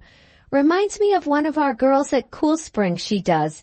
Well now, and who may Sally be?" Emilius answered the question as usual without the slightest reserve. Rufus waited in impenetrable silence until he had completed his narrative, then took him gently by the arm and led him to the window. With his hands in his pockets and his long legs planted wide apart on his big feet, the American carefully studied the face of his young friend under the strongest light that could fall on it. "No," said Rufus, speaking quietly to himself, "the boy is not raving mad as far as I can see. He has every appearance on him of meaning what he says.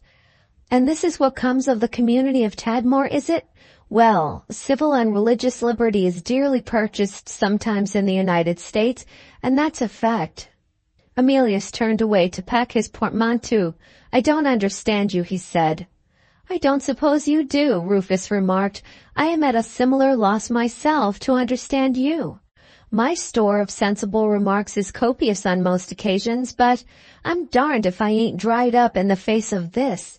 Might I venture to ask what that venerable chief Christian at Tadmor would say to the predicament in which I find my young socialist this morning? What would he say? Emilius repeated. Just what he said when Melisande first came among us. Ah, dear me, another of the fallen leaves. I wish I had the dear old man here to help me. He would know how to restore that poor starved, outraged, beaten creature to the happy place on God's earth which God intended her to fill. Rufus abruptly took him by the hand. You mean that? He said. What else could I mean? Emilius rejoined sharply. Bring her right away to breakfast at the hotel, cried Rufus with every appearance of feeling infinitely relieved. I don't say I can supply you with the venerable chief Christian, but I can find a woman to fix you, who is as nigh to being an angel, barring the wings, as any she-creature since the time of Mother Eve. He knocked at the bedroom door, turning a deaf ear to every appeal for further information which Emilius could address to him. Breakfast is waiting, miss, he called out, and I'm bound to tell you that the temper of the cook at our hotel is a long way on the wrong side of uncertain. Well, Emilius, this is the age of exhibition, if there is ever an exhibition of ignorance in the business of packing a portmanteau. You run for the gold medal, and a unanimous jury will vote it, I reckon, to a young man from Tadmor. Clear out, will you, and leave it to me. He pulled off his coat and conquered the difficulties of packing in a hurry as if he had done nothing else all his life. The landlady herself, appearing with pitiless punctuality exactly at the expiration of the hour, smoothed her horrid front in the polite and placable presence of Rufus. He insisted on shaking hands with her. He took pleasure in making her acquaintance. She reminded him, he did assure her, of the lady of the Captain General of the Cool Spring branch of the St. Vitus Commandery, and he would take the liberty to inquire whether they were related or not. Under cover of this fashionable conversation, simple Sally was taken out of the room by Emilius without attracting notice. She insisted on carrying her threadbare old clothes away with her in the box which had contained the new dress. I want to look at them sometimes, she said, and think how much better off I am now. Rufus was the last to take his departure.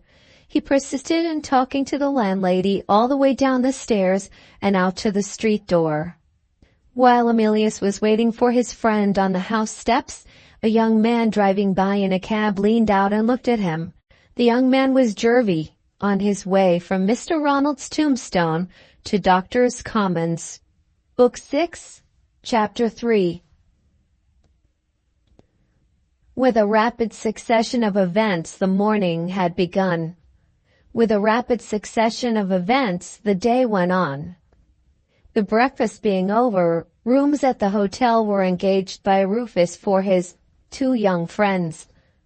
After this, the next thing to be done was to provide simple Sally with certain necessary but invisible articles of clothing, which Emilius had never thought of.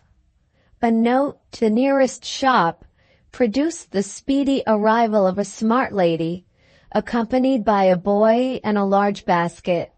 There was some difficulty in persuading Sally to trust herself alone in her room with the stranger. She was afraid, poor soul, of everybody but Emilius. Even the good American failed to win her confidence. The distrust implanted in her feeble mind by the terrible life that she had led was the instinctive distrust of a wild animal. "Why must I go among other people?" she whispered piteously to Emilius. "I only want to be with you." It was as completely useless to reason with her as it would have been to explain the advantages of a comfortable cage to a newly caught bird. There was but one way of inducing her to submit to the most gently exerted interference. Emilius had only to say, "Do it, Sally, to please me," and Sally sighed and did it. In her absence, Emilius reiterated his inquiries in relation to that unknown friend whom Rufus had not scrupled to describe as an angel barring the wings. The lady in question, the American briefly explained, was an Englishwoman, the wife of one of his countrymen, established in London as a merchant. He had known them both intimately before their departure from the United States, and the old friendship had been cordially renewed on his arrival in England.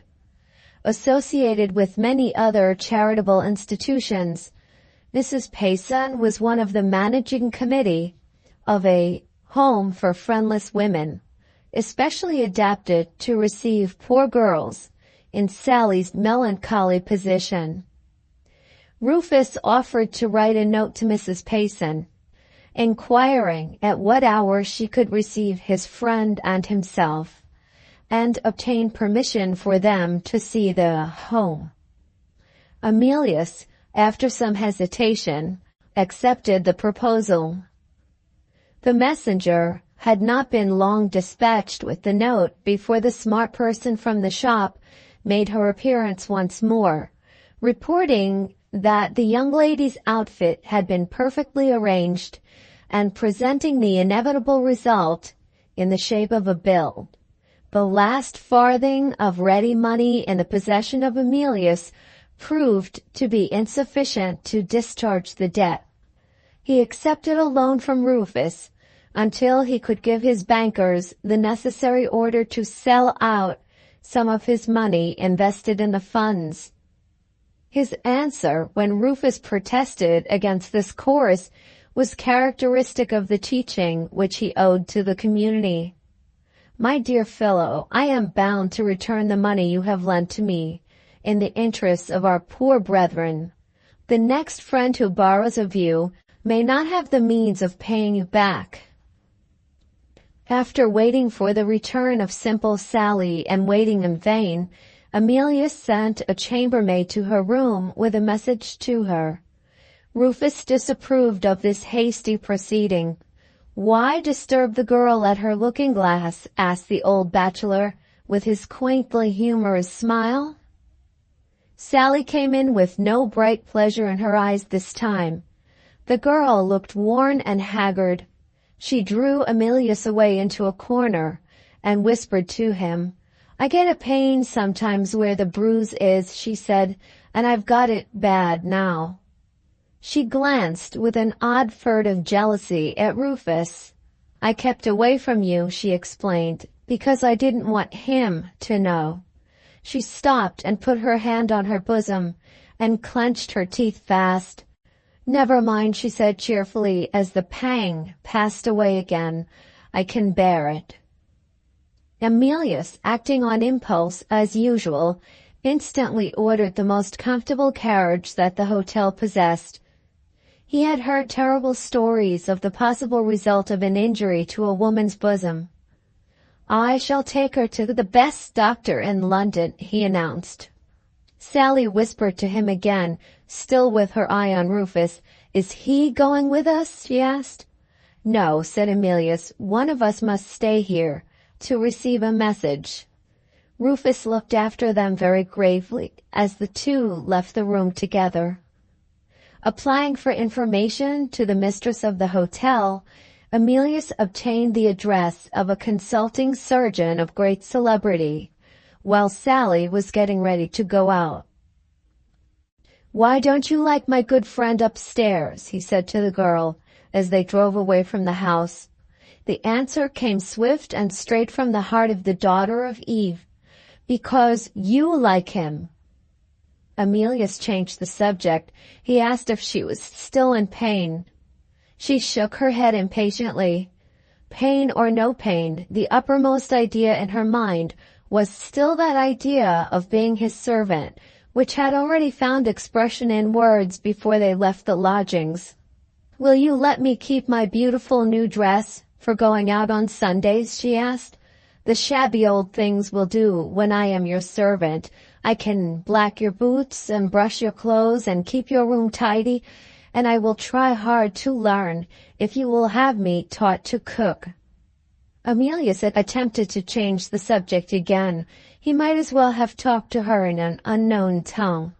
The glorious prospect of being his servant absorbed the whole of her attention.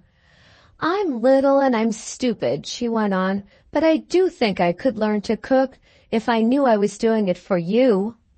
She paused and looked at him anxiously.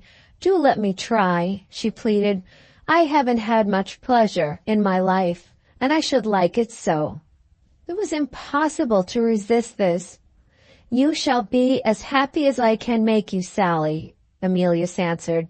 "God knows it isn't much you ask for." Something in those compassionate words set her thinking in another direction. It was sad to see how slowly and painfully she realized the idea that had been suggested to her. "I wonder whether you can make me happy," she said. "I suppose I have been happy before, but I don't know when. I don't remember a time when I was not hungry or cold. Wait a bit, I do think I was happy once. It was a long while ago, and it took me a weary time to do it, but I did learn at last to play a tune on the fiddle. The old man and his wife took it in turns to teach me. Somebody gave me to the old man and his wife, I don't know who it was, and I don't remember their names. They were musicians. In the fine streets they sang hymns, and in the poor streets they sang comic songs. It was cold, to be sure, standing barefoot on the pavement, but I got plenty of halfpence. The people said I was so little it was a shame to send me out, and so I got halfpence. I had bread and apples for supper, and a nice little corner under the staircase to sleep in. Do you know, I do think I did enjoy myself at that time," she concluded, still a little doubtful whether those faint and far-off remembrances were really to be relied on. Emilius tried to lead her to other recollections. He asked her how old she was when she played the fiddle. "I don't know," she answered. "I don't know how old I am now. I don't remember anything before the fiddle.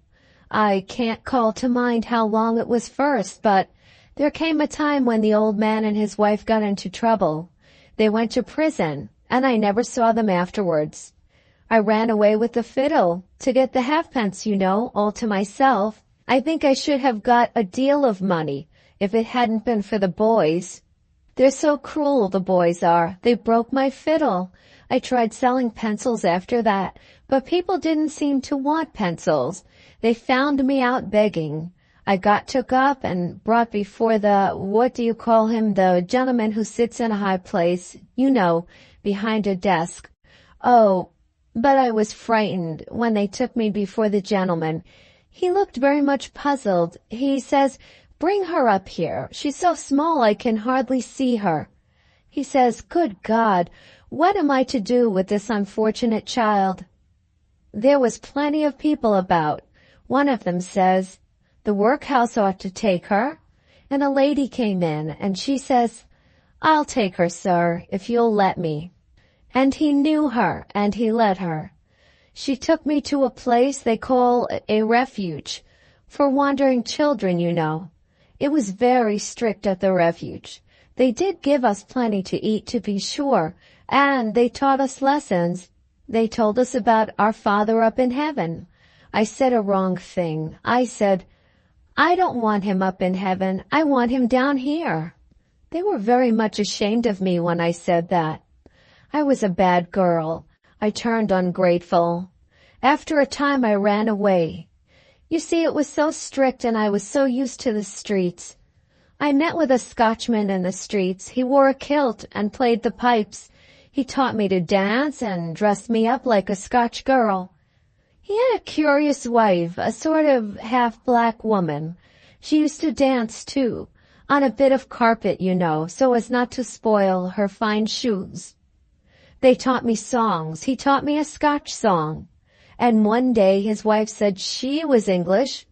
I don't know how that was, being a half-black woman. And I should learn an English song.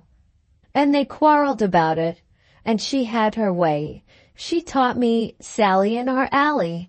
That's how I come to be called Sally. I hadn't any name of my own. I always had nicknames. Sally was the last of them, and Sally has stuck to me. I hope it isn't too common a name to please you. Oh, what a fine house. Are we really going in? Will they let me in? How stupid I am. I forgot my beautiful clothes. You won't tell them, will you, if they take me for a lady? The carriage had stopped at the great surgeon's house. The waiting room was full of patients. Some of them were trying to read the books and newspapers on the table, and some of them were looking at each other, not only without the slightest sympathy, but occasionally even with downright distrust and dislike. Amelius took up a newspaper and gave Sally an illustrated book to amuse her, while they waited to see the surgeon in their turn. 2 long hours passed before the surgeon summoned Amelius to the consulting room. Sally was wearily asleep in her chair. He left her undisturbed, having questions to put relating to the imperfectly developed state of her mind, which could not be asked in her presence. The surgeon listened with no ordinary interest to the young stranger's simple and straightforward narrative of what had happened on the previous night. "You are very unlike other young men," he said. "May I ask how you have been brought up?" The reply surprised him. "This opens quite a new view of socialism," he said. "I thought your conduct highly imprudent at first. It seems to be the natural result of your teaching now. Let me see what I can do to help you." He was very grave and very gentle when Sally was presented to him. His opinion of the injury to her bosom relieved the anxiety of Amelius. There might be pain for some little time to come, but there were no serious consequences to fear.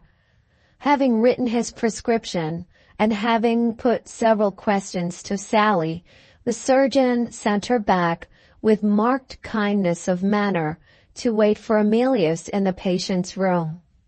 "I have young daughters of my own," he said, when the door was closed, "and I cannot but feel for that unhappy creature when I contrast her life with theirs.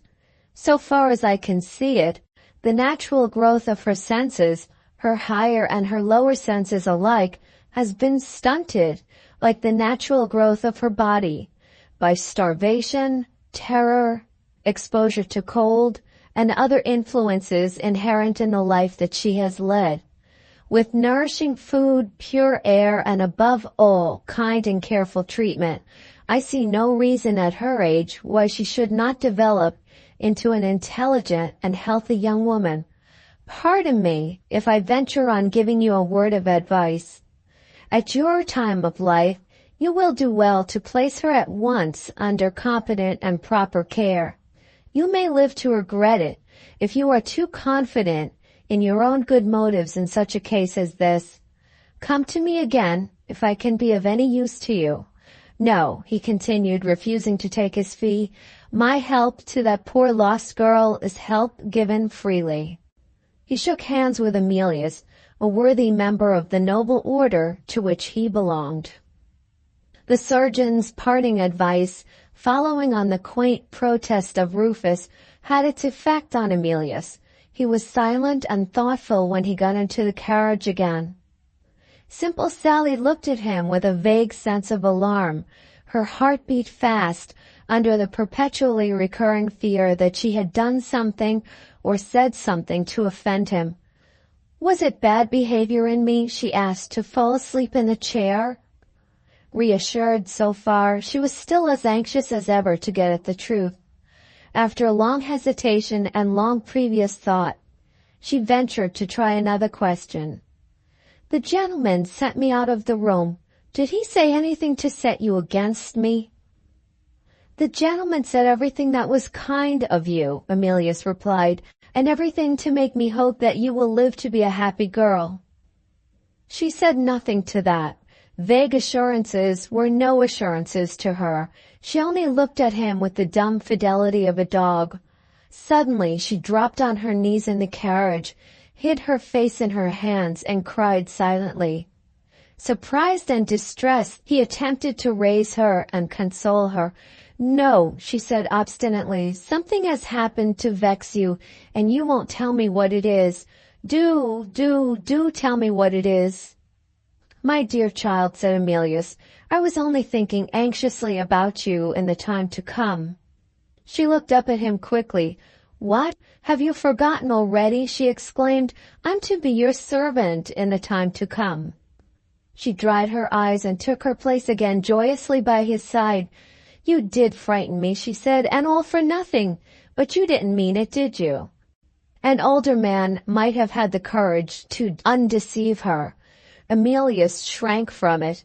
He tried to lead her back to the melancholy story, so common and so terrible, so pitiable in its utter absence of sentiment or romance, the story of her past life.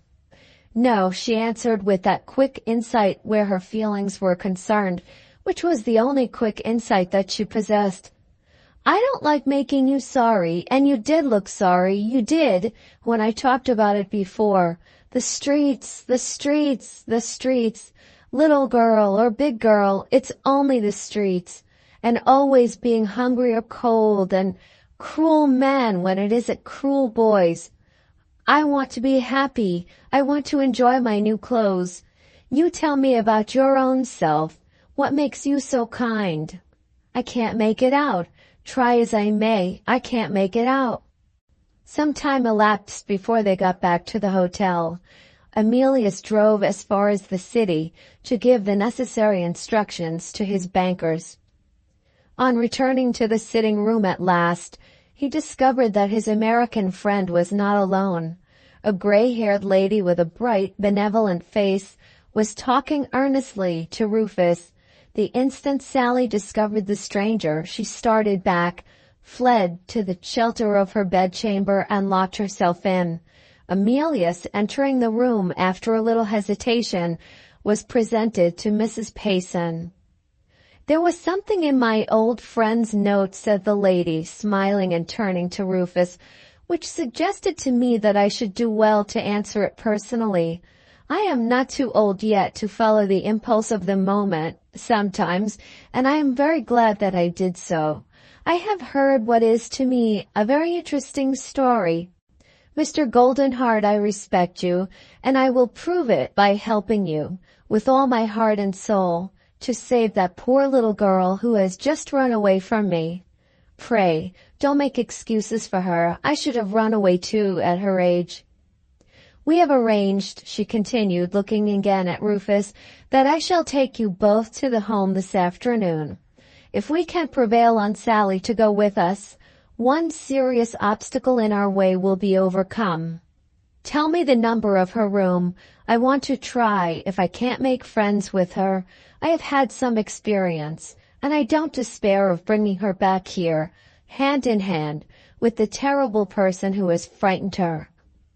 The two men were left together. Emilius attempted to speak. "Keep it down," said Rufus. "No premature outbreak of opinion, if you please, yet awhile. Wait till she has fixed Sally, and shown us the paradise of the poor girls.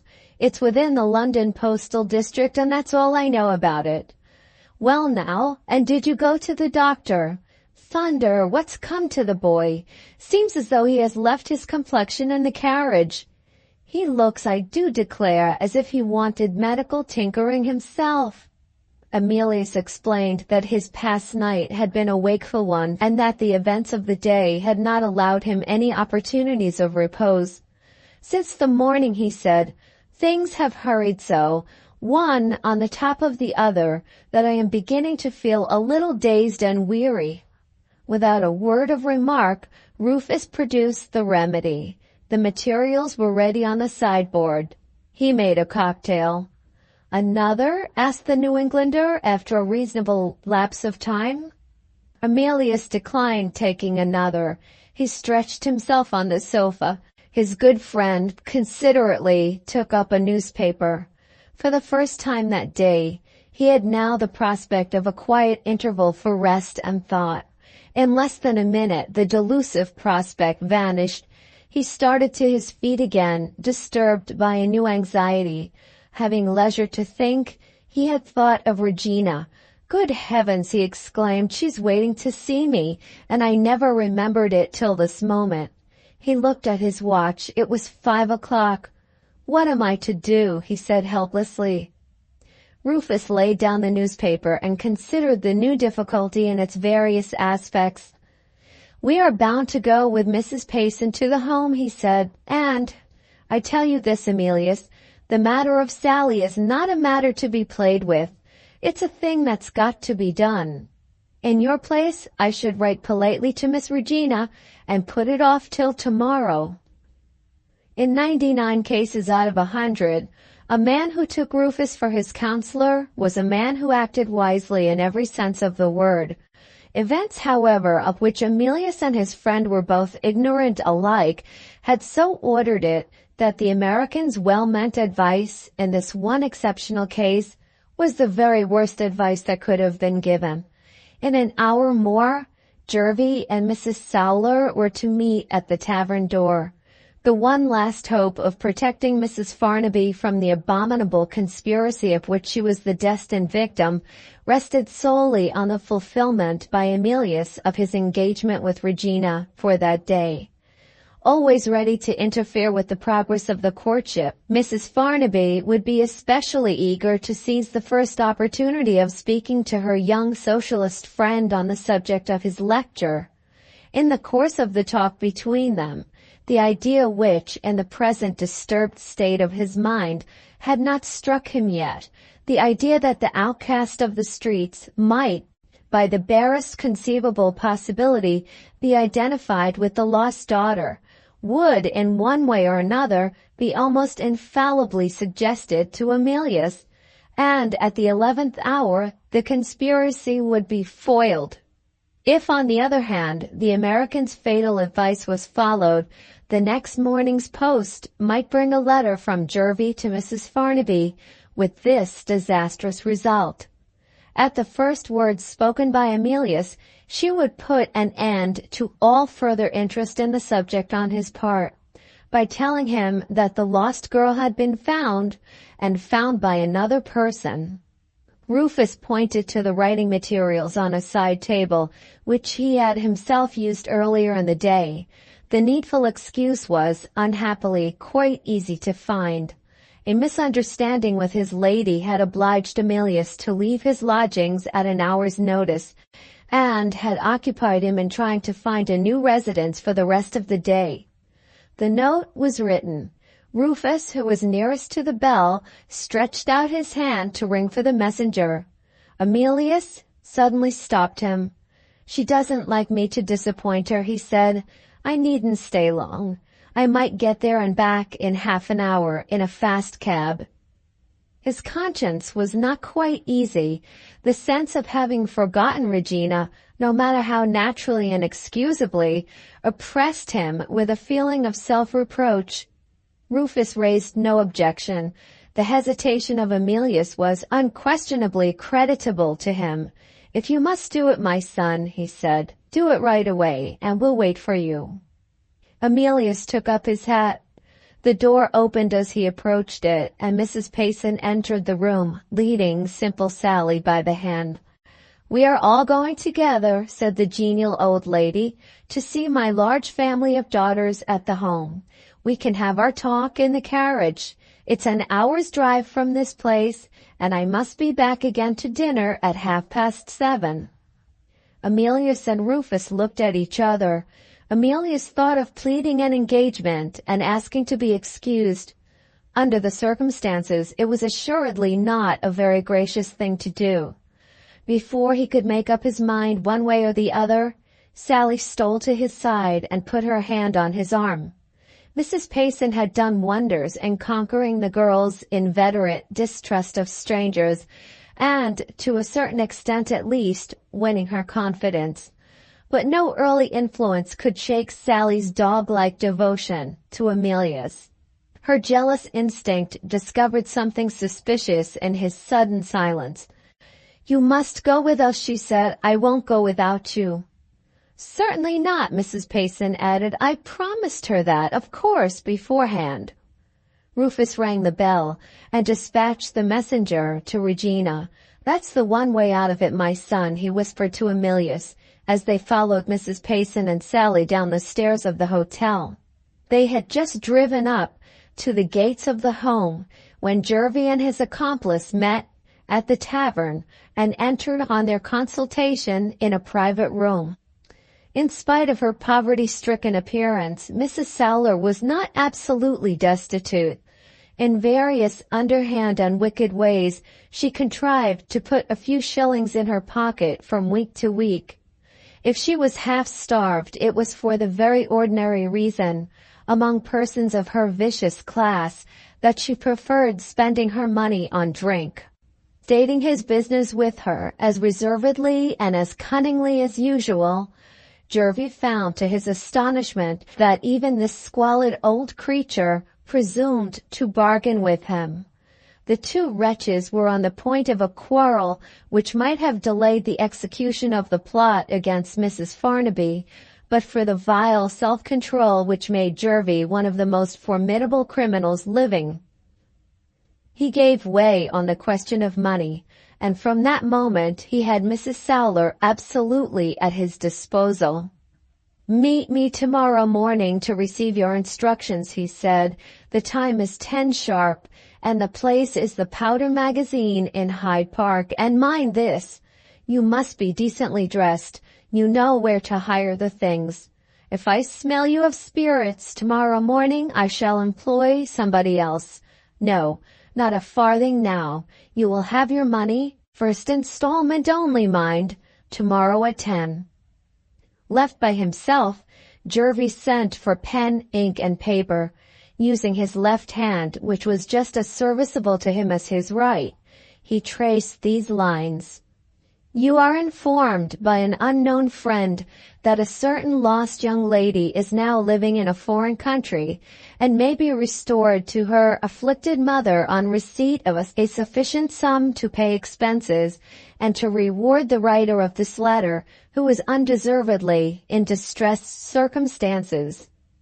Are you, madam, the mother? I ask the question in the strictest confidence, knowing nothing certainly but that your husband was the person who put the young lady out to nurse in her infancy.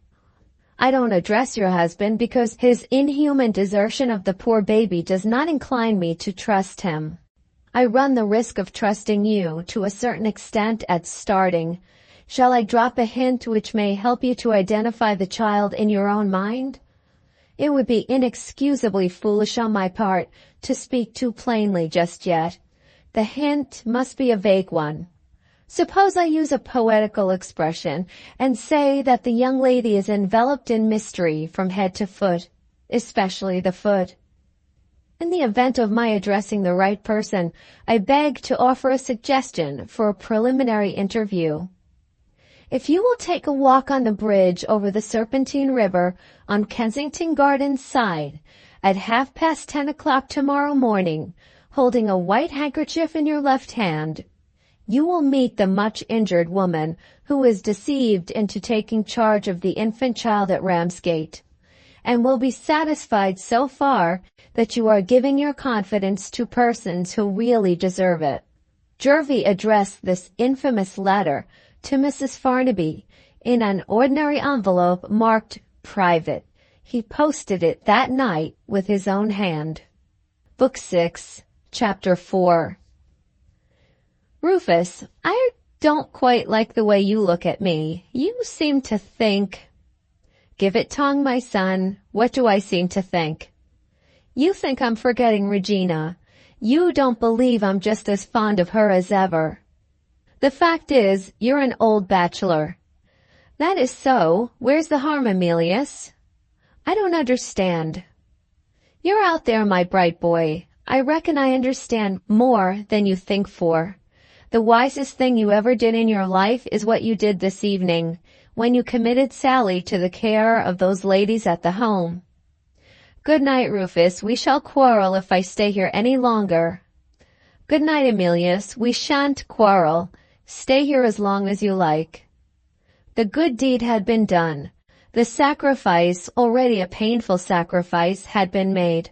Mrs. Payson was old enough to speak plainly as well as seriously to Emilius of the absolute necessity of separating himself from simple Sally, without any needless delay.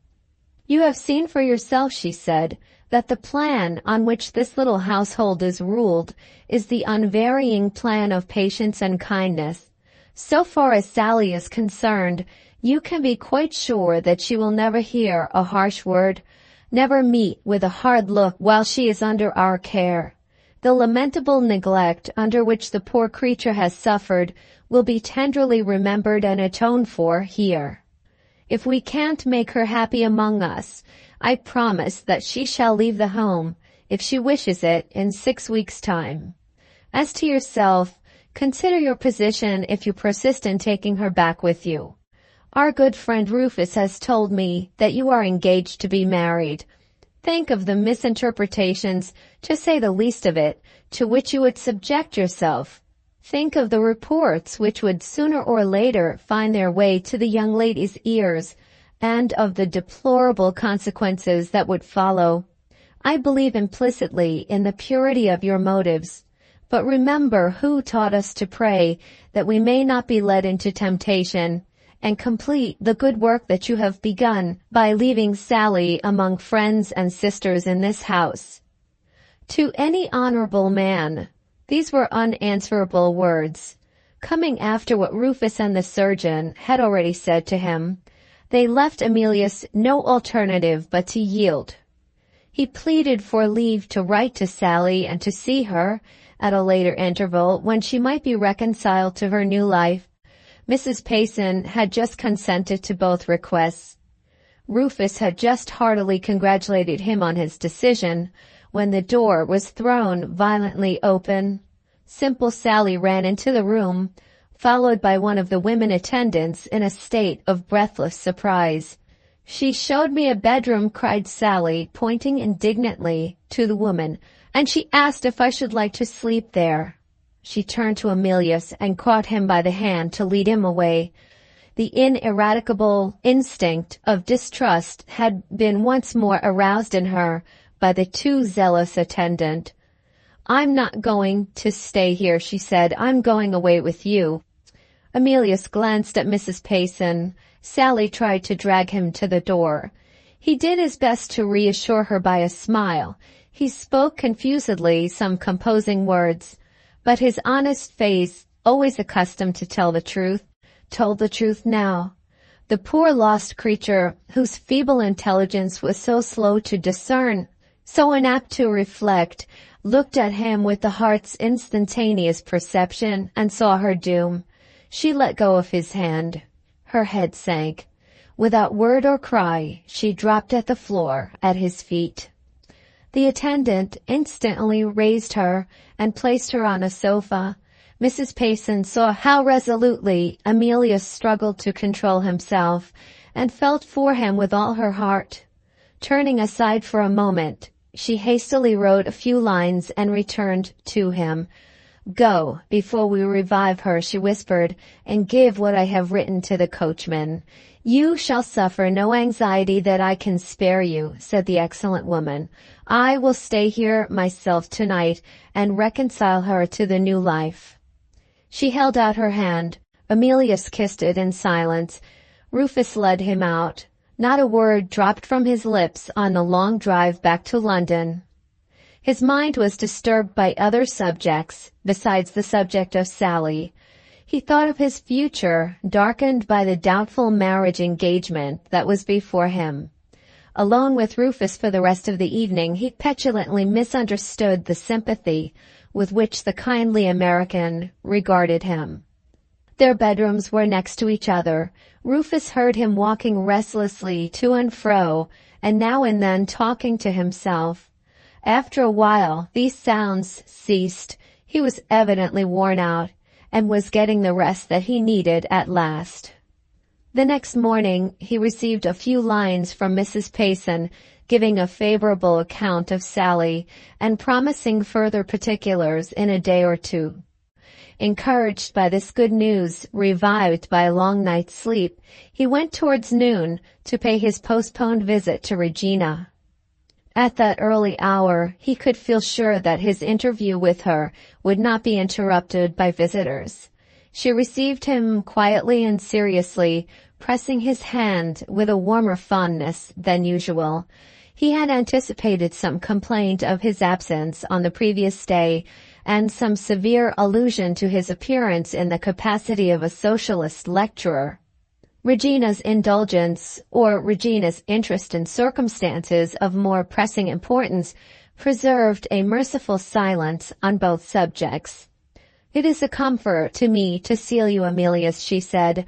"I am in trouble about my uncle, and I am weary of my own anxious thoughts. Something unpleasant has happened in Mr. Farnaby's business. He goes to the city earlier, and he returns much later than usual. When he does come back, he doesn't speak to me. He locks himself into his room, and he looks worn and haggard when I make his breakfast for him in the morning. You know that he is one of the directors of the new bank? There was something about the bank in the newspaper yesterday which upset him dreadfully. He put down his cup of coffee and went away to the city without eating his breakfast.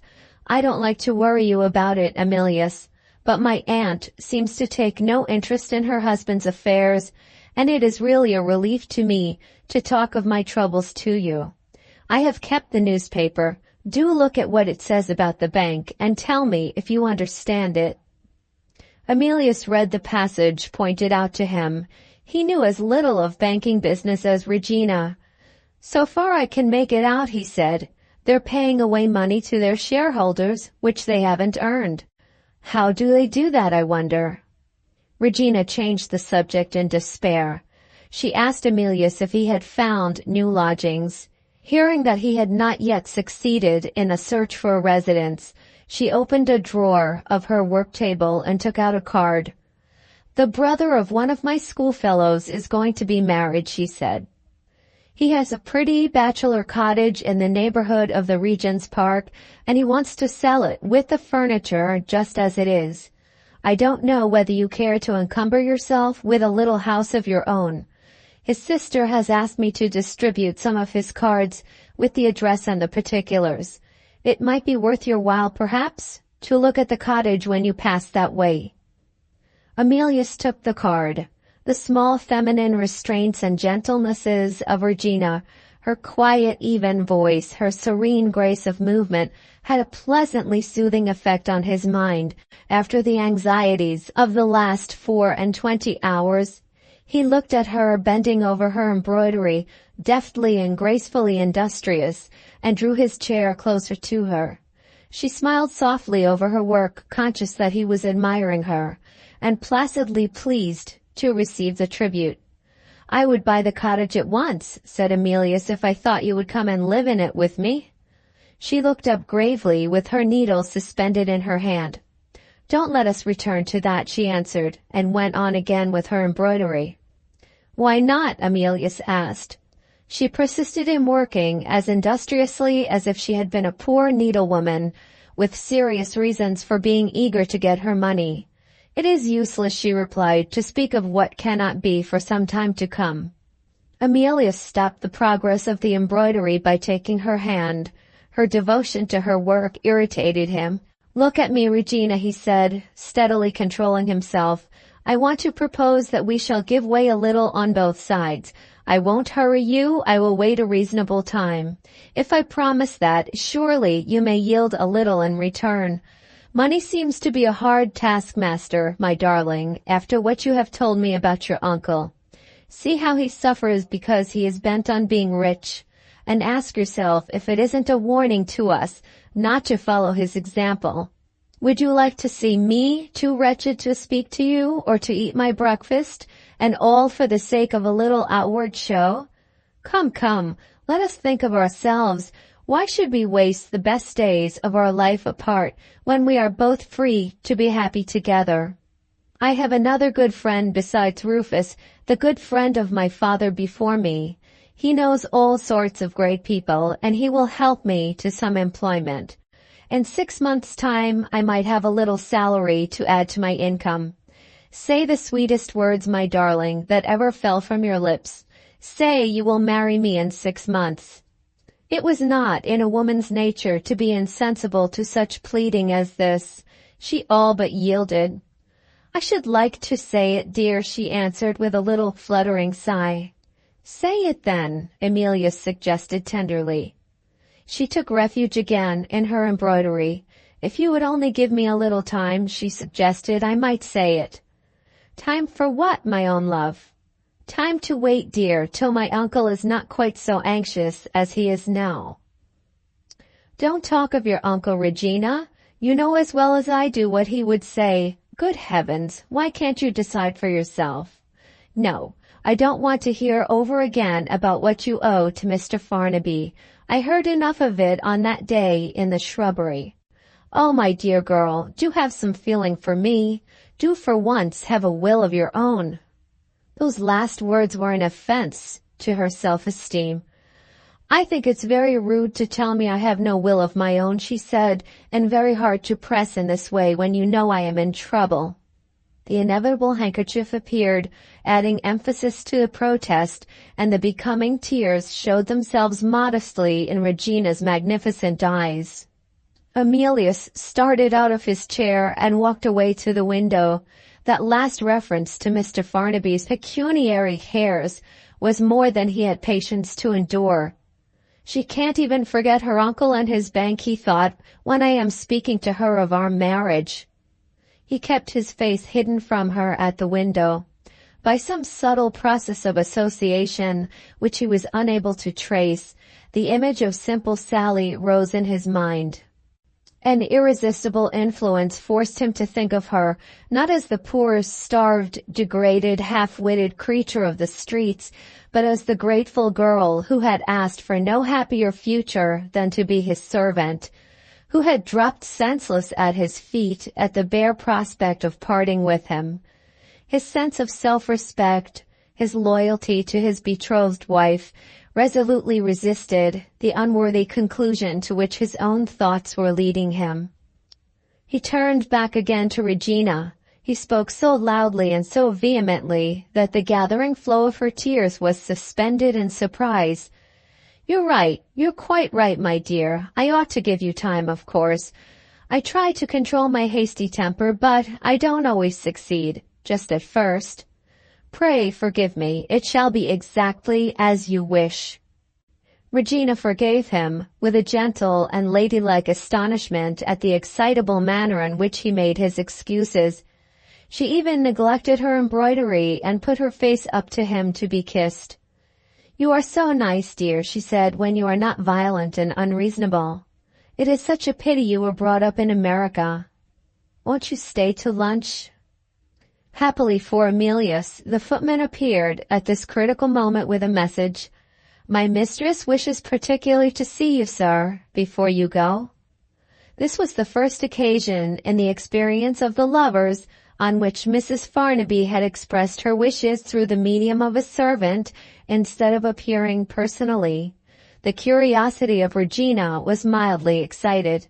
What a very odd message, she said. What does it mean? My aunt went out earlier than usual this morning, and I have not seen her since. I wonder whether she is going to consult you about my uncle's affairs. I'll go and see, said Emilius. And stay to lunch? Regina reiterated. Not today, my dear. Tomorrow, then? Yes, tomorrow. So he escaped. As he opened the door, he looked back and kissed his hand.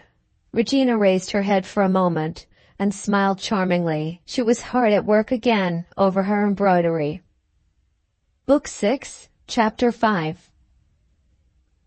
The door of Mrs. Farnaby's ground-floor room at the back of the house was partially open. She was on the watch for Emilius. Come in, she cried, the moment he appeared in the hall. She pulled him into the room and shut the door with a bang. Her face was flushed. Her eyes were wild. I have something to tell you, my dear good fellow, she burst out excitedly. Something in confidence between you and me. She paused and looked at him with sudden anxiety and alarm. What's the matter with you? She asked. The sight of the room, the reference to a secret, the prospect of another private conference, forced back the mind of Emilius in one breathless instant to his first memorable interview with Mrs. Farnaby. The mother's piteously hopeful words in speaking of her lost daughter rang in his ears again, as if they had just fallen from her lips. She may be lost in the labyrinth of London. Tomorrow or 10 years hence you might meet with her. There were 100 chances against it, 1,000, 10,000 chances against it. The startling possibility flashed across his brain nevertheless, like a sudden flow of daylight across the dark. Have I met with her at the first chance? Wait, he cried. I have something to say before you speak to me. Don't deceive yourself with vain hopes. Promise me that before I begin. She waved her hand derisively. Hopes, she repeated. I have done with hopes. I have done with fears. I have got to certainties at last. He was too eager to heed anything that she said to him. His whole soul was absorbed in the coming disclosure. 2 nights since, he went on, I was wandering about London, and I met... She burst out laughing. Go on, she cried, with a wild, derisive gaiety. Emilius stopped, perplexed and startled. What are you laughing at? He asked. Go on, she repeated. I defy you to surprise me. Out with it. Whom did you meet? Emilius proceeded doubtfully, by a word at a time. I met a poor girl in the streets, he said, steadily watching her. She changed completely at those words. She looked at him with an aspect of stern reproach. No more of it, she interposed. I have not waited all these miserable years for such a horrible end as that. Her face suddenly brightened. A radiant effusion of tenderness and triumph flowed over it, and made it young and happy again. Emilius, she said, listen to this.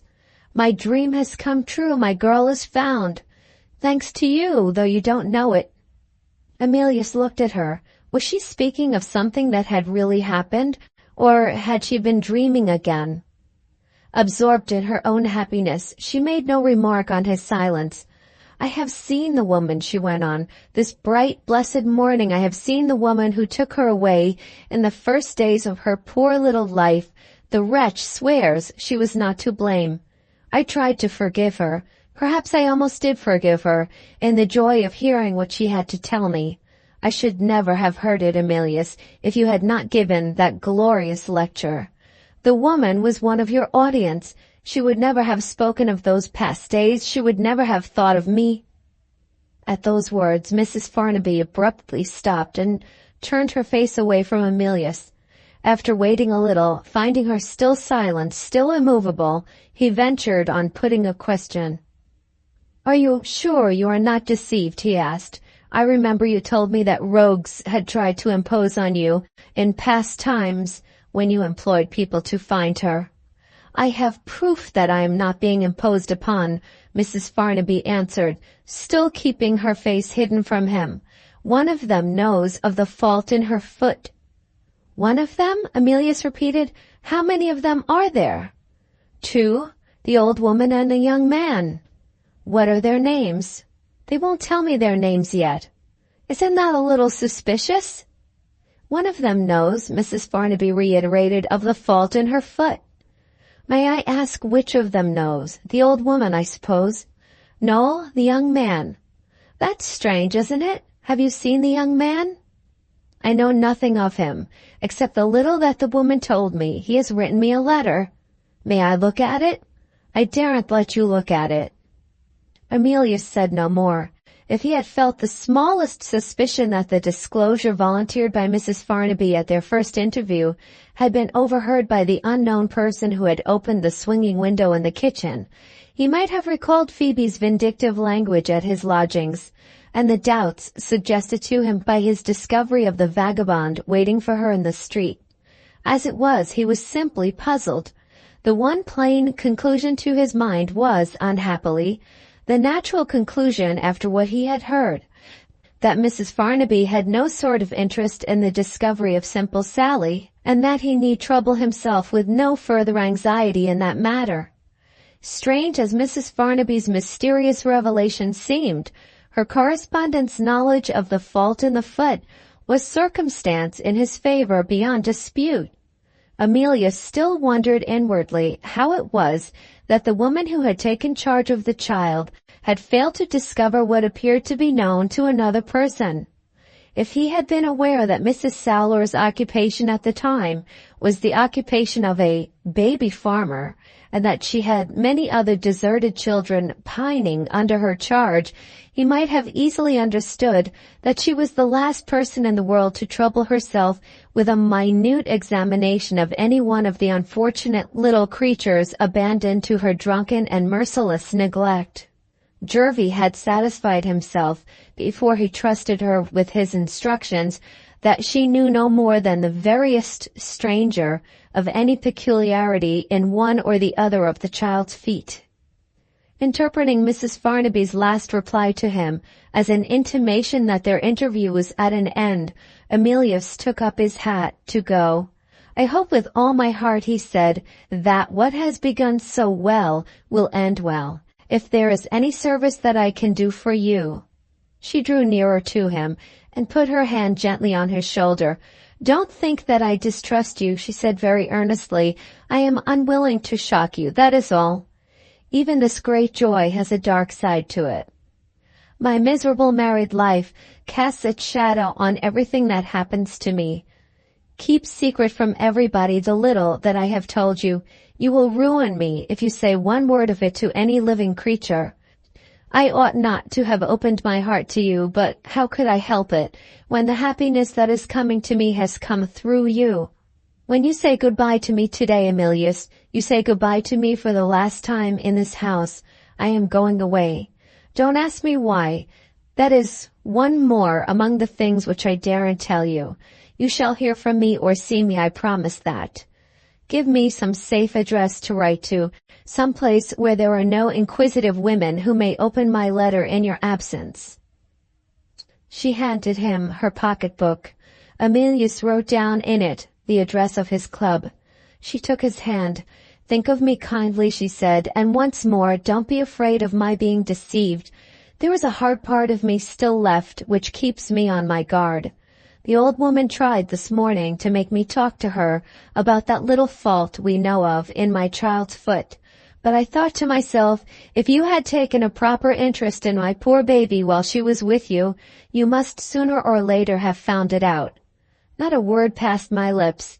No, don't be anxious when you think of me. I am as sharp as they are. I mean to find out how the man who wrote to me discovered what he knows. He shall satisfy me, I promise you, when I see him or hear from him next. All this is between ourselves strictly, sacredly between ourselves. Say nothing. I know I can trust you. Goodbye, and forgive me for having been so often in your way with Regina. I shall never be in your way again. Marry her, if you think she is good enough for you. I have no more interest now in your being a roving bachelor, meeting with girls here, there, and everywhere. You shall know how it goes on. Oh, I am so happy." She burst into tears and signed to Emilius with a wild gesture of entreaty to leave her. He pressed her hand in silence and went out. Almost as the door closed on him, the variable woman changed again. For a while she walked rapidly to and fro, talking to herself. The course of her tears ceased. Her lips closed firmly, her eyes assumed an expression of savage resolve. She sat down at the table and opened her desk. "I'll read it once more," she said to herself, "before I seal it up." She took from her desk a letter of her own writing and spread it out before her. With her elbows on the table and her hands clasped fiercely in her hair, she read those lines addressed to her husband. "John Farnaby, I have always suspected that you had something to do with the disappearance of our child. I know for certain now that you deliberately cast your infant daughter on the mercy of the world and condemned your wife to a life of wretchedness. Don't suppose that I have been deceived. I have spoken with the woman who waited by the garden paling at Ramsgate and who took the child from your hands. She saw you with me at the lecture, and she is absolutely sure that you are the man. Thanks to the meeting at the lecture hall, I am at last on the trace of my lost daughter. This morning I heard the woman's story. She kept the child on the chance of its being reclaimed until she could afford to keep it no longer. She met with a person who was willing to adopt it and who took it away with her to a foreign country not mentioned to me yet. In that country my daughter is still living and will be restored to me on conditions which will be communicated in a few days' time. Some of this story may be true and some of it may be false. The woman may be lying to serve her own interests with me.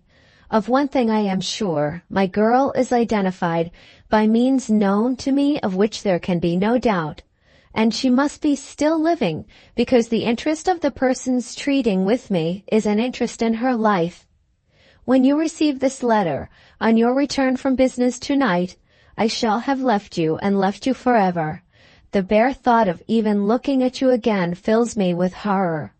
I have my own income, and I mean to take my own way. In your best interests, I warn you, make no attempt to trace me. I declare solemnly that rather than let your deserted daughter be polluted by the sight of you, I would kill you with my own hand and die for it on the scaffold. If she ever asks for her father, I will do you one service. For the honor of human nature, I will tell her that her father is dead. It will not be all a falsehood. I repudiate you and your name. You are dead to me from this time forth. I sign myself by my father's name. Emma Ronald. She had said herself that she was unwilling to shock Emilius. This was the reason. After thinking a little, she sealed and directed the letter. This done, she unlocked the wooden press which had once contained the baby's frock and cap, and those other memorials of the past which she called her dead consolations. After satisfying herself that the press was empty, she wrote on a card, "To be called for by a messenger from my bankers," and tied the card to a tin box in a corner, secured by a padlock. She lifted the box and placed it in front of the press, so that it might be easily visible to anyone entering the room. The safekeeping of her treasures provided for, she took the sealed letter and, ascending the stairs, placed it on the table in her husband's dressing room. She hurried out again the instant after, as if the sight of the place were intolerable to her. Passing to the other end of the corridor, she entered her own bedchamber and put on her bonnet and cloak. A leather handbag was on the bed. She took it up and looked round the large, luxurious room with a shudder of disgust. What she had suffered within those four walls, no human creature knew but herself. She hurried out, as she had hurried out of her husband's dressing room. Her niece was still in the drawing room. As she reached the door, she hesitated and stopped. The girl was a good girl in her own dull, placid way, and her sister's daughter too. A last little act of kindness would perhaps be a welcome act to remember. She opened the door so suddenly that Regina started with a small cry of alarm. "Oh, Aunt, how you frightened one! Are you going out?" "Yes, I'm going out," was the short answer. "Come here, give me a kiss." Regina looked up in wide-eyed astonishment. Mrs. Farnaby stamped impatiently on the floor. Regina rose gracefully bewildered. "My dear aunt, how very odd," she said, and gave the kiss demanded, with a serenely surprised elevation of her finely shaped eyebrows. "Yes," said Mrs. Farnaby, "that's it, one of my oddities. Go back to your work. Goodbye." She left the room as abruptly as she had entered it. With her firm, heavy step, she descended to the hall, passed out at the house door, and closed it behind her, never to return to it again. Book 6, Filia Dolorosa, Chapter 6. Emilius left Mrs. Farnaby troubled by emotions of confusion and alarm, which he was the last man living to endure patiently. Her extraordinary story of the discovered daughter, the still more startling assertion of her solution to leave the house, the absence of any plain explanation, the burden of secrecy imposed on him, all combined together to irritate his sensitive nerves. I hate mysteries, he thought, and ever since I landed in England I seem fated to be mixed up in them. Does she really mean to leave her husband and her niece? What will Farnaby do? What will become of Regina? To think of Regina was to think of the new repulse of which he had been made the subject. Again he had appealed to her love for him, and again she had refused to marry him at his own time. He was especially perplexed and angry when he reflected on the unassailably strong influence which her uncle appeared to have over her.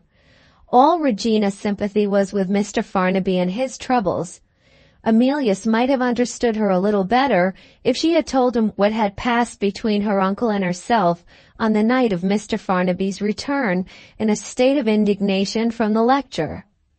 In terror of the engagement being broken off, she had been forced to confess that she was too fond of Emilius to prevail on herself to part with him. If he attempted a second exposition of his socialist principles on the platform, she owned that it might be impossible to receive him again as a suitor. But she pleaded hard for the granting of a pardon to the first offense, in the interests of her own tranquillity, if not in mercy to Emilius. Mr. Farnaby, already troubled by his commercial anxieties, had listened more amiably and also more absently than usual, and had granted her petition with the ready indulgence of a preoccupied man. It had been decided between them that the offense of the lecture should be passed over in discreet silence. Regina's gratitude for this concession inspired her sympathy with her uncle in his present state of suspense. She had been sorely tempted to tell Emilius what had happened, but the natural reserve of her character, fortified in this instance by the defensive pride which makes a woman unwilling before marriage to confess her weakness unreservedly to the man who has caused it, had sealed her lips. When he is a little less violent and a little more humble, she thought, perhaps I may tell him. So it fell out that Emilius took his way through the streets, a mystified and an angry man. Arrived in sight of the hotel, he stopped and looked about him.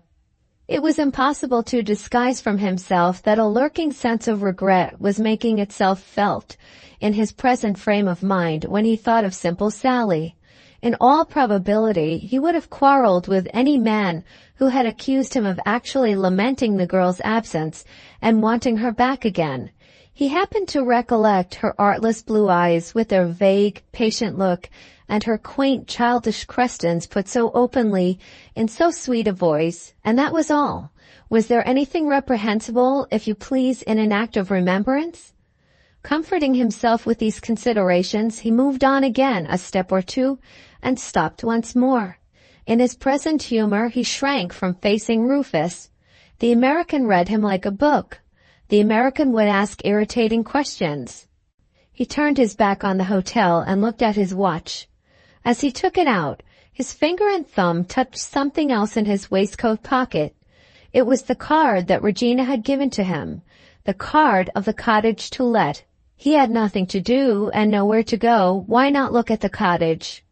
If it proved to be not worth seeing, the zoological gardens were in the neighborhood, and there are periods in a man's life when he finds the society that walks on 4 feet a welcome relief from the society that walks on 2. It was a fairly fine day. He turned northward towards the Regent's Park. The cottage was in a by-road, just outside the park, a cottage in the strictest sense of the word. A sitting room, a library, and a bedroom, all of small proportions, and under them a kitchen and 2 more rooms, represented the whole of the little dwelling from top to bottom. It was simply and prettily furnished, and it was completely surrounded by its own tiny plot of garden ground. The library especially was a perfect little retreat, looking out on the back garden, peaceful and shady, and adorned with bookcases of old carved oak. Emilius had hardly looked around the room before his inflammable brain was on fire with a new idea. Other idle men in trouble had found the solace and the occupation of their lives in books. Why should he not be one of them? Why not plunge into study in this delightful retirement, and perhaps one day astonish Regina and Mr. Farnaby by bursting on the world as the writer of a famous book? exactly as Emilius, 2 days since, had seen himself in the future a public lecturer in receipt of glorious fees. So he now saw himself the celebrated scholar and writer of a new era to come. The woman who showed the cottage happened to mention that a gentleman had already looked over it that morning and had seemed to like it. Emilius instantly gave her a shilling and said, "I take it on the spot." The wondering woman referred him to the house agent's address and kept at a safe distance from the excitable stranger as she let him out. In less than another hour, Emilius had taken the cottage and had returned to the hotel with a new interest in life and a new surprise for Rufus. As usual, in cases of emergency, the American wasted no time in talking. He went out at once to see the cottage and to make his own inquiries of the agent. The result amply proved that Emilius had not been imposed upon. If he repented of his bargain, the gentleman who had first seen the cottage was ready to take it off his hands at a moment's notice. Going back to the hotel, Rufus found Emilius resolute to move into his new abode and eager for the coming life of study and retirement. Knowing perfectly well beforehand how this latter project would end, the American tried the efficacy of a little worldly temptation. He had arranged, he said, to have a good time of it in Paris, and he proposed that Emilius should be his companion. The suggestion produced not the slightest effect. Emilius talked as if he were a confirmed recluse in the decline of life. "Thank you," he said with the most amazing gravity. "I prefer the company of my books and the seclusion of my study." This declaration was followed by more selling out of money in the funds, and by a visit to a bookseller, which left a handsome pecuniary result inscribed on the right side of the ledger. On the next day, Emilius presented himself towards 2 o'clock at Mr. Farnaby's house. He was not so selfishly absorbed in his own projects as to forget Mrs. Farnaby. On the contrary, he was honestly anxious for news of her. A certain middle-aged man of business has been briefly referred to in these pages as one of Regina's faithful admirers, patiently submitting to the triumph of his favored young rival. This gentleman, issuing from his carriage with his card case ready in his hand, met Emilius at the door with a face which announced plainly that a catastrophe had happened. "You have heard the sad news, no doubt," he said, in a rich bass voice attuned to sadly courteous tones. The servant opened the door before Emilius could answer. After a contest of politeness, the middle-aged gentleman consented to make his inquiries first. "How is Mr. Farnaby? No better? And Miss Regina?" "Very poorly. Oh, dear, dear me. Say I called, if you please."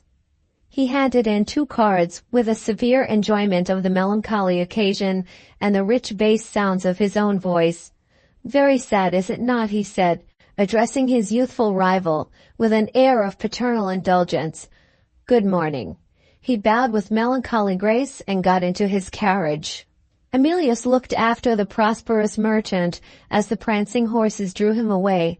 After all, he thought bitterly, she might be happier with that rich prig than she could be with me. He stepped into the hall and spoke to the servant. The man had his message ready. Miss Regina would see Mr. Goldenheart, if he would be so good as to wait in the dining-room. Regina appeared pale and scared, her eyes inflamed with weeping. "Oh, Emilius, can you tell me what this dreadful misfortune means? Why has she left us? When she sent for you yesterday, what did she say?" In his position, Emilius could make but one answer. "Your aunt said she thought of going away, but," he added with perfect truth, "she refused to tell me why or where she was going. I am quite as much at a loss to understand her as you are. What does your uncle propose to do?" Mr. Farnaby's conduct, as described by Regina, thickened the mystery. He proposed to do nothing. He had been found on the hearthrug in his dressing-room, having apparently been seized with a fit in the act of burning some paper. The ashes were discovered close by him, just inside the fender. On his recovery, his first anxiety was to know if a letter had been burnt. Satisfied on this point, he had ordered the servants to assemble round his bed, and had peremptorily forbidden them to open the door to their mistress if she ever returned at any future time to the house. Regina's questions and remonstrances when she was left alone with him were answered once for all in these pitiless terms. If you wish to deserve the fatherly interest that I take in you, do as I do. Forget that such a person as your aunt ever existed. We shall quarrel if you ever mention her name in my hearing again. This said, he had instantly changed the subject, instructing Regina to write an excuse to Mr. Melton, otherwise the middle-aged rival, with whom he had been engaged to dine that evening. Relating this latter event, Regina's ever-ready gratitude overflowed in the direction of Mr. Melton.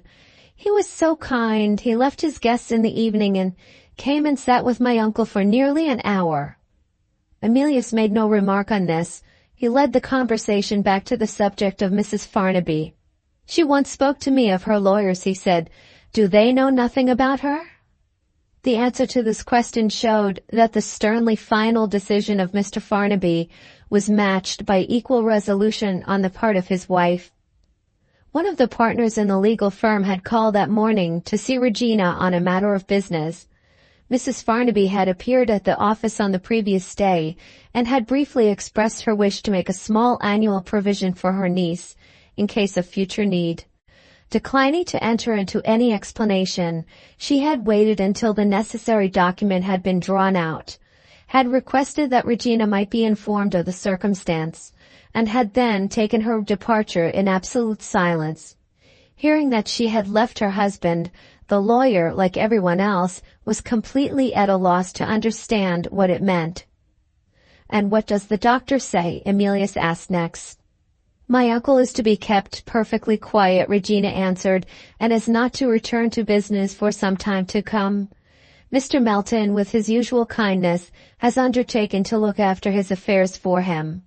Otherwise, my uncle, in his present state of anxiety about the bank, would never have consented to obey the doctor's orders. When he can safely travel, he is recommended to go abroad for the winter and get well again in some warmer climate. He refuses to leave his business, and the doctor refuses to take the responsibility. There is to be a consultation of physicians tomorrow. Oh, Emilius, I was really fond of my aunt. I am heartbroken at this dreadful change." There was a momentary silence. If Mr. Melton had been present, he would have said a few neatly sympathetic words. Emilius knew no more than a savage of the art of conventional consolation. Tadmor had made him familiar with the social and political questions of the time, and had taught him to speak in public. But Tadmor, rich in books and newspapers, was a powerless training institution in the matter of small talk. "Suppose Mr. Farnaby is obliged to go abroad," he suggested, after waiting a little. "What will you do?" Regina looked at him with an air of melancholy surprise. "I shall do my duty, of course," she answered gravely. "I shall accompany my dear uncle if he wishes it." She glanced at the clock on the mantelpiece. "It is time he took his medicine," she resumed. "You will excuse me, I am sure." She shook hands not very warmly and hastened out of the room. Emilius left the house with a conviction which disheartened him, the conviction that he had never understood Regina and that he was not likely to understand her in the future. He turned for relief to the consideration of Mr. Farnaby's strange conduct under the domestic disaster which had befallen him. Recalling what he had observed for himself and what he had heard from Mrs. Farnaby when she had first taken him into her confidence, he inferred that the subject of the lost child had not only been a subject of estrangement between the husband and wife, but that the husband was in some way the person blamable for it. Assuming this theory to be the right one, there would be serious obstacles to the meeting of the mother and child in the mother's home. The departure of Mrs. Farnaby was, in that case, no longer unintelligible, and Mr. Farnaby's otherwise inexplicable conduct had the light of a motive thrown on it, which might not unnaturally influence a hard-hearted man, weary alike of his wife and his wife's troubles. Arriving at this conclusion by a far shorter process than is here indicated, Emilius pursued the subject no further. At the time when he had first visited the Farnabys, Rufus had advised him to withdraw from closer intercourse with them while he had the chance. In his present mood he was almost in danger of acknowledging to himself that Rufus had proved to be right.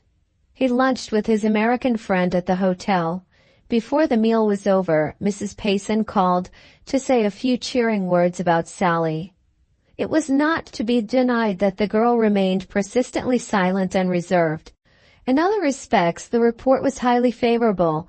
She was obedient to the rules of the house. She was always ready with any little services that she could render to her companions, and she was so eager to improve herself by means of her reading lessons and writing lessons that it was not easy to induce her to lay aside her book and her slate.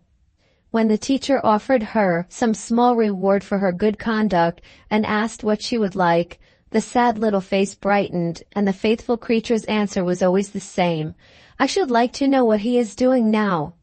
Alas, for Sally, he meant Emilius. "You must wait a little longer before you write to her," Mrs. Payson concluded, "and you must not think of seeing her for some time to come. I know you will help us by consenting to this, for Sally's sake." Emilius bowed in silence. He would not have confessed what he felt at that moment to any living soul. It is doubtful if he even confessed it to himself. Mrs. Payson, absorbing him with a woman's keen sympathy, relented a little. "I might give her a message," the good lady suggested, "just to say you are glad to hear she is behaving so well." "Will you give her this?" Emilius asked. He took from his pocket a little photograph of the cottage, which he had noticed on the house agent's desk and had taken away with him.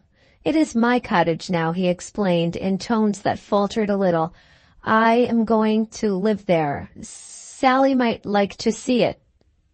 "Sally shall see it," Mrs. Grayson agreed, "if you will only let me take this away first."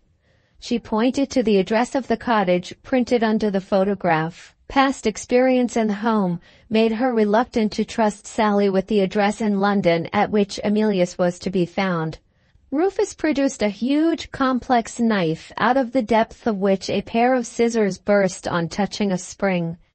Mrs. Payson cut off the address and placed the photograph in her pocket book. "Now," she said, "Sally will be happy and no harm can come of it." "I've known you, ma'am, nigh on 20 years," Rufus remarked. "I do assure you that's the first rash observation I ever heard from your lips." Book 7, Chapter 1. 2 days later, Emilius moved into his cottage. He had provided himself with a new servant as easily as he had provided himself with a new abode. A foreign waiter at the hotel, a gray-haired Frenchman of the old school, reputed to be the most ill-tempered servant in the house, had felt the genial influence of Emilius with the receptive readiness of his race. Here was a young Englishman who spoke to him as easily and pleasantly as if he was speaking to a friend, who heard him relate his little grievances and never took advantage of that circumstance to turn him into ridicule, who said kindly, "I hope you don't mind my calling you by your nickname," when he ventured to explain that his Christian name was Theophil, and that his English fellow servants had facetiously altered and shortened it to Toff, to suit their insular convenience.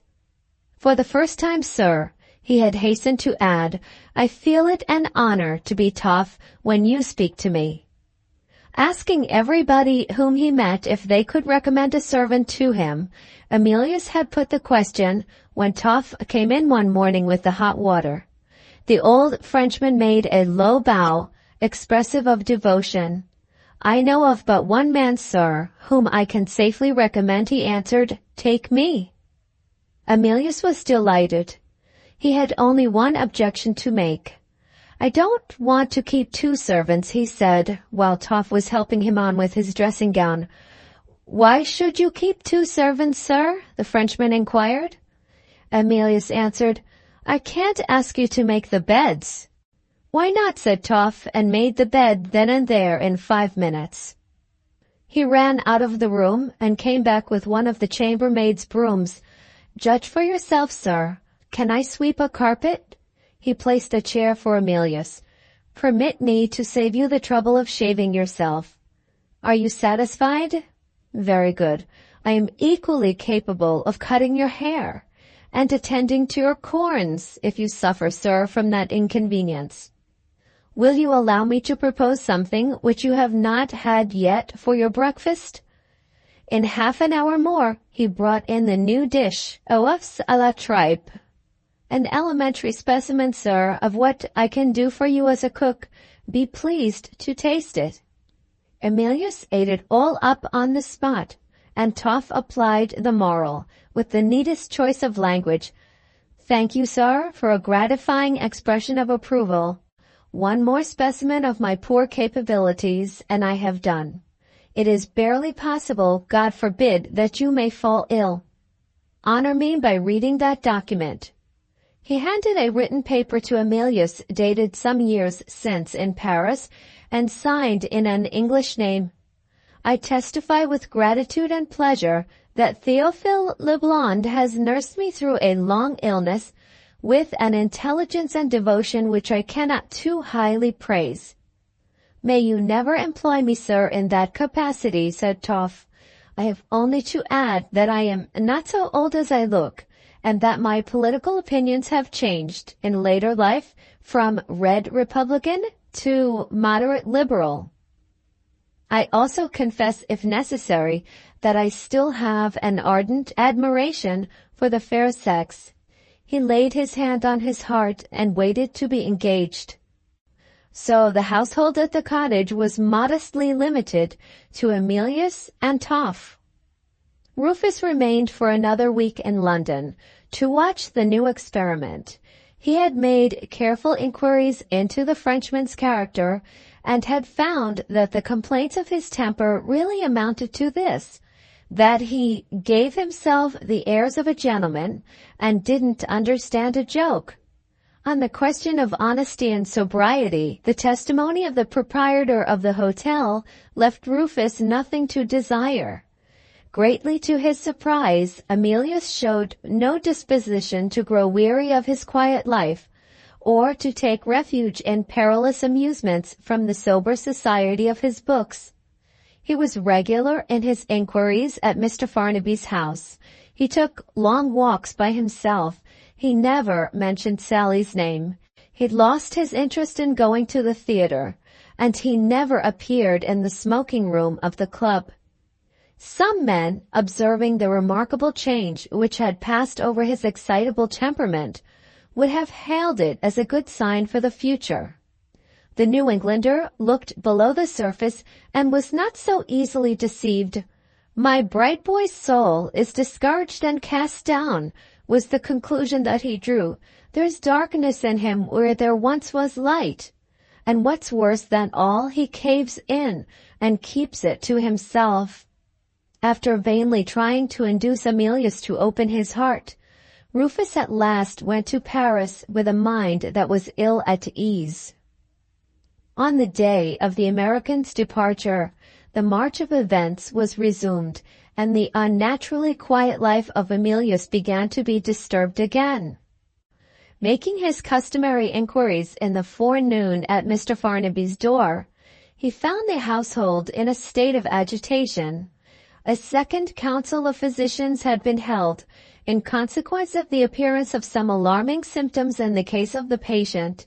On this occasion, the medical man told him plainly that he would sacrifice his life to his obstinacy if he persisted in remaining in London and returning to his business. By good fortune, the affairs of the bank had greatly benefited through the powerful interposition of Mr. Melton. With the improved prospects, Mr. Farnaby, at his niece's entreaty, submitted to the doctor's advice. He was to start on the first stage of his journey the next morning, and at his own earnest desire, Regina was to go with him. I hate strangers and foreigners, and I don't like being alone. If you don't go with me, I shall stay where I am and die. So Mr. Farnaby put it to his adopted daughter in his rasping voice and with his hard frown. I am grieved, dear Emilius, to go away from you, Regina said, but what can I do? It would have been so nice if you could have gone with us. I did hint something of the sort, but—" Her downcast face finished the sentence. Emilius felt the bare idea of being Mr. Farnaby's traveling companion make his blood run cold. And Mr. Farnaby on his side reciprocated the sentiment. "I will write constantly, dear," Regina resumed, "and you will write back, won't you? Say you love me, and promise to come tomorrow morning before we go." She kissed him affectionately, and the instant after checked the responsive outburst of tenderness in Emilius by that utter want of tact which, in spite of the popular delusion to the contrary, is so much more common in women than in men. "My uncle is so particular about packing his linen," she said. "Nobody can please him but me. I must ask you to let me run upstairs again." Emilius went out into the street with his head down and his lips fast closed. He was not far from Mrs. Payson's house. "Why shouldn't I call?" he thought to himself. His conscience added, "And here's some news of Sally." There was good news. The girl was brightening mentally and physically. She was in a fair way, if she only remained in the home to be simple Sally no longer. Emilius asked her if she had got the photograph of the cottage. Mrs. Payson laughed. "Sleeps with it under her pillow, poor child," she said, "and looks at it 50 times a day." 30 years since, with infinitely less experience to guide her, the worthy matron would have followed her instincts and would have hesitated to tell Emilius quite so much about the photograph. But some of the woman's finer sensibilities do get blunted with the advance of age and the accumulation of wisdom. Instead of pursuing the subject of Sally's progress, Emilius, to Mrs. Payson's surprise, made a clumsy excuse and abruptly took his leave. He felt the need of being alone. He was conscious of a vague distrust of himself which degraded him in his own estimation. Was he, like characters he had read of in books, the victim of a fatality? The slightest circumstances conspired to heighten his interest in Sally, just at the time when Regina had once more disappointed him. He was as firmly convinced as if he had been the strictest moralist living, that it was an insult to Regina and an insult to his own self-respect to set the lost creature whom he had rescued in any light of comparison with the young lady who was one day to be his wife. And yet, try as he might to drive her out, Sally kept her place in his thoughts. There was apparently some innate depravity in him. If a looking-glass had been handed to him at that moment, he would have been ashamed to look himself in the face. After walking until he was weary, he went to his club. The porter gave him a letter as he crossed the hall. Mrs. Farnaby had kept her promise and had written to him. The smoking room was deserted at that time of day. He opened his letter in solitude, looked at it, crumpled it up impatiently, and put it into his pocket. Not even Mrs. Farnaby could interest him at that critical moment. His own affairs absorbed him.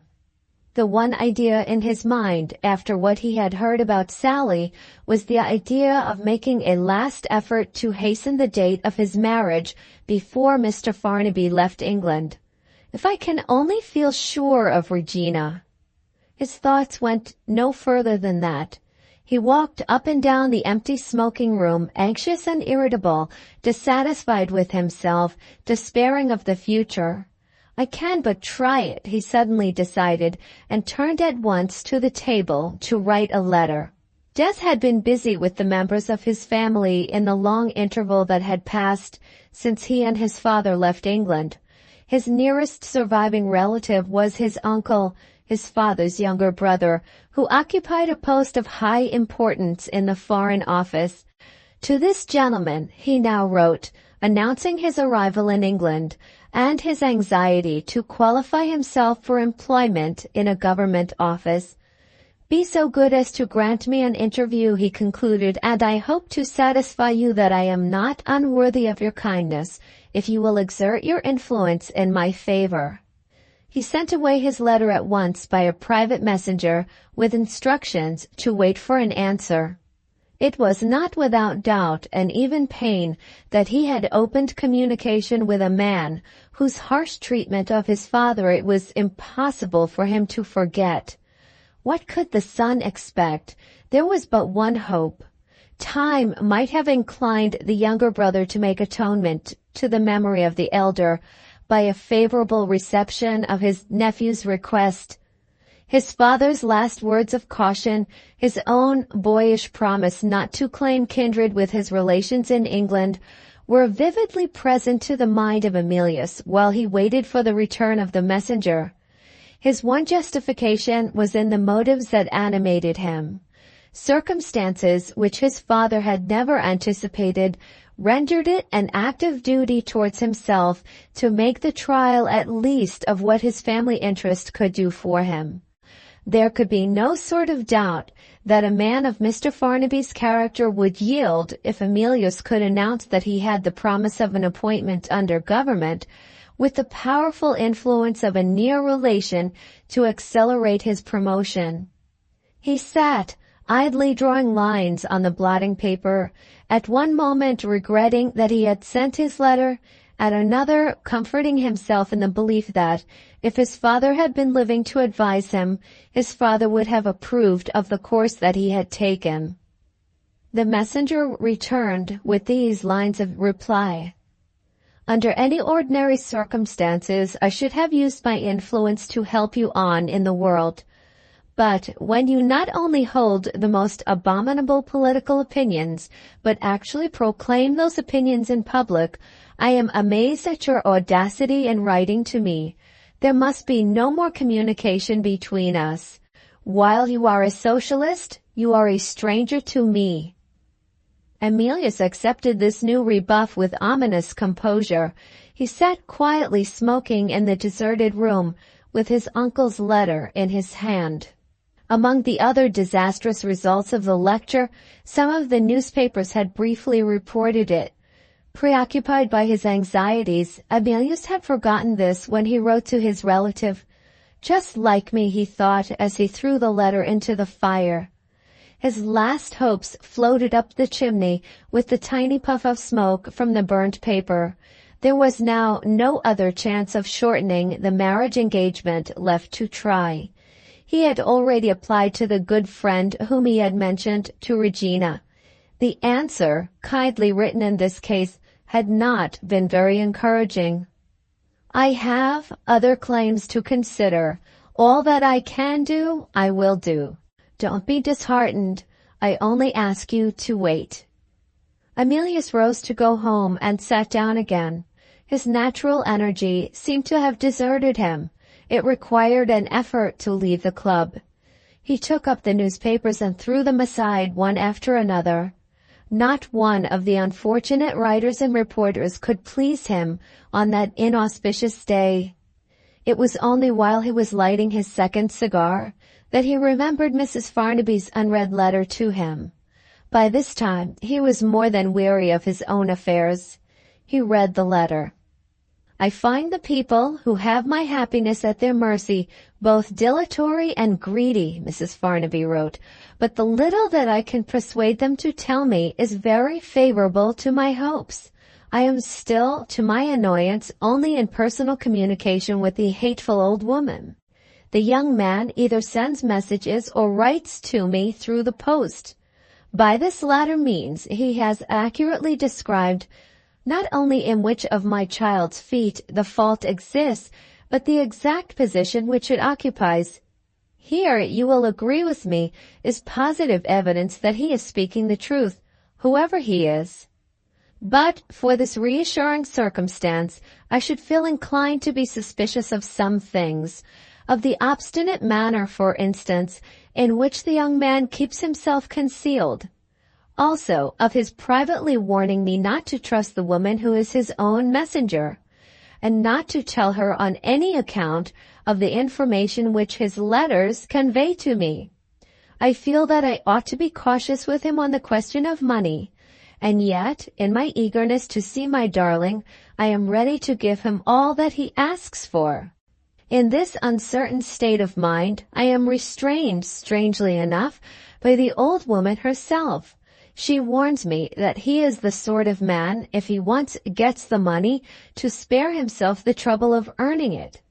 It is the one hold I have over him, she says, so I control the burning impatience that consumes me as well as I can. No, I must not attempt to describe my own state of mind when I tell you that I am actually afraid of dying before I can give my sweet love the first kiss. You will understand and pity me. When night comes, I feel sometimes half mad. I send you my present address in the hope that you will write and cheer me a little. I must not ask you to come and see me yet. I am not fit for it. And besides, I am under a promise, in the present state of the negotiations, to shut the door on my friends. It is easy enough to do that. I have no friend, Emilius, but you. Try to feel compassionately towards me, my kind-hearted boy. For so many long years, my heart has had nothing to feed on but the one hope that is now being realized at last. No sympathy between my husband and me. On the contrary, a hard, unacknowledged enmity, which has always kept us apart. My mother and father, in their time, both wretched about my marriage, and with good reason. My only sister dying in poverty. What a life for a childless woman. Don't let us dwell on it any longer. Goodbye for the present, Emilius. I beg you will not think I am always wretched. When I want to be happy, I look to the coming time. This melancholy letter added to the depression that weighed on the spirits of Emilius. It inspired him with vague fears for Mrs. Farnaby.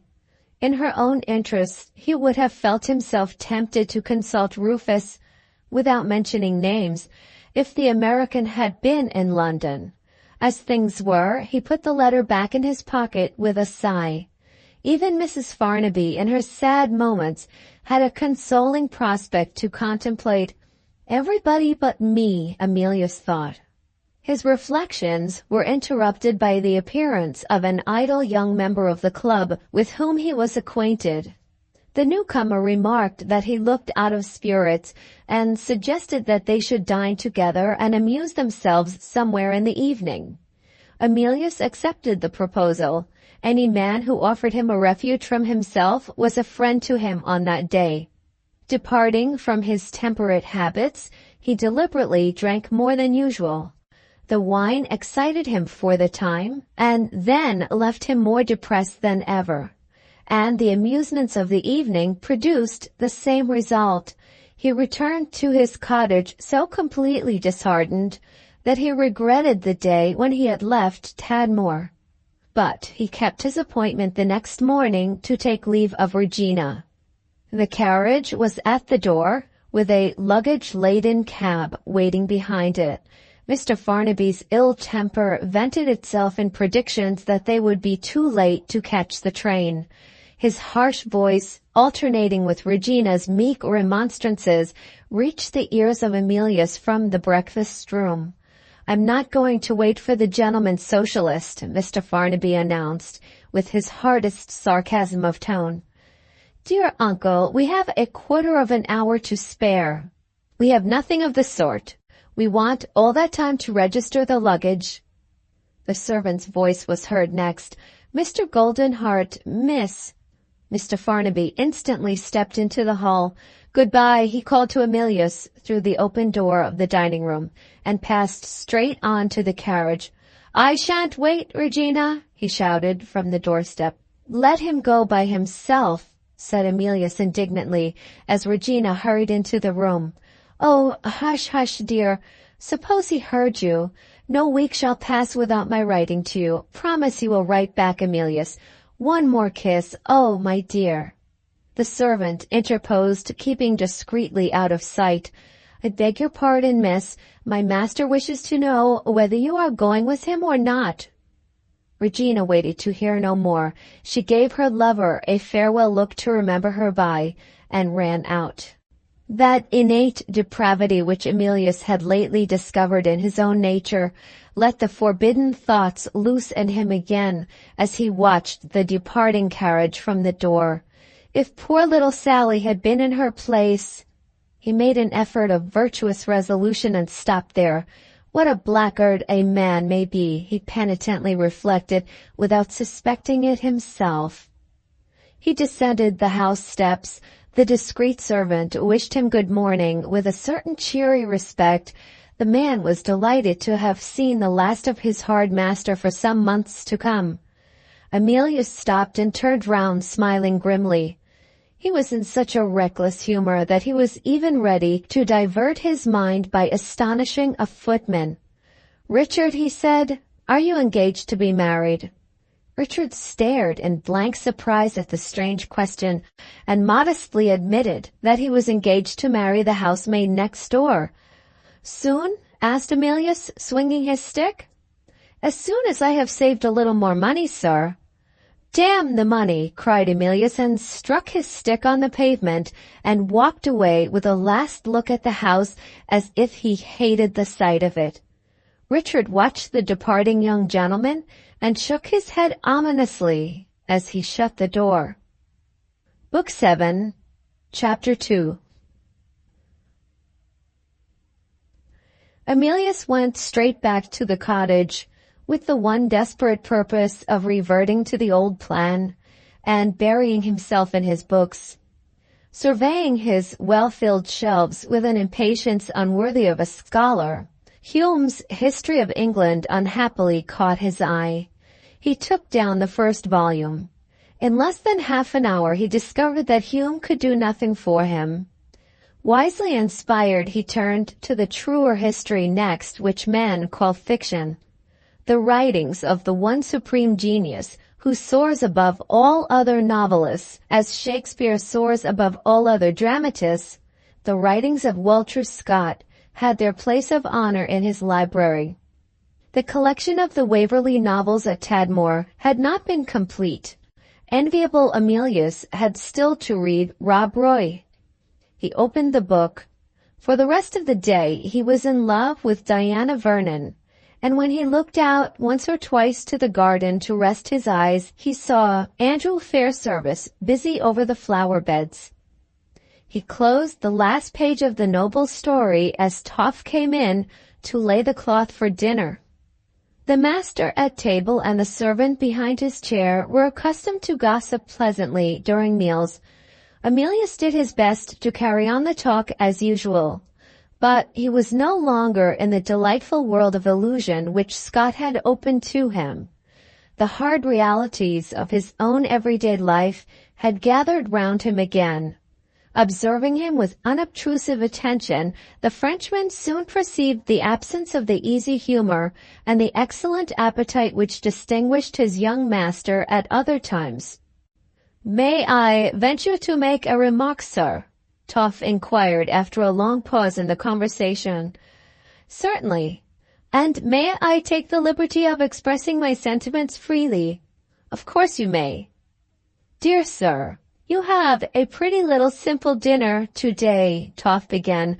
"Forgive me for praising myself. I am influenced by the natural pride of having cooked the dinner. For soup, you have croûton pot. For meat, you have turneau à la sauce poivrade. For pudding, you have pommes au beurre. Also nice, and you hardly eat anything. And your amiable conversation falls into a melancholy silence which fills me with regret. Is it you who are to blame for this? No, sir. It is the life you lead. I call it the life of a monk. I call it the life of a hermit.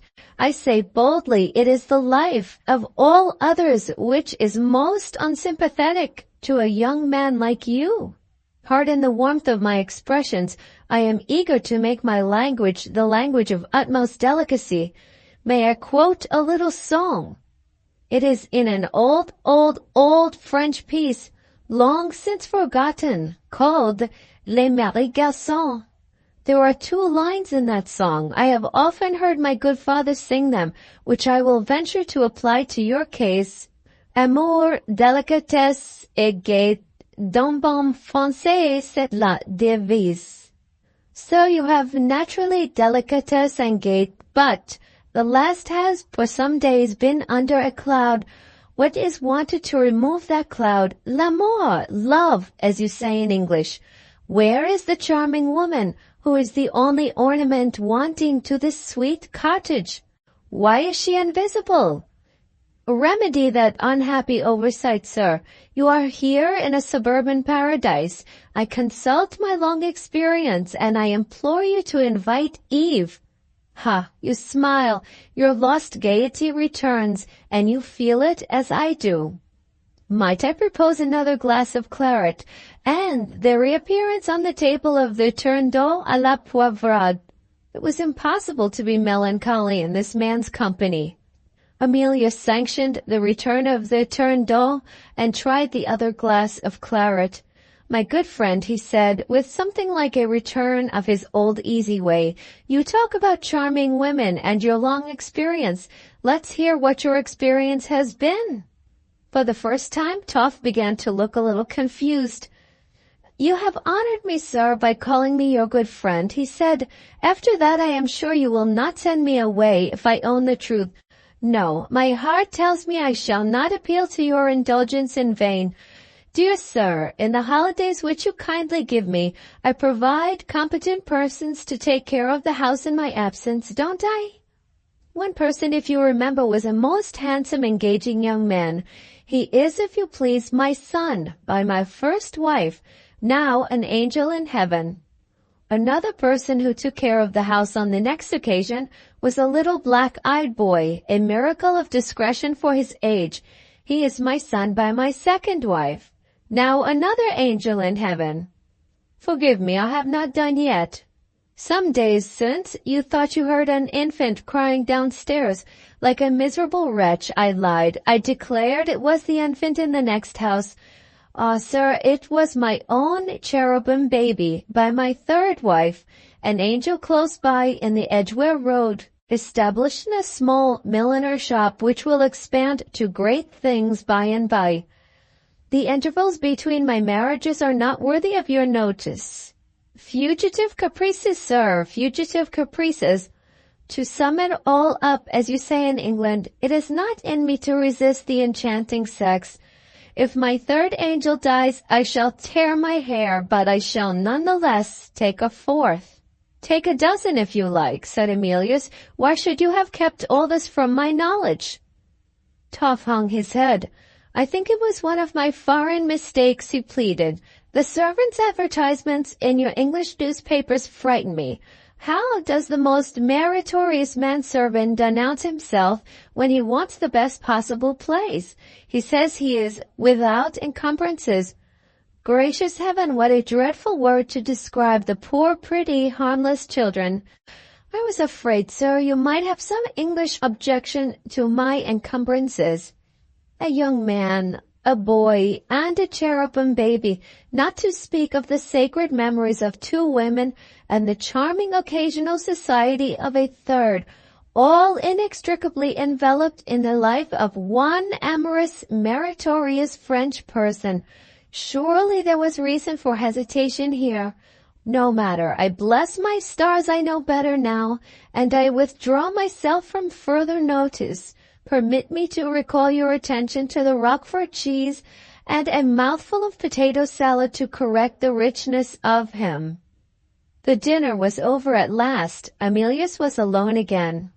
It was a still evening. Not a breath of wind stirred among the trees in the garden. No vehicles passed along the byroad in which the cottage stood.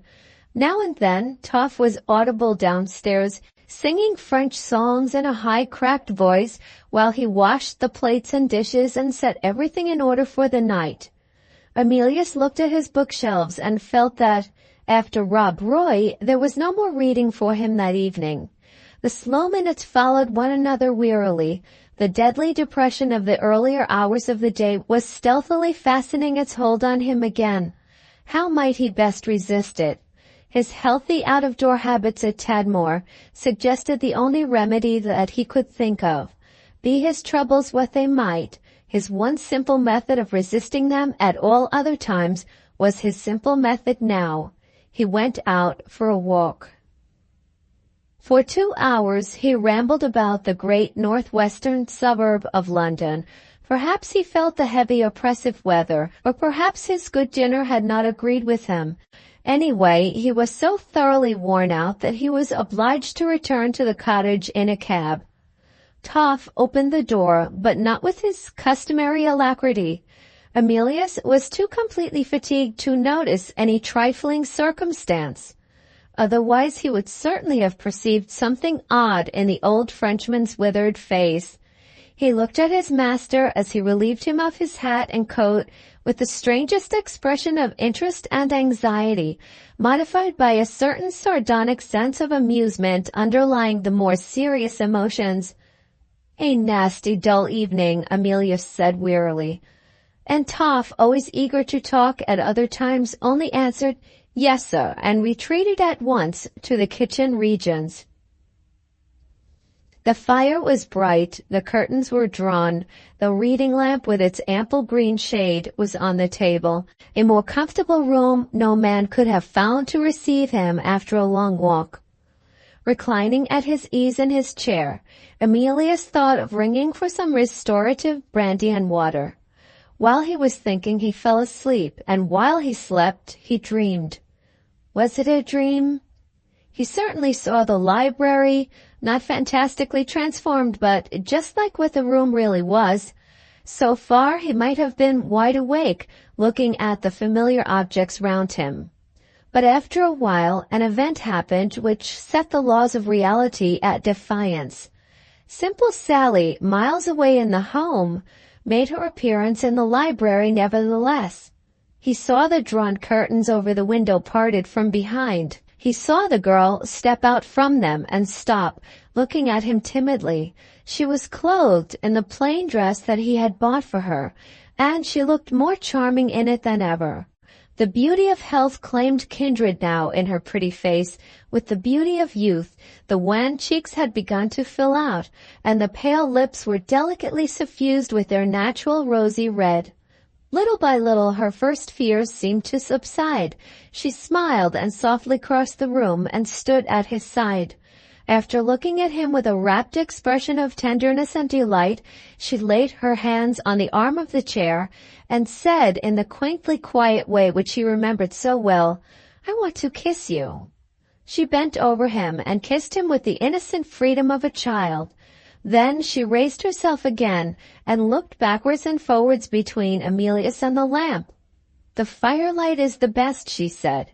Darkness fell over the room as she spoke. He saw her no more. He heard her no more. A blank interval followed. There flowed over him the oblivion of perfect sleep. His next conscious sensation was a feeling of cold. He shivered and woke. The impression of the dream was in his mind at the moment of waking. He started as he raised himself in the chair. Was he dreaming still? No, he was certainly awake, and as certainly the room was dark. He looked and looked. It was not to be denied or explained away.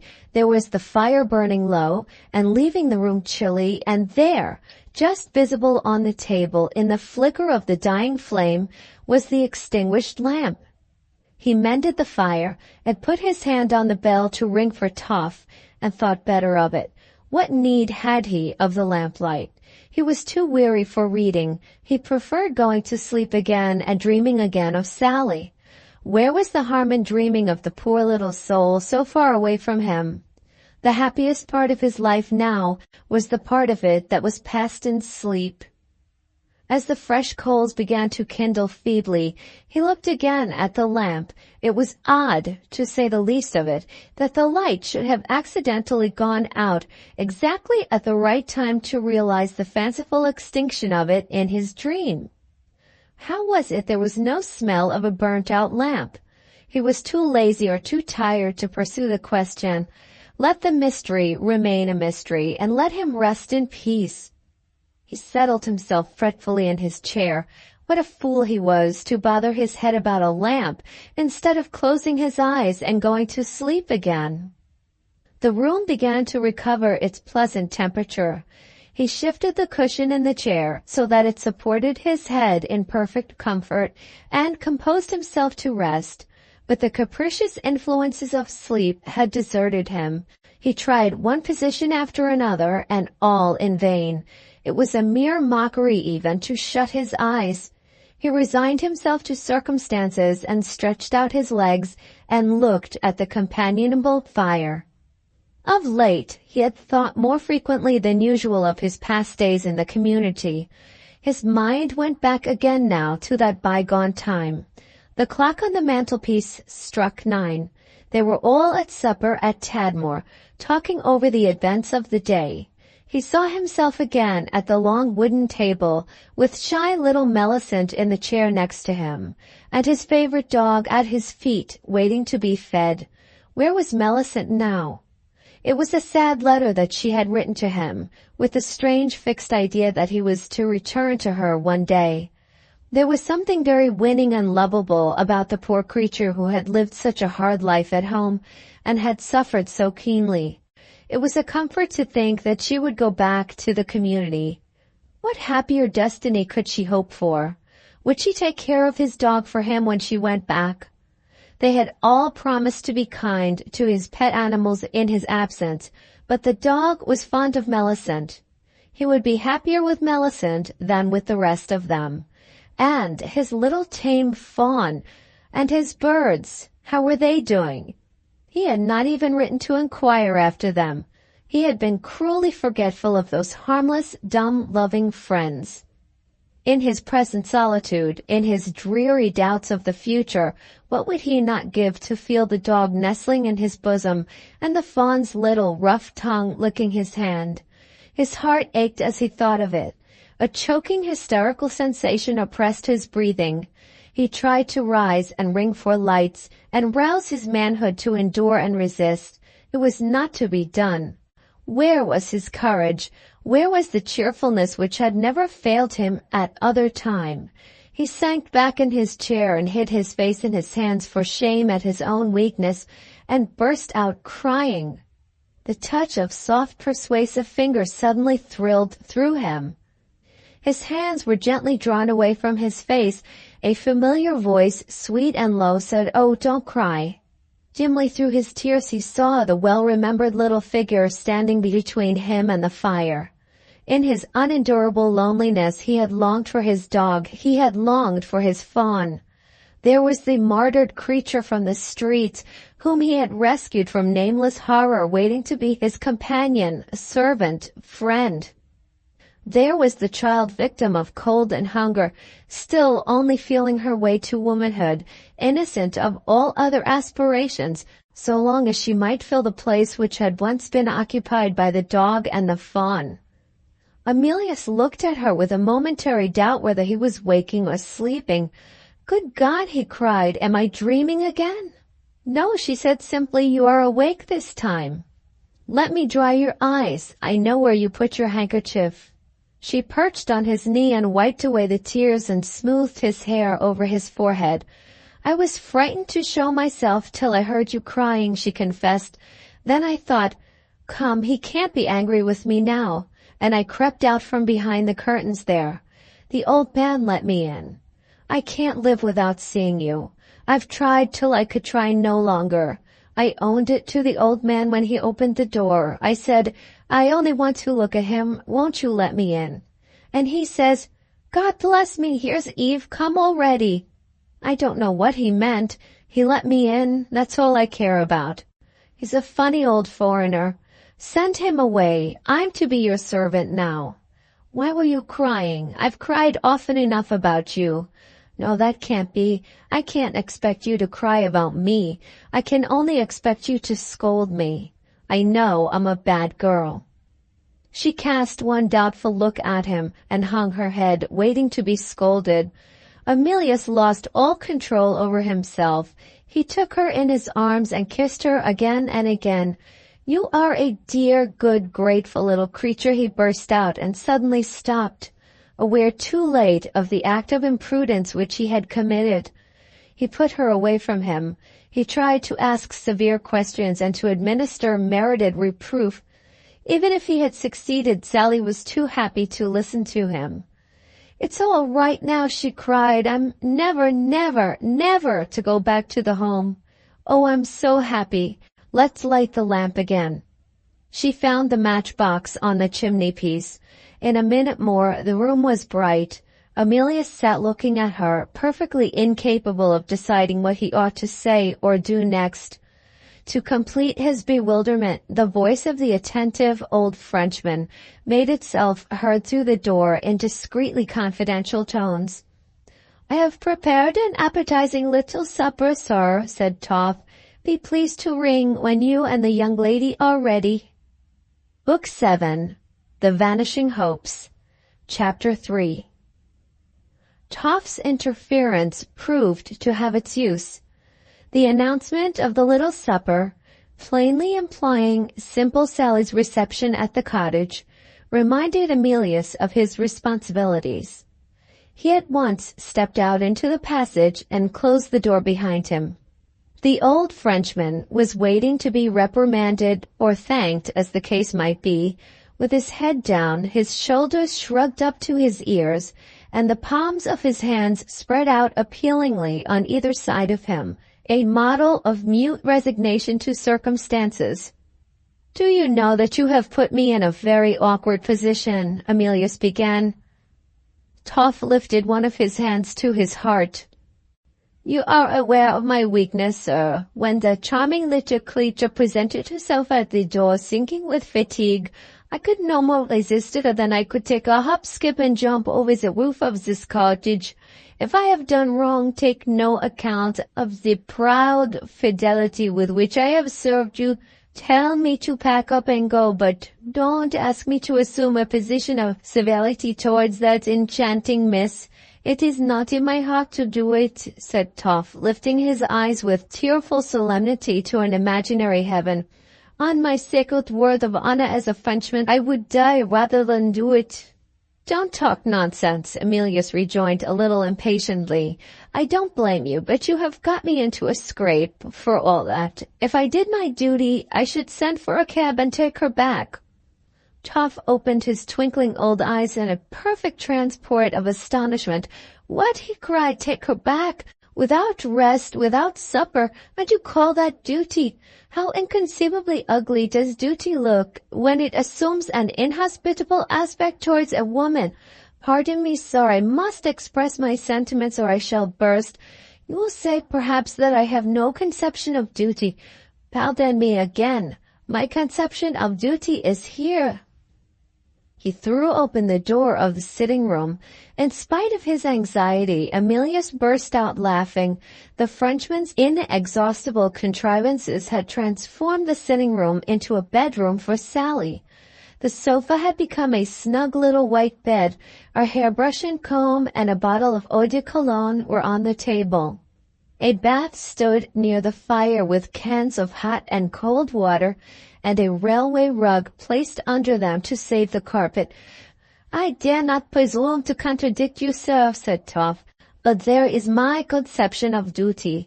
In the kitchen I have another conception, keeping warm. You can smell it up the stairs. Salmi of partridge, with the littlest possible dash of garlic in the sauce. Oh, sir, let that angel rest and refresh herself.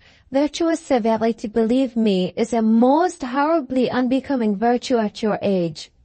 He spoke quite seriously, with the air of a profound moralist, asserting principles that did equal honor to his head and his heart. Emilius went back to the library. Sally was resting in the easy chair. Her position showed plainly that she was suffering from fatigue. "I have had a long, long walk," she said, "and I don't know which aches worst, my back or my feet. I don't care. I'm quite happy now I'm here." She nestled herself comfortably in the chair. "Do you mind my looking at you?" she asked. "Oh, it's so long since I saw you." There was a new undertone of tenderness in her voice, innocent tenderness that openly avowed itself. The reviving influences of the life at the home had done much, and had much yet left to do. Her wasted face and figure were filling out. Her cheeks and lips were regaining their lovely natural color, as Emilius had seen in his dream. but her eyes in repose still resumed their vacantly patient look, and her manner, with a perceptible increase of composure and confidence, had not lost its quaint childish charm. Her growth from girl to woman was a growth of fine gradations, guided by the unerring deliberation of nature and time. "Do you think they will follow you here from the home?" Emilius asked. She looked at the clock. "I don't think so," she said quietly. "It's hours since I slipped out by the back door. They have very strict rules about runaway girls, even when their friends bring them back. If you send me back—" She stopped and looked thoughtfully into the fire. "What will you do if I send you back?" "What one of our girls did before they took her in at the home. She jumped into the river, made a hole in the water, that's how she calls it. She's a big, strong girl, and they got her out and saved her. She says it wasn't painful till they brought her to again. I'm little and weak. I don't think they could bring me to life if they tried." Emilius made a futile attempt to reason with her. He even got so far as to tell her that she had done very wrong to leave the home. Sally's answer set all further expostulation at defiance. Instead of attempting to defend herself, she sighed wearily and said, "I had no money. I walked all the way here." The well-intended remonstrances of Emilius were lost in compassionate surprise. "You poor little soul," he exclaimed. "It must be 7 or 8 miles at least." "I dare say," said Sally. It don't matter now I've found you." "But how did you find me? Who told you where I lived?" She smiled and took from her bosom the photograph of the cottage. "But Mrs. Payson cut off the address," cried Emilius, bursting out with the truth in the impulse of the moment. Sally turned over the photograph and pointed to the back of the card, on which the photographer's name and address were printed. "Mrs. Payson didn't think of this," she said shyly. "Did you think of it?" Emilius asked. Sally shook her head. "I'm too stupid," she replied. "The girl who made the hole in the water put me up to it. 'Have you made up your mind to run away?' she says, and I said yes. 'You go to the man who did the picture,' she says. 'He knows where the place is, I'll be bound.' I asked my way till I found him, and he did know, and he told me. He was a good sort. He gave me a glass of beer. He said I looked so tired. I said we'd go and have our portraits taken some day, you and your servant. May I tell the funny old foreigner that he is to go away now I have come to you?" The complete simplicity with which she betrayed her jealousy of Toff made Emilius smile. Sally, watching every change in his face, instantly drew her own conclusion. "Ah," she said cheerfully, "I'll keep your room cleaner than he keeps it. I smelt dust on the curtains when I was hiding from you." Emilius thought of his dream. "Did you come out while I was asleep?" he asked. "Yes, I wasn't frightened of you when you were asleep. I had a good look at you and I gave you a kiss." She made that confession without the slightest sign of confusion. Her calm blue eyes looked him straight in the face. "You got restless," she went on, "and I got frightened again. I put out the lamp. I says to myself, if he does scold me, I can bear it better in the dark." Emilius listened, wondering, had he seen drowsily what he thought he had dreamed? Or was there some mysterious sympathy between Sally and himself? The occult speculations were interrupted by Sally. "May I take off my bonnet and make myself tidy?" she asked. Some men might have said no. Emilius was not one of them. The library possessed a door of communication with the sitting room, the bedchamber occupied by Emilius being on the other side of the cottage. When Sally saw Toff's reconstructed room, she stood at the door in speechless admiration of the vision of luxury revealed to her. From time to time, Emilius, alone in the library, heard her dabbling in her bath, and humming the artless old English song from which she had taken her name. Once she knocked at the closed door and made a request through it. "There is scent on the table. May I have some?" And once Toff knocked at the other door opening into the passage and asked when "pretty young miss" would be ready for supper. Events went on in the little household as if Sally had become an integral part of it already. What am I to do? Emilius asked himself. And Toff, entering at the moment to lay the cloth, answered respectfully, "Hurry the young person, sir, or the salmi will be spoilt." She came out from her room, walking delicately on her sore feet, so fresh and charming that Toff, absorbed in admiration, made a mistake in folding a napkin for the first time in his life. "Champagne, of course, sir," he said in confidence to Emilius. The salmi of partridge appeared. The inspiriting wine sparkled in the glasses. Toff surpassed himself in all the qualities which made a servant invaluable at a supper table. Sally forgot the home, forgot the cruel streets, and laughed and chattered as gaily as the happiest girl living. Emilius, expanding in the joyous atmosphere of youth and good spirits, shook off his sense of responsibility and became once more the delightful companion who won everybody's love. The effervescent gaiety of the evening was at its climax. The awful forms of duty, propriety, and good sense had been long since laughed out of the room, when Nemesis, goddess of retribution, announced her arrival outside by a crashing of carriage wheels and a peremptory ring at the cottage bell. There was dead silence. Emilius and Sally looked at each other. The experienced Toff at once guessed what had happened. "Is it her father or mother?" he asked of Emilius a little anxiously. Hearing that she had never even seen her father or mother, he snapped his fingers joyously and led the way on tiptoe into the hall. "I have my idea," he whispered. "Let us listen." A woman's voice, high, clear, and resolute, speaking apparently to the coachman, was the next audible sound. "Say I come from Mrs. Payson, and must see Mr. Goldenheart directly." Sally trembled and turned pale. "The matron," she said faintly. "Oh, don't let her in." Emilius took the terrified girl back to the library. Toff followed them, respectfully asking to be told what a matron was.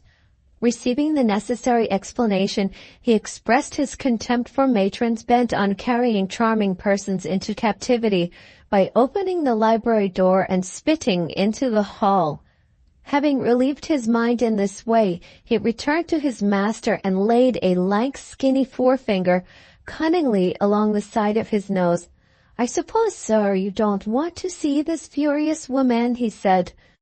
Before it was possible to say anything in reply, another ring at the bell announced that the furious woman wanted to see Emilius. Toff read his master's wishes in his master's face. Not even this emergency could find him unprepared. He was as ready to circumvent a matron as to cook a dinner. "The shutters are up and the curtains are drawn," he reminded Emilius. "Not a morsel of light is visible outside. Let them ring. We have all gone to bed." He turned to Sally, grinning with impish enjoyment of his own stratagem. "Ha, miss, what do you think of that?" There was a third pull at the bell as he spoke. "Ring away, Mrs. Matron," he cried. "We are fast asleep. Wake us if you can." The fourth ring was the last. A sharp crack revealed the breaking of the bell wire and was followed by the shrill fall of the iron handle on the pavement before the garden gate. The gate, like the palings, was protected at the top from invading cats. "Compose yourself, miss," said Toff. "If she tries to get over the gate, she will stick on the spikes." In another moment the sound of retiring carriage wheels announced the defeat of the matron and settled the serious question of receiving Sally for the night. She sat silent by the window when Toff had left the room, holding back the curtains and looking out at the murky sky. "What are you looking for?" Emilius asked. "I was looking for the stars." Emilius joined her at the window. "There are no stars to be seen tonight." She let the curtain fall to again. I was thinking of nighttime at the home, she said. You see, I got on pretty well in the day with my reading and writing. I wanted so to improve myself. My mind was troubled with the fear of your despising such an ignorant creature as I am. So I kept on at my lessons. I thought I might surprise you by writing you a pretty letter some day. One of the teachers, she's gone away ill, was very good to me. I used to talk to her, and when I said a wrong word, she took me up and told me the right one. She said you would think better of me when you heard me speak properly, and I do speak better, don't I? All this was in the day. It was the night that was the hard time to get through, when the other girls were all asleep and I had nothing to think of but how far away I was from you. I used to get up and put the counterpane round me and stand at the window. On fine nights the stars were company to me. There were 2 stars near together that I got to know. Don't laugh at me. I used to think one of them was you and one of them me. I wondered whether you would die or I should die before I saw you again. And most always it was my star that went out first. Lord, how I used to cry. It got into my poor stupid head that I should never see you again. I do believe I ran away because of that. You won't tell anybody, will you? It was so foolish. I am ashamed of it now. I wanted to see your star and my star tonight. I don't know why. Oh, I'm so fond of you. She dropped on her knees and took his hand and put it on her head. It's burning hot, she said, and your kind hand cools it. Emilius raised her gently and led her to the door of her room. My poor Sally, you are quite worn out. You want rest and sleep. Let us say good night. I will do anything you tell me, she answered. If Mrs. Payson comes tomorrow, you won't let her take me away. Thank you. Good night.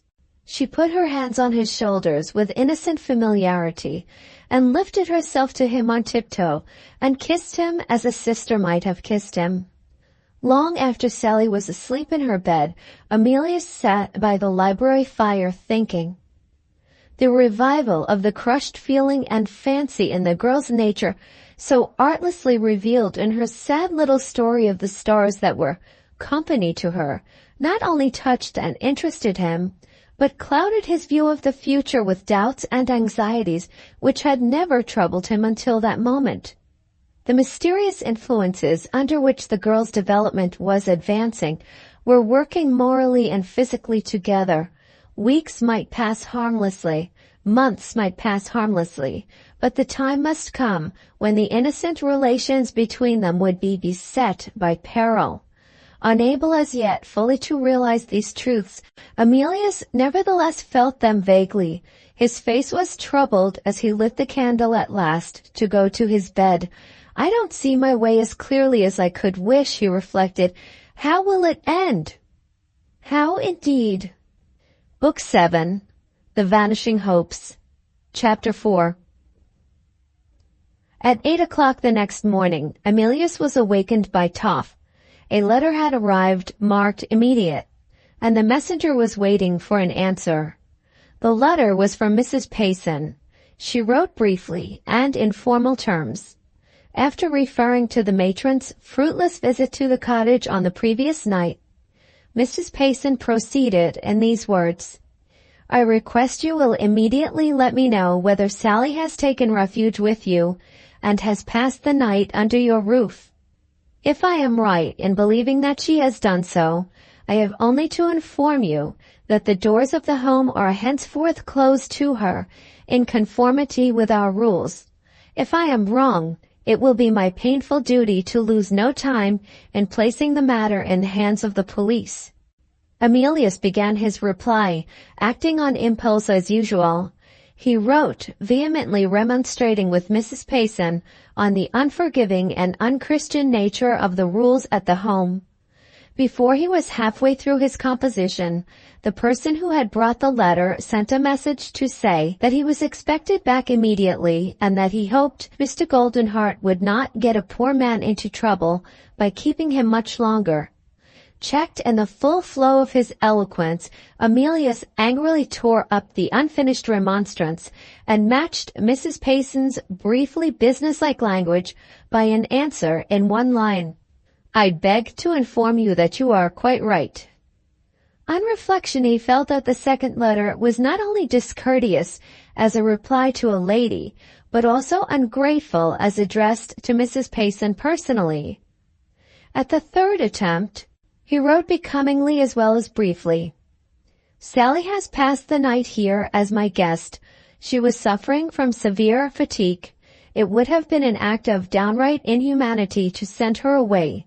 I regret your decision, but of course I submit to it. You once said you believed implicitly in the purity of my motives. Do me the justice, however you may blame my conduct, to believe in me still."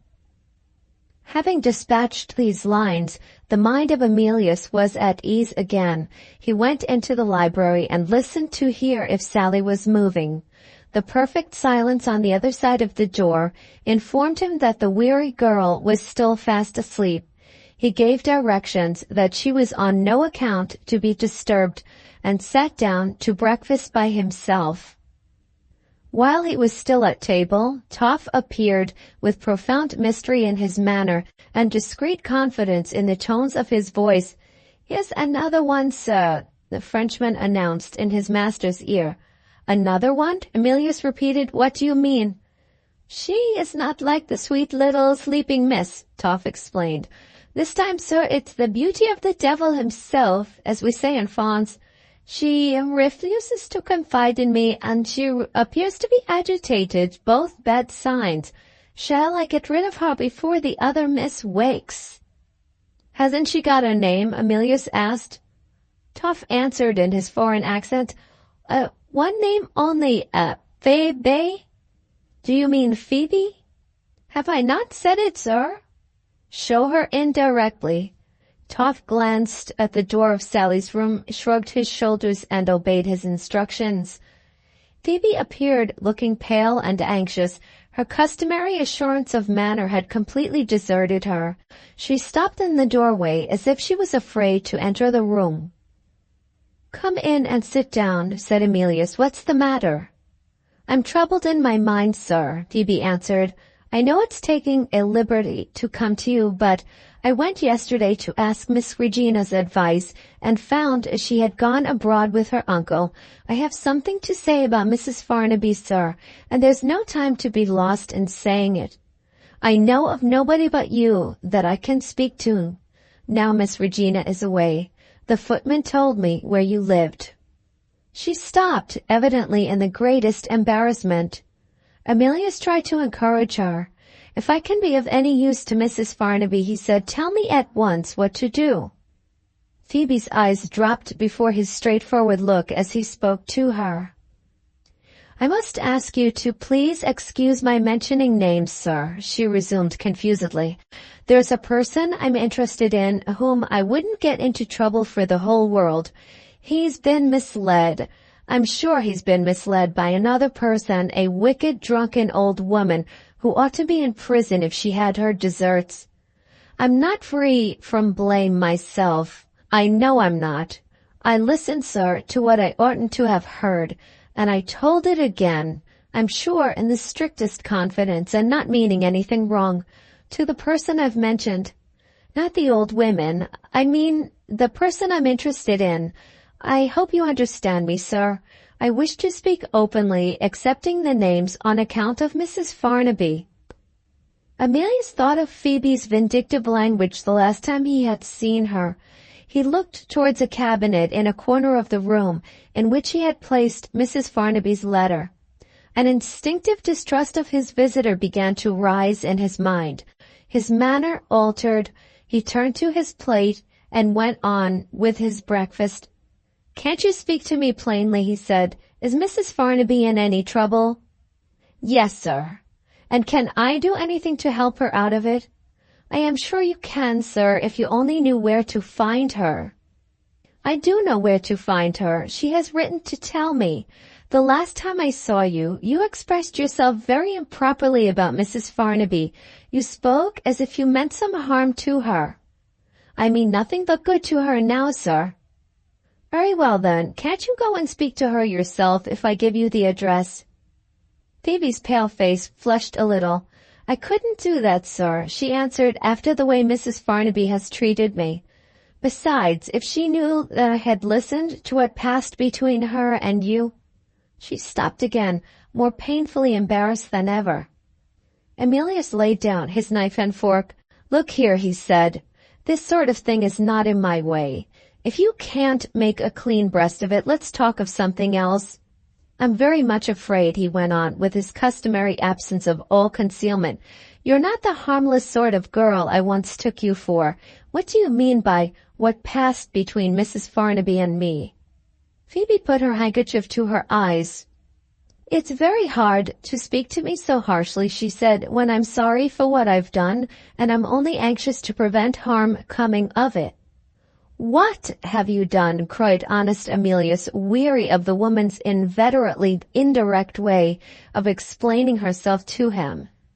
The flash of his quick temper in his eyes as he put that straightforward question roused a responsive temper in Phoebe which stung her into speaking openly at last. She told Emilius what she had heard in the kitchen as plainly as she had told it to Jervie, with this one difference, that she spoke without insolence when she referred to Mrs. Farnaby. Listening in silence until she had done, Emilius started to his feet, and opening the cabinet, took from it Mrs. Farnaby's letter. He read the letter, keeping his back towards Phoebe, waited a moment thinking, and suddenly turned on the woman with a look that made her shrink in her chair. You wretch, he said, you detestable wretch. In the terror of the moment, Phoebe attempted to leave the room. Emilius stopped her instantly. Sit down again, he said. I mean to have the whole truth out of you now. Phoebe recovered her courage. You have had the whole truth, sir. I could tell you no more if I was on my deathbed. Emilius refused to believe her. There is a vile conspiracy against Mrs. Farnaby, he said. Do you mean to tell me you are not in it? So help me God, sir. I never even heard of it till yesterday. The tone in which she spoke shook the conviction of Emilius. The indescribable ring of truth was in it. There are two people who are cruelly deluding and plundering this poor lady, he went on. Who are they? I told you, if you remember, that I couldn't mention names, sir. Emilius looked again at the letter. After what he had heard, there was no difficulty in identifying the invisible young man alluded to by Mrs. Farnaby with the unnamed person in whom Phoebe was interested. Who was he? As the question passed through his mind, Emilius remembered the vagabond whom he had recognized with Phoebe in the street. There was no doubt of it now. The man who was directing the conspiracy in the dark was Jervie. Emilius would unquestionably have been rash enough to reveal this discovery if Phoebe had not stopped him. His renewed reference to Mrs. Farnaby's letter and his sudden silence after looking at it roused the woman's suspicions. If you're planning to get my friend into trouble, she burst out, not another word shall pass my lips. Even Emilius profited by the warning which that threat unintentionally conveyed to him. Keep your own secrets, he said. I only want to spare Mrs. Farnaby a dreadful disappointment, but I must know what I am talking about when I go to her. Can't you tell me how you found out this abominable swindle? Phoebe was perfectly willing to tell him, interpreting her long involved narrative into plain English with the names added. These were the facts related. Mrs. Sowler, bearing in mind some talk which had passed between them on the occasion of a supper, had called at Phoebe's lodgings on the previous day, and had tried to entrap her into communicating what she knew of Mrs. Farnaby's secrets. The trap failing, Mrs. Sowler had tried bribery next, had promised Phoebe a large sum of money to be equally divided between them if she would only speak, had declared that Jervie was perfectly capable of breaking his promise of marriage, and, leaving them both in the lurch if he once got the money into his own pocket, and had thus informed Phoebe that the conspiracy, which was supposed to have been abandoned, was really in full progress without her knowledge. She had temporized with Mrs. Sowler, being afraid to set such a person openly at defiance, and had hurried away at once to have an explanation with Jervie. He was reported to be not at home. Her fruitless visit to Regina had followed, and there, so far as facts were concerned, was an end of the story. Emilius asked her no questions and spoke as briefly as possible when she had done. "I will go to Mrs. Farnaby this morning," was all he said. "Would you please let me hear how it ends?" Phoebe asked. Emilius pushed his pocket-book and pencil across the table to her, pointing to a blank leaf on which she could write her address. While she was thus employed, the attentive Toff came in, and, with his eye on Phoebe, whispered in his master's ear. He had heard Sally moving about. Would it be more convenient under the circumstances if she had her breakfast in her own room? Toff's astonishment was a sight to see when Emilius answered, "Certainly not. Let her breakfast here." Phoebe rose to go. Her parting words revealed the double-sided nature that was in her, the good and evil in perpetual conflict which should be uppermost. "Please don't mention me, sir, to Mrs. Farnaby," she said. "I don't forgive her for what she's done to me. I don't say I won't be even with her yet, but not in that way. I won't have her death laid at my door. Oh, but I know her temper, and I say it's as likely as not to kill her or drive her mad if she isn't warned about it in time. Never mind her losing her money. If it's lost, and she's got plenty more. She may be robbed a dozen times over, for all I care, but don't let her set her heart on seeing her child and then find it's all a swindle. I hate her, but I can't and won't let that go on. Good morning, sir." Emilius was relieved by her departure. For a minute or two he sat absently stirring his coffee and considering how he might most safely perform the terrible duty of putting Mrs. Farnaby on her guard. Toff interrupted his meditations by preparing the table for Sally's breakfast, and almost at the same moment Sally herself, fresh and rosy, opened her door a little way and looked in. "You have had a fine long sleep," said Emilius. "Have you quite got over your walk yesterday?" "Oh, yes," she answered gaily. "I only feel my long walk now in my feet. It hurts me to put my boots on. Can you lend me a pair of slippers?" "A pair of my slippers? Why, Sally, you would be lost in them. What's the matter with your feet?" "They're both sore, and I think one of them has got a blister on it." "Come in, and let's have a look at it." She came limping in with her feet bare. "Don't scold me," she pleaded. "I couldn't put my stockings on again without washing them, and they're not dry yet." "I'll get you new stockings and slippers," said Emilius. "Which is the foot with the blister?" "The left foot," she answered, pointing to it. Book 7, The Vanishing Hopes, Chapter 5. "Let me see the blister," said Emilius. Sally looked longingly at the fire. "May I warm my feet first?" she asked. "They are so cold." In those words she innocently deferred the discovery which, if it had been made at the moment, might have altered the whole after course of events. Emilius only thought now of preventing her from catching cold. He sent Toff for a pair of the warmest socks that he possessed, and asked if he should put them on for her.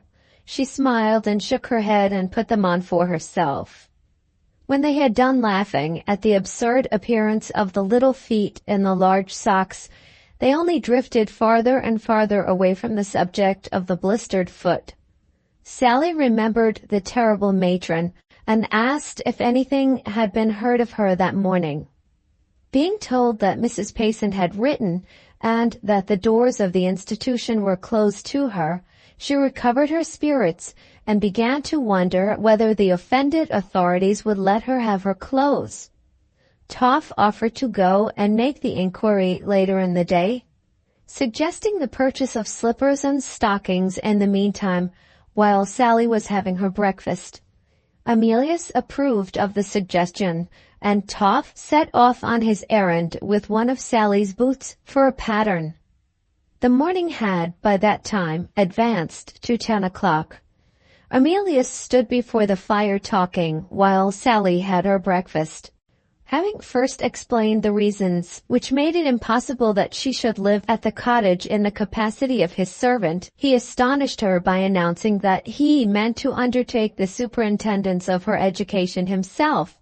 They were to be master and pupil while the lessons were in progress, and brother and sister at other times. And they were to see how they got on together on this plan, without indulging in any needless anxiety about the future. Emilius believed with perfect sincerity that he had hit on the only sensible arrangement under the circumstances, and Sally cried joyously, "Oh, how good you are to me! The happy life has come at last." At the hour when those words passed the daughter's lips, the discovery of the conspiracy burst upon the mother in all its baseness and in all its horror. The suspicion of her infamous employer, which had induced Mrs. Sowler to attempt to intrude herself into Phoebe's confidence, led her to make a visit of investigation at Jervy's lodgings later in the day. Informed, as Phoebe had been informed, that he was not at home, she called again some hours afterwards. By that time, the landlord had discovered that Jervy's luggage had been secretly conveyed away, and that his tenant had left him in debt for rent of the 2 best rooms in the house. No longer in any doubt of what had happened, Mrs. Sowler employed the remaining hours of the evening in making inquiries after the missing man. Not a trace of him had been discovered up to 8 o'clock on the next morning. Shortly after 9 o'clock, that is to say, towards the hour at which Phoebe paid her visit to Emilius, Mrs. Sowler, resolute to know the worst, made her appearance at the apartments occupied by Mrs. Farnaby. "I wish to speak to you," she began abruptly, "about that young man we both know of. Have you seen anything of him lately?" Mrs. Farnaby, steadily on her guard, deferred answering the question. "Why do you want to know?" she said. The reply was instantly ready. "Because I have reason to believe he has bolted with your money in his pocket." "He has done nothing of the sort," Mrs. Farnaby rejoined. "Has he got your money?" Mrs. Sowler persisted. "Tell me the truth, and I'll do the same by you. He has cheated me. If you're cheated too, it's your own interest to lose no time in finding him. The police may catch him yet. Has he got your money?" The woman was in earnest, in terrible earnest. Her eyes and her voice both bore witness to it. She stood there, the living impersonation of those doubts and fears which Mrs. Farnaby had confessed in writing to Emilius. Her position at that moment was essentially a position of command. Mrs. Farnaby felt it in spite of herself. She acknowledged that Jervy had got the money. "Did you send it to him or give it to him?" Mrs. Sowler asked. "I gave it to him." "When?" "Yesterday evening." Mrs. Sowler clenched her fists and shook them in impotent rage. "He's the biggest scoundrel living," she exclaimed furiously, "and you're the biggest fool. Put on your bonnet and come to the police. If you get your money back again before he spent it all, don't forget it was through me." The audacity of the woman's language roused Mrs. Farnaby. She pointed to the door. "You are an insolent creature," she said. "I have nothing more to do with you." "You have nothing more to do with me," Mrs. Sowler repeated. "You and the young man have settled it all between you, I suppose." She laughed scornfully. "I dare say now you expect to see him again?" Mrs. Farnaby was irritated into answering this. "I expect to see him this morning," she said, "at 10 o'clock. "And the lost young lady with him?" "Say nothing about my lost daughter. I won't even hear you speak of her." Mrs. Sowler sat down. "Look at your watch," she said. It must be nigh on 10 o'clock by this time. You'll make a disturbance in the house if you try to turn me out. I mean to wait here till 10 o'clock. On the point of answering angrily, Mrs. Farnaby restrained herself. You are trying to force a quarrel on me, she said. You shan't spoil the happiest morning of my life. Wait here by yourself. She opened the door that led into her bedchamber and shut herself in. Perfectly impenetrable to any repulse that could be offered to her, Mrs. Sowler looked at the closed door with a sardonic smile and waited. The clock in the hall struck 10. Mrs. Farnaby returned again to the sitting-room, walked straight to the window and looked out. Any sign of him? Said Mrs. Sowler. There were no signs of him. Mrs. Farnaby drew a chair to the window and sat down, her hands turned icy cold. She still looked out into the street. I'm going to guess what's happened, Mrs. Sowler resumed. I'm a sociable creature, you know, and I must talk about something. About the money now? Has the young man had his traveling expenses of you to go to foreign parts and bring your girl back with him, eh? I expect that's how it was. You see, I know him so well. And what happened, if you please, yesterday evening? Did he tell you he'd brought her back and got her at his own place? And did he say he wouldn't let you see her till you paid him his reward as well as his traveling expenses? And did you forget my warning to you not to trust him? I'm a good one at guessing when I try. I see you think so yourself. Any signs of him yet? Mrs. Farnaby looked round from the window. Her manner was completely changed. She was nervously civil to the wretch who was torturing her. I beg your pardon, ma'am, if I have offended you, she said faintly. I am a little upset. I am so anxious about my poor child. Perhaps you are a mother yourself. You oughtn't to frighten me. You ought to feel for me. She paused and put her hand to her head. He told me yesterday evening, she went on, slowly and vacantly, that my poor darling was at his lodgings. He said she was so worn out with the long journey from abroad that she must have a night's rest before she could come to me. I asked him to tell me where he lived and let me go to her. He said she was asleep and must not be disturbed. I promised to go in on tiptoe and only look at her. I offered him more money, double the money, to tell me where she was. He was very hard on me. He only said, wait till 10 tomorrow morning, and wished me good night. I ran out to follow him and fell on the stairs and hurt myself. The people of the house were very kind to me. She turned her head back towards the window and looked out into the street again.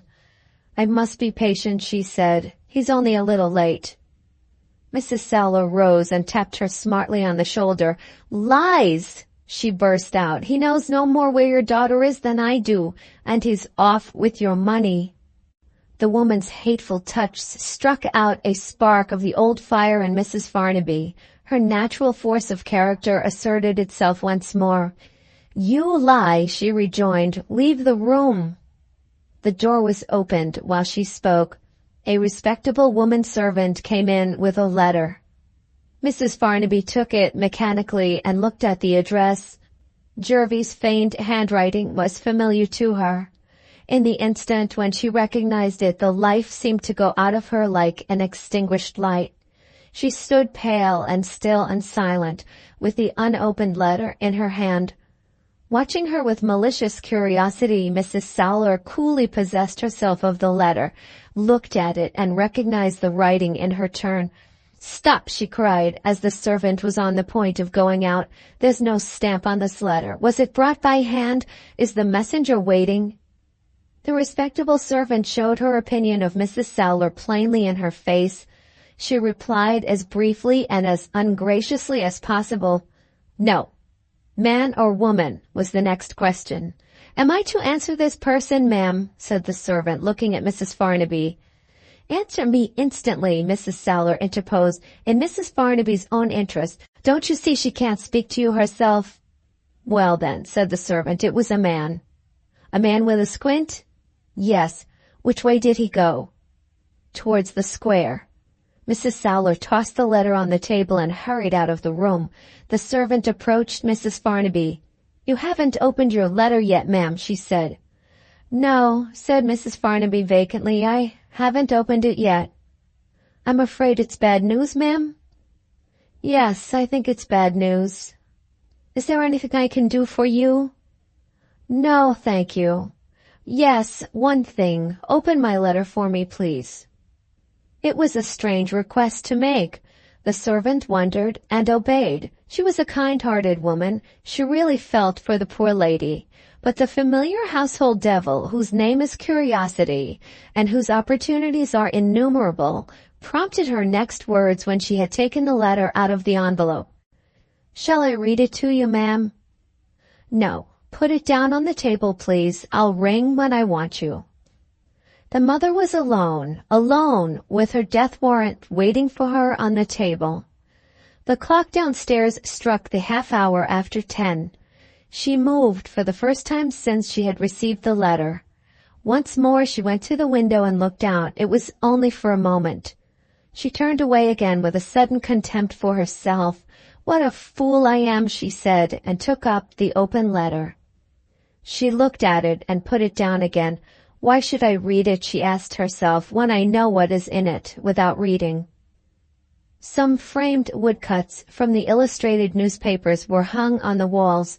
One of them represented a scene of rescue from shipwreck. A mother embracing her daughter, saved by the lifeboat, was among the foreground groups. The print was entitled "The Mercy of Providence." Mrs. Farnaby looked at it with a moment's steady attention. "Providence has its favorites," she said. "I am not one of them." After thinking a little, she went into her bedroom and took 2 papers out of her dressing case. They were medical prescriptions. She turned next to the chimney-piece. 2 medicine bottles were placed on it. She took one of them down, a bottle of the ordinary size, known among chemists as a 6-ounce bottle. It contained a colorless liquid. The label stated the dose to be 2 tablespoonfuls and bore, as usual, a number corresponding with a number placed on the prescription. She took up the prescription. It was a mixture of bicarbonate of soda and prussic acid intended for the relief of indigestion. She looked at the date and was at once reminded of one of the very rare occasions on which she had required the services of a medical man. There had been a serious accident at a dinner party given by some friends. She had eaten sparingly of a certain dish from which some of the other guests had suffered severely. It was discovered that the food had been cooked in an old copper saucepan. In her case, the trifling result had been a disturbance of digestion and nothing more. The doctor had prescribed accordingly. She had taken but 1 dose. With her healthy constitution, she despised physic. The remainder of the mixture was still in the bottle. She considered again with herself, then went back to the chimney-piece and took down the second bottle. It contained a colorless liquid also, but it was only half the size of the first bottle, and not a drop had been taken. She waited, observing the difference between the 2 bottles with extraordinary attention. In this case also the prescription was in her possession, but it was not the original. A line at the top stated that it was a copy made by the chemist at the request of a customer. It bore the date of more than 3 years since. A morsel of paper was pinned to the prescription containing some lines in a woman's handwriting. "With your enviable health and strength, my dear, I should have thought you were the last person in the world to want a tonic. However, here is my prescription if you must have it.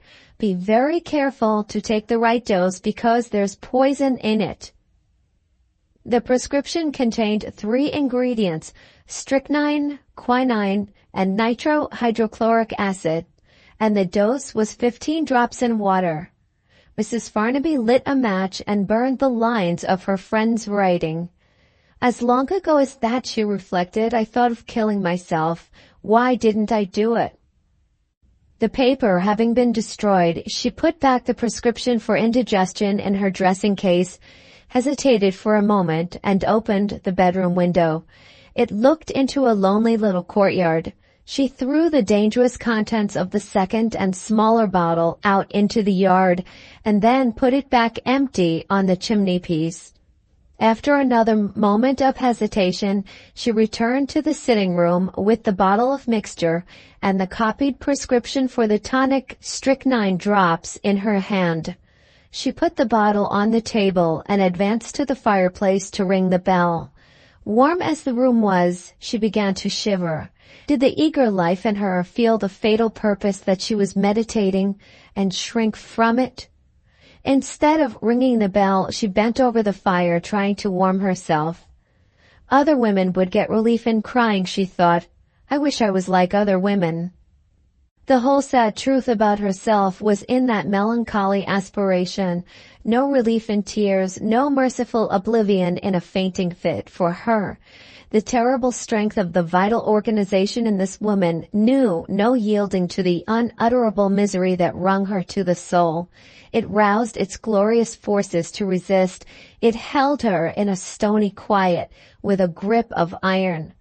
She turned away from the fire, wondering at herself, what baseness is there in me that fears death? What have I got to live for now? The open letter on the table caught her eye. This will do it, she said, and snatched it up and read it at last. The least I can do for you is to act like a gentleman and spare you unnecessary suspense. You will not see me this morning at 10 for the simple reason that I really don't know, and never did know, where to find your daughter. I wish I was rich enough to return the money. Not being able to do that, I will give you a word of advice instead. The next time you confide any secrets of yours to Mr. Goldenheart, take better care that no third person hears you. She read those atrocious lines without any visible disturbance of the dreadful composure that possessed her. Her mind made no effort to discover the person who had listened and betrayed her. To all ordinary curiosities, to all ordinary emotions, she was morally dead already. The one thought in her was a thought that might have occurred to a man.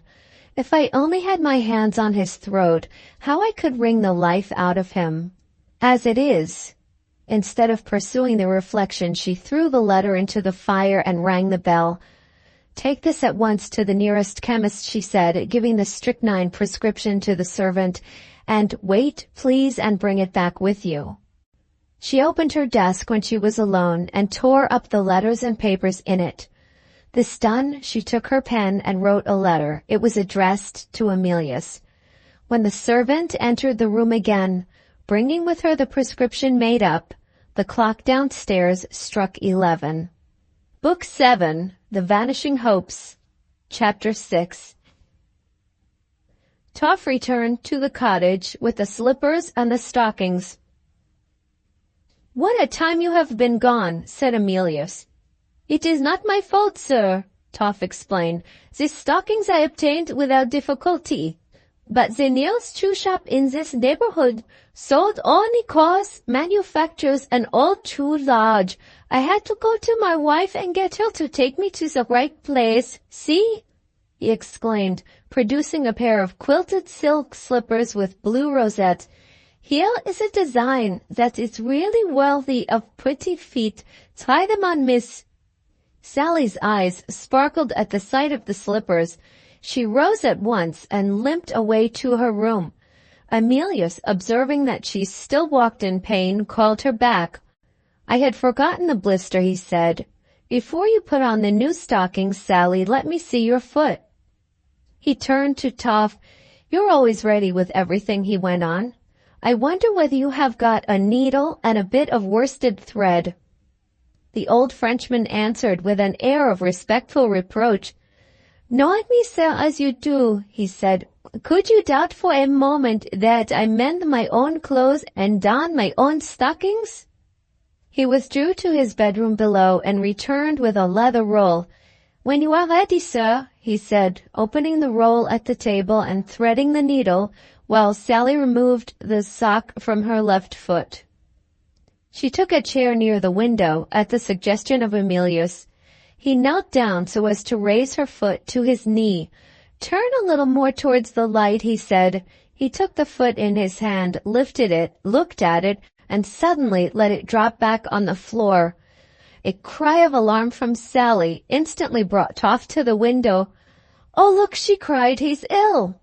Toff lifted Emilius to a chair. "For God's sake, sir," cried the terrified old man, "what's the matter?"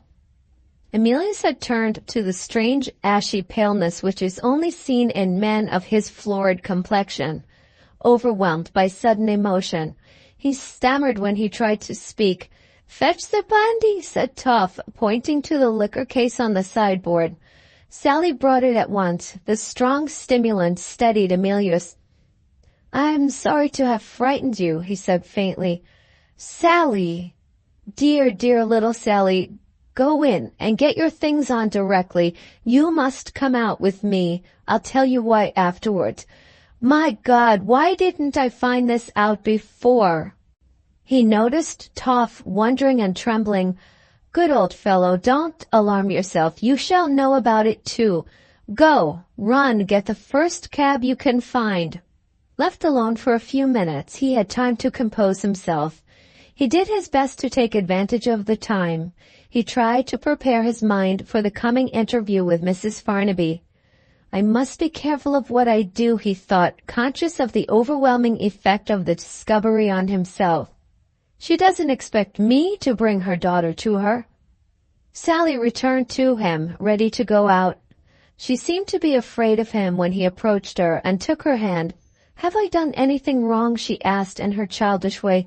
"Are you going to take me to some other home?" The tone and look with which she put the question burst through the restraints which Emilius had imposed on himself for her sake. "My dear child," he said, "can you bear a great surprise? I'm dying to tell you the truth, and I hardly dare do it." He took her in his arms. She trembled piteously. Instead of answering him, she reiterated her question. "Are you going to take me to some other home?" He could endure it no longer. "This is the happiest day of your life, Sally," he cried. "I'm going to take you to your mother." He held her close to him and looked at her in dread of having spoken too plainly. She slowly lifted her eyes to him in vacant fear and surprise. She burst into no expression of delight. No overwhelming emotion made her sink fainting in his arms. The sacred associations which gather round the mere name of mother were associations unknown to her. The man who held her to him so tenderly, the hero who had pitied and saved her, was father and mother both to her simple mind. She dropped her head on his breast. Her faltering voice told him that she was crying. "Will my mother take me away from you?" she asked. "Oh, do promise to bring me back with you to the cottage." For the moment, and the moment only, Emilius was disappointed in her. The generous sympathies in his nature guided him unerringly to the truer view. He remembered what her life had been. Inexpressible pity for her filled his heart. "Oh, my poor Sally, the time is coming when you will not think as you think now. I will do nothing to distress you. You mustn't cry. You must be happy and loving and true to your mother." She dried her eyes. "I'll do anything you tell me," she said, "as long as you bring me back with you." Amelia sighed and said no more. He took her out with him gravely and silently when the cab was announced to be ready. "Double your fare," he said when he gave the driver his instructions, "if you get there in a quarter of an hour." It wanted 25 minutes to 12 when the cab left the cottage. At that moment the contrast of feeling between the two could hardly have been more strongly marked. In proportion as Emilius became more and more agitated, so Sally recovered the composure and confidence that she had lost. The first question she put to him related, not to her mother, but to his strange behavior when he had knelt down to look at her foot. He answered, explaining to her briefly and plainly what his conduct meant. The description of what had passed between her mother and Emilius interested and yet perplexed her. "How can she be so fond of me without knowing anything about me for all those years?" she asked. "Is my mother a lady? Don't tell her where you found me. She might be ashamed of me." She paused and looked at Emilius anxiously. "Are you vexed about something? May I take hold of your hand?" Emilius gave her his hand, and Sally was satisfied. As the cab drew up at the house, the door was opened from within. A gentleman dressed in black hurriedly came out. looked at Emilius and spoke to him as he stepped from the cab to the pavement. "I beg your pardon, sir. May I ask if you are any relative of the lady who lives in this house?" "No relative," Emilius answered, "only a friend who brings good news to her." The stranger's grave face suddenly became compassionate as well as grave. "I must speak with you before you go upstairs," he said, lowering his voice as he looked at Sally, still seated in the cab. "You will perhaps excuse the liberty I am taking when I tell you that I am a medical man. Come into the hall for a moment and don't bring the young lady with you." Emilius told Sally to wait in the cab. She saw his altered looks and entreated him not to leave her. He promised to keep the house door open so that she could see him while he was away from her, and hastened into the hall. "I am sorry to say I have very bad news for you," the doctor began. "Time is of serious importance. I must speak plainly. You have heard of mistakes made by taking the wrong bottle of medicine? The poor lady upstairs is, I fear, in a dying state from an accident of that sort. Try to compose yourself. You may really be of use to me if you are firm enough to take my place while I am away." Emilius steadied himself instantly. "What I can do, I will do," he answered. The doctor looked at him. "I believe you," he said. "Now listen. In this case, a dose limited to 15 drops has been confounded with a dose of 2 tablespoonfuls, and the drug taken by mistake is strychnine. 1 grain of the poison has been known to prove fatal. She has taken 3. The convulsion fits have begun. Antidotes are out of the question. The poor creature can swallow nothing. I have heard of opium as a possible means of relief, and I'm going to get the instrument for injecting it under the skin. Not that I have much belief in the remedy, but I must try something. Have you courage enough to hold her if another of the convulsions comes on in my absence?" "Will it relieve her if I hold her?" Emilius asked. "Certainly." "Then I promise to do it." "Mind, you must do it thoroughly. There are only 2 women upstairs, both perfectly useless in this emergency. If she shrieks to you to be held, exert your strength. Take her with a firm grasp. If you only touch her, I can't explain it, but it is so, you will make matters worse." The servant ran downstairs while he was speaking. "Don't leave us, sir. I'm afraid it's coming on again." "This gentleman will help you while I am away," said the doctor. "One word more," he went on, addressing Emilius. "In the intervals between the fits she is perfectly conscious, able to listen and even to speak. If she has any last wishes to communicate, make good use of the time. She may die of exhaustion at any moment. I will be back directly." He hurried to the door. "Take my cab," said Emilius, "and save time." "But the young lady—" "Leave her to me." He opened the cab door and gave his hand to Sally. It was done in a moment. The doctor drove off. Emilius saw the servant waiting for them in the hall. He spoke to Sally, telling her, considerately and gently, what he had heard before he took her into the house. "I had such good hopes for you," he said, "and it has come to this dreadful end. Have you courage to go through with it if I take you to her bedside? You will be glad one day, my dear, to remember that you cheered your mother's last moments on earth." Sally put her hand in his.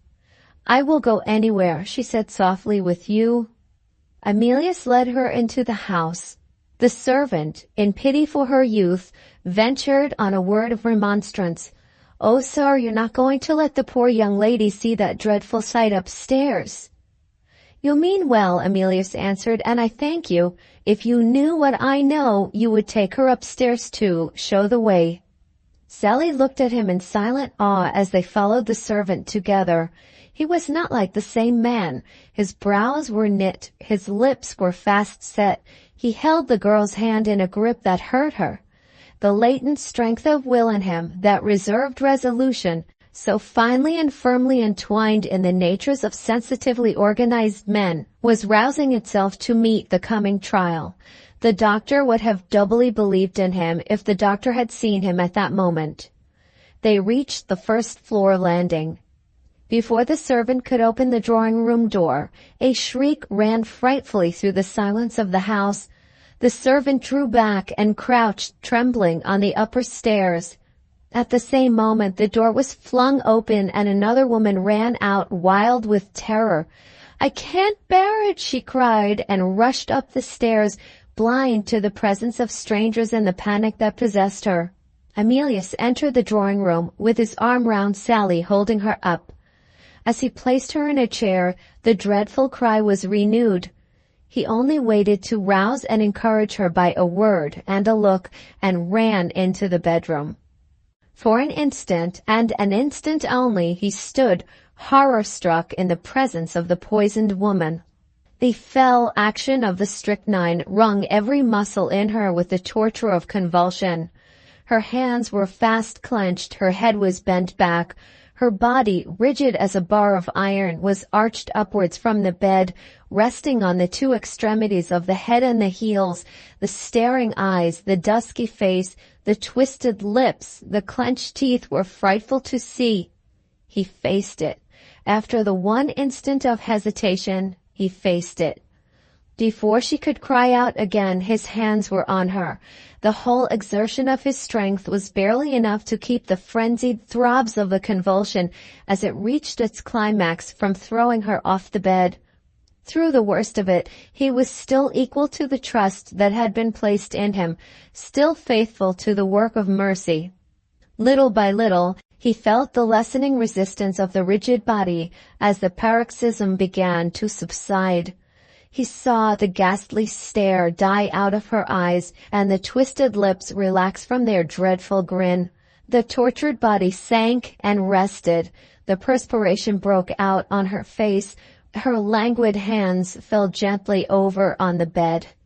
For a while, the heavy eyelids closed, then opened again feebly. She looked at him.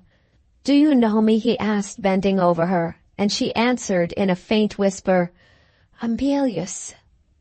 He knelt down by her and kissed her hand. "Can you listen if I tell you something?" She breathed heavily. Her bosom heaved under the suffocating oppression that weighed upon it. As he took her in his arms to raise her in the bed, Sally's voice reached him in low, imploring tones from the next room. "Oh, let me come to you. I'm so frightened here by myself." He waited before he told her to come in, looking for a moment at the face that was resting on his breast. A gray shadow was stealing over it. A cold and clammy moisture struck a chill through him as he put his hand on her forehead. He turned towards the next room. The girl had ventured as far as the door. He beckoned to her. She came in timidly and stood by him and looked at her mother. Emilius signed to her to take his place. "Put your arms round her," he whispered. "Oh, Sally, tell her who you are in a kiss." The girl's tears fell fast as she pressed her lips on her mother's cheek. The dying woman looked at her with a glance of helpless inquiry, then looked at Emilius. The doubt in her eyes was too dreadful to be endured. Arranging the pillows so that she could keep her raised position in the bed, he signed to Sally to approach him and removed the slipper from her left foot. As he took it off, he looked again at the bed, looked and shuddered. In a moment more it might be too late. With his knife, he ripped up the stocking and, lifting her on the bed, put her bare foot on her mother's lap. Your child, he cried. "I've found your own darling. For God's sake, rouse yourself. Look." She heard him. She lifted her feebly declining head. She looked. She knew. For one awful moment, the sinking vital forces rallied and hurled back the hold of death. Her eyes shone radiant with the divine light of maternal love. An exulting cry of rapture burst from her. Slowly, very slowly, she bent forward until her face rested on her daughter's foot. With a faint sigh of ecstasy, she kissed it. The moments passed, and the bent head was raised no more. The last beat of the heart was a beat of joy. Book 8, Dame Nature Decides. Chapter 1. The day which had united the mother and daughter, only to part them again in this world forever, had advanced to evening. Emilius and Sally were together again in the cottage, sitting by the library fire. The silence in the room was uninterrupted. On the open desk, near Emilius, lay the letter which Mrs. Farnaby had written to him on the morning of her death. He had found the letter, with the envelope unfastened, on the floor of the bedchamber, and had fortunately secured it before the landlady and the servant had ventured back to the room. The doctor, returning a few minutes afterwards, had warned the two women that a coroner's inquest would be held in the house, and had vainly cautioned them to be careful of what they said or did in the interval. Not only the subject of the death, but a discovery which had followed, revealing the name of the ill-fated woman marked on her linen, and showing that she had used an assumed name in taking the lodgings as Mrs. Ronald, became the gossip of the neighborhood in a few hours. Under these circumstances, the catastrophe was made the subject of a paragraph in the evening journals, the name being added for the information of any surviving relatives who might be ignorant of the sad event. If the landlady had found the letter, that circumstance also would in all probability have formed part of the statement in the newspapers, and the secret of Mrs. Farnaby's life and death would have been revealed to the public view. "I can trust you, and only you," she wrote to Emilius, "to fulfill the last wishes of a dying woman. You know me, and you know how I looked forward to the prospect of a happy life in retirement with my child. The only hope that I lived for has proved to be a cruel delusion. I have only this morning discovered, beyond the possibility of doubt, that I have been made the victim of wretches who have deliberately lied to me from the first to last. If I had been a happier woman, I might have had other interests to sustain me under this frightful disaster. As I am, death is my one refuge left. My suicide will be known to no creature but yourself. Some years since, the idea of self-destruction, concealed under the disguise of a common mistake, presented itself to my mind. I kept the means, very simple means, by me, thinking I might end in that way after all. When you read this, I shall be at rest for ever. You will do what I have yet to ask of you, in merciful remembrance of me. I am sure of that. You have a long life before you, Emilius. My foolish fancy about you and my lost girl still lingers in my mind. I still think it may be just possible that you may meet with her in the course of years.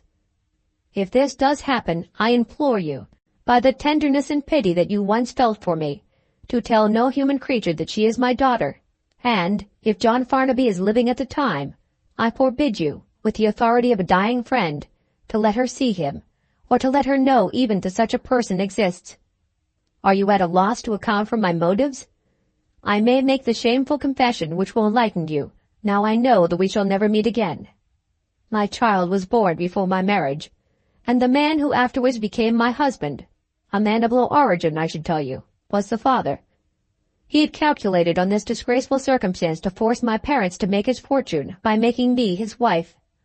I now know what I only vaguely suspected before, that he deliberately abandoned his child as a likely cause of hindrance and scandal in the way of this prosperous career in life. Do you now think I am asking too much when I entreat you never even to speak to my lost darling of this unnatural wretch? As for my own fair fame, I am not thinking of myself.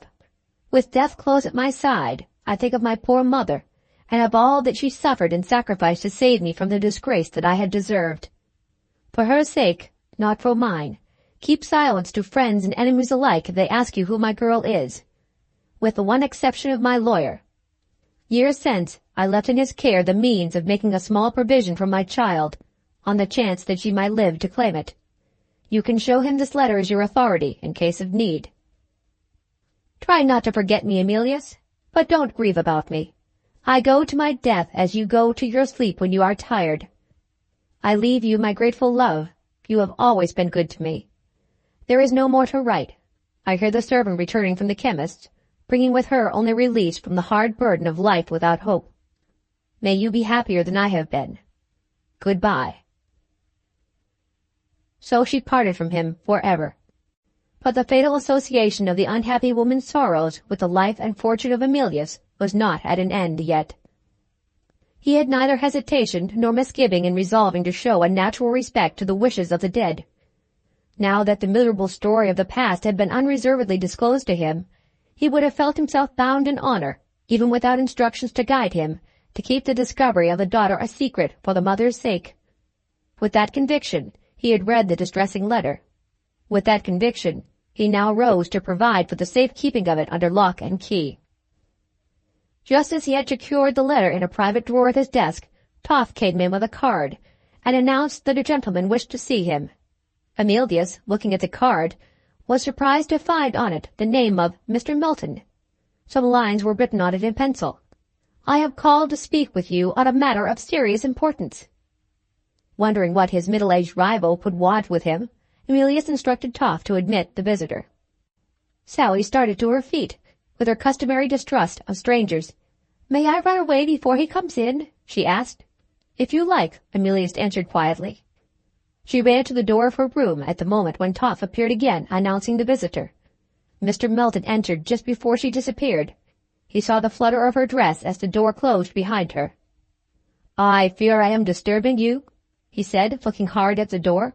He was perfectly dressed. His hat and gloves were models of what such things ought to be.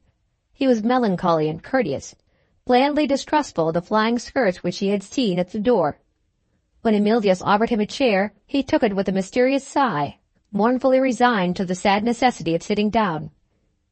"I won't prolong my intrusion on you," he resumed. "You have no doubt seen the melancholy news in the evening papers?" "I haven't seen the evening papers," Emilius answered. "What news do you mean?" Mr. Melton leaned back in his chair, and expressed emotions of sorrow and surprise, in a perfect state of training, by gently raising his smooth white hands. "Oh, dear, dear, this is very sad. I had hoped to find you in full possession of the particulars, reconciled, as we must all be, to the inscrutable ways of Providence. Permit me to break it to you as gently as possible. I came here to inquire if you had heard yet from Miss Regina. Understand my motive. There must be no misapprehension between us on that subject. There is a very serious necessity. Pray follow me carefully. I say, a very serious necessity for my communicating immediately with Miss Regina's uncle, and I know of nobody who is so likely to hear from the travellers, so soon after their departure, as yourself. You are, in a certain sense, a member of the family." "Stop a minute," said Emilius. "I beg your pardon," said Mr. Melton politely, at a loss to understand the interruption. "I didn't at first know what you meant," Emilius explained. "You put it, if you will forgive me for saying so, in rather a roundabout way. If you are alluding, all this time, to Mrs. Farnaby's death, I must honestly tell you that I know of it already." The bland self-possession of Mr. Melton's face began to show signs of being ruffled. He had been, in a manner, deluded into exhibiting his conventionally fluid eloquence in the choicest modulations of the sonorous voice, and it wounded his self-esteem to be placed in his present position. "I understood you to say," he remarked stiffly, "that you had not seen the evening newspapers." "You are quite right," Emilius rejoined. "I have not seen them." "Then may I inquire," Mr. Melton proceeded, "how you became informed of Mrs. Farnaby's death?" Emilius replied with his customary frankness. "I went to call on the poor lady this morning," he said, "knowing nothing of what had happened. I met the doctor at the door, and I was present at her death." Even Mr. Melton's carefully trained composure was not proof against the revelation that now opened before him. He burst out with an exclamation of astonishment, like an ordinary man. "Good heavens, what does this mean?" Emilius took it as a question addressed to himself. "I'm sure I don't know," he said quietly. Mr. Melton, misunderstanding Emilius on his side, interpreted those innocent words as an outbreak of vulgar interruption. "Pardon me," he said coldly. "I was about to explain myself. You will presently understand my surprise. After seeing the evening paper, I went at once to make inquiries at the address mentioned. In Mr. Farnaby's absence, I felt bound to do this as his old friend. I saw the landlady, and with her assistance the doctor also. Both these persons spoke of a gentleman who had called that morning, accompanied by a young lady, and who had insisted on taking the young lady upstairs with him. Until you mentioned just now that you were present at the death, I had no suspicion that you were the gentleman. Surprise on my part was, I think, only natural. I could hardly be expected to know that you were in Mrs. Farnaby's confidence about the place of her retreat. And with regard to the young lady, I am still quite at a loss to understand. If you understand that the people at the house told you the truth, as far as I am concerned, Emilius interposed, I hope that will be enough.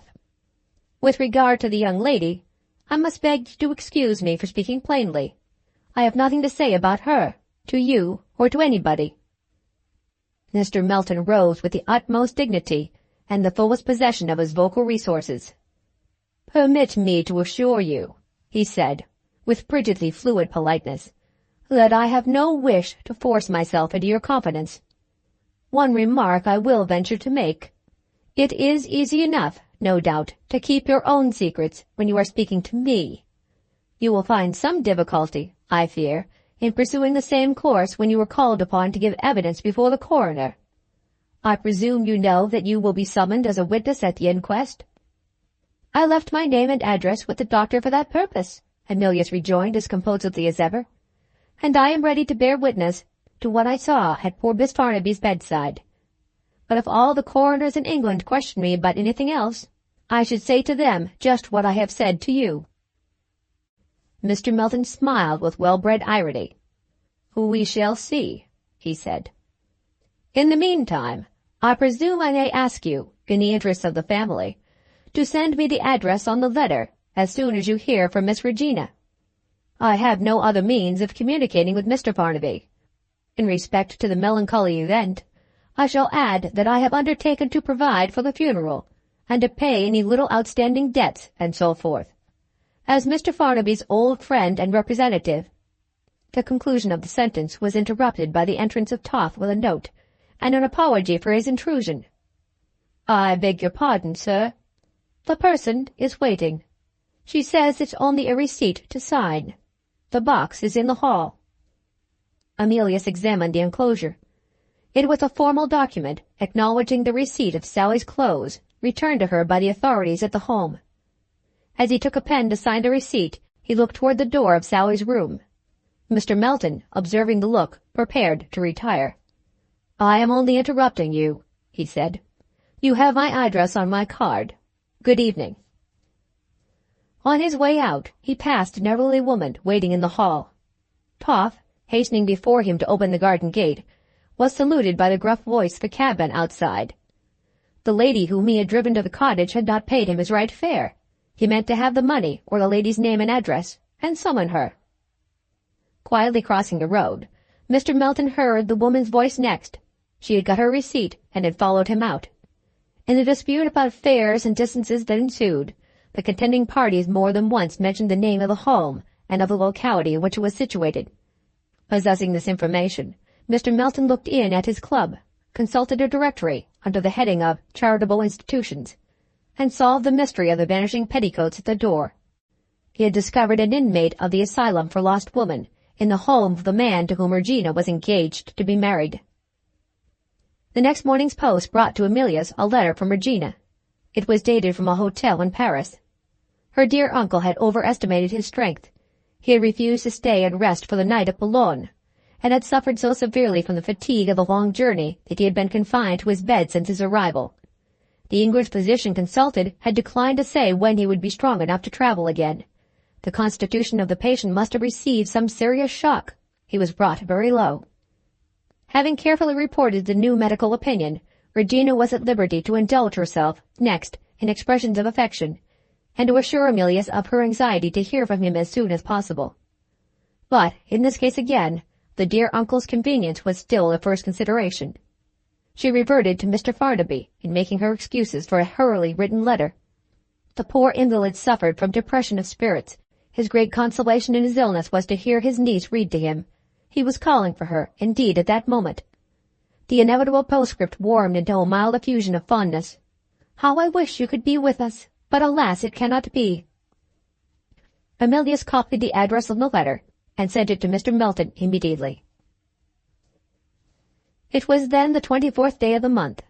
The tidal train did not leave London early that morning, and the inquest was deferred to suit other pressing engagements of the coroner until the 26th. Mr. Milton decided, after his interview with Emilius, that the emergency was sufficiently serious to justify him in following his telegram to Paris. It was clearly his duty, as an old friend, to mention to Mr. Farnaby what he had discovered at the cottage, as well as what he had heard from the landlady and the doctor, leaving it to the uncle's discretion to act as he thought right in the interests of the niece. Whether that course of action might not also serve the interest of Mr. Melton himself, in the character of an unsuccessful suitor for Regina's hand, he did not stop to inquire. Beyond his duty it was, for the present at least, not his business to look. That night, the two gentlemen held a private consultation in Paris, the doctor having previously certified that his patient was incapable of supporting the journey back to London under any circumstances. The question of the formal proceedings rendered necessary by Mrs. Farnaby's death having been discussed and disposed of, Mr. Milton next entered on the narrative which the obligations of friendship imperatively demanded from him. To his astonishment and alarm, Mr. Farnaby started up in the bed like a man panic-stricken. "Do you say," he stammered as soon as he could speak, "you mean to make inquiries about that girl?" "I certainly thought it desirable, bearing in mind Mr. Goldenheart's position in your family." "Do nothing of the sort. Say nothing to Regina or to any living creature. Wait till I get well again, and leave me to deal with it. I am the proper person to take it in hand. Don't you see that for yourself? And look here, there may be questions asked at the inquest. Some impudent scoundrel on the jury may want to pry into what doesn't concern him. The moment you're back in London, get a lawyer to represent us, the sharpest fellow that can be had for money. Tell him to stop all prying questions. Who the girl is, and what made that cursed young socialist Goldenheart take her upstairs with him. All that sort of thing has nothing to do with the manner in which my wife met her death. You understand? I look to you, Melton, to see yourself that this is done. The less said at that infernal inquest, the better. In my position, it's an exposure that my enemies will make the most of as it is. I'm too ill to go into the matter any further. No, I don't want Regina. Go to her in the sitting-room, and tell the courier to get you something to eat and drink. And, I say, for God's sake, don't be late for the Boulogne train tomorrow morning." Left to himself, he gave full vent to his fury. He cursed Emilius with oaths that are not to be written. He had burnt the letter which Mrs. Farnaby had written to him, on leaving him forever, but he had not burnt out of his memory the words which that letter contained. With his wife's language vividly present to his mind, he could arrive at but one conclusion after what Mr. Melton had told him. Emilius was concerned in the discovery of his deserted daughter. Emilius had taken the girl to her dying mother's bedside. With his idiotic socialist notions, he would be perfectly capable of owning the truth if inquiries were made. The unblemished reputation which John Farnaby had built up by the self-seeking hypocrisy of a lifetime was at the mercy of a visionary young fool, who believed that rich men were created for the benefit of the poor, and who proposed to regenerate society by reviving the obsolete morality of the primitive Christians. Was it possible for him to come to terms with such a person as this? There was not an inch of common ground on which they could meet. He dropped back on his pillow in despair, and lay for a while frowning and biting his nails. Suddenly he sat up again in the bed, and wiped his moist forehead, and heaved a heavy breath of relief. Had his illness obscured his intelligence? How was it he had not seen at once the perfectly easy way out of the difficulty which was presented by the facts themselves? Here is a man, engaged to marry my niece, who has been discovered keeping a girl at his cottage, who even had the audacity to take her upstairs with him when he made a call on my wife. Charge him with it in plain words. Break off the engagement publicly in the face of society. And, if the profligate scoundrel tries to defend himself by telling the truth, who will believe him, when the girl was seen running out of his room, and when he refused, on the questions being put to him, to say who she was? So, in ignorance of his wife's last instructions to Emilius, in equal ignorance of the compassionate silence which an honorable man preserves when a woman's reputation is at his mercy, the wretch needlessly plotted and planned to save his usurped reputation, seeing all things, as such men invariably do, through the foul light of his own inbred baseness and cruelty. He was troubled by no retributive emotions of shame or remorse in contemplating the second sacrifice to his own interests of the daughter whom he had deserted in her infancy. If he felt any misgivings, they related wholly to himself. His head was throbbing, his tongue was dry. A dread of increasing his illness shook him suddenly. He drank some of the lemonade at his bedside, and lay down to compose himself to sleep. It was not to be done. There was a burning in his eyeballs. There was a wild, irregular beating at his heart, which kept him awake. In some degree, at least, retribution seemed to be on the way to him already. Mr. Melton, delicately administering sympathy and consolation to Regina, whose affectionate nature felt keenly the calamity of her aunt's death. Mr. Melton, making himself modestly useful by reading aloud certain devotional poems much prized by Regina, was called out of the room by the courier.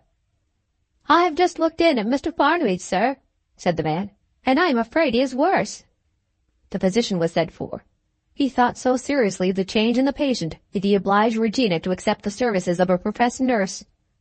When Mr. Melton started on his return journey the next morning, he left his friend in a high fever. Book 8, Chapter 2. The inquiry into the circumstances under which Mrs. Farnaby had died was held in the forenoon of the next day. Mr. Melton surprised Emilius by calling for him and taking him to the inquest. The carriage stopped on the way, and a gentleman joined them, who was introduced as Mr. Melton's legal adviser. He spoke to Emilius about the inquest, stating, as his excuse for asking certain discreet questions, that his object was to suppress any painful disclosures. On reaching the house, Mr. Melton and his lawyer said a few words to the coroner downstairs, while the jury were assembling on the floor above. The first witness examined was the landlady. After deposing to the date at which the late Mrs. Farnaby had hired her lodgings, and verifying the statements which had appeared in the newspapers, she was questioned about the life and habits of the deceased. She described her late lodgers as a respectable lady, punctual in her payments, and quietly and orderly in her way of life. She received letters, but saw no friends. On several occasions, an old woman was admitted to speak with her, and these visits seemed to be anything but agreeable to the deceased.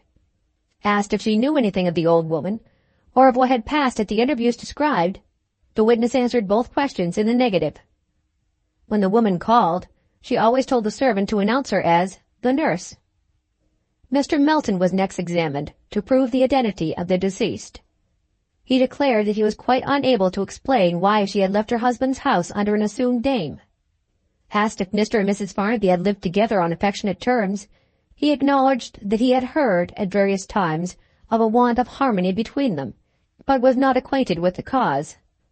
Mr. Farnaby's high character and position in the commercial world spoke for themselves. The restraints of a gentleman guided him in his relations with his wife. The medical certificate of his illness in Paris was then put in, and Mr. Melton's examination came to an end. The chemist who had made up the prescription was the third witness.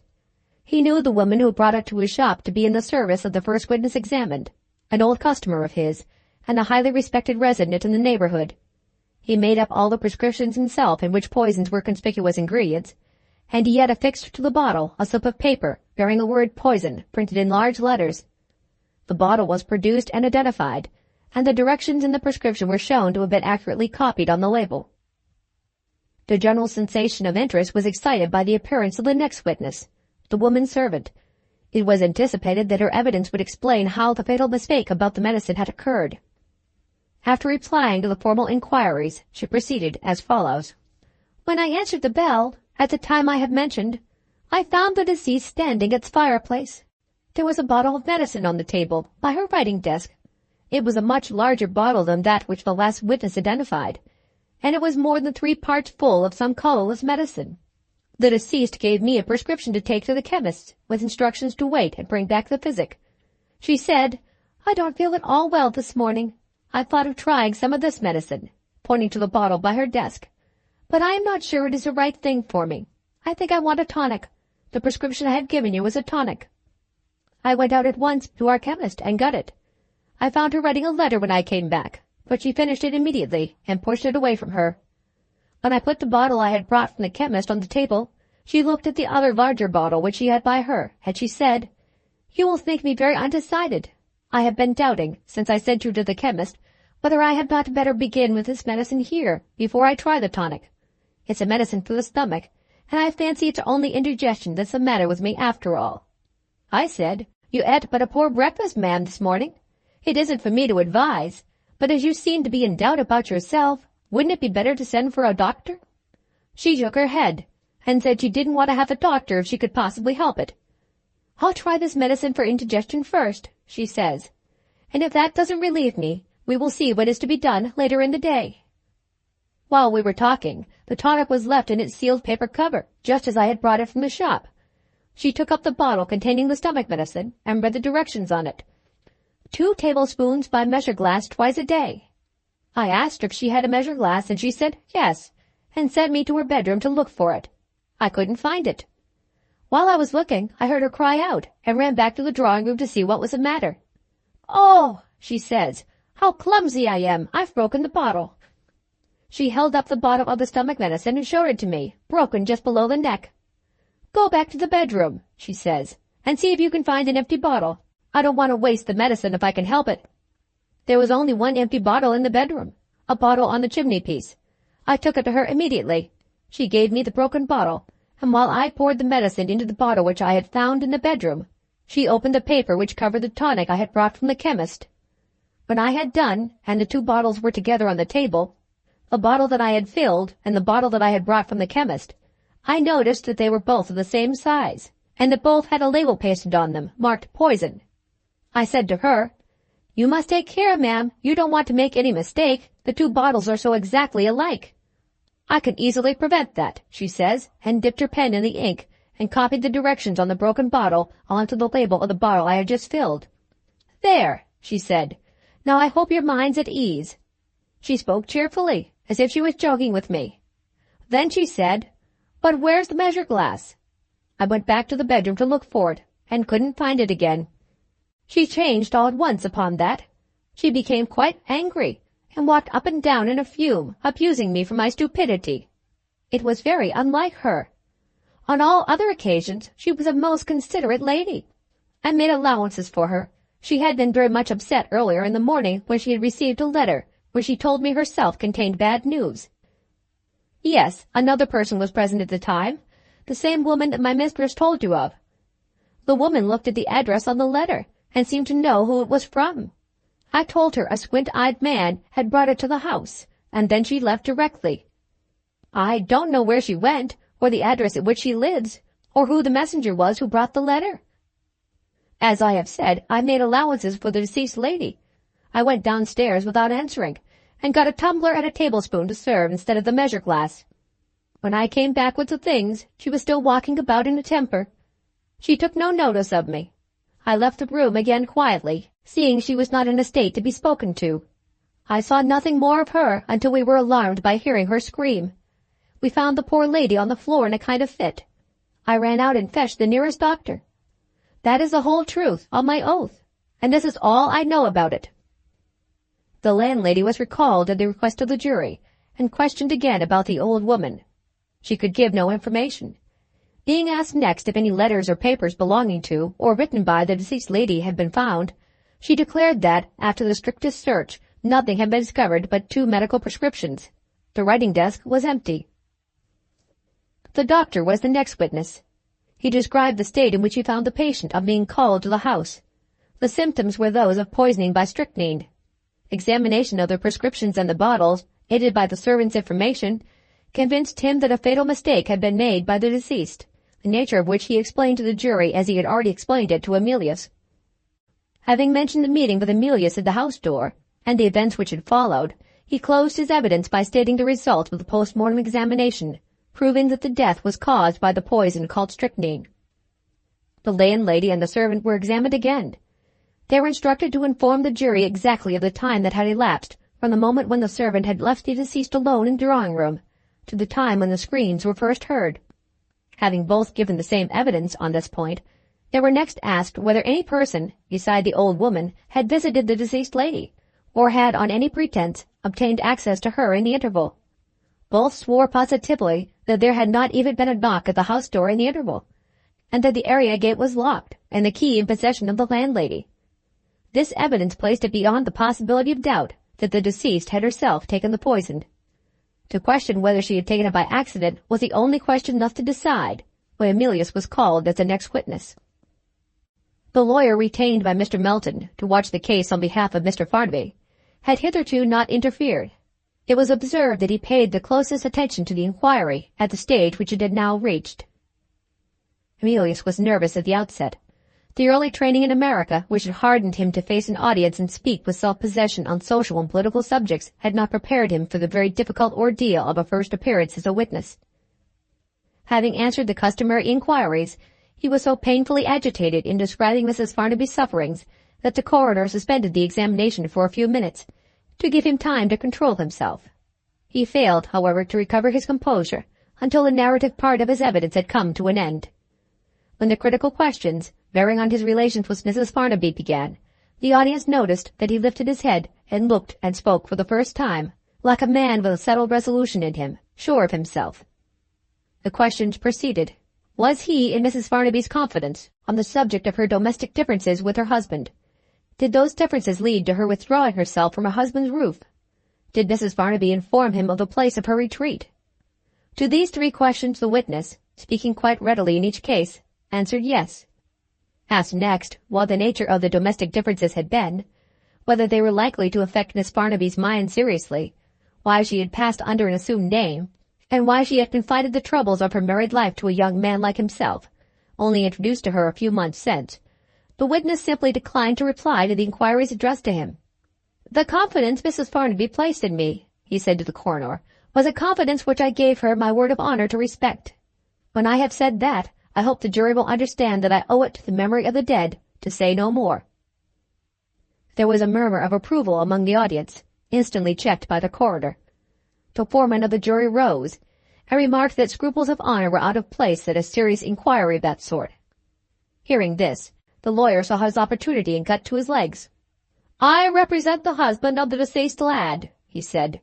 "Mr. Goldenheart has appealed to the law of honor to justify him in keeping silence. I am astonished that there is a man to be found in this assembly who fails to sympathize with him. But as there appears to be such a person present, I ask permission, sir, to put a question to the witness. It may, or may not, satisfy the foreman of the jury, but it will certainly assist the object of the present inquiry." The coroner, after a glance at Mr. Melton, permitted the lawyer to put his question in these terms. "Did your knowledge of Mrs. Farnaby's domestic troubles give you any reason to apprehend that they might urge her to commit suicide?" "Certainly not," Emilius answered. "When I called on her, on the morning of her death, I had no apprehension whatever of her committing suicide. I went to the house as the bearer of good news, and I said so to the doctor when he first spoke to me." The doctor confirmed this. The foreman was silenced, if not convinced. One of his brother jurymen, however, feeling the force of example, interrupted the proceedings by assailing Emilius with another question. "We have heard that you were accompanied by a young lady at the time you have mentioned, and that you took her upstairs with you. We want to know what business the young lady had in the house." The lawyer interfered again. "I object to that question," he said. "The purpose of the inquest is to ascertain how Mrs. Farnaby met with her death. What has the young lady to do with it? The doctor's evidence has already told us that she was not at the house until after he had been called in, and the deadly action of the poison had begun. I appeal, sir, to the law of evidence, and to you as the presiding authority to enforce it. Mr. Goldenheart, who is acquainted with the circumstances of the deceased lady's life, has declared on his oath that there was nothing in those circumstances to inspire him with any apprehension of her committing suicide. The evidence of the servant at the lodgings points plainly to the conclusion already arrived at by the medical witness, that the death was a result of a lamentable mistake, and of that alone. Is our time to be wasted in irrelevant questions, and are the feelings of the surviving relatives to be cruelly lacerated to no purpose, to satisfy the curiosity of strangers?" A strong expression of approval from the audience followed this. The lawyer whispered to Mr. Melton, "It's all right." Order being restored, the coroner ruled that the juryman's question was not admissible, and that the servant's evidence, taken with the statements of the doctor and the chemist, was the only evidence for the consideration of the jury. Summing up to this effect, he recalled Emilius, at the request of the foreman, to inquire if the witness knew anything of the old lady who had been frequently alluded to in the course of the proceedings. Emilius could answer this question as honestly as he answered the questions preceding it. He neither knew the woman's name, nor where she was to be found. The coroner inquired, with a touch of irony, if the jury wished the inquest to be adjourned under existing circumstances. For the sake of appearances, the jury consulted together, But the luncheon hour was approaching. The servant's evidence was undeniably clear and conclusive. The coroner, in summing up, had requested them not to forget that the deceased had lost her temper with the servant, and that an angry woman might well make a mistake which would be unlikely in her cooler moments. All these influences led the jury irrepressibly over the obstacles of obstinacy on the way to submission. After a needless delay, they returned a verdict of death by misadventure. The secret of Mrs. Farnaby's suicide remained inviolate. The reputation of her vile husband stood as high as ever, and the future life of Emilius was, from that fatal moment, turned irrevocably into a new course. Book 8, Chapter 3. On the conclusion of the proceedings, Mr. Melton, having no further need of Emilius or the lawyer, drove away by himself. But he was too inveterately polite to omit making his excuses for leaving them in a hurry. He expected, he said, to find a telegram from Paris waiting at his house. Emilius only delayed his departure to ask the landlady if the day of the funeral was settled. Hearing that it was arranged for the next morning, he thanked her and returned at once to the cottage. Sally was awaiting his arrival to complete some purchases in mourning for her unhappy mother, Tuft's wife being in attendance to take care of her. She was curious to know how the inquest had ended. In answering her question, Emilius was careful to warn her if her companion made any inquiries, only to say that she had lost her mother under very sad circumstances. The two having left the cottage, he instructed Toff to let in a stranger, who was to call by a previous appointment, and to close the door to everyone else. In a few minutes, the expected person, a young man, who gave the name of Moorcross, made his appearance, and sorely puzzled the old Frenchman. He was well dressed, his manner was quiet and self-possessed, and yet he did not look like a gentleman. In fact, he was a policeman of the higher order, in plain clothes. Being introduced to the library, he spread out on the table some sheets of manuscript in the handwriting of Emilius, with notes in red ink on the margin, made by himself. "I understand, sir," he began, "that you have reasons for not bringing this case to trial in a court of law." "I am sorry to say," Emilius answered, "that I dare not consent to the exposure of a public trial, for the sake of persons living and dead. For the same reason, I have written the account of the conspiracy with certain reserves. I hope I have not thrown any needless difficulties in your way." "Certainly not, sir. But I should wish to ask what you propose to do in case I discover the people concerned in the conspiracy." Emilius owned very reluctantly that he could do nothing with the old woman who had been the accomplice, unless, he added, I can induce her to assist me in bringing the man to justice for other crimes which I believe him to have committed. "Meaning the man named Jervy, sir, in this statement?" "Yes. I have reason to believe that he has been obliged to leave the United States after committing some serious offense. I beg your pardon for interrupting you, sir. It is serious enough to charge him with under the treaty between the two countries?" "I don't doubt it's serious enough. I have telegraphed to the persons who formerly employed him for the particulars. Mind this. I will stick at no sacrifice to make that scoundrel suffer for what he has done." In those plain words Emilius revealed, as frankly as usual, the purpose that was in him. The terrible remembrances associated with Mrs. Farnaby's last moments had kindled, in his just and generous nature, a burning sense of wrong inflicted on the poor, heartbroken creature who had trusted and loved him. The unendurable thought that the wretch who had tortured her, robbed her, and driven her to her death had escaped with impunity literally haunted him night and day.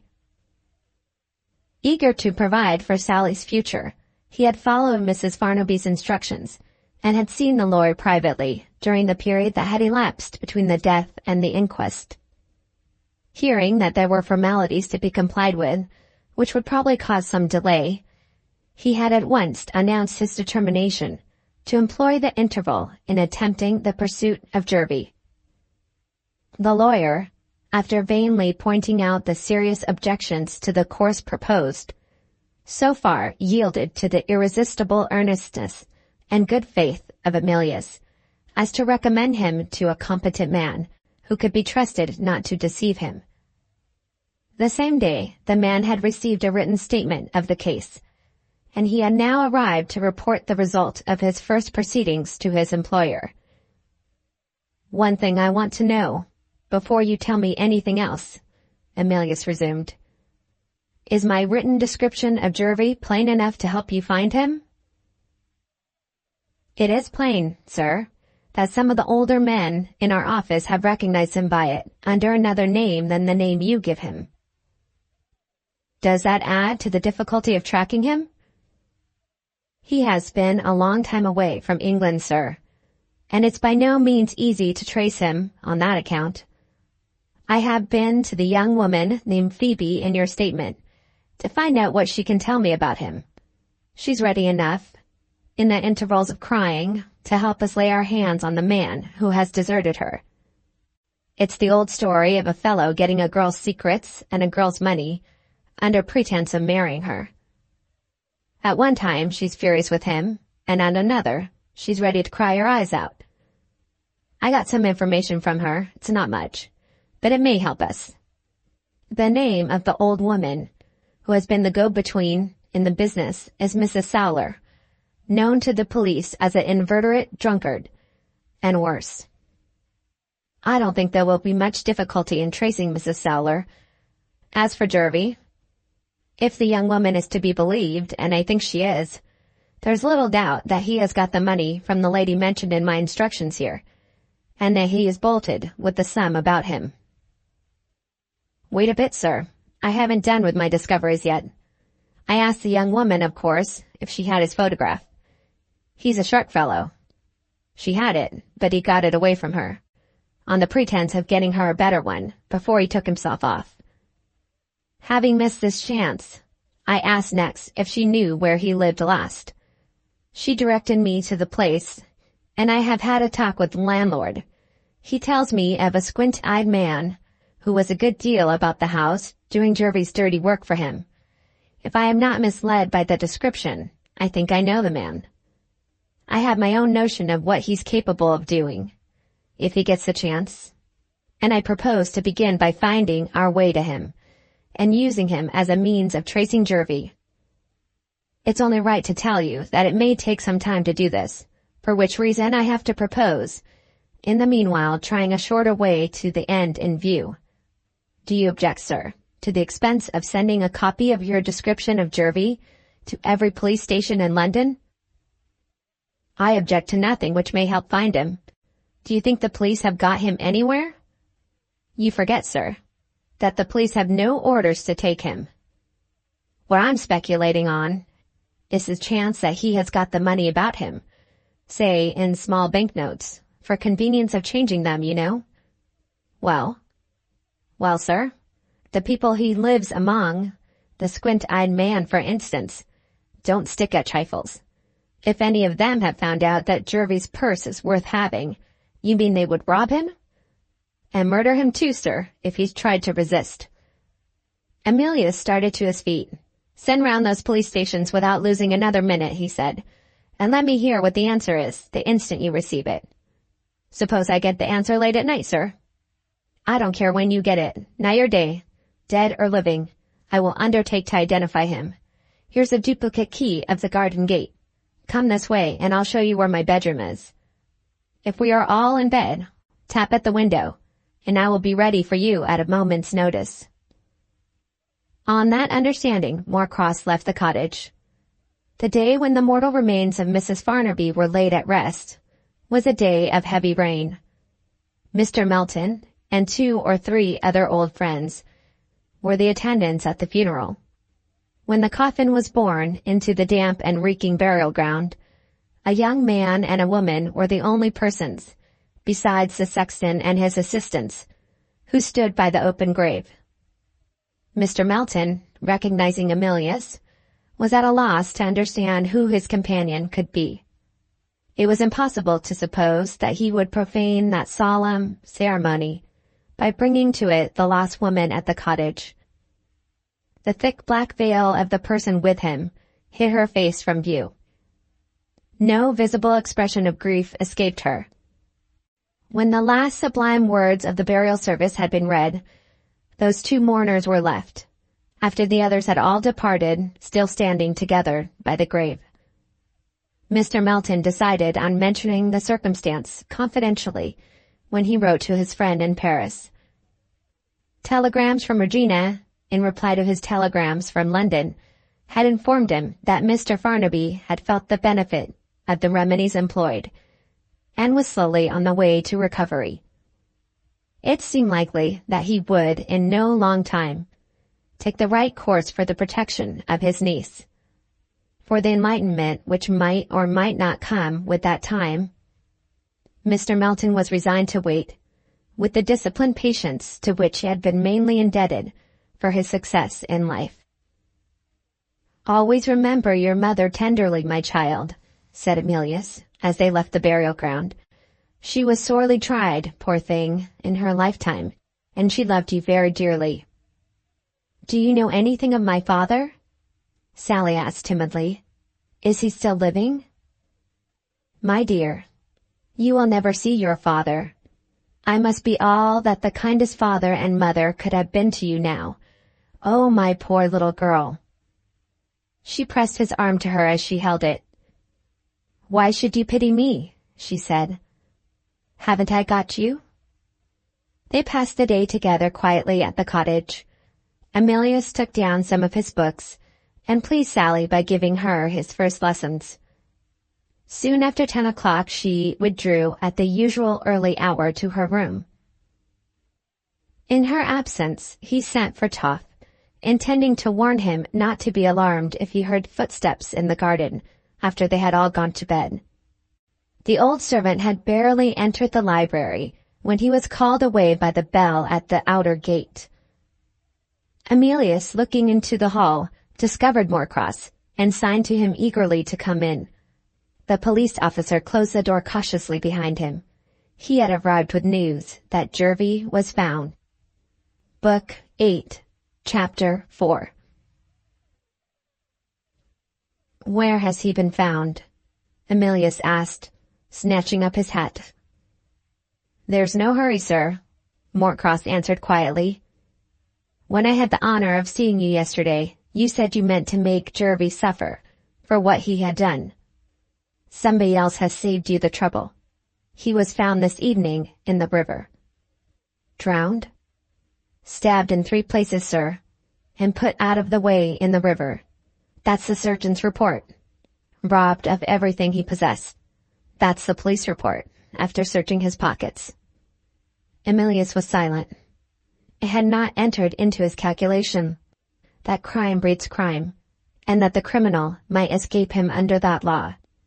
For the moment he was conscious of a sense of disappointment, revealing plainly that the desire for vengeance had mingled with the higher motives which animated him.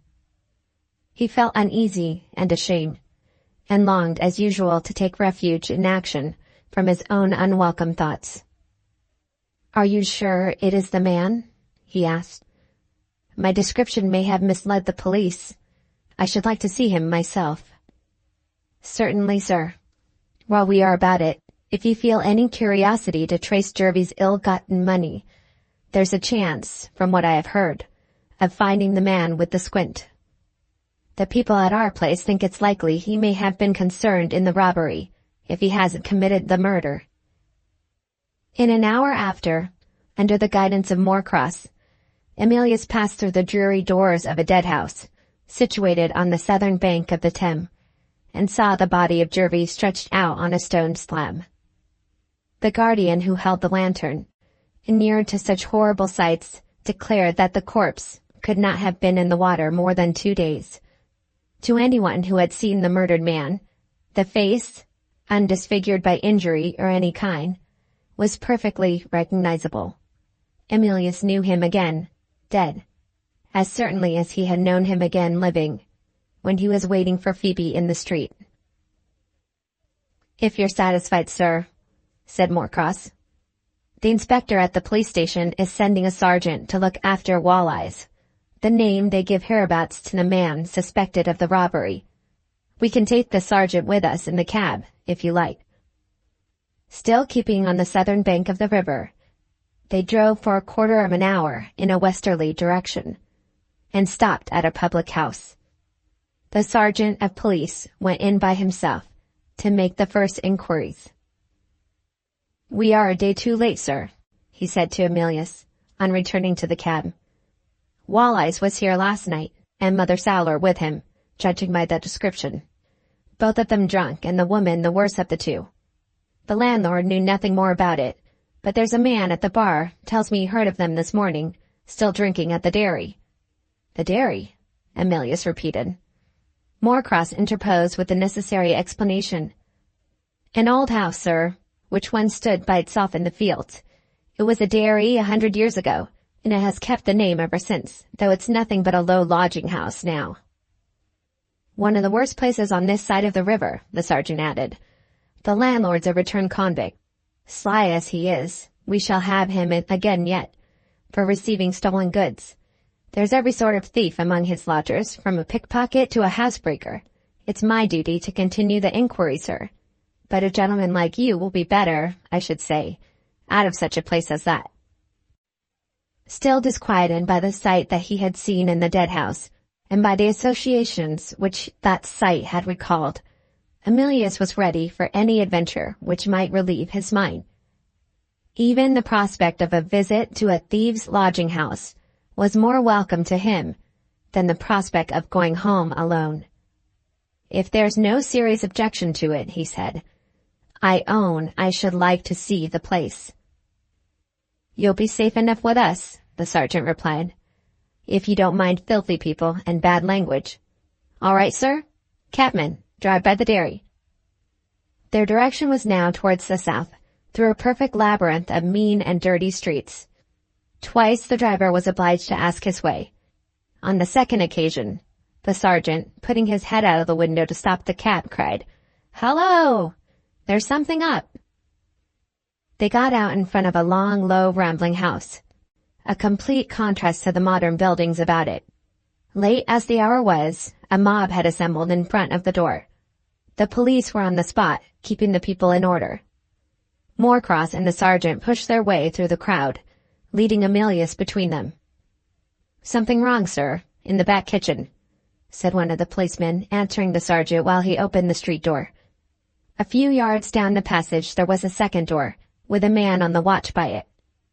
"There's a nice to-do downstairs," the man announced, recognizing the sergeant and unlocking the door with a key, which he took from his pocket. "The landlord at the dairy knows his lodgers, sir," Moorcross whispered to Emilius. "The place is kept like a prison." As they passed through the second door, a frantic voice startled them, shouting in fury from below. An old man came hobbling up the kitchen stairs, his eyes wild with fear, his long gray hair all tumbled over his face. "Oh, Lord, have you got the tools for breaking open the door?" he asked, wringing his dirty hands in an agony of supplication. "She'll set the house afire. She'll kill my wife and daughter." The sergeant pushed him contemptuously out of the way and looked round for Emilius. "It's only the landlord, sir. Keep near Moorcross and follow me." They descended the kitchen stairs, the frantic cries below growing louder and louder at every step they took, and made their way through the thieves and vagabonds crowding together in the passage. Passing on their right hand, a solid oak door fast closed. They reached an open wicket gate of iron which led into a stone-paved yard. A heavy barred window was now visible in the back wall of the house, raised 3 or 4 feet from the pavement of the yard. The room within was illuminated by a blaze of gaslight. More policemen were here, keeping back more inquisitive lodgers. Among the spectators was a man with a hideous outward squint, holding by the window bars in a state of drunken terror. The sergeant looked at him and beckoned to one of the policemen. "Take him to the station. I shall have something to say to Walleyes when he's sober. Now then, stand back all of you, and let's see what's going on in the kitchen." He took Emilius by the arm and led him to the window. Even the sergeant started when the scene inside met his view. "By God," he cried, "it's Mother Sowler herself." It was Mother Sowler.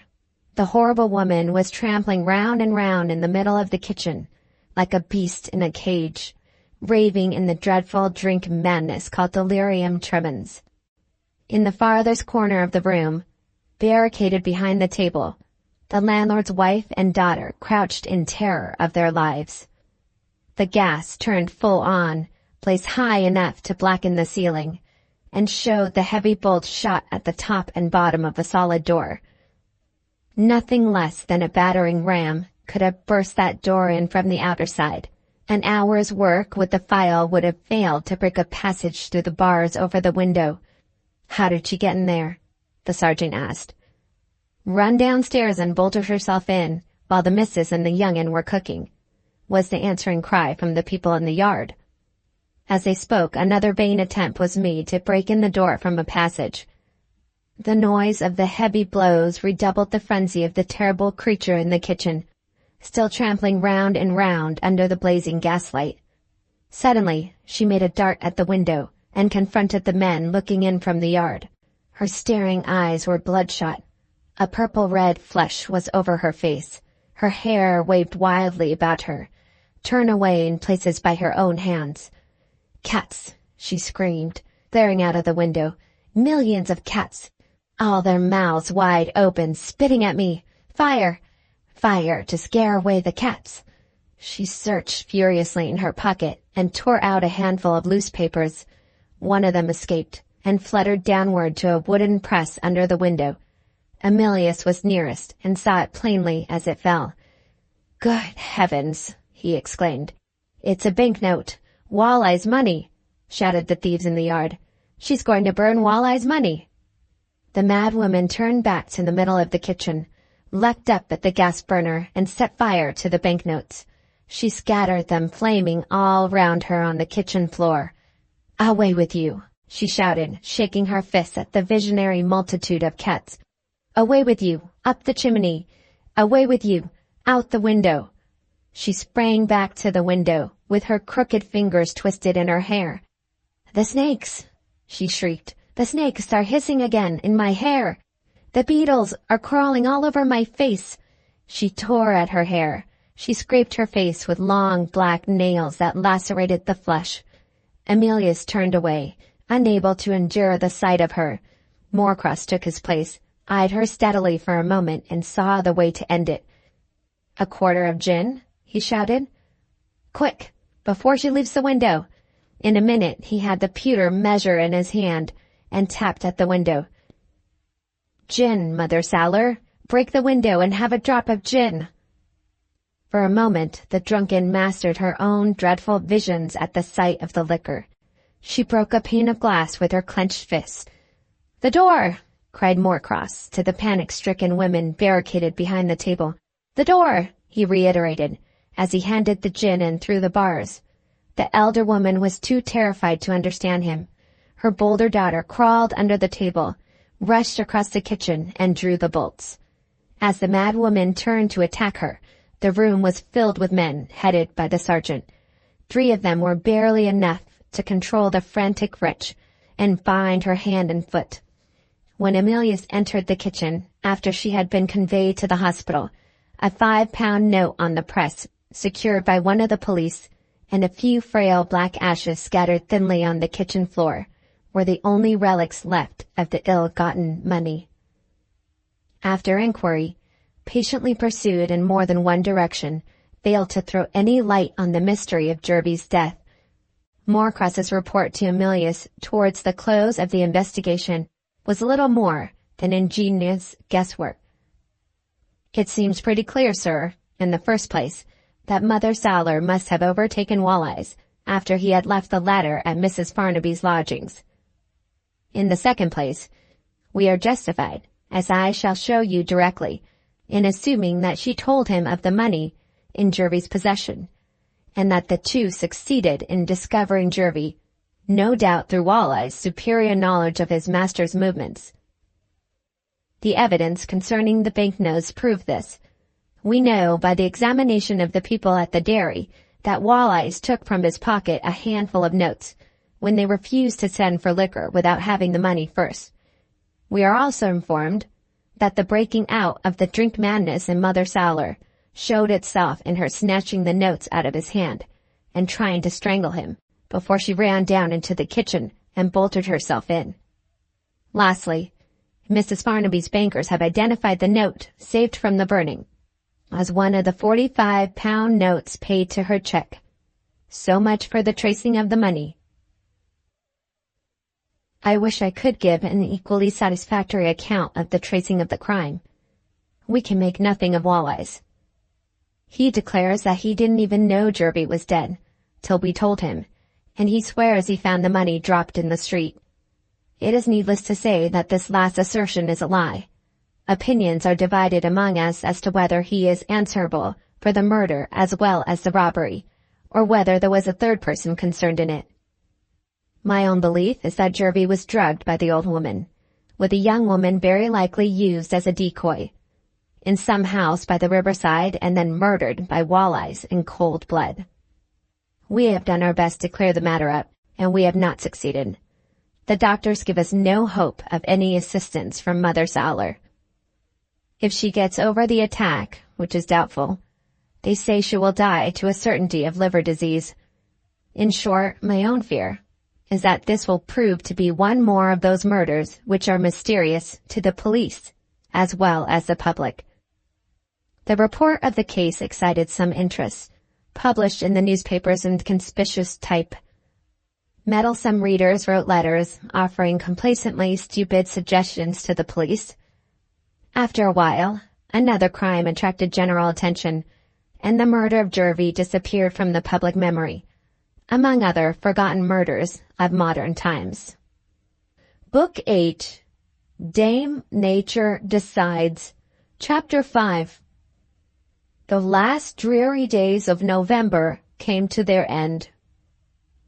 No longer darkened by the shadows of crime and torment and death, the life of Emilius glided insensibly into the peaceful byways of seclusion, brightened by the companionship of Sally. The winter days followed one another in a happy uniformity of occupations and amusements. There were lessons to fill up the morning and walks to occupy the afternoon.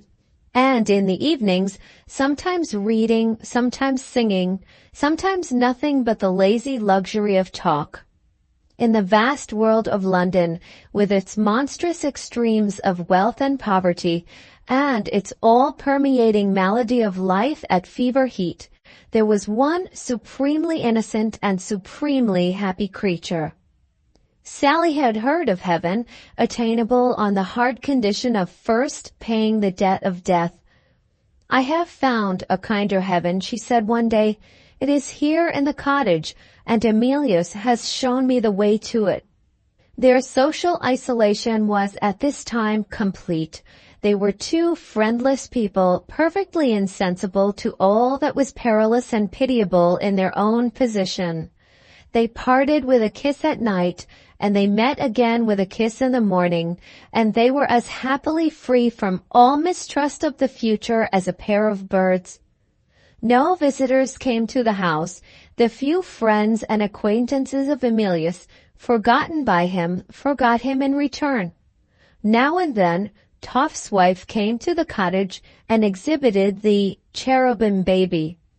Now and then, Toff himself, a musician among his other accomplishments, brought his fiddle upstairs and sang modestly, "A little music helps to pass the time," played to the young master and mistress the cheerful, tinkling tunes of the old vaudevilles of France.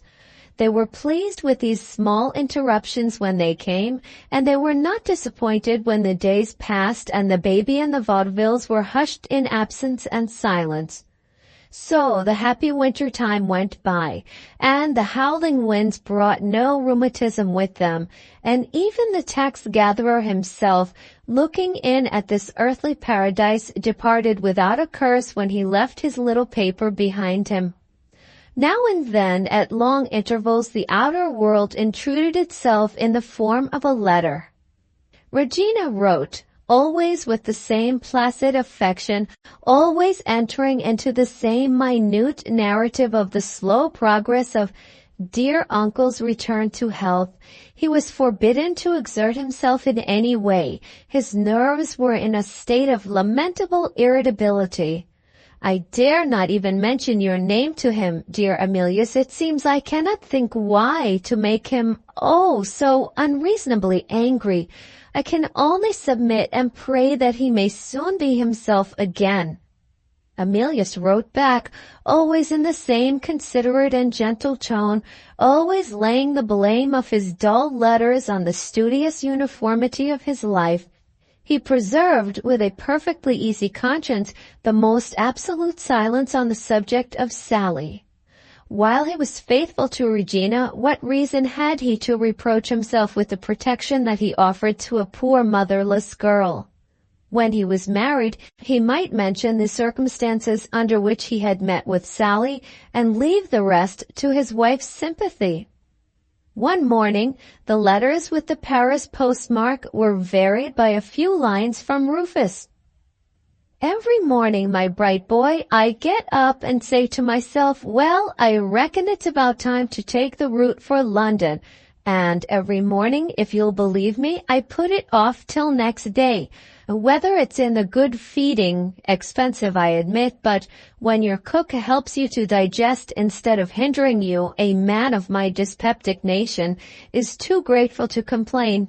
Or whether it's in the air, which reminds me, I do assure you, of our native atmosphere at Cool Spring, Massachusetts, is more than I can tell with a hard steel pen on a leaf of flimsy paper. You have heard the saying, when a good American dies, he goes to Paris. Maybe sometimes he's smart enough to discount his own death and rationally enjoy the future time in the present. This, you see, is a poetic light. But, mercy be praised, the moral of my residence in Paris is plain. If I can't go to Emilius, Emilius must come to me. Note the address, Grand Hotel, and pack up like a good boy on receipt of this. Memorandum. The brown miss is here. I saw her taking the air in a carriage and raised my hat. She looked the other way. British, eminently British, but there I bear no malice. I am her most obedient servant, and yours affectionately, Rufus. Postscript, I want you to see some of our girls at this hotel. The genuine American material, sir, perfected by Worth. Another morning brought with it a few sad lines from Phoebe. After what had happened, she was quite unable to face her friends. She had no heart to seek employment in her own country. Her present life was too dreary and too hopeless to be endured. A benevolent lady had made her an offer to accompany a part of emigrants to New Zealand, and she had accepted the proposal. Perhaps among the new people she might recover her self-respect and her spirits, and live to be a better woman. Meanwhile, she bade Mr. Goldenheart farewell, and asked his pardon for taking the liberty of wishing him happy with Miss Regina. Emilius wrote a few kind lines to Phoebe and a cordial reply to Rufus, making the pursuit of his studies his excuse for remaining in London. After this, there was no further correspondence. The mornings succeeded each other, and the postman brought no more news from the world outside. But the lessons went on, and the teacher and pupil were as inconsiderately happy as ever in each other's society, observing with inexhaustible interest the progress of the mental development of Sally. Emilius was slow to perceive the physical development which was unobtrusively keeping pace with it. He was absolutely ignorant of the part which his own influence was taking in the gradual and delicate process of change. Ere long, the first forewarnings of the coming disturbance in their harmless relations toward each other began to show themselves. Ere long, there were signs of a troubled mind in Sally which were mysteries to Emilius and subjects of wonderment, sometimes even trials of temper to the girl herself. One day she looked in from the door of her room in her white dressing gown and asked to be forgiven if she kept the lessons of the morning waiting for a little while. "Come in," said Emilius, "and tell me why." She hesitated. "You won't think me lazy if you see me in my dressing gown?" "Of course not. Your dressing gown, my dear, is as good as any other gown. A young girl like you looks best in white." She came in with her work-basket and her indoor dress over her arm. Emilius laughed. "Why haven't you put it on?" he asked. She sat down in a corner and looked at her work-basket instead of looking at Emilius. "It doesn't fit me so well as it did," she answered. "I am obliged to alter it." Emilius looked at her, at the charming, youthful figure that had filled out, at the softly rounded outline of the face with no angles and hollows in it now. "Is it the dressmaker's fault?" he asked slyly. Her eyes were still on the basket. "It's my fault," she said. "You remember what a poor little skinny creature I was when you first saw me? You won't like me the worse for it, will you? I am getting fat. I don't know why. They say happy people get fat. Perhaps that's why. I'm never hungry and never frightened and never miserable now." She stopped. Her dress slipped from her lap to the floor. "Don't look at me," she said, and suddenly put her hands over her face. Emilius saw the tears finding their way through the pretty plump fingers which he remembered so shapeless and so thin. He crossed the room and touched her gently on the shoulder. "My dear child, have I said anything to distress you?" "Nothing." "Then why are you crying?" "I don't know." She hesitated, looked at him, and made a desperate effort to tell him what was in her mind. "I'm afraid you'll get tired of me.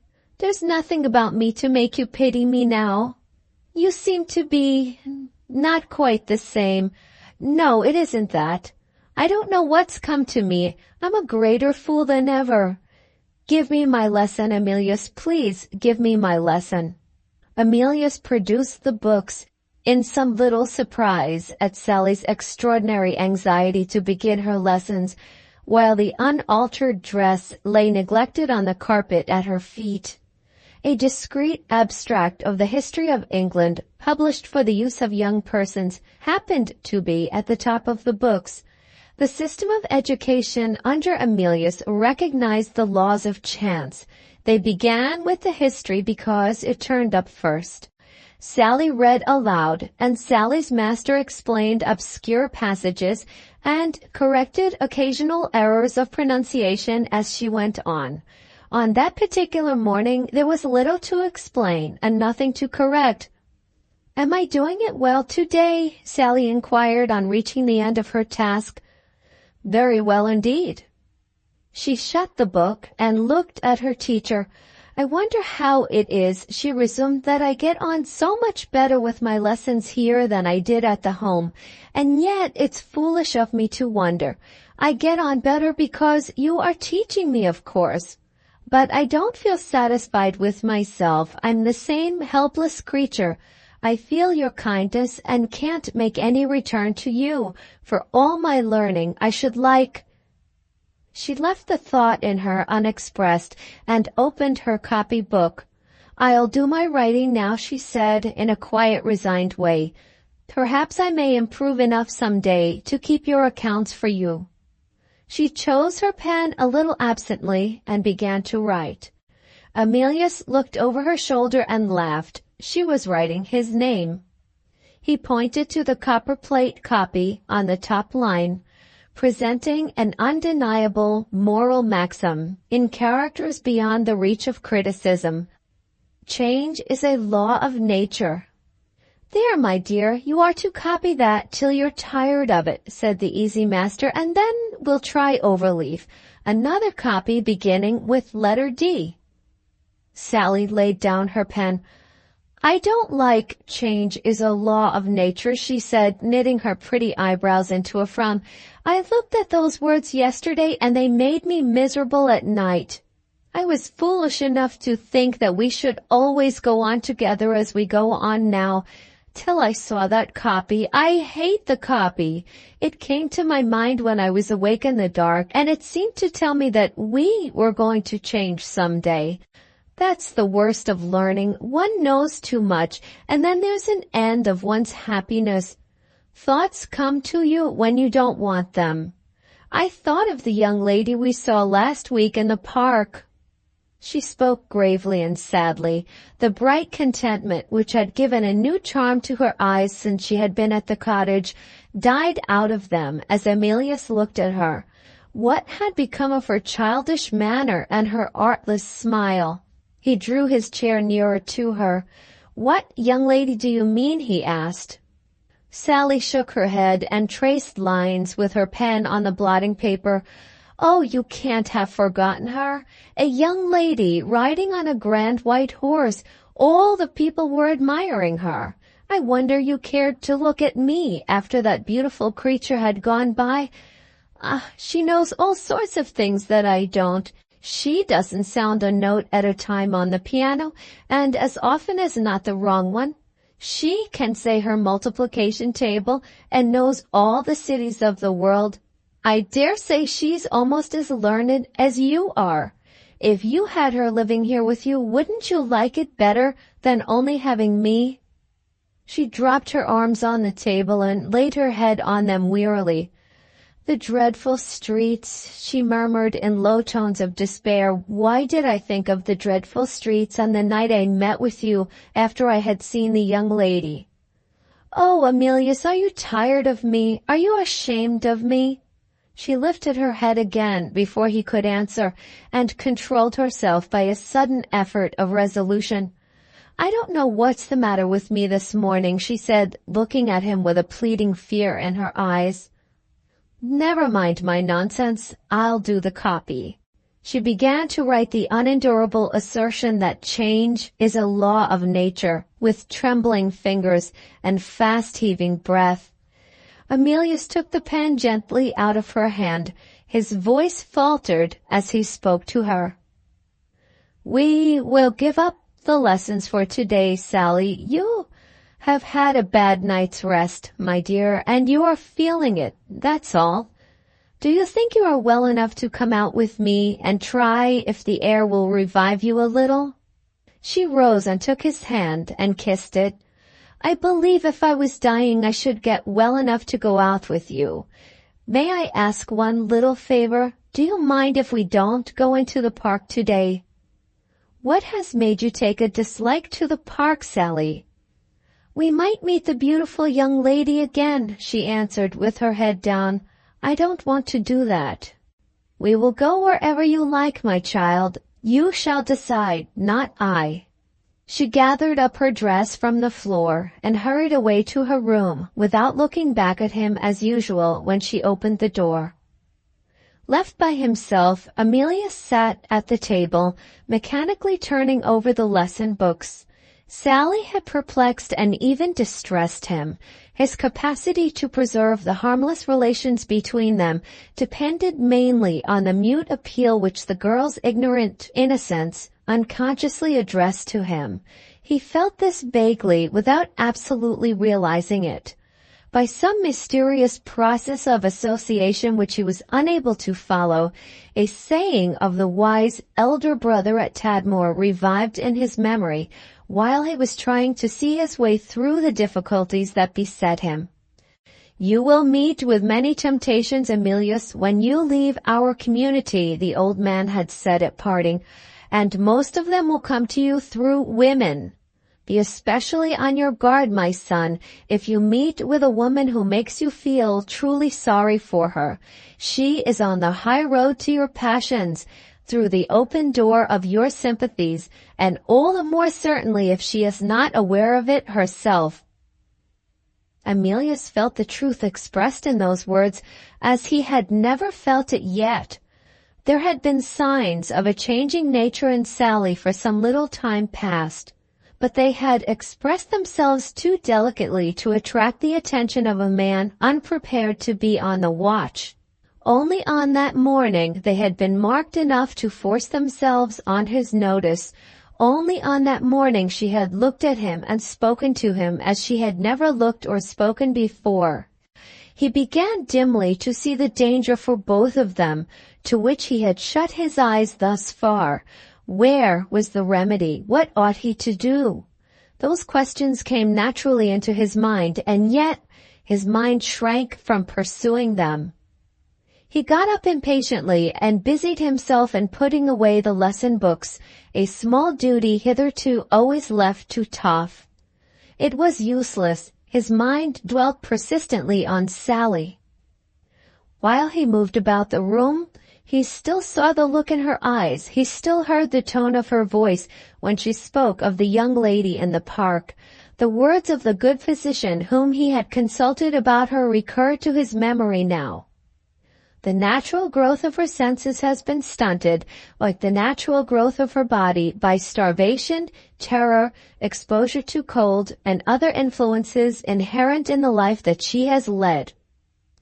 And then the doctor had spoken of nourishing food, pure air, and careful treatment, all the life, in short, which she had led at the cottage, and had predicted that she would develop into an intelligent and healthy young woman.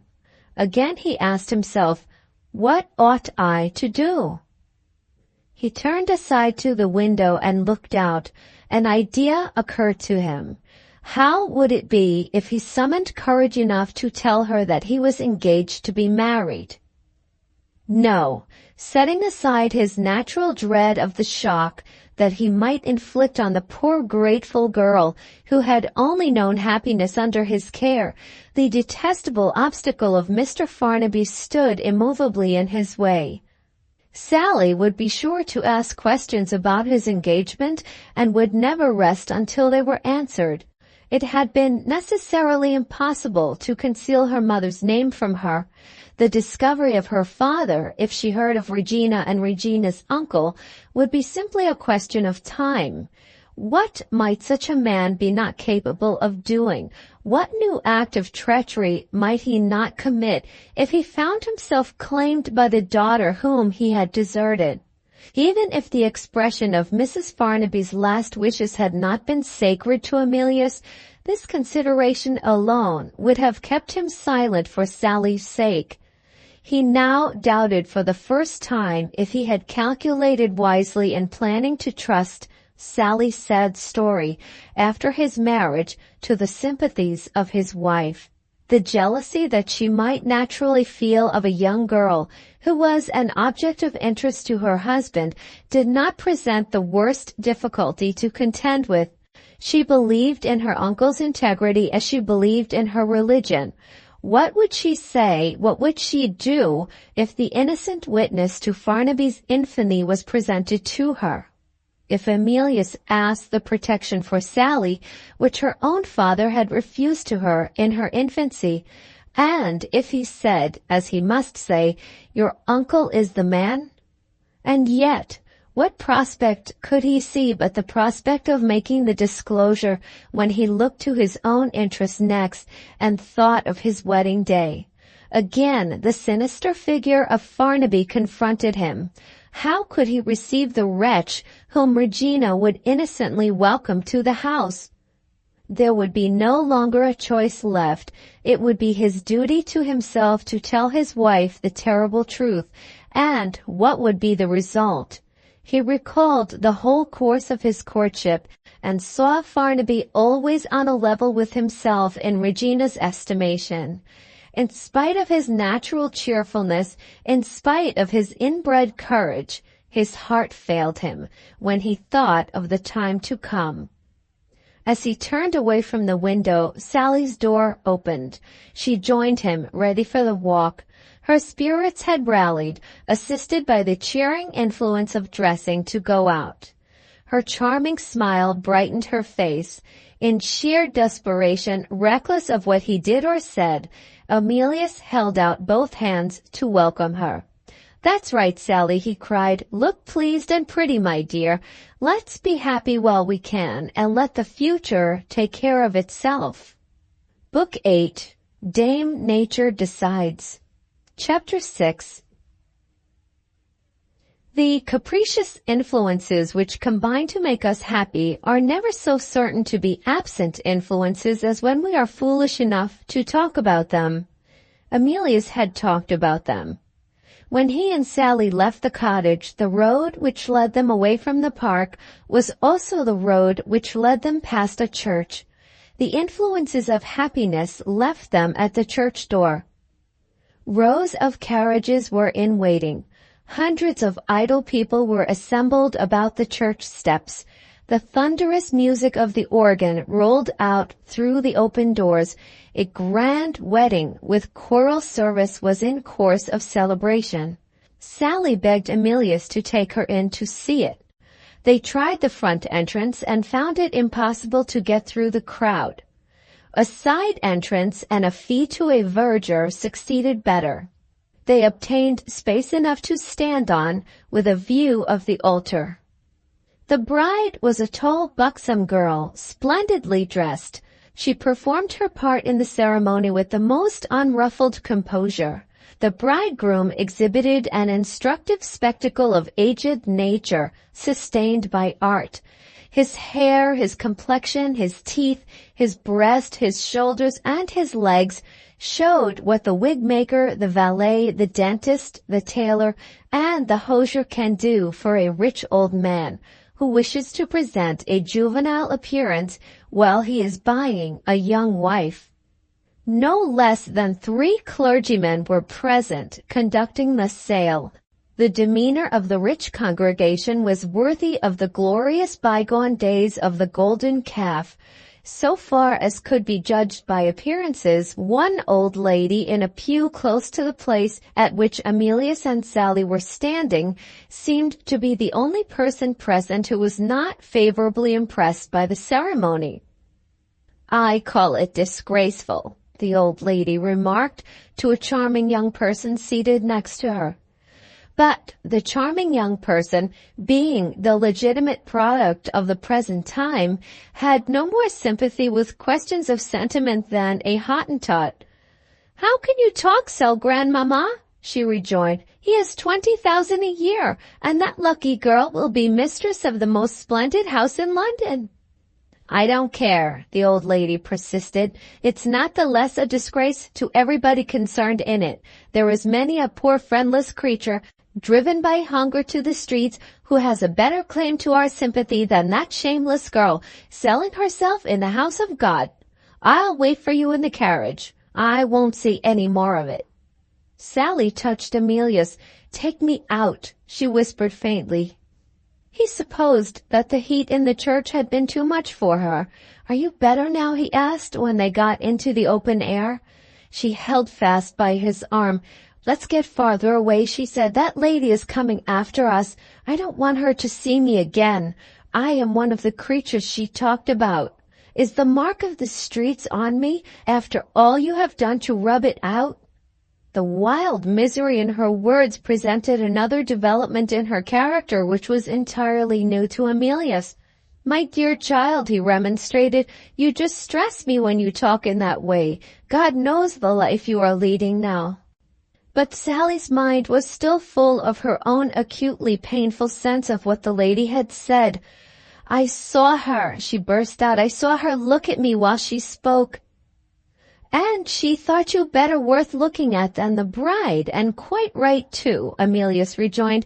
Come, come, Sally, be like yourself. You don't want to make me unhappy about you, I am sure. He had taken the right way with her. She felt that simple appeal and asked his pardon with all the old charm in her manner and her voice. For the moment she was simple Sally again. They walked on in silence. When they had lost sight of the church, Emilius felt her hand beginning to tremble on his arm. A mingled expression of tenderness and anxiety showed itself in her blue eyes as they looked up at him. I am thinking of something else now, she said. I am thinking of you. May I ask you something? Emilius smiled. The smile was not reflected as usual in Sally's face. It's nothing particular, she explained in an odd, hurried way. The church put it into my head.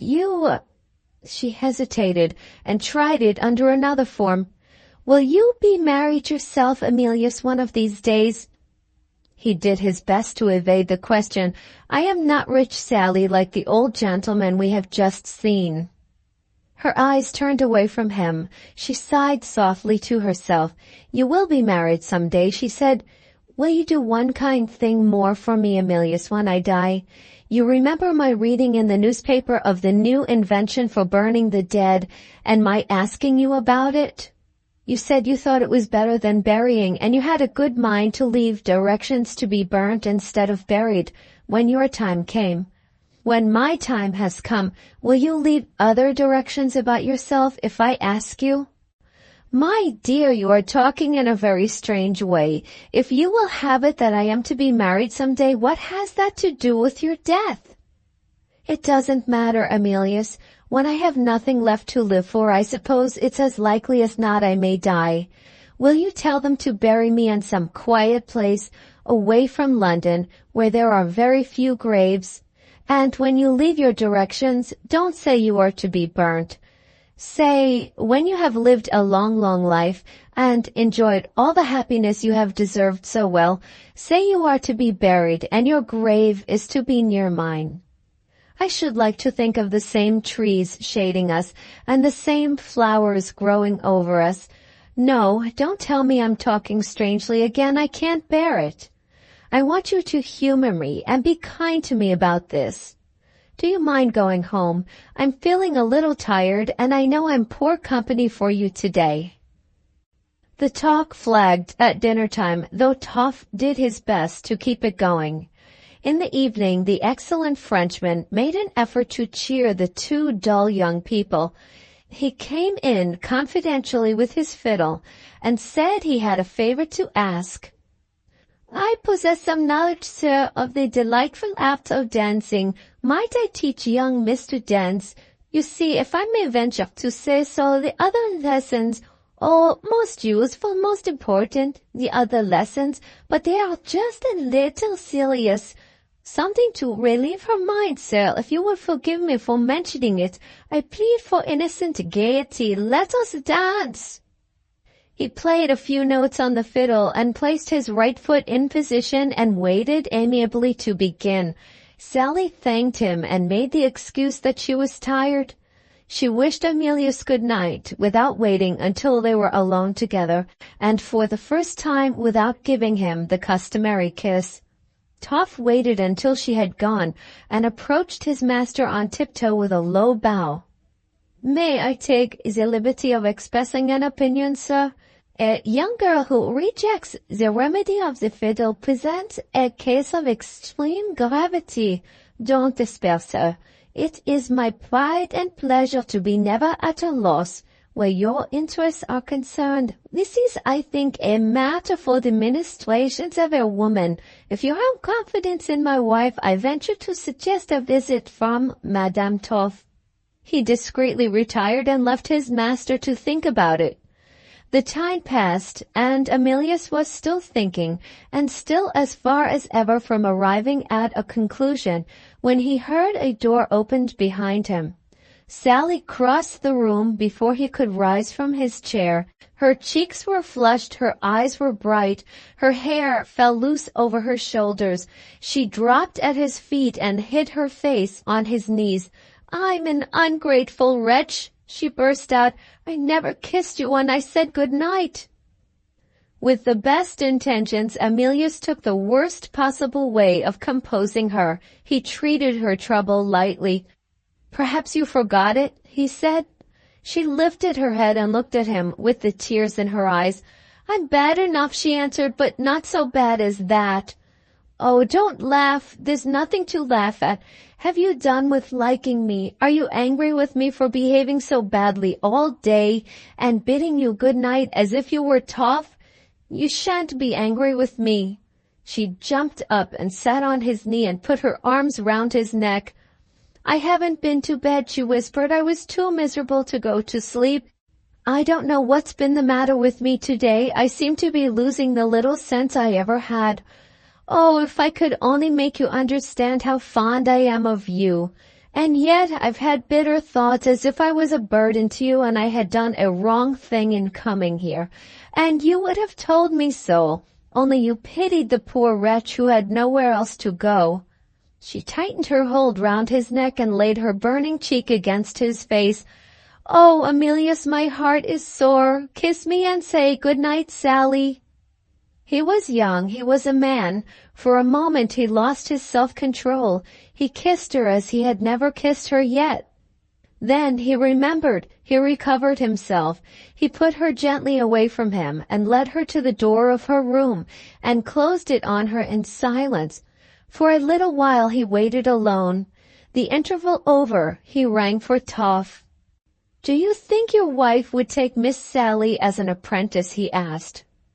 Toff looked astonished. Whatever you wish, sir, my wife will do. Her knowledge of the art of dressmaking is... Words failed him to express his wife's immense capacity as a dressmaker. He kissed his hand in mute enthusiasm and blew the kiss in the direction of Madame Toff's establishment. However, he proceeded, I ought to tell you one thing, sir. The business is small, very small, but we are all in the hands of Providence. The business will improve one day. He lifted his shoulders and lifted his eyebrows and looked perfectly satisfied with his wife's prospects. I will go and speak to Madame Toff myself tomorrow morning, Emilius resumed. It's quite possible that I may be obliged to leave London for a little while, and I must provide in some way for Miss Sally. Don't say a word about it to her yet, Toff, and don't look miserable. If I go away, I shall take you with me. Good night. Toff, with his handkerchief halfway to his eyes, recovered his native cheerfulness. I am invariably sick at sea, sir, he said, but no matter, I will attend you to the uttermost ends of the earth. So honest Emilius planned his way of escape from the critical position in which he found himself. He went to his bed, troubled by anxieties which kept him waking for many weary hours. Where was he to go to when he left Sally?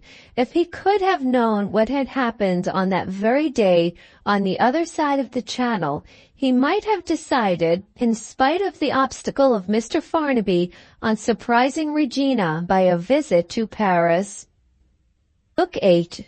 Dame Nature Decides. Chapter 7.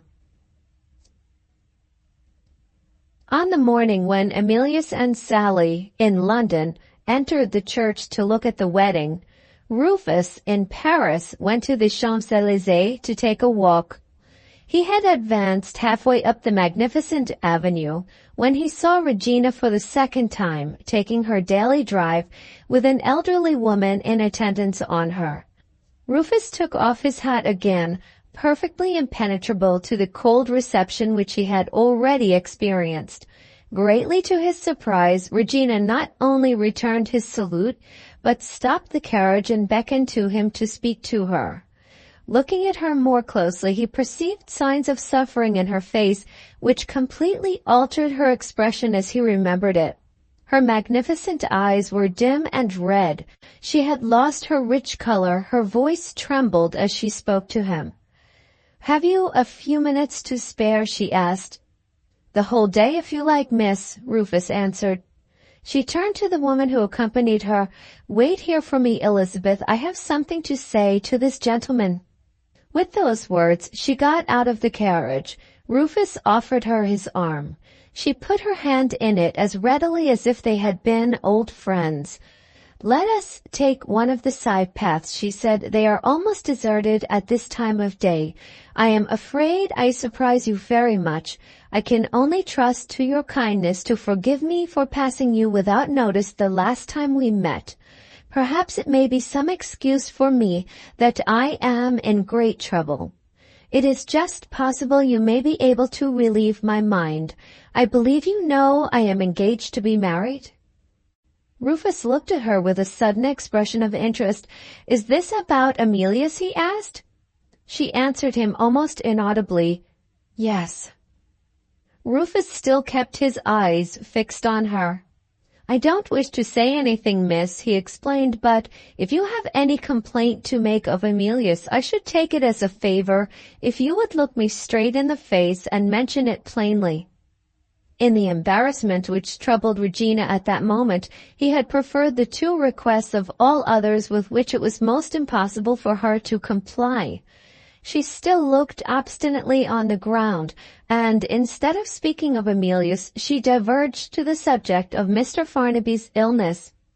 "I am staying in Paris with my uncle," she said. "He has had a long illness, but he is strong enough now to speak to me of things that have been on his mind for some time past. He has so surprised me, he has made me so miserable about Emilius." She paused and put her handkerchief to her eyes. Rufus said nothing to console her. He waited doggedly until she was ready to go on. "You know Emilius well," she resumed. "You are fond of him. You believe in him, don't you? Do you think he is capable of behaving basely to any person who trusts him? Is it likely, is it possible he could be false and cruel to me?" The mere question roused the indignation of Rufus. "Whoever said that of him, miss, told you a lie. I answer for my boy as I answer for myself." She looked at him at last with a sudden expression of relief. "I said so too," she rejoined. "I said some enemy had slandered him. My uncle won't tell me who he is. He positively forbids me to write to Emilius. He tells me I must never see Emilius again. He is going to write and break off the engagement. Oh, it's too cruel, too cruel." Thus far they had been walking on slowly, but now Rufus stopped, determined to make her speak plainly. "Take a word of advice from me, miss," he said. "Never trust anybody by halves. There's nothing I'm not ready to do to set this matter right. But I must know what I'm about first. What's said against Emilius? Out with it, no matter what 'tis. I'm old enough to be your father, and I feel for you accordingly. I do." The thorough sincerity of tone and manner which accompanied those words had its effect. Regina blushed and trembled, but she spoke out. "My uncle says Emilius has disgraced himself and insulted me. My uncle says there is a person, a girl, living with him." She stopped with a faint cry of alarm. Her hand, still resting on the arm of Rufus, felt him start as the allusion to the girl passed her lips. "You have heard of it," she cried. "Oh, God help me, it's true." "True?" Rufus repeated with stern contempt. "What's come to you? Haven't I told you already it's a lie? I'll answer to it. Emilius is true to you. Will that do? No? You're an obstinate one, miss, that you are. Well, it's due to the boy that I should set him right with you, if words will do it. You know how he's been brought up at Tadmor. Bear that in mind, and now you shall have the truth of it, on the word of an honest man." Without further preface, he told her how Emilius had met with Sally, insisting strongly on the motives of pure humanity by which his friend had been actuated. Regina listened with an obstinate expression of distrust which would have discouraged most men. Rufus persisted nevertheless, and to some extent at least succeeded in producing the right impression. When he reached the close of the narrative, when he asserted that he had himself seen Emilius confide the girl unreservedly to the care of a lady who was a dear and valued friend of his own, and when he declared that there had been no after-meeting between them and no written correspondence, then at last Regina owned that he had not encouraged her to trust in the honor of Emilius without reason to justify him. But even under these circumstances, there was a residue of suspicion still left in her mind. She asked for the name of the lady to whose benevolent assistance Emilius had been indebted. Rufus took out one of his cards and wrote Mrs. Payson's name and address on it. "Your nature, my dear, is not quite so confiding as I could have wished to see it," he said, quietly handing her the card. "But we can't change our natures, can we? And you're not bound to believe a man like me without witnesses to back him. Write to Mrs. Payson and make your mind easy. And while we are about it, tell me where I can telegraph to you tomorrow. I'm off to London by the night mail." "Do you mean you are going to see Emilius?" "That is so. I'm too fond of Emilius to let this trouble rest where 'tis now. I've been away from him here in Paris for some little time, and you may tell me, and quite right too, I can't answer for what may have been going on in my absence. No, now we are about it, we'll have it out. I mean to see Emilius and see Mrs. Payson tomorrow morning. Just tell your uncle to hold his hand before he breaks off your marriage, and wait for a telegram from me." "Well? And this is your address, is it? I know the hotel. A nice lookout on the Tuileries Gardens, but a bad cellar of wine, as I hear. I'm at the Grand Hotel myself, if there's anything else that troubles you before evening. Now, I look at you again. I reckon there's something more to be said, if you'll only let it find its way to your tongue. No, it ain't thanks. We'll take the gratitude for granted and get to what's behind it. There's your carriage, and the good lady looks tired of waiting. Well now?" "It's only one thing," Regina acknowledged, with her eyes on the ground again. "Perhaps when you go to London you may see the—" "The girl?" "Yes." "It's not likely. Say I do see her, what then?" Regina's color began to show itself again.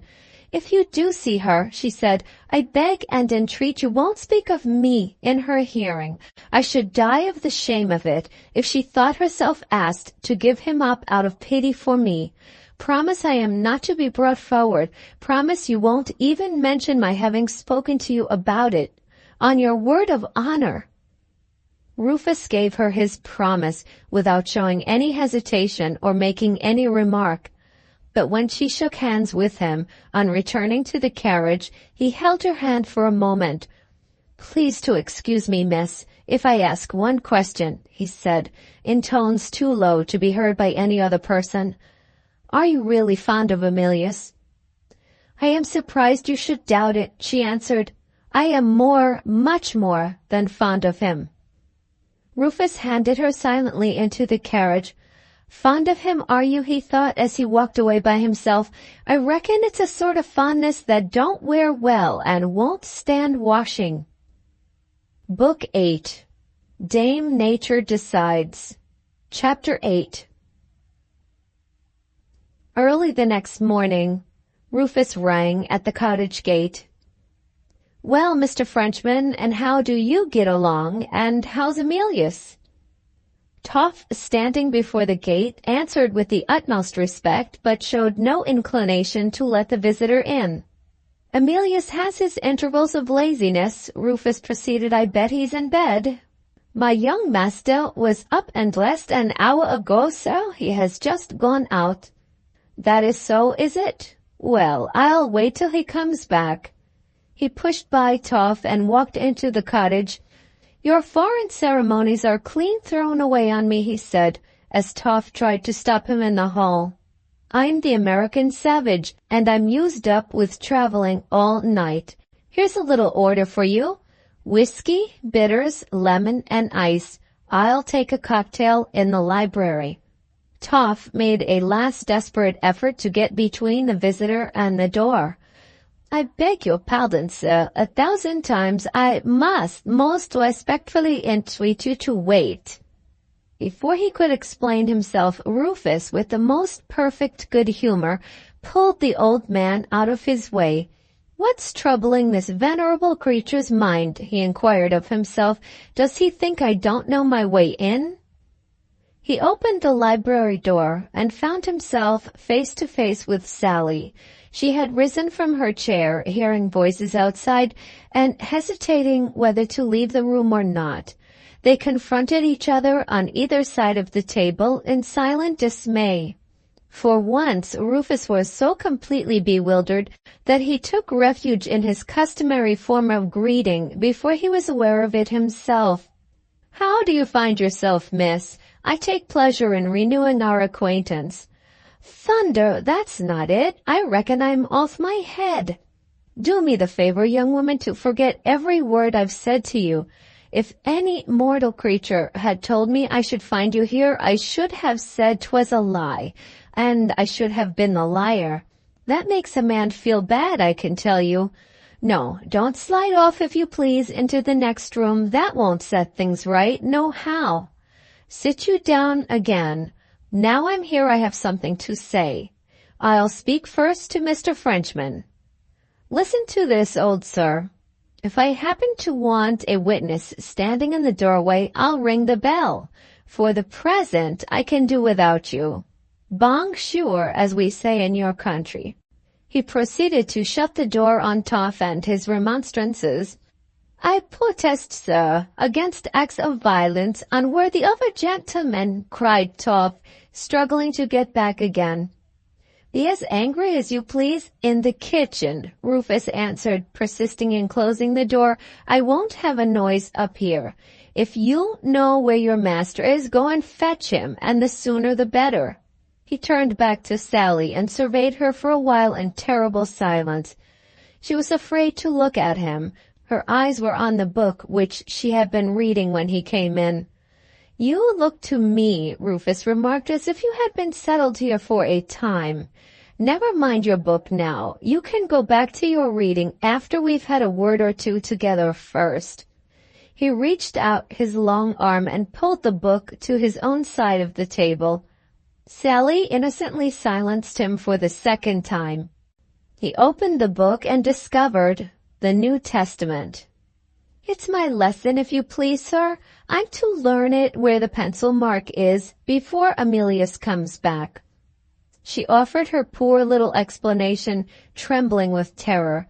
In spite of himself, Rufus began to look at her less sternly. "So you call him Emilius, do you?" he said. "I note that miss as an unfavorable sign to begin with." "How long, if you please, has Emilius turned schoolmarm for your young ladyship's benefit? Don't you understand? Well, you're not the only inhabitant of Great Britain who don't understand the English language. I'll put it plainer. When I last saw Emilius, you were learning your lessons at the home. What ill wind, miss, blew you in here? Did Emilius fetch you, or did you come of your own accord without waiting to be whistled for?" He spoke coarsely, but not ill-humoredly. Sally's pretty downcast face was pleading with him for mercy, and, as he felt with supreme contempt for himself, was not altogether pleading in vain. "If I guessed that you ran away from the home," he resumed, "should I guess right?" She answered with a sudden accession of confidence. "Don't blame Emilius," she said. "I did run away. I couldn't live without him." "You don't know how you can live, young one, till you've tried the experiment. Well, and what did they do at the home? Did they send after you to fetch you back?" "They wouldn't take me back. They sent my clothes here after me." "Ah, those were the rules, I reckon. I begin to see my way to the end of it now. Emilius gave you house room?" She looked at him proudly. "He gave me a room of my own," she said. His next question was the exact repetition of the question which he had put to Regina in Paris. The only variety was in the answer that he received. "Are you fond of Emilius?" "I would die for him." Rufus had hitherto spoken, standing. He now took a chair. If Emilius had not been brought up at Tadmor, he said, I should take my hat and wish you good morning. As things are, a word more may be a word in season. Your lessons here seem to have agreed with you, miss. You're a different sort of girl to what you were when I last saw you. She surprised him by receiving that remark in silence. The color left her face. She sighed bitterly. The sigh puzzled Rufus. He held his opinion of her in suspense until he had heard more. You said just now you would die for Emilius, he went on, eyeing her attentively. I take that to be a woman's hysterical way of mentioning that she feels interest in Emilius. Are you fond enough of him to leave him, if you could only be persuaded that leaving him was for his good? She abruptly left the table and went to the window. When her back was turned to Rufus, she spoke. Am I a disgrace to him? She asked in tones so faint that he could barely hear them. I have had my fears of it before now. If he had been less fond of Emilius, his natural kindness of heart might have kept him silent. Even as it was, he made no direct reply. You remember how you were living when Emilius first met with you, was all he said. The sad blue eyes looked at him in patient sorrow. The low, sweet voice answered, yes. Only a look and a word. Only the influence of an instant, and in that instant, Rufus's last doubts of her vanished. Don't think I say it reproachfully, my child. I know it was not your fault. I know you are to be pitied and not blamed. She turned her face towards him, pale, quiet, and resigned. Pitied and not blamed, she repeated. Am I to be forgiven? He shrank from answering her. There was silence. You said just now, she went on, that I looked like a different girl since you last saw me. I am a different girl. I think of things that I never thought of before. Some change, I don't know what, has come over me. Oh, my heart does hunger so to be good. I do so long to deserve what Emilius has done for me. You have got my book there. Emilius gave it to me. We read in it every day. If Christ had been on earth now, is it wrong to think that Christ would have forgiven me? No, my dear, it's right to think so. And while I live, if I do my best to lead a good life, and if my last prayer to God is to take me to heaven, shall I be heard? You will be heard, my child, I don't doubt it. But you see, you have got the world about you to reckon with, and the world has invented a religion of its own. There's no use looking for it in this book of yours. It's a religion with the pride of property at the bottom of it, and a veneer of benevolent sentiment at the top. It will be very sorry for you, and very charitable towards you. In short, it will do everything for you except taking you back again. She had her answer to that. Emilius has taken me back again, she said. Emilius has taken you back again, Rufus agreed, but there is one thing he's forgotten to do. He has forgotten to count the cost. It seems to be left to me to do that. Look here, my girl, I own I doubted you when I first came into this room, and I'm sorry for it, and I beg your pardon. I do believe you're a good girl. I couldn't say why if I was asked, but I do believe in it for all that. I wish there was no more to be said, but there is more, and neither you nor I must shirk it. Public opinion won't deal as tenderly with you as I do. Public opinion will make the worst of you and the worst of Emilius. While you're living here with him, there's no disguising it, you're innocently in the way of the boy's prospects in life. I don't know whether you understand me? She had turned away from him. She was looking out of the window once more. I understand you, she answered. On the night when Emilius met with me, he did wrong to take me away with him. He ought to have left me where I was. Wait a bit, that's as far from my meaning as far can be. There's a lookout for everybody, and if you'll trust me, I'll find a lookout for you. She paid no heed to what he said, Her next words showed that she was pursuing her own train of thought. "I am in the way of his prospects in life," she resumed. "You mean that he might be married some day, but for me." Rufus admitted it cautiously. "The thing might happen," was all he said. "And his friends might come and see him," she went on, her face still turned away and her voice sinking into dull, subdued tones. "Nobody comes here now. You see, I understand you. When shall I go away? I had better not say goodbye, I suppose. It would only distress him. I could slip out of the house, couldn't I?" Rufus began to feel uneasy. He was prepared for tears, but not for such resignation as this. After a little hesitation, he joined her at the window. She never turned towards him. She still looked out straight before her. Her bright young face had turned pitiably rigid and pale. He spoke to her very gently, advising her to think of what he had said and to do nothing in a hurry. She knew the hotel at which he stayed when he was in London, and she could write to him there. If she decided to begin a new life in another country, he was wholly and truly at her service. He would provide a passage for her in the same ship that took him back to America. At his age, and known as he was in his own neighborhood, there would be no scandal to fear. He could get her reputably and profitably employed in work which a young girl might undertake. "I'll be as good as a father to you, my poor child," he said. "Don't think you're going to be friendless if you leave Emilius. I'll see to that. You shall have honest people about you, and innocent pleasure in your new life." She thanked him, still with the same dull, tearless resignation. "What will the honest people say," she asked, "when they know who I am?"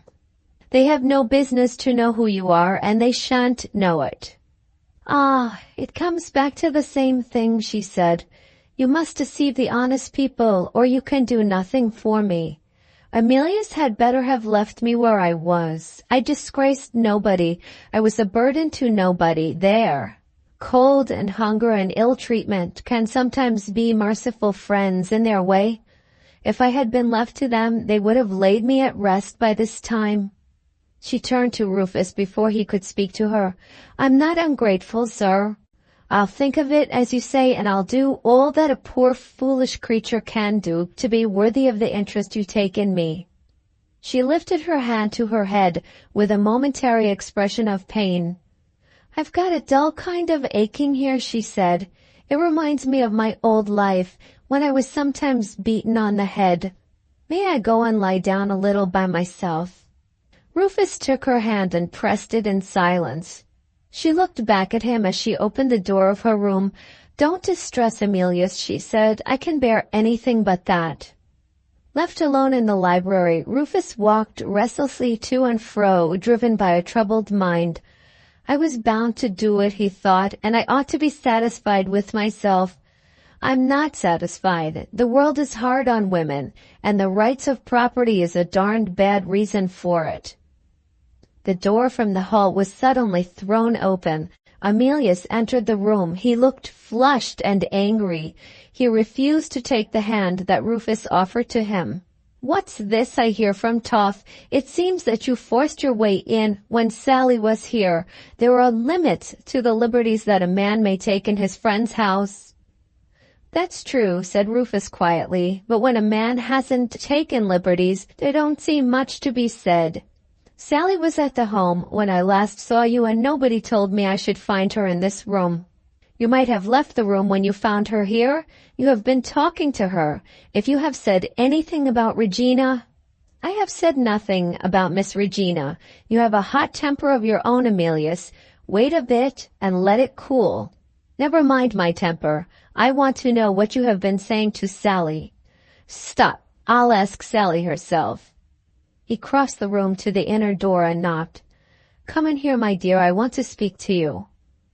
The answer reached him faintly through the door. "I have got a bad headache, Emilius. Please let me rest a little." He turned back to Rufus and lowered his voice, but his eyes flashed. He was more angry than ever. "You had better go," he said. "I can guess how you have been talking to her. I know what her headache means. Any man who distresses that dear little affectionate creature is a man whom I hold as my enemy. I spit upon all the worldly considerations which pass muster with people like you. No sweeter girl than poor Sally ever breathed the breath of life.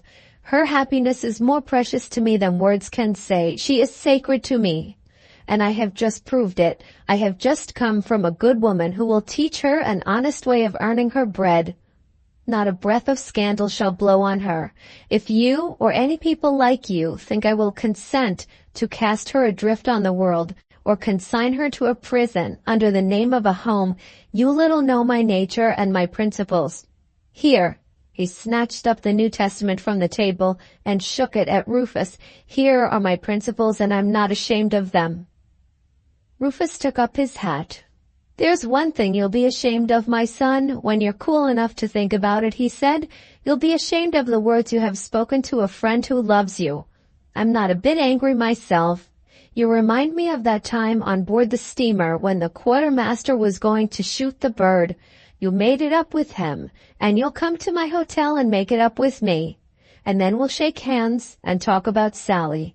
If it's not taking another liberty, I'll trouble you for a light. He helped himself to a match from the box on the chimney-piece, lit his cigar, and left the room. He had not been gone half an hour before the better nature of Emilius urged him to follow Rufus and make his apologies. But he was too anxious about Sally to leave the cottage until he had seen her first. The tone in which she had answered him when he knocked at her door suggested to his sensitive apprehension that there was something more serious the matter with her than a mere headache. For another hour he waited patiently on the chance that he might hear her moving in her room. Nothing happened. No sound reached his ears except the occasional rolling of carriage wheels on the road outside. His patience began to fail him as the second hour moved on. He went to the door and listened, and still heard nothing. A sudden dread struck him that she might have fainted. He opened the door a few inches and spoke to her. There was no answer. He looked in. The room was empty. He ran into the hall and called to Toff. Was she by any chance downstairs? No. Or out in the garden? No. Master and man looked at each other in silence. Sally was gone. Book 8. Dame Nature Decides. Chapter 9. Toff was the first who recovered himself. Courage, sir, he said. With a little thinking we shall find the way to find her. That wood American man who talked with her this morning may be the person who has brought this misfortune on us. Emilius waited to hear no more. There was the chance at least that something might have been said which had induced her to take refuge with Rufus. He ran back to the library to get his hat. Toff followed his master with another suggestion. One word more, sir, before you go. If the American man cannot help us, we must be ready to try another way. Permit me to accompany you as far as my wife's shop. I propose that she shall come back here with me and examine poor little Miss's bedroom. We will wait, of course, for your return before anything is done. In the meantime, I entreat you not to despair. It's at least possible that the means of discovery may be found in the bedroom. They went out together, taking the first cab that passed them. Emilius proceeded alone to the hotel. Rufus was in his room. What's gone wrong? He asked, the moment Emilius opened the door.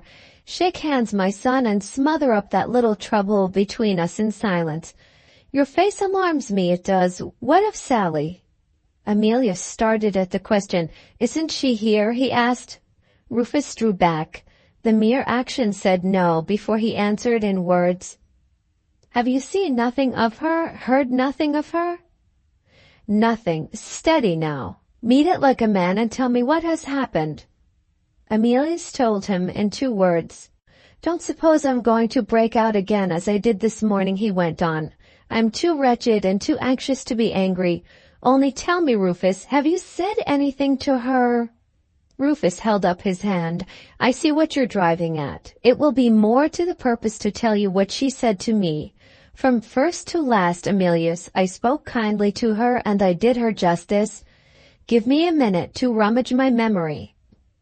After brief consideration, he carefully repeated the substance of what had passed between Sally and himself during the latter part of the interview between them. "Have you looked about in her room?" he inquired when he had done. "There might be a trifling something to help you left behind her there." Emilius told him of Toff's suggestion. They returned together at once to the cottage. Madame Toff was waiting to begin the search. The first discovery was easily made. Sally had taken off one or two little trinkets, presents from Emilius, which she was in the habit of wearing, and had left them wrapped up in paper on the dressing table. No such thing as a farewell letter was found near them. The examination of the wardrobe came next, and here a startling circumstance revealed itself. Every one of the dresses which Emilius had presented to her was hanging in its place. They were not many, and they had all on previous occasions been passed in review by Toff's wife. She was absolutely certain that the complete number of the dresses was there in the bedroom. Sally must have worn something in place of her new clothes. What had she put on? Looking round the room, Emilius noticed in a corner the box in which he had placed the first new dress that he had purchased for Sally on the morning after they had met. He tried to open the box. It was locked, and the key was not to be found. The ever-ready Toff fetched a skewer from the kitchen and picked the lock in 2 minutes. On lifting the cover, the box proved to be empty. The one person present who understood what this meant was Emilius. He remembered that Sally had taken her old threadbare clothes away with her in the box when the angry landlady had insisted on his leaving the house. "I want to look at them sometimes," the poor girl had said, "and think how much better off I am now." In those miserable rags she had fled from the cottage after hearing the cruel truth. "He had better have left me where I was," she had said. "Cold and hunger and ill treatment would have laid me at rest by this time." Emilius fell on his knees before the empty box in helpless despair. The conclusion that now forced itself on his mind completely unmanned him. She had gone back in the old dress to die under the cold, the hunger, and the horror of the old life. Rufus took his hand and spoke to him kindly. He rallied and dashed the tears from his eyes and rose to his feet. "I know where to look for her," was all he said, "and I must do it alone." He refused to enter into any explanation or to be assisted by any companion. "This is my secret and hers," he answered. "Go back to your hotel, Rufus, and pray that I may not bring news which will make a wretched man of you for the rest of your life." With that, he left them. In another hour, he stood once more on the spot at which he and Sally had met. The wild bustle and uproar of the costermonger's night market no longer rioted round him. The street by daylight was in a state of dreary repose. Slowly pacing up and down from one end to another, he waited with but one hope to sustain him, the hope that she might have taken refuge with the two women who had been her only friends in the dark days of her life. Ignorant of the place in which they lived, he had no choice but to wait for the appearance of one or other of them in the street.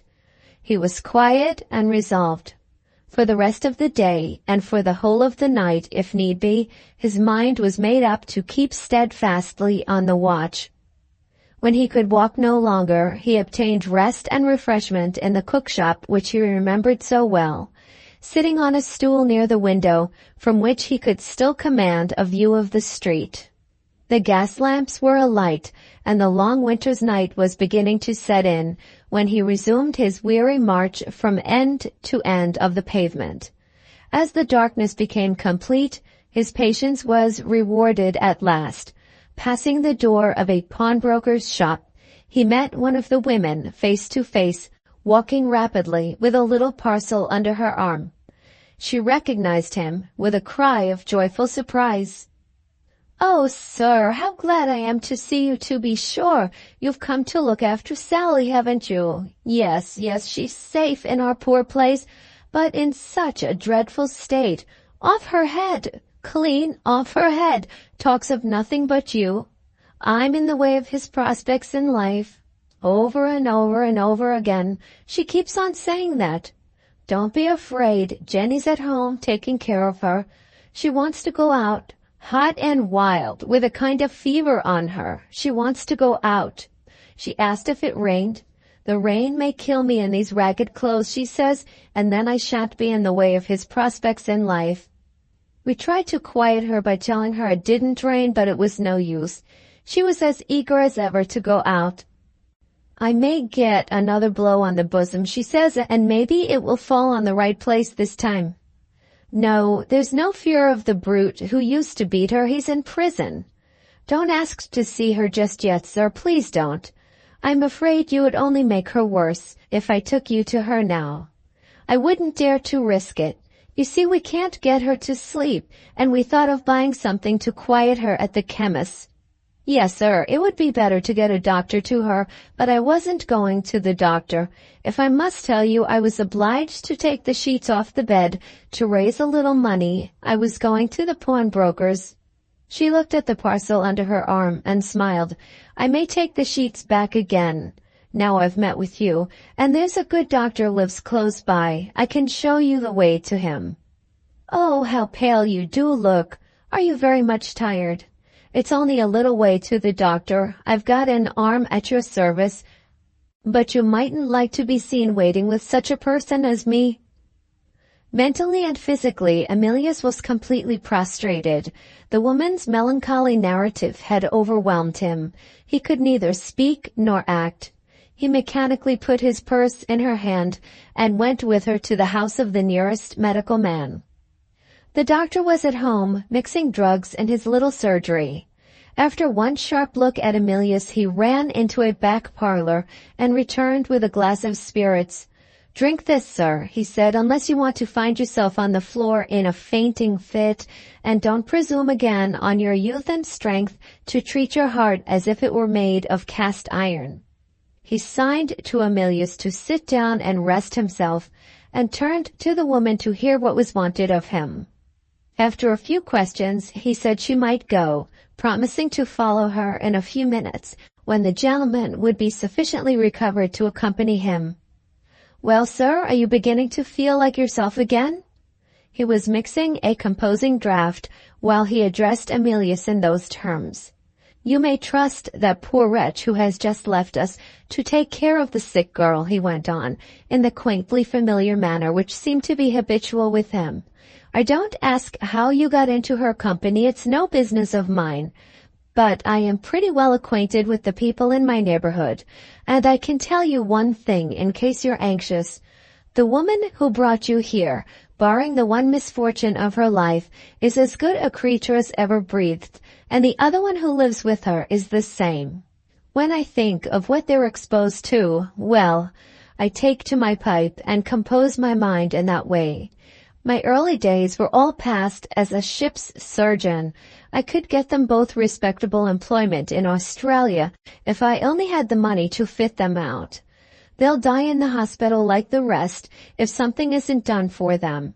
In my hopeful moments, I sometimes think of a subscription. What do you say? Will you put down a few shillings to set the example?" "I will do more than that," Emilius answered. "I have reasons for wishing to befriend both those two poor women, and I will gladly engage to find the outfit." The familiar old doctor held out his hand over the counter. "You're a good fellow, if ever there was one yet," he burst out. "I can show references which will satisfy you that I am not a rogue. In the meantime, let's see what is the matter with this little girl. You can tell me about her as we go along." He put his bottle of medicine in his pocket and his arm in the arm of Emilius, and so led the way out. When they reached the wretched lodging-house in which the women lived, he suggested that his companion would do well to wait at the door.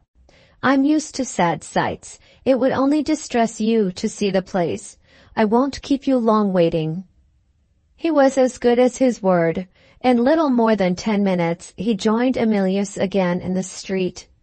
"Don't alarm yourself," he said. "The case is not so serious as it looks. The poor child is suffering under a severe shock to the brain and nervous system, caused by that sudden and violent distress you hinted at. My medicine will give her the one thing she wants to begin with, a good night's sleep."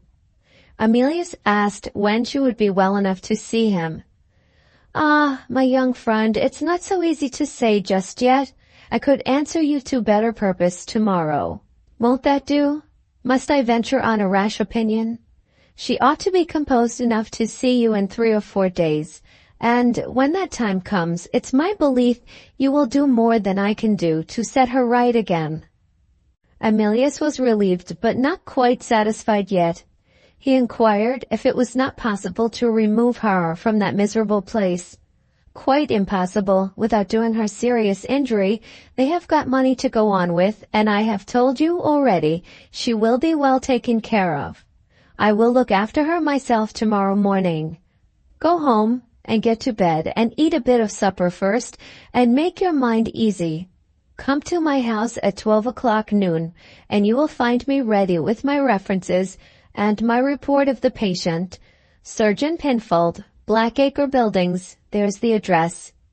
Good night." Book 8. Dame Nature Decides. Chapter 10. After Emilius had left him, Rufus remembered his promise to communicate with Regina by telegraph. With his strict regard for truth, it was no easy matter to decide on what message he should send. To inspire Regina, if possible, with his own unshaken belief in the good faith of Emilius, appeared on reflection to be all that he could honestly do under present circumstances. With an anxious and foreboding mind, he dispatched his telegram to Paris in these terms: "Be patient for a while and do justice to A. He deserves it." Having completed his business at the telegraph office, Rufus went next to pay his visit to Mrs. Payson. The good lady received him with a grave face and a distant manner, in startling contrast to the customary warmth of her welcome. "I used to think you were a man in 1,000, she began abruptly, "and I find you are no better than the rest of them.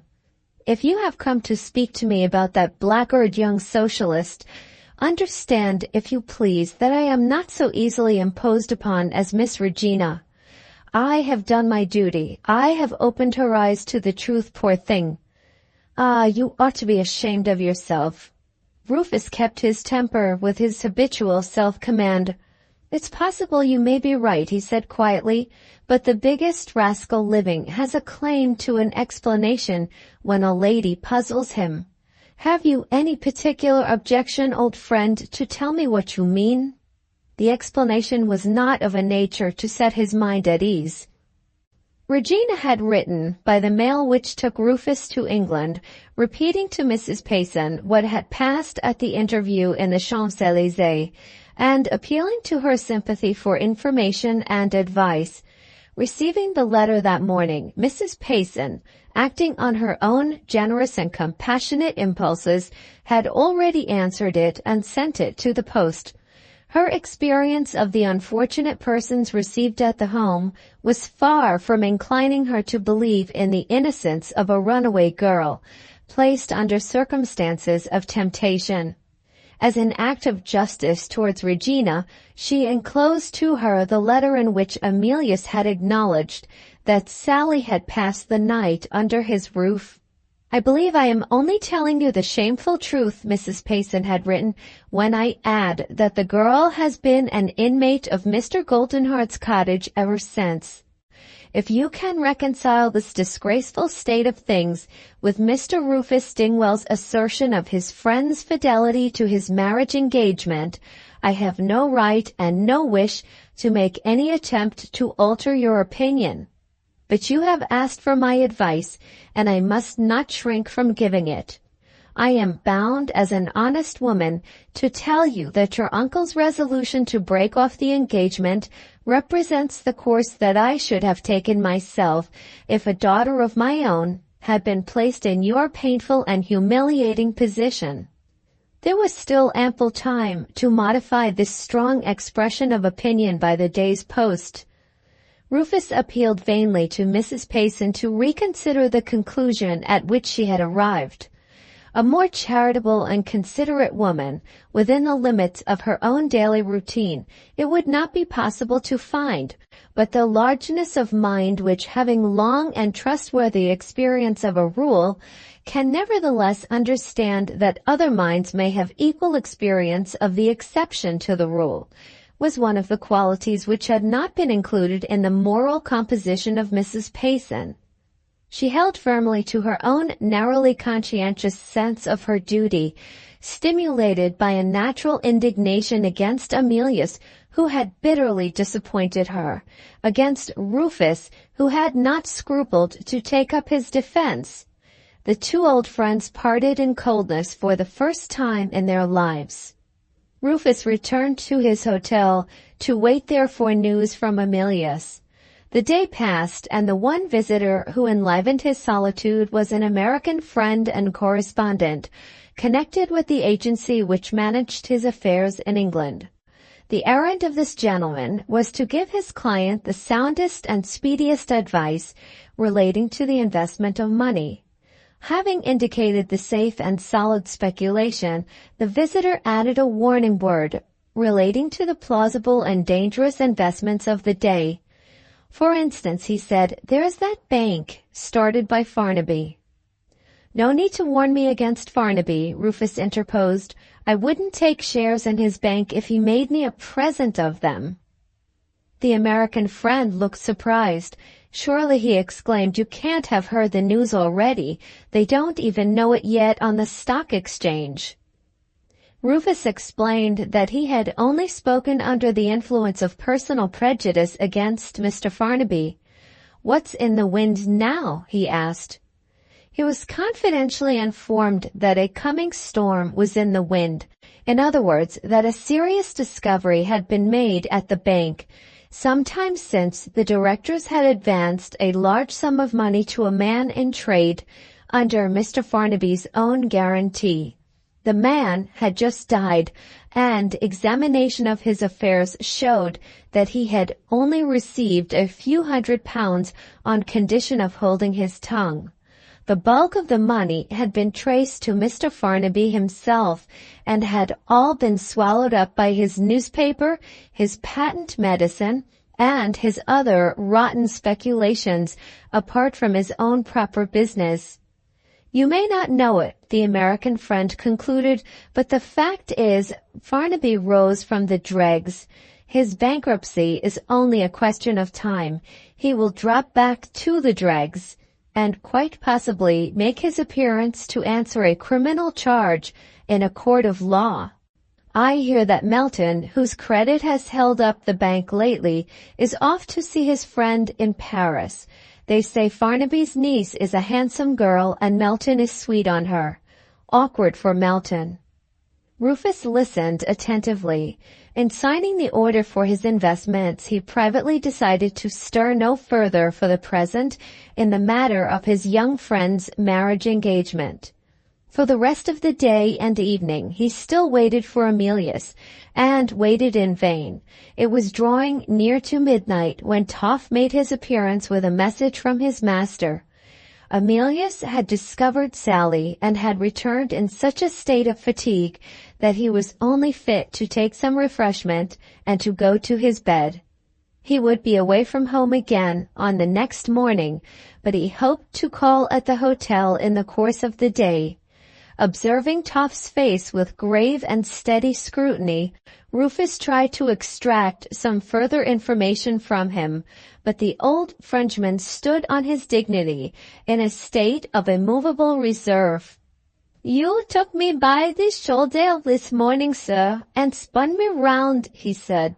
"I do not desire to be treated a second time like a teetotum. For the rest, it is not my habit to intrude myself into my master's secrets." "It's not my habit," Rufus coolly rejoined, "to bear malice. I beg to apologize sincerely, sir, for treating you like a teetotum, and I offer you my hand." Toff had got as far as the door. He instantly returned with the dignity which a Frenchman can always command in the serious emergencies of his life. "You appeal to my heart and my honor, sir," he said. "I bury the events of the morning in oblivion, and I do myself the honor of taking your hand." As the door closed on him, Rufus smiled grimly. "You're not in the habit of intruding yourself into your master's secrets," he repeated. "If Emilius reads your face as I read it, he'll look over his shoulder when he goes out tomorrow, and 10 to 1, he'll see you behind him in the distance." Late on the next day, Emilius presented himself at the hotel. In speaking of Sally, he was unusually reserved, merely saying that she was ill and under medical care, and then changing the subject. Struck by the depressed and anxious expression of his face, Rufus asked if he had heard from Regina. No. A longer time than usual had passed since Regina had written to him. "I don't understand it," he said sadly. "I suppose you didn't see anything of her in Paris?" Rufus had kept his promise not to mention Regina's name in Sally's presence, but it was impossible for him to look at Emilius without plainly answering the question put to him, for the sake of the friend whom he loved. "I'm afraid there's trouble coming to you, my son, from that quarter." With those warning words, he described all that had passed between Regina and himself. "Some unknown enemy of yours has spoken against you to her uncle," he concluded. "I suppose you have made enemies, my poor old boy, since you have been in London?" "I know the man," Emilius answered. "He wanted to marry Regina before I met with her. His name is Melton." Rufus started. "I heard only yesterday he was in Paris with Farnaby, and that's not the worst of it, Emilius. There's another of them making mischief, a good friend of mine, who has shown a twist in her temper that has taken me by surprise after 20 years' experience of her. I reckon there's a drop of malice in the composition of the best woman that ever lived, and the men only discover it when another woman steps in and stirs it up. Wait a bit," he went on, when he had related the result of his visit to Mrs. Payson. "I have telegraphed to Miss Regina to be patient and to trust you. Don't you write to defend yourself till you hear how you stand in her estimation after my message. Tomorrow's post may tell." Tomorrow's post did tell. 2 letters reached Emilius from Paris. One from Mr. Farnaby, curt and insolent, breaking off the marriage engagement. The other from Regina, expressed with great severity of language. Her weak nature, like all weak natures, ran easily into extremes, and, once roused into asserting itself, took refuge in violence as a shy person takes refuge in audacity. Only a woman of larger and firmer mind would have written of her wrongs in a more just and more moderate tone. Regina began without any preliminary form of address. She had no heart to upbraid Emilius and no wish to speak of what she was suffering to a man who had but too plainly shown that he had no respect for himself and neither love nor pity even for her. In justice to herself, she released him from his promise and returned his letters and his presents. Her own letters might be sent in a sealed packet, addressed to her at her uncle's place of business in London. She would pray that he might be brought to a sense of the sin that he had committed, and that he might yet live to be a worthy and a happy man.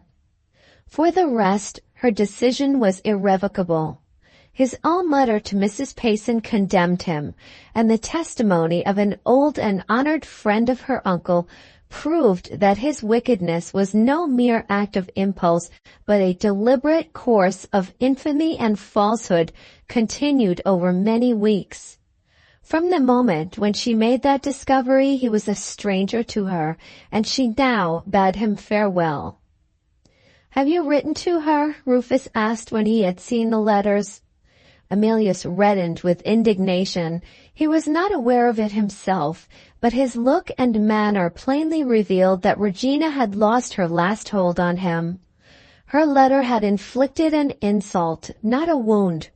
He was outraged and revolted. The deeper and gentler feelings, the emotions of a grieved and humiliated lover, had been killed in him by her stern words of dismissal and farewell. "Do you think I would allow myself to be treated in that way without a word of protest?" he said to Rufus. "I have written, refusing to take back my promise. I declare on my word of honor that I have been faithful to you and to my engagement." That was how I put it, and I scorn the vile construction which your uncle and his friend have placed upon an act of Christian mercy on my part. I wrote more tenderly before I finished my letter, feeling for her distress, and being anxious above all things not to add to it. We shall see if she has love enough left for me to trust my faith and honor, instead of trusting false appearances. I will give her time. Rufus considerately abstained from expressing any opinion. He waited until the morning when a reply might be expected from Paris, and then he called at the cottage. Without a word of comment, Emilius put a letter into his friend's hand. It was his own letter to Regina returned to him. On the back of it there was a line in Mr. Farnaby's handwriting. "If you send any more letters, they will be burnt unopened." In those insolent terms the wretch wrote, with bankruptcy and exposure hanging over his head. Rufus spoke plainly upon this. "There's an end of it now," he said. "That girl would never have made the right wife for you, Emilius. You're well out of it. Forget that you ever knew these people, and let us talk of something else. How is Sally?" At that ill-timed inquiry, Emilius showed his temper again. He was in a state of nervous irritability which made him apt to take offense where no offense was intended. "Oh, you needn't be alarmed," he answered petulantly. "There's no fear of the poor child coming back to live with me. She is still under the doctor's care." Rufus passed over the angry reply without notice and patted him on the shoulder. "I spoke of the girl," he said, "because I wanted to help her, and I can help her if you will let me. Before long, my son, I shall be going back to the United States. I wish you would go with me." "And desert Sally?" cried Emilius. "Nothing of the sort. Before we go, I'll see that Sally is provided for to your satisfaction. Will you think of it to please me?" Emilius relented. "Anything to please you," he said. Rufus noticed his hat and gloves on the table and left him without saying more. The trouble with Emilius, he thought as he closed the cottage gate, is not over yet. Book 8, Dame Nature Decides. Chapter 11. The day on which worthy old Surgeon Pinfold had predicted that Sally would be in a fair way of recovery had come and gone. And still the medical report to Emilius was the same. "You must be patient, sir. She is not well enough to see you yet." Toff, watching his young master anxiously, was alarmed by the steadily progressive change in him for the worse, which showed itself at this time. Now sad and silent, and now again bitter and irritable, he had deteriorated physically as well as morally, until he really looked like the shadow of his former self. He never exchanged a word with his faithful old servant, except when he said mechanically, "Good morning" or "Good night." Toff could endure it no longer. At the risk of being roughly misinterpreted, he followed his own kindly impulse and spoke. "May I own to you, sir," he said, with perfect gentleness and respect, "that I am indeed heartily sorry to see you so ill." Emilius looked up at him sharply. "You servants always make a fuss about trifles. I am a little out of sorts, and I want a change, that's all. Perhaps I may go to America. You won't like that. I shan't complain if you look out for another situation." The tears came into the old man's eyes. "Never," he answered fervently. "My last service, sir, if you send me away, shall be my dearly loved service here." All that was most tender in the nature of Emilius was touched to the quick. "Forgive me, Toff," he said. "I am lonely and wretched, and more anxious about Sally than words can tell. There can be no change in my life until my mind is easy about that poor little girl. But if it does end in my going to America, you shall go with me. I wouldn't lose you, my good friend, for the world." Toff still remained in the room, as if he had something left to say. Entirely ignorant of the marriage engagement between Emilius and Regina, and of the rupture in which it had ended, he vaguely suspected nevertheless that his master might have fallen into an entanglement with some lady unknown. The opportunity of putting the question was now before him. He risked it in a studiously modest form. "Are you going to America to be married, sir?" Emilius eyed him with a momentary suspicion. "What has put that in your head?" he asked. "I don't know, sir," Toff answered humbly, "unless it was my own vivid imagination. Would there be anything very wonderful in a gentleman of your age and appearance conducting some charming person to the altar?" Emilius was conquered once more. He smiled faintly. "Enough of your nonsense, Toff. I shall never be married. Understand that." Toff's withered old face brightened slyly. He turned away to withdraw, hesitated, and suddenly went back to his master. "Have you any occasion for my services, sir, for an hour or two?" he asked. "No. Be back before I go out myself. Be back at 3 o'clock. "Thank you, sir. My little boy is below if you want anything in my absence."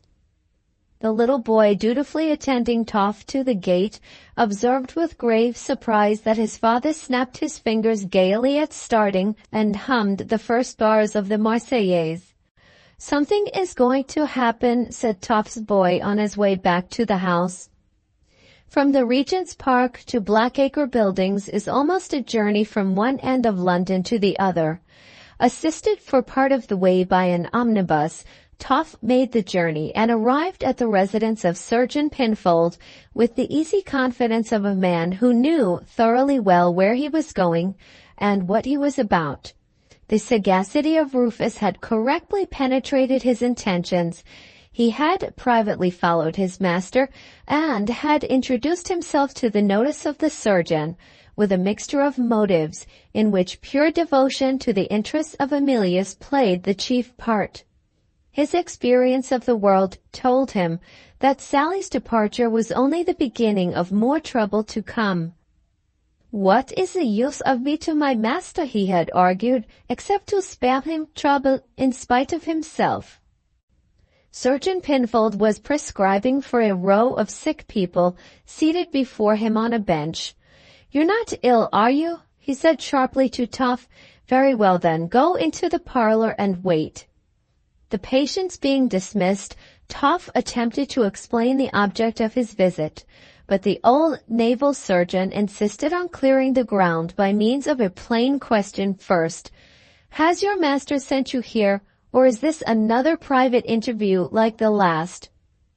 "It is all that is most private," Toff answered.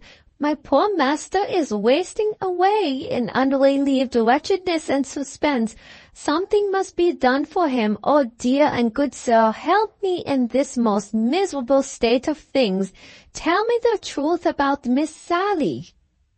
Old Pinfold put his hands in his pockets and leaned against the parlor wall, looking at the Frenchman with a complicated expression in which genuine sympathy mingled oddly with a quaint sense of amusement.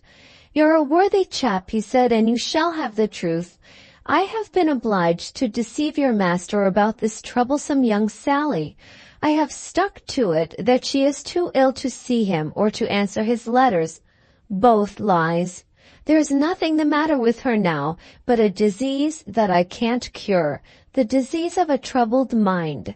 She's got it into her head that she has everlastingly degraded herself in his estimation by leaving him and coming here. It's no use telling her, what, mind you, is perfectly true, that she was all but out of her senses and not in the least responsible for what she did at the time when she did it. She holds to her own opinion nevertheless. What can he think of me but that I have gone back willingly to the disgrace of my old life? I should throw myself out of the window if he came into the room. That's how she answers me. And what makes matters worse still, she's breaking her heart about him all the time. The poor wretch is so eager for any little word of news about his health and his doings that it's downright pitiable to see her. I don't think her fevered little brain will bear it much longer, and hang me if I can tell what to do next to set things right. The two women, her friends, have no sort of influence over her. When I saw her this morning, she was ungrateful enough to say, "Why didn't you let me die?" How your master got among these unfortunate people is more than I know, and is no business of mine. I only wish he had been a different sort of man. Before I knew him as well as I know him now, I predicted like a fool that he would be just the person to help us in managing the girl.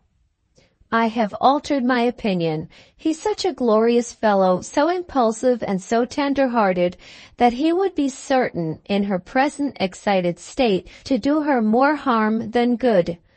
Do you know if he is going to be married? Toff, listening thus far in silent distress, suddenly looked up. "Why do you ask me, sir?" "It's an idle question, I dare say," old Pinfold remarked. "Sally persists in telling us she's in the way of his prospects in life, and it's got somehow into her perverse little head that his prospects in life mean his marriage, and she's in the way of that. Hello, are you going already?" "I want to go to Miss Sally, sir. I believe I can say something to comfort her. Do you think she will see me?" "Are you the man who has got the nickname of Toff? She sometimes talks about Toff." "Yes, sir, yes. I am Theophane the Blonde, otherwise Toff. Where can I find her?" Sergeant Pinfold rang a bell. "My errand boy is going past the house to deliver some medicine," he answered. "It's a poor place, but you'll find it neat and nice enough, thanks to your good master. He's helping the two women to begin life again out of this country, and while they're waiting their turn to get a passage, they've taken an extra room and hired some decent furniture, by your master's own wish. Oh, here's the boy. He'll show you the way. One word before you go. What do you think of saying to Sally?" "I shall tell her, for one thing, sir, that my master is miserable for want of her." Sergeant Pinfold shook his head. "That won't take you very far on the way to persuading her. You will make her miserable too, and there's about all you will get by it." Toff lifted his indicative forefinger to the side of his nose. "Suppose I tell her something else, sir. Suppose I tell her my master is not going to be married to anybody." "She won't believe you know anything about it." "She will believe for this reason," said Toff gravely.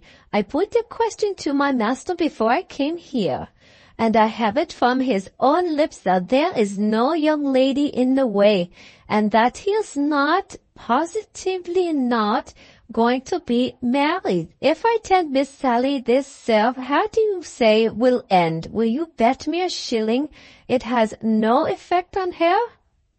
"I won't bet a farthing. Follow the boy and tell young Sally I have sent her a better doctor than I am." While Toff was on his way to Sally, Toff's boy was disturbing Emilius by the announcement of a visitor. The card sent in bore this inscription: "Brother Bothwell from Tadmor." Emilius looked at the card and ran into the hall to receive the visitor, with both hands held out in hearty welcome. "Oh, I am so glad to see you," he cried. "Come in, and tell me all about Tadmor." Brother Bothwell acknowledged the enthusiastic reception offered to him by a stare of grim surprise. He was a dry, hard old man, with a scrubby white beard, a narrow wrinkled forehead, and an obstinate, lipless mouth, fitted neither by age nor temperament to be the intimate friend of any of his younger brethren among the community. But at that saddest time of his life, The heart of Emilius warmed to anyone who reminded him of his tranquil and happy days at Tadmor. Even this frozen old socialist now appeared to him for the first time under the borrowed aspect of a welcome friend. Brother Bothwell took the chair offered to him and opened the proceedings in solemn silence by looking at his watch. 25 minutes past 2, he said to himself, and put the watch back again. Are you pressed for time? Emilius asked. Much may be done in 10 minutes, Brother Bothwell answered, in a Scotch accent which had survived the test of half a lifetime in America. I would have you know I am in England on a mission from the community, with a list of 27 persons in all, whom I am appointed to confer with on matters of varying importance. Yours, friend Emilius, is a matter of minor importance. I can give you 10 minutes. He opened a big black pocket-book stuffed with a mass of letters, and placing 2 of them on the table before him, addressed Emilius as if he was making a speech at a public meeting. I have to request your attention to certain proceedings of the council at Tadmor, bearing date the 3rd of December last, and referring to a person under sentence of temporary separation from the community, along with yourself. Melicent, Emilius exclaimed. We have no time for interruptions, Brother Bothwell remarked. The person is Sister Melicent, and the business before the council was to consider a letter under her signature received December 2nd. Said letter, he proceeded, taking up one of his papers, is abridged as follows by the secretary to the council. In substance, the writer states first that the married sister under whose protection she has been living at New York is about to settle in England with her husband, appointed to manage the branch of his business established in London. Second, that she, meaning Sister Melicent, has serious reasons for not accompanying her relatives to England and has no other friends to take charge of her welfare if she remains in New York. Third, that she appeals to the mercy of the council, under these circumstances, to accept the expression of her sincere repentance for the offense of violating a rule, and to permit a friendless and penitent creature to return to the only home left to her, her home at Tadmor. No, friend Emilius, we have no time for expressions of sympathy. The first half of the 10 minutes has nearly expired. I have further to notify you that the question was put to the vote in this form. Is it consistent with the serious responsibility which rests on the council to consider the remission of any sentence justly pronounced under the Book of Rules? The result was very remarkable, the votes for and against being equally divided. In this event, as you know, our laws provide that the decision rests with the elder brother, who gave his vote thereupon for considering the remission of the sentence, and moved the next resolution that the sentence be remitted accordingly, carried by a small majority, whereupon Sister Melicent was received again at Tadmor. Ah, the dear old elder brother, cried Emilius, always on the side of mercy. Brother Bothwell held up his hand in protest. You seem to have no idea, he said, of the value of time. Do be quiet. As traveling representative of the council, I am further instructed to say that the sentence pronounced against yourself stands duly remitted in consequence of the remission of the sentence against Sister Melicent.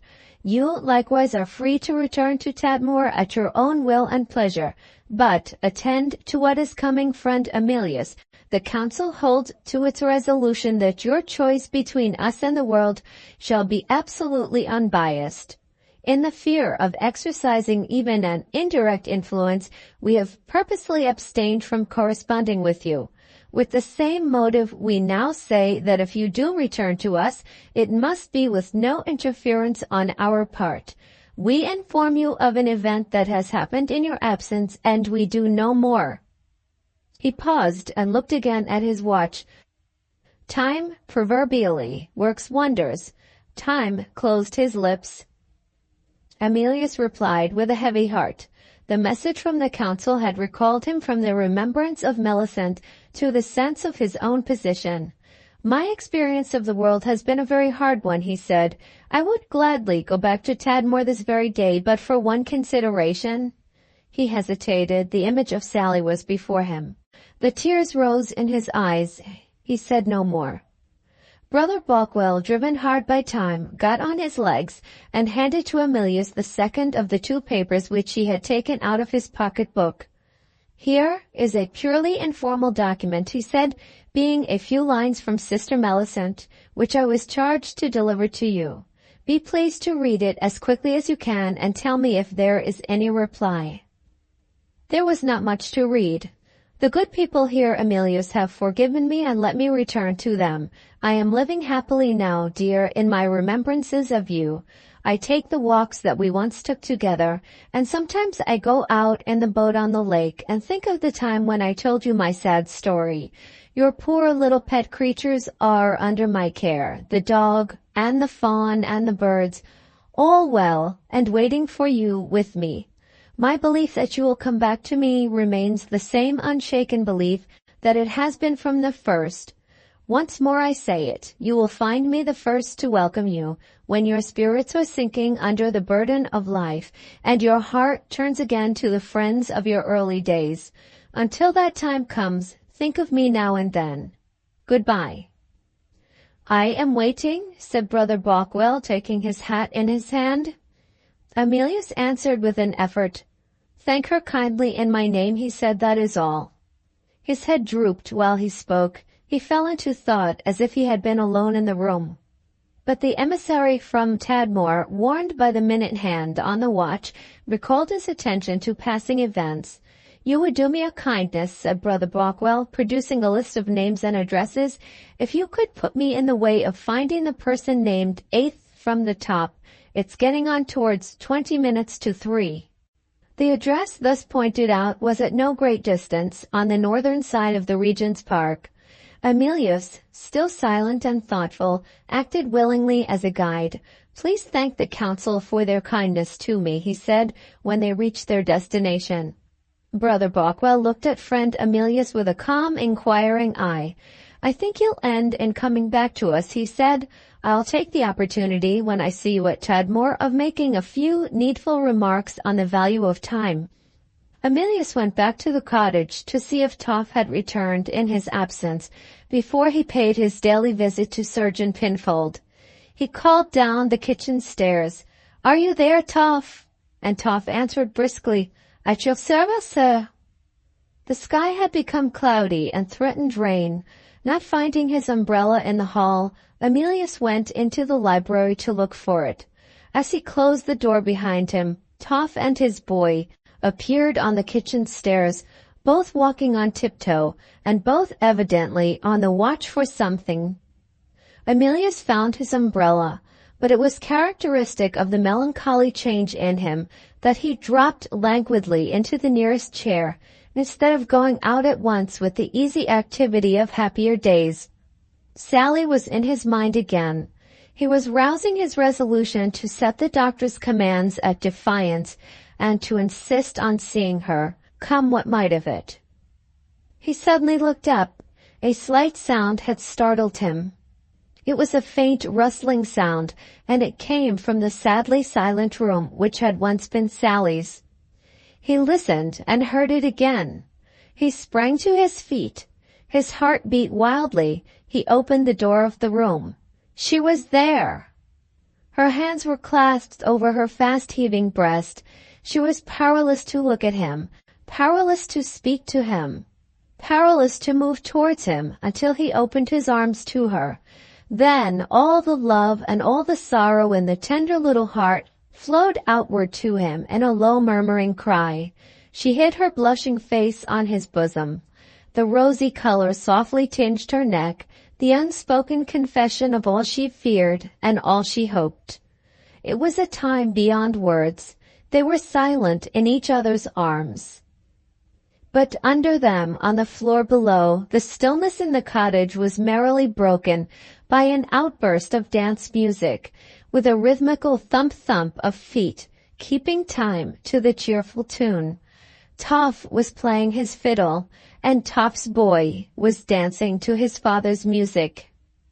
Book 8, Dame Nature Decides, Chapter 12. After waiting a day or two for news from Emilius and hearing nothing, Rufus went to make inquiries at the cottage.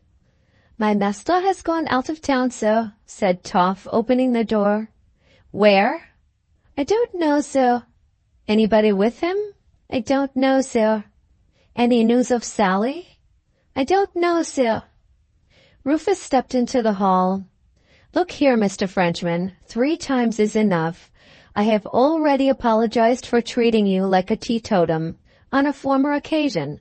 I'm afraid I shall do it again, sir, if I don't get an answer to my next question. My hands are itching to be at you, they are. When is Emilius expected back?" "Your question is positive, sir," said Toff with dignity. "I am happy to be able to meet it with a positive reply. My master is expected back in 3 weeks' time." Having obtained some information at last, Rufus debated with himself what he should do next.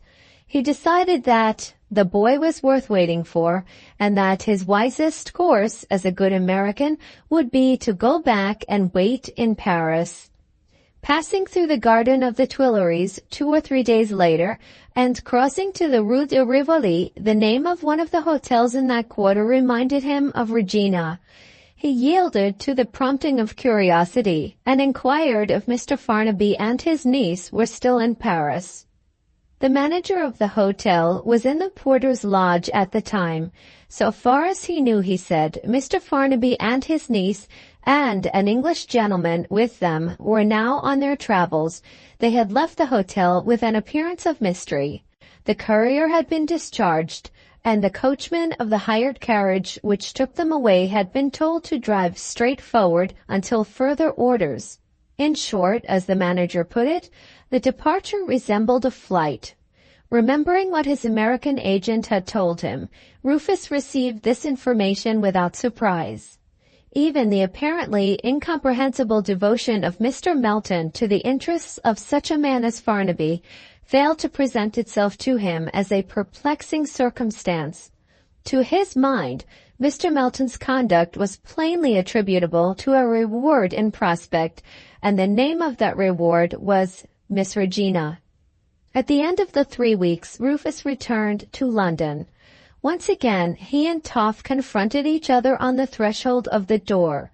This time, the genial old man presented an appearance that was little less than dazzling.